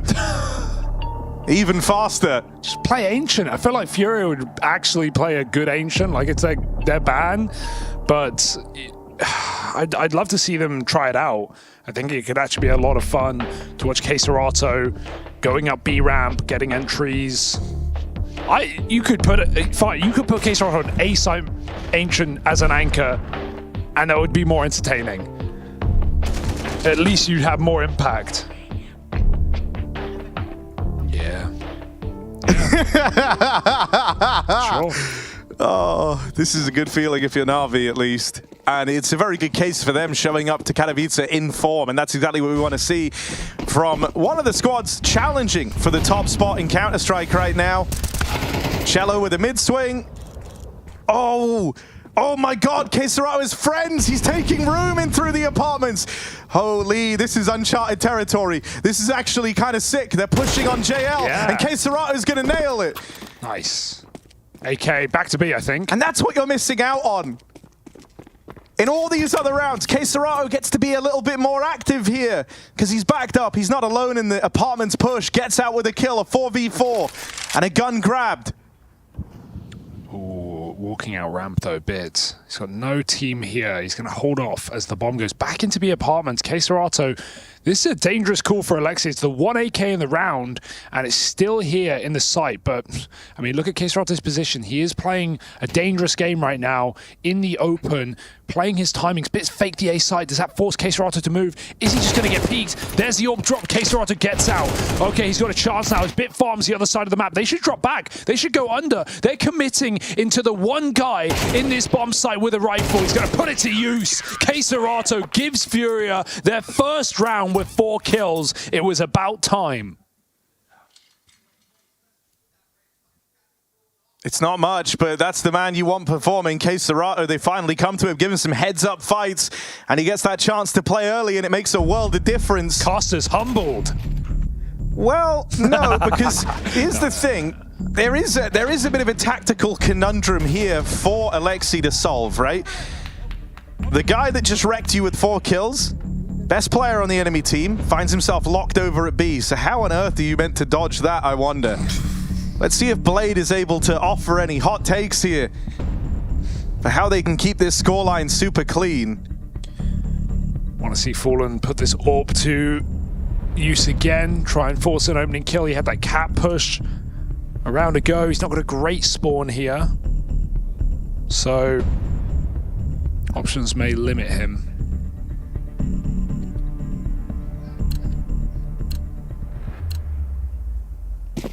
Could just start window. Got to nade the smoke and hope for the best.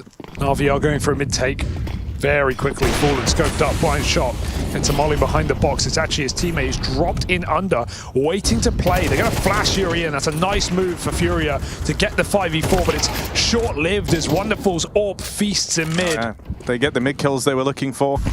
Serato is still trying to be active over in the apartments, getting aggressive, pushing JL back. It's not a skirmish he's able to win out, and so the pressure is on now, right? You've got a man down, you've lost this mid control. Keserato actually decides to go and regroup with the rest of his team. And so that leaves the B site open. And that's where Na'Vi are going.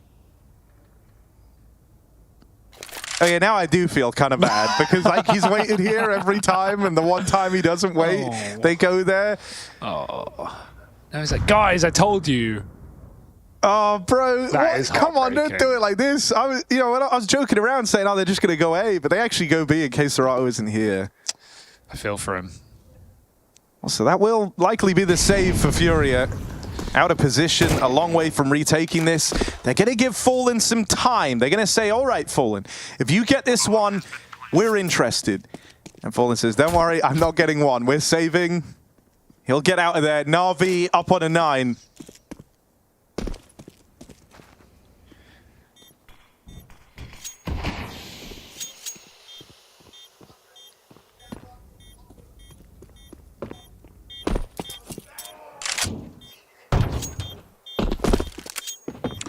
Yeah, all the jokes aside, and focus on this one player in one position, I think Na'Vi have still pulled together a really nice T-side variety of paces, quick mid takes, normal A executes where Bit has been a nightmare to deal with on ramp. Ima's impact from under, only occasional. Yeah, I love how many options they leave themselves, right? Like, they're almost spoilt for choice in these rounds as we get to the end of them. They could end anywhere, even in that last one where things are... in the last round, sorry, that Furia picked up, like they had Bit trying to open up the play and towards A. Na'Vi, they're so full of pressure all across the map. They fight you early on in mid, then they wait for Furia to shuffle around and they go waltzing into an empty B site. No, I mean, this has been a great game put forth from Na'Vi. Absolutely no doubt about it. A fantastic series put forward from Na'Vi. Yeah, there was nothing to dislike about Dust 2. It was just beautiful on a map that Furia can definitely play as well. He will have fights. They are coming to Keserato again. A fight is available at this B site. Got to be a good fight, though. Yeah. Little jump spot there, just to check. Maybe he'll mix it up a bit. Go for another jump spot again in a moment. Fallen hit that. Eats a nade as well, but out under. They've just left this position. Ema could get the lurk off. Jiggle is good. Cello, a bit of a warning. Missed window smoke there for Na'Vi, but not the end of the world as they're moving up cap with a molly there anyway. Wonderful's been key at finding picks with this orb. Cello pressured again, put back to low health. He's just not even looking like he's not going to get walked at. Ema is just unrelenting. Just continues to creep forward. Fallen missed shot cannot escape JL as Na'Vi come charging again into B. Oh, knives were pulled, but there's the cover from the wonderful AWP. And a follow-up for Wonderful. Skulls left to save this AK. As the B site crumbles, and that was with 2 players there. That was with Fallen taking that deep peek. Playing almost a bait and switch with Keserato, who was concealed at bench. And they did even fall for the idea that Fallen was left there alone, right? Knives were pulled on JL, first man in out of the apartments. Still wasn't enough. The short cover was in. The rounds get more and more brutal as the game goes on. In back-to-back maps, Furia getting slapped.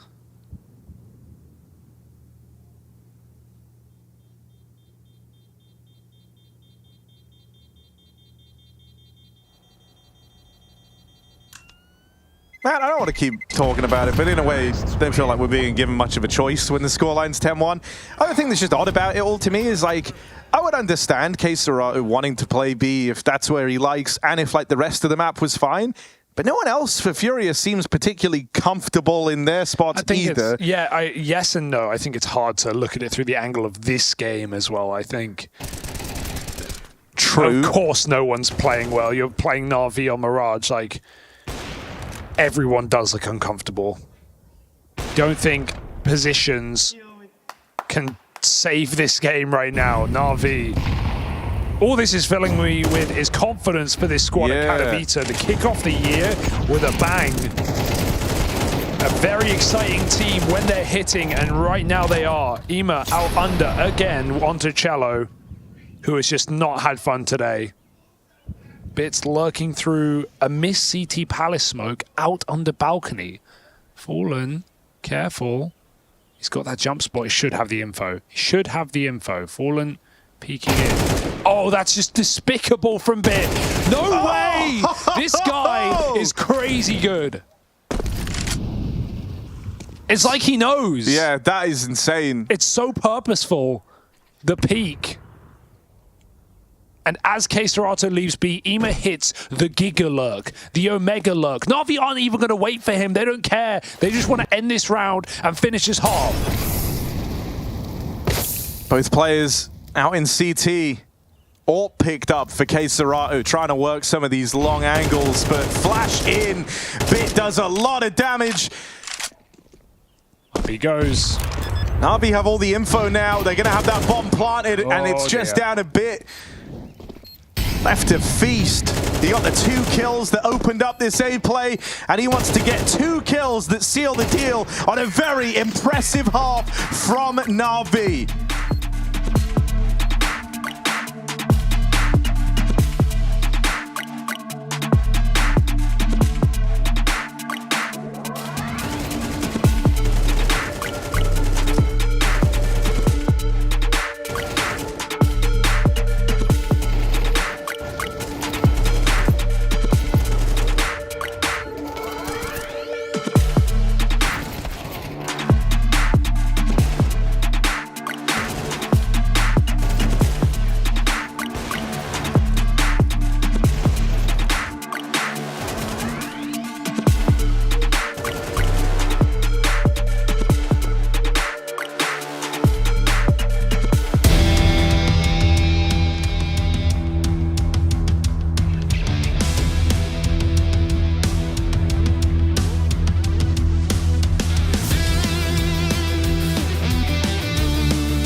No, wait, they spot him. Guys, I'm gonna kill Jungle. Kill Jungle. We need to go by maybe. Guys, we need to go by. We can. I'm ladder, guys. I'm coming B. Guys, I'm a ladder. I'm a ladder. I'll come short. Solo. Yuri on A. Yuri on A. Safe call. I'm on the kitchen. Range. Dead. Yuri on A. Buffet. Fire. I have kitchen. Dead sandwich. I knew it. Excellent communication for Na'Vi and even better shooting in that first half. They pieced together 11 rounds on the T side as Furia get washed out of this matchup. They don't even wake up in this game. 13-5 on Dust 2, and here on Na'Vi's pick, it looks to be even more one-sided. Yeah, they currently have 6 rounds in the whole series. That's not a good omen for Furia. 1 round here on Mirage. It's not filled me with faith. That much is clear. But maybe with a pistol round, anything's possible. Why not? Let's see. JL spams one through the smoke, but a lot of damage. Oh, Keserato playing the trigger discipline. Hello, this is interesting. This is interesting, Keserato. What are you doing here? Catching one over in mid. He lost that element of surprise he was hoping was going to win the round. Na'Vi have grouped with 4 players out towards the spawn. Kit, double flash, and a smoke on Alexi. They could look to get on this bomb, but Alexi, that entire belt gets deleted by Keserato. JL and Imma tried their damnedest, but not to be. Furia waltz into this second half as though the first didn't even happen, and they dominate the pistol. Yeah, it's a crazy call to make for Keserato not to take the free kill while you've got it. He wants the round instead, walks all the way behind, and finishes the job. 3K out of Keserato puts Furia back in the game.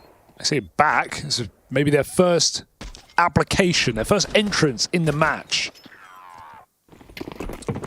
And Na'Vi are going to take a full eco so they can really lay down the law as soon as possible. B-Pop into the boosted Imma, hiding in the site. Wonderful going for a knife. He does it against everyone, folks. Oh, he hit it! Oh, Keserato didn't even turn. He just ate it. That's wild. Don't lose now to the pistols, man. What's happening? I've seen Furia lose way too many of these rounds. Oh my God. But this one should be fine, right? Dear. They just narrowly get through it. Clean. It was back in Bounty, didn't we see them lose like 4 of these pistol rounds? Yeah, they were playing Bet Boom and they were just trading full eco wins. It was crazy. I mean, they won They weren't trading. They won 1, I think, and they lost 4. They lost a lot. How did he get 2 knives off? I guess Keserato's blind. He didn't realize what was going on. Keserato literally made of just really thick skin and bone. It bounced right off the first one. I don't know. Second seemed to leave a mark. And now Wonderful's got an AWP. I actually love the play. I do think it is a great economical move. Like, you're getting AWP in round 3. That's insane.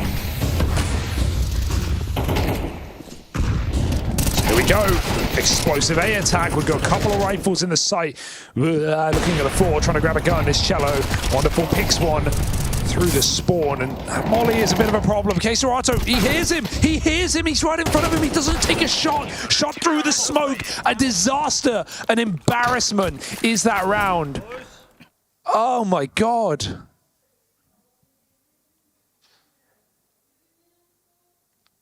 Pack it up. Yeah. Na'Vi now have 9 chances to close this out. Dude, Na'Vi are sick though. I'll say that. Like, are they back? They might be back. Well, you know, Blade did say after the break, he felt the whole energy had changed. Everyone showed up fresh-faced, full of ideas. The end of the year taking a bit of toll on Na'Vi. And after winning Copenhagen, getting their run at the majors cut short in Shanghai was that final bitter blow to an otherwise good year for the Na'Vi squad. But they've come back in refreshed, and this game is a real indication of that. It's not been close. 8 rounds for Furia across the entire series, and now it's a 4v4 on this 4-spy. Furia just 4 deaths away from a very disappointing head-to-head versus an in-form Na'Vi. I just realized Alexi has 3 kills. Not even been required. It's not been enough to go around. Na'Vi making a move in the mid-round, a clear underpass. Is Katowice alone in upper B, but he could still get dodged, hiding in this corner, timing dependent. Meanwhile, this execute comes out on the A site. Bomb moving out of ramp. Big flank for Bit. Katowice avoided. He can hit a B-lug, but it still requires his team to find success. Are they going to they're going to try and get back, bomb? and Bit's here. He's missed it. Bit's here. There's the lineup. That's the bomb dropped. And now they should know someone's taken B.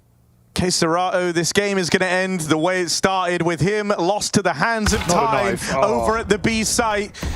Only skulls left. Na'Vi dominate Furia in a series that is not even close.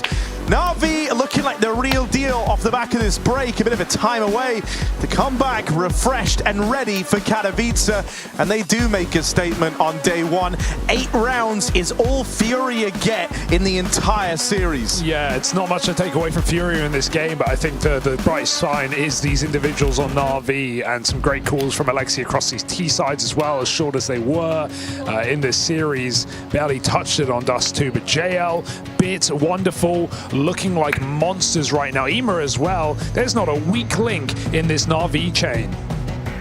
There isn't indeed. What a debut match for Na'Vi here at Katowice. I mean, it can't go any better, and we thought it was going to be convincing, Kassad, anyways, but this convincing, that's a very good sign. Yeah, this is, we talked about there on the screen, right, when we talk about do we get the 2024, early 2024 Na'Vi or not, and this match shows that. But is it, you have to wonder, is it Na'Vi playing good or Furia maybe even below their standards? Yeah. For me, it's kind of mix of both. I feel like everybody was popping off on the Na'Vi side. It seemed that the game plan was working like a, like a Swiss watch, and it's just one-way traffic at this point. It's one of those games where it doesn't matter what Alexi B is saying, it doesn't matter what Alexi B is calling, it will work out regardless, And I think you're onto something, Kassad, when you're saying that Furia most definitely didn't play up to their best, and Na'Vi most definitely look better than they have at the end of 24. Yes, JL, welcome, congratulations. Yo. Hello again. What a fast day in the office. Yeah, faster than I expected, to be honest. Yeah, what went better? Sorry, I just want to dive straight into it. What were you expecting going up against Furia? Because I had them as by far the weakest team to make it to the stage. Really? Yeah. Okay. There's an analyst, but no joking. I don't think you just showed us they are. No, I think we played well. That's for sure. We had a good game prep, and we know how Furia plays, and they beat us last time, so. It was a long time ago. No. Wait. Yeah, okay, a couple of months ago. Yeah. That's real. That's a long time ago. For all the matches you play, I mean, you're a different team. So this is a great start, but there was a lot of talk. I talked to Alexi before. He was kind of unhappy with some of how the year ended. I think that is rightfully so for the standard of the team that you are. So I'm assuming that you're not reading too much into this, right? The job isn't done. There's a possible Spirit also waiting in the wings if they do beat Astralis. We most likely will going to face Spirits for qualifying to the playoffs. Mm-hmm. There's some bad blood between Spirits. Not like bad blood between the players, but I really want to beat them. We only beat them once, and it took us all firing in all cylinders to actually beat them. So it's every time we play them, it's ended in a painful loss, almost all the time. So yeah, there's something to take revenge for. It is, but Kassad, when they're playing well, Na'Vi, it's a joy to watch, isn't it? No, definitely. I mean, they were the best team of 2024, right? I was going to mention that right now, you had a great 2024, especially the first part of the season, first part of the year. And it's kind of hard to stay on top because you spoke about the burnout and all of these things, right? It's never easy to remain on top. And I know how you probably felt when you were like on top of your game, you feel like invincible and everything else. But when you go down, how do you manage to go back? Yeah, I assume you had a decent preparation for this season, some sort of a boot camp or something. But how do you feel entering the season? Disregard this match, you played well. Okay, it's 2-0. But overall, how do you, feel coming into the season and everything? I mean, speaking about last year, I feel like we peaked at Cologne, even though we won something after. I feel like our Cologne was the peak, and then afterwards it was just going downhill. Because we're playing so many numerous tournaments, one after the other. And we don't have time to rest and actually come back and enjoy the game, because all we're thinking about is just fix mistakes, go forward, all that stuff. And I'm not sure how we're going to approach this year, to be honest. I mean, hard work too, but I think rest is really important. And You asked something. I forgot. Was there ever like a discussion about like skipping some events and making your schedule work for you rather than you just attending every event? Yes, there's a lot of talks of skipping tournaments. I mean, I cannot get into the details, but not every tournament is important. I mean, everyone that you attend is important, but yes, the ones that you attend are important, and some you can just skip because they are just another tournament. Speaking of enjoying the game, and feel free to correct me now if I'm misinterpreting this. In Copenhagen, I was standing behind you guys and watching you play, especially against Team Spirit as well. And I felt a tension that I don't often see from the Na'Vi camp. I felt a lot of, emotions, both good and bad. Am I right in saying that during Copenhagen, you guys were a little bit stressed out or maybe finding your form or finding your groove for the game again? Because it felt like you guys were stressing pretty much from the get-go of that game. I mean, first of all, we're playing Spirit. We treated that game as to kind of find out where we are because we haven't really been tested. We played Imperial Female and Astralis and Pain before that. I mean, we got tested by Pain, and I'm not sure how to explain the feeling, but we bootcamped, we practiced a lot, and then we come in, and then it's not working out the way we want to. And maybe it was a little bit of LAN rust, but yeah, it wasn't what we wanted, but right now it's looking better. Was that because, sorry if I'm asking again, but I was standing behind you and it felt like it was very, at times, frustrating. Is that how you normally deal with that? You let out frustrations and then you come back into the game? Because it felt like it was a roller coaster of emotion watching you guys. No, we usually don't tilt. We have tried to avoid smashing the tables or just going into the negative vibes. Yeah. Yes, and we realized when we're having a bad game or when we're spiraling down, we tend to frustrate a lot, hit the table, kind of sink into your own thoughts, and we're trying to avoid it now because it's an active thing that we're working on right now. Okay, don't want to spiral. It's very, very important. Did you get a text from your beautiful fiance? I didn't talk to her since, actually. Okay, maybe you have to check you'll never now. talk to her again. Putting the engagement. Hey, no, I'm sure it's fine. If my analysts don't have any questions anymore, we can send you off because. Thank you. Yeah, so you have a lot of games coming. With the wife and everything, man. Thank you. Bye bye. You could drop it there. Yes, you perfect. did him dirty on that one, didn't you?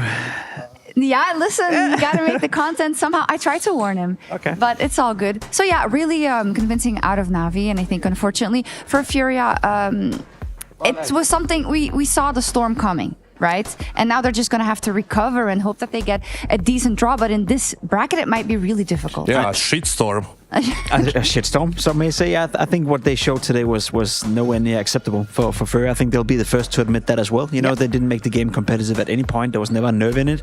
Then you fast forward to what we saw, earlier today with Face Big. That was a cool game. There was a lot of nerve, a lot of back and forth. You had a cool showing, and then the beginning of the day was also a one-sided affair. So it's been a bit of mixed signals today, so to speak. Yes, it does. We're not there yet, but it sets up some cool stuff for tomorrow. But we're going to look at the V-Stream results first. Vitality 3D Max, it says 2-0, but it was insanely close. I almost felt bad. I did feel bad for 3D Max that they didn't win the map in that series.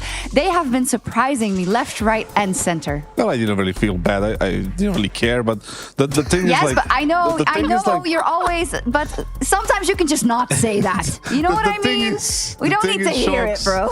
It was a close game, I'll give you that one, and 3D Max should have got at least one map. And then we have a G2 against VP. That was kind of unexpected for some not. But because VP was kind of shaky and G2 is still figuring things out, as everybody know. And No, I don't buy that. I don't buy that at all. Tell me, what do you buy? Under no circumstances should G2 lose to the iteration of VPVC right now. I know VP played well today. I was having half an eye on the game as well, and credit to them for turning around the ship. But, even during the play-in stage, we saw VP play some horrible Counter-Strike at time. They've been struggling for 2 years almost now, what hasn't been looking great. For G2 to come in and lose 2-0 in that fashion, that's not good enough. I don't give a damn whether or not they're trying to figure anything out.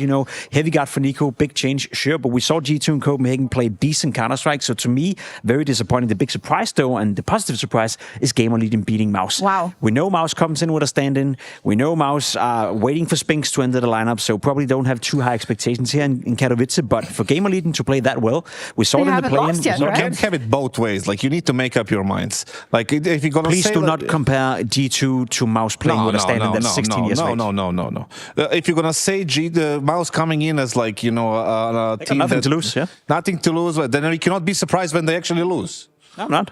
Because you said it's a big upset, it's a big result. Like for Gamer Leading to win 2-0, for Gamer Leading to be 1 game away from the playoff, that is the upset. Not I mean, if necessarily you winning look at the placings, maybe, but like they were expected to beat these type of Mousesports because everybody hyped down kind of Mousesports because of lack of IGL and everything. Yeah. So if you do that, we cannot be surprised if they should be the underdog. They should Didn't you say that you think they're going to make the playoff? Yeah, I'll still stick with it. If they don't, I'll own it. But still, the tournament is Then still you must have had him as a favorite.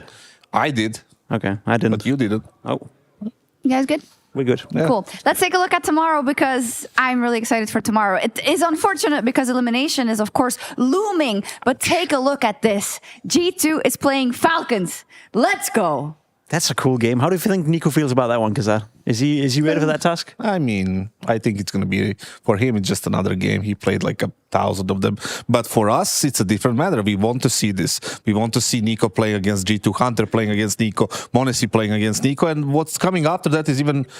or equally better, or equally good, sorry. That's Vitality against FaZe. You know, Rob's playing his former team, Elish playing, you know, in a big game against Vitality, and it's going to be a lot of sparks there. So we have a hell of a day of Counter-Strike, and I think the opener... there fast, which is great. I think the opener is also good. You know, Spirit against Astralis. You know, we all want to see Spirit, can they repeat the last year's performance, and can Donk be again dominating as he was? So really, really good day of Counter-Strike waiting for us. Sick day. I'm really happy for these matches tomorrow. On a Sunday as well. That's perfect. On a Sunday, oh, excellent. Get some brunch going, get some eggs. Some pizza with mayonnaise. There we go. Exactly. You just had to do it. Oh, not this again. Good stuff. This is on the B stream then. There are some teams that we haven't seen yet. The Mongols. Wait, this can't be correct, right? Because Now, the Mongols are Astralis- not playing Astralis. I believe the Mongols are playing that's Team Astralis. Liquid. Yes, that's what it is. Maybe we'll get that up. So, Mongols, Team Liquid. Very good match as well. I'm excited to see the Mongols. I don't know what you feel about them, you know, but the ending to 24 was kind of cool, and I'm excited to see if they can replicate that kind of performance coming into 25. We didn't get to Best see them in Asian Copenhagen. team, best like Asian/Oceanic team since Renegades 2019. Are they better than Renegades 19? No. A lot of people say that. I mean, they can say whatever they want. Like, lots of people say Earth is flat, but it isn't. So it's just... I can't tell because I wasn't doing that much CS back then. I can't tell if this is a troll or not. I don't know. I think he means it. Yeah. Serious? Yeah. Okay, I'll read up on the lore about the Renegades. I'll do it. Okay, I'll do it right now and we'll send you off. As said, tomorrow, such a big day here at IEM Katowice. So get your brunch ready and we'll see you then for some banger matches.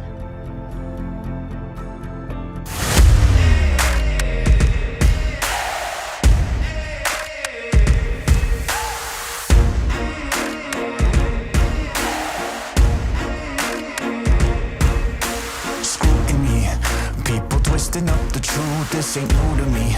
Since the age of 22, I've been using it like it's fuel to level up, like it's champagne in my cup, like there's nothing interrupting my pursuit of dreams. There's a vision in my mind, it's consuming me. Take my confidence combined with opportunity, mix it up with unity, soon to be the greatest of my generation. Operation Victory. Fight or flight, we will stay through the perils we dare not to stray. Spark the match, light the flame. Out of luck, out of sight, dangerous, dynamite. Dynamite! Setting fire to the clouds at the speed of light. Going up, not coming down, screaming. Superman's kryptonite. Blowing up dynamite. Dynamite! Setting fire to the clouds at the speed of light. Going up, not coming down, screaming. Superman's kryptonite. Blowing up dynamite.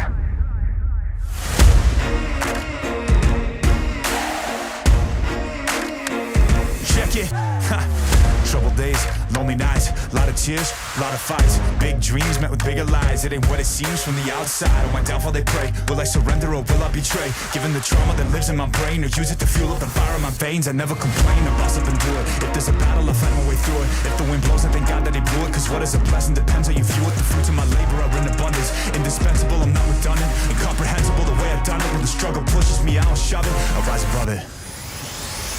Fight or flight, we will stay through the perils we dare not to stray. Spark the match, light the flame. Out of luck, out of sight, dangerous, dynamite. Dynamite! Setting fire to the clouds at the speed of light. Going up, not coming down, screaming.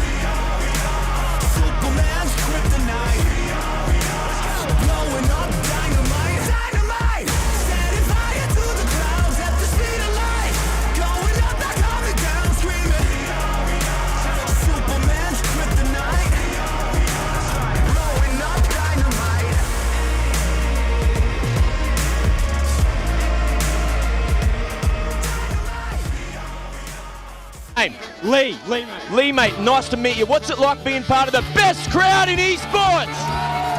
If you're not here, you're not living. Let's go, the boys! All right, for now, we're going to send it away. Let's show the world why we're the best crowd! You're champions!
Making history. Absolutely phenomenal. And Ace is the champion of the Intel Extreme Masters World Finals. Storm still not quite done. MC is going to take this fight though. 3 seconds left. Last 2 rounds of match. It's got to start it well for ESC. And this is a massive move for Zez, but he's not content with just a Nexus kill. He wants to win. And it's all done. And Strollin's winning. Unbelievable Rogue with a 4-0 victory over Classic. And they did it again in the